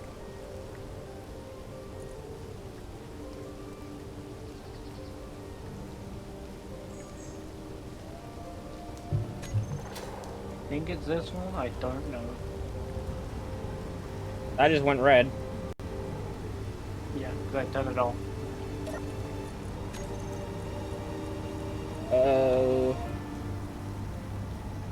There, it's called ejector now. So now we have a specific ejector just to eject into that pit for despawning.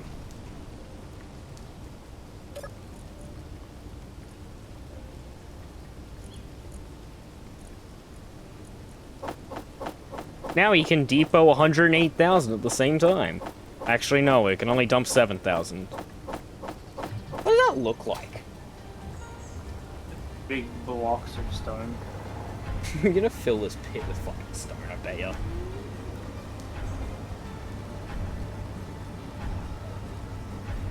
Why are you picking them up?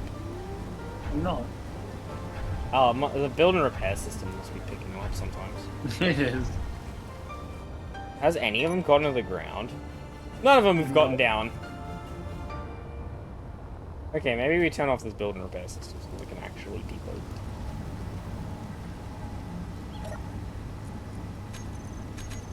Turn that one off, and now it might actually fucking work. I need to run out of stone.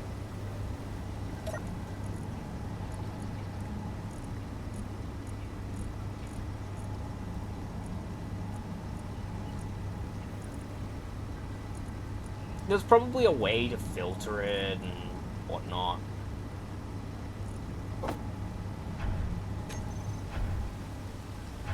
There, now they're not actually falling. Is it these ones over here that are doing it?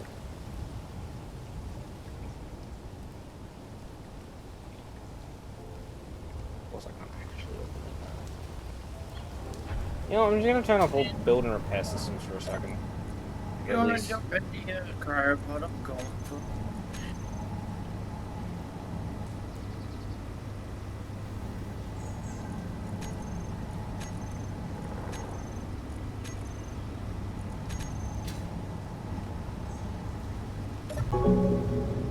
There, that'll work.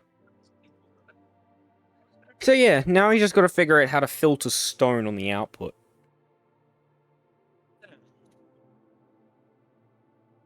So we figured out we can dump the stone.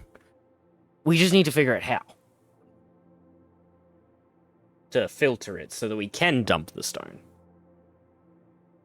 Yeah, we'll figure it out eventually. Because that sort of looked like it only had one input, one output. So, how the fuck does it sort? Yeah, I don't know. Alright, man, I'll catch you tomorrow. Yeah. Unless it just not allows items through and then you can just turn on a dumper. Oh, fuck. We'll figure it out eventually. Yeah, need to actually look into it another day. Another day, another hour. Alright, man, I'll catch you tomorrow. Yep.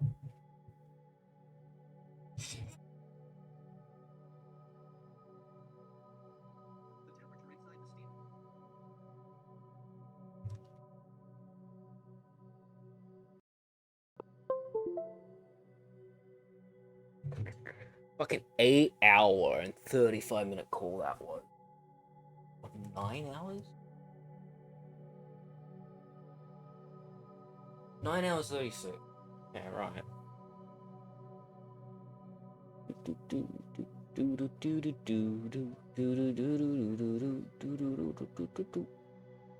Nope, Raider's posted an update. No, not Raider, it's just other people talking about it.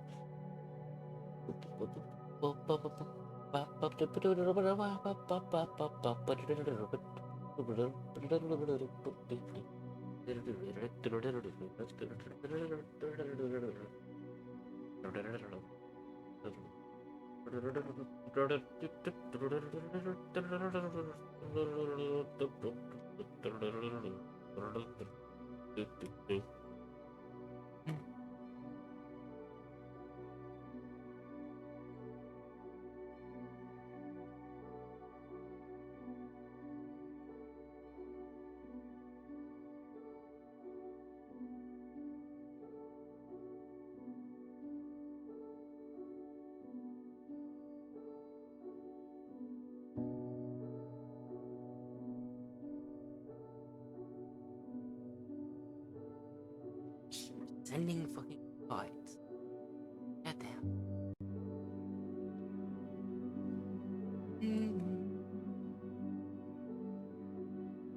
Sam, but why would you go off what Sam said?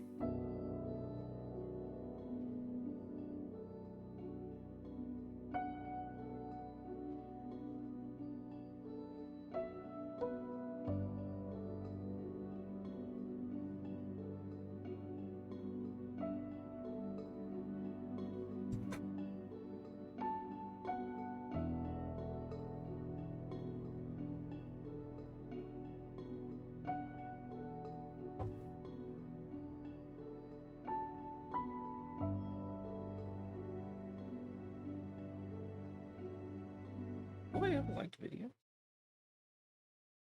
I love you. I'm not going back. Okay. What would he want you to do?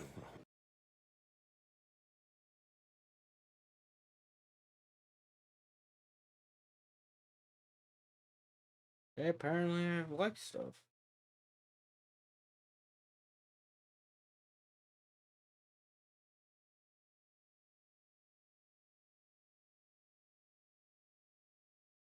I've watched plenty of videos. Anyways, I think I'll just watch this for a bit, see what happens. Go from there.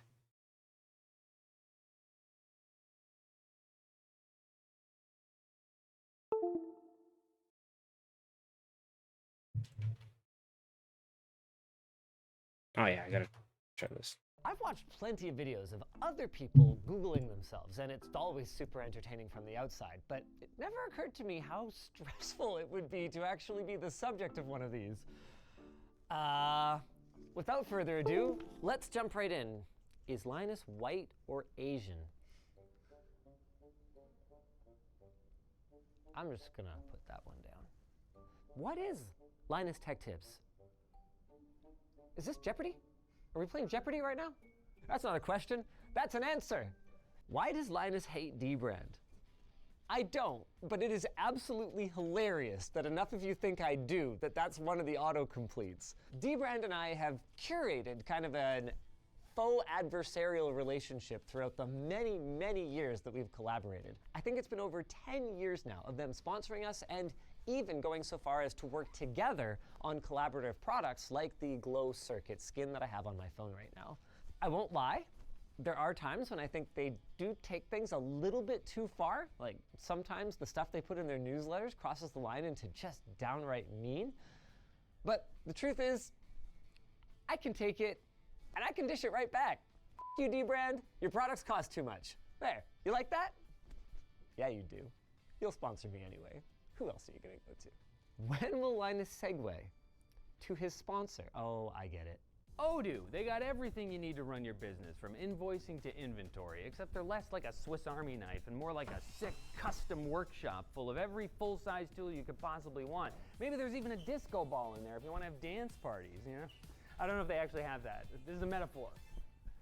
Okay, obviously this one wasn't real, but the rest of them are, and were compiled using a combination of Google autocomplete prompts, along with search results for my name on Quora, and on our forums to find out what exactly it is that people want to know about me. That is a lot of questions, and they didn't let me peek even a little bit. Let's see how many of them we can get through. Why does Linus Sebastian drop so many graphics cards? Okay, I do think this one's a little overblown. One of the most egregious instances of me dropping something was actually a fake GPU. I was just trying to psych people out. That GPU never worked. With that said, there have definitely been times that I have dropped things. I am a little bit inattentive, I'm a little bit of a butterfingers, and I'm often in a hurry. That all combines to create a perfect storm where things do fall sometimes, but in general, if I know something is really valuable and important, I can hold on to it. Thank you. Well, I always say you drop enough things, you get pretty good at catching them. What does Linus Tech Tips do for a living? Huh, is this still a question? I guess that actually makes sense. I have seen people discuss on some of the videos where we show how many members there are of our team and stuff like that. You know, what is their real job? Like, what is it that they actually do? This is it. We make videos. We work with sponsors, we sell merchandise, like on lttstore.com. We make money from Google AdSense. We have done very occasionally some just like paid contract production work, but it is not a significant component of our business. We make tech videos, we educate, and we entertain people. Is Linus Sebastian the king of PC gaming? This must have been asked by someone who's never seen me play a video game. If anything, I'm the king of demonstrating that better gear does not make you a better gamer. That crown I will wear. Another one. What does Linus actually do? Okay. You know what? You're not asking what my job is. You're asking what I do for my job. The biggest part of it is working with the writing team. So ideating, figuring out, what the best videos that we can make are. That also involves some external communication, whether it's with brands or people who have created super cool outside projects. Then I work with them on sort of what the flow of that video will be. I review scripts, and of course, I am a host. In my role as Chief Vision Officer, though, I do still work with the executive team, providing them the guidance for how I feel the company should be run, in hopes that they will execute on it to the best of their abilities. And I also set sort of our long-term roadmap for what we want to reinvest in. So over the last few years, a big part of that has been in labs testing, which has taken more time to ramp up than obviously we would have liked, but in the long term, I believe will safeguard our position as a trusted source of information about technology. Linus Sebastian kids. I have 3 children, a boy and then 2 girls, and they're teenage and then coming up on teenage and a little bit younger than that. You might have noticed that I didn't say their names and I didn't even give their exact ages. That's because while obviously doing stuff with my kids is great content, not to mention a lot of fun, we've always felt that there's a fine line between working with your kids and exploiting your kids, and we've always been a little uncomfortable with the idea of disclosing a bunch of personal information about them before they're really old enough for informed consent.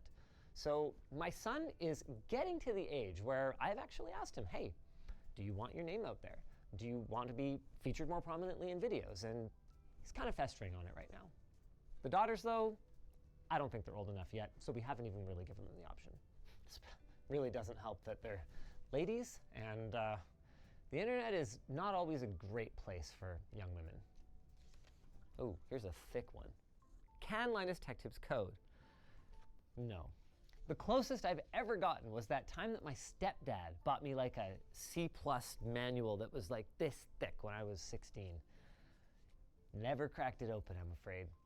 Do you think Linus Sebastian would make a good Canadian Prime Minister? No, I'm not tall. No, I'm actually serious. Like that's a thing, right? Like people sort of imagine leaders as being like, tall and stuff, right? And I'm probably way too trusting. A big part of being the head of state of any significant country, or even the head of state of Canada, is dealing with other heads of states, and that's about as wretched a hive of scum and villainy as I think even Alec Guinness could imagine. Guess what? It's Line Day! This week on LTTstore.com, we are squeezing the heck out of our margins to bring you some really sweet deals. Today only, if you buy a desk pad, you can get a Razer DeathAdder Essential Mouse for free when you add both to cart. But that's not all. If you pick up a magnetic cable management room solution, we're tossing in a free Elgato Stream Deck Mark II. Snag our brand new WAN backpack and we'll load it up with either a Corsair Thunderbolt 3 dock or a K70 Core TKL keyboard for free. And best of all, you get free shipping on every order over $175 US if you're shopping from the US, and every order over 250 Canadian dollars if you're shopping from anywhere else. So don't wait, visit lmg.gg/lime before it's too late. No, I'm not doing that again. When did Linus Sebastian start YouTube? I was not involved in the creation of YouTube, which I'm sure is not what you meant. I always forget this. 2007. I was working at the computer store and my boss basically pulled me and he goes, Tiger Direct has these product videos on their site. They're killing us. They're eating us alive. We've got to have product videos. You go make product videos. I had no idea what I was doing. I mean, look at me. I'm like a deer in headlights. And the rest is history. What is Linus Sebastian's real name? I wish I'd been smart enough to adopt a stage name. On the subject of our competition Tiger Direct, their host did have some background in performing arts and did have the foresight to use a stage name rather than his real name. His real name's out there now at this point, but at least he got to make the decision about when to disclose it. For me, I just didn't think that many people would care about tech tips. I didn't think it would ever matter. My real name is Linus Gabriel Sebastian. I've actually thought about changing my legal name as well, just to make it a little bit more difficult for people to identity theft me, and maybe I have. How did Linus Tech Tips start? The short version is I had pretty much decided my time at NCIX Computers had come to an end. So I walked into the president's office and I said, look, I think that my best marketable skill is making videos. So we have two options here. One is I can go to a competitor and I can make videos.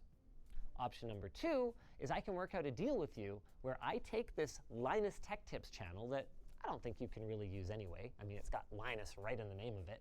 At that time, it was much harder to rename a channel. So I'm going to take that with me. And in return, I will sign a non-compete. I will continue to help you build up your team around the NCIX Tech Tips brand. And I will grant you a perpetual license to use any Linus Tech Tips content as rich video merchandising on your website. In return, I expect to pay a sum of $1 for the Linus Tech Tips channel. He took it, and I'm really glad he did, because otherwise I could be working at Amazon now. I couldn't, actually. I did apply there, but they never responded to me. You missed out, Amazon. Is Linus Tech Tips hacked? Not currently, that I know of. I mean, my phone did buzz just now. Everything's fine. Cool. No, I'm not. It's happened before, though. We've lost the channel a couple of times. Why does Linus Tech Tips use Crabrave? It's a banger. Where did Linus Tech Tips used to work? My entire job history, all the way back to that summer when I worked as a camp counselor in Quebec, is on my LinkedIn, along with a really outdated picture of me. I have not updated that since I started at Linus Media Group, which was over 10 years ago. So if my employer was worried I'm looking for opportunities elsewhere, I think they can probably relax. How is Linus Tech Tips doing? Man, we're really getting to the core of it. We're in a bit of a lull. Our peak for viewership was kind of back in the COVID era when we had the benefit of affordable computers, that is until the big crypto run that drove GPU pricing up through the roof, where it has stayed, and people getting into, remote work / getting into gaming for the first time in their lives. Since then, a combination of factors have made it hard for us to achieve the same highs that we did in the past.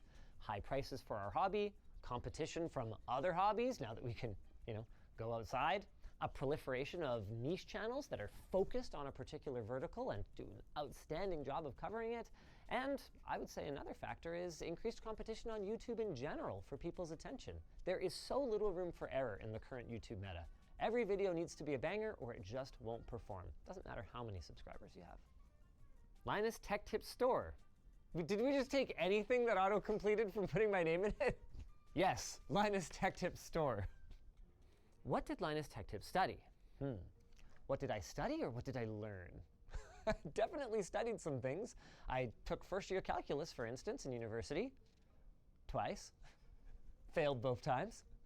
That was when I realized the hard sciences was probably not the place for me, so I shifted and I did some psychology and some English literature and got really good grades while attending probably a solid quarter of my classes, and I went, boy, if it's this easy to get good grades in these subjects, maybe the degree that I'm going to end up with is not going to be worth anything.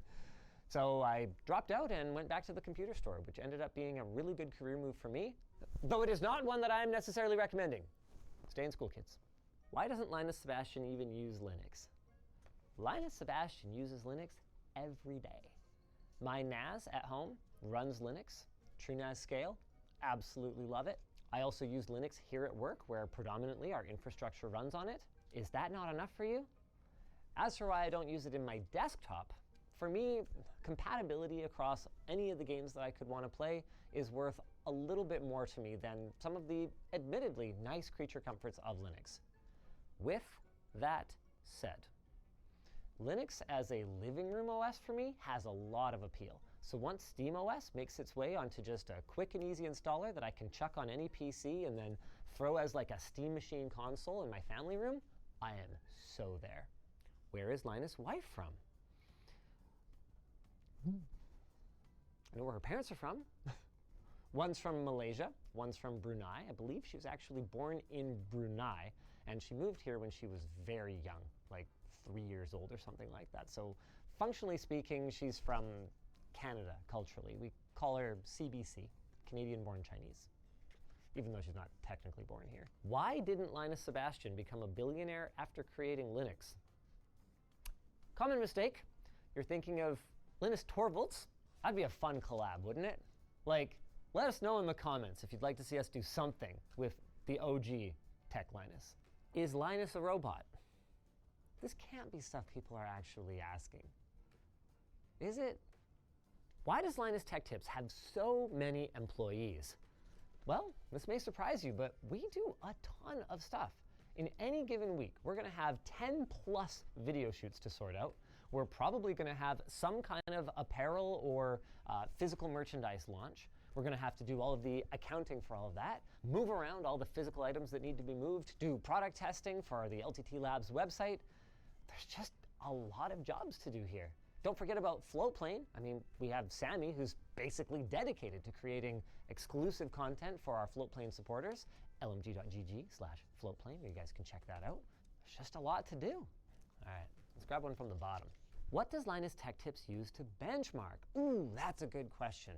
Over the last few years, we've been working on a software that we call Markbench, which is pretty much a fancy automation tool for benchmarking games and other pieces of software, because the truth is you cannot use just one piece of software in order to determine the performance of one component or system relative to another. In theory, there are suites that can help to give you some idea, something like Geekbench or FutureMarks products.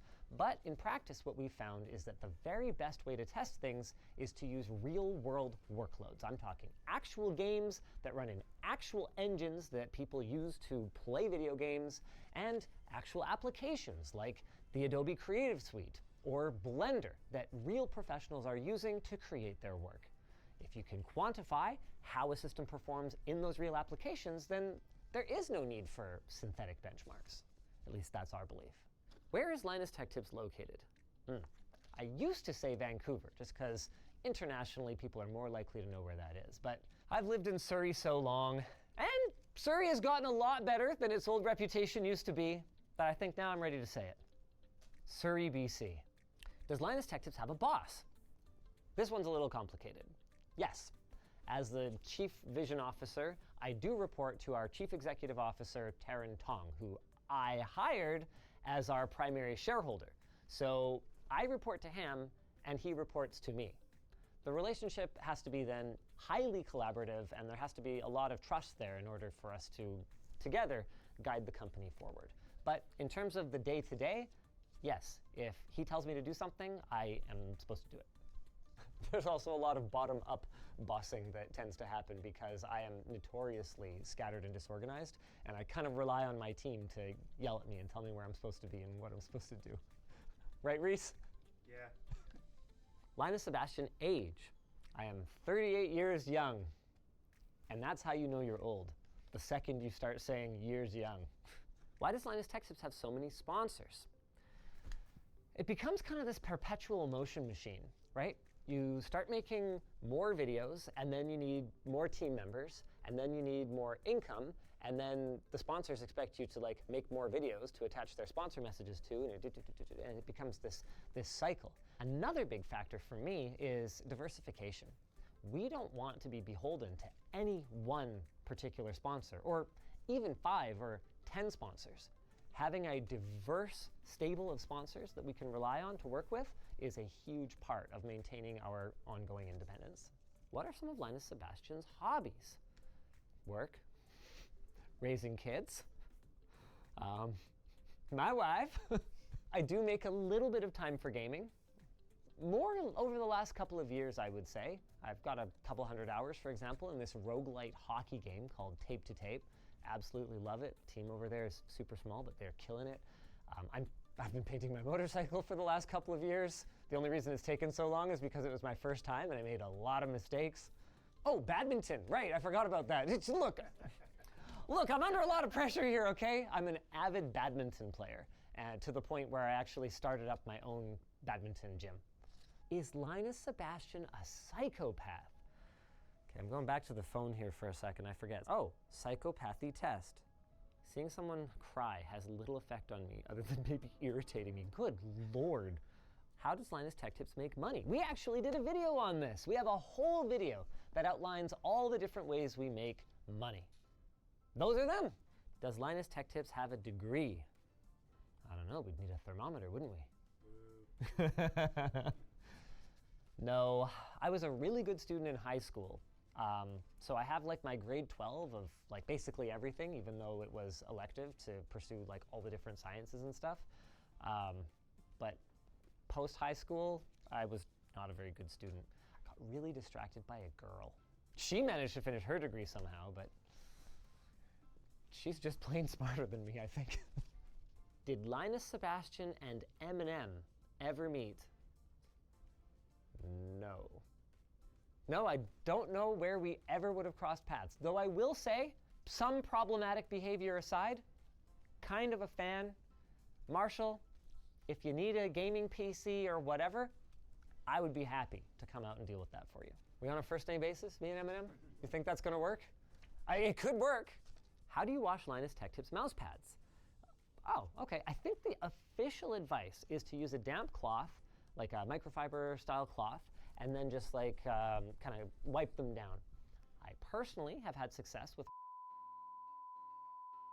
but I'm not supposed to recommend that because it is not the official care instructions. Does Linus own Linus Tech Tips? Yes. After we acquired it from NCIX, the computer store that I used to work at, Yvonne and I took control as the sole shareholders and directors of Linus Media Group Incorporated, which owns Linus Tech Tips, Short Circuit, all our various channels, as well as Floatplane. Linus Sebastian, Jimmy Fallon. Hey, that would be fun. Do you think they'd want to like collab again? That was really fun.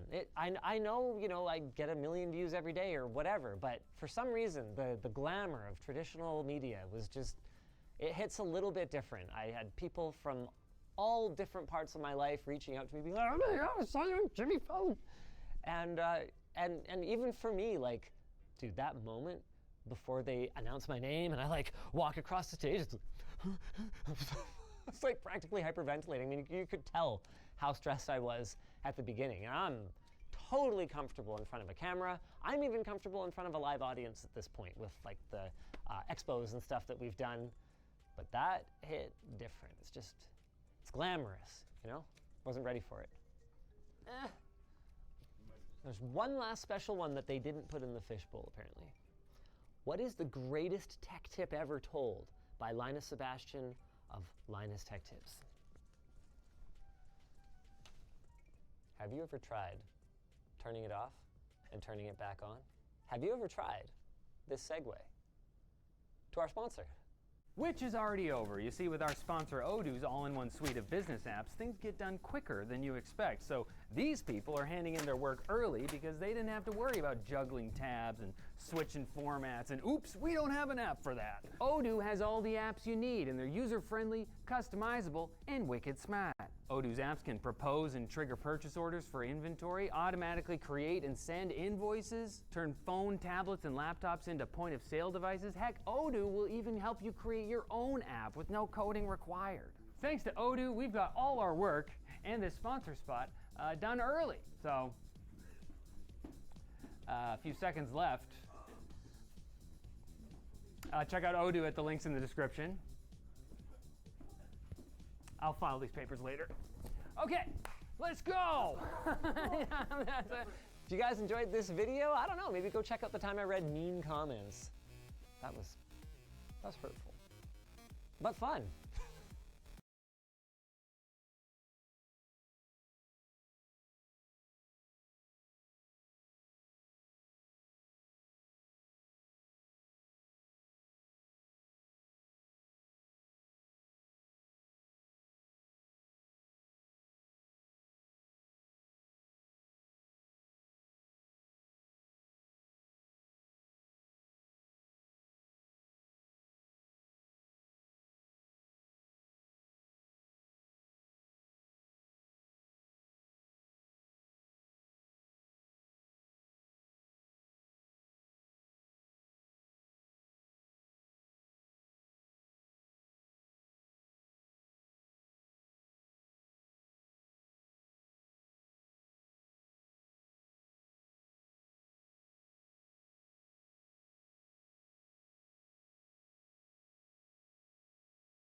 Wait, Max, are you able to shout yourself out? Because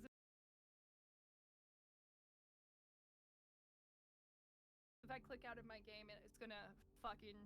Or Cyan, you wanna do me a big ol' favor? Cyan. How much?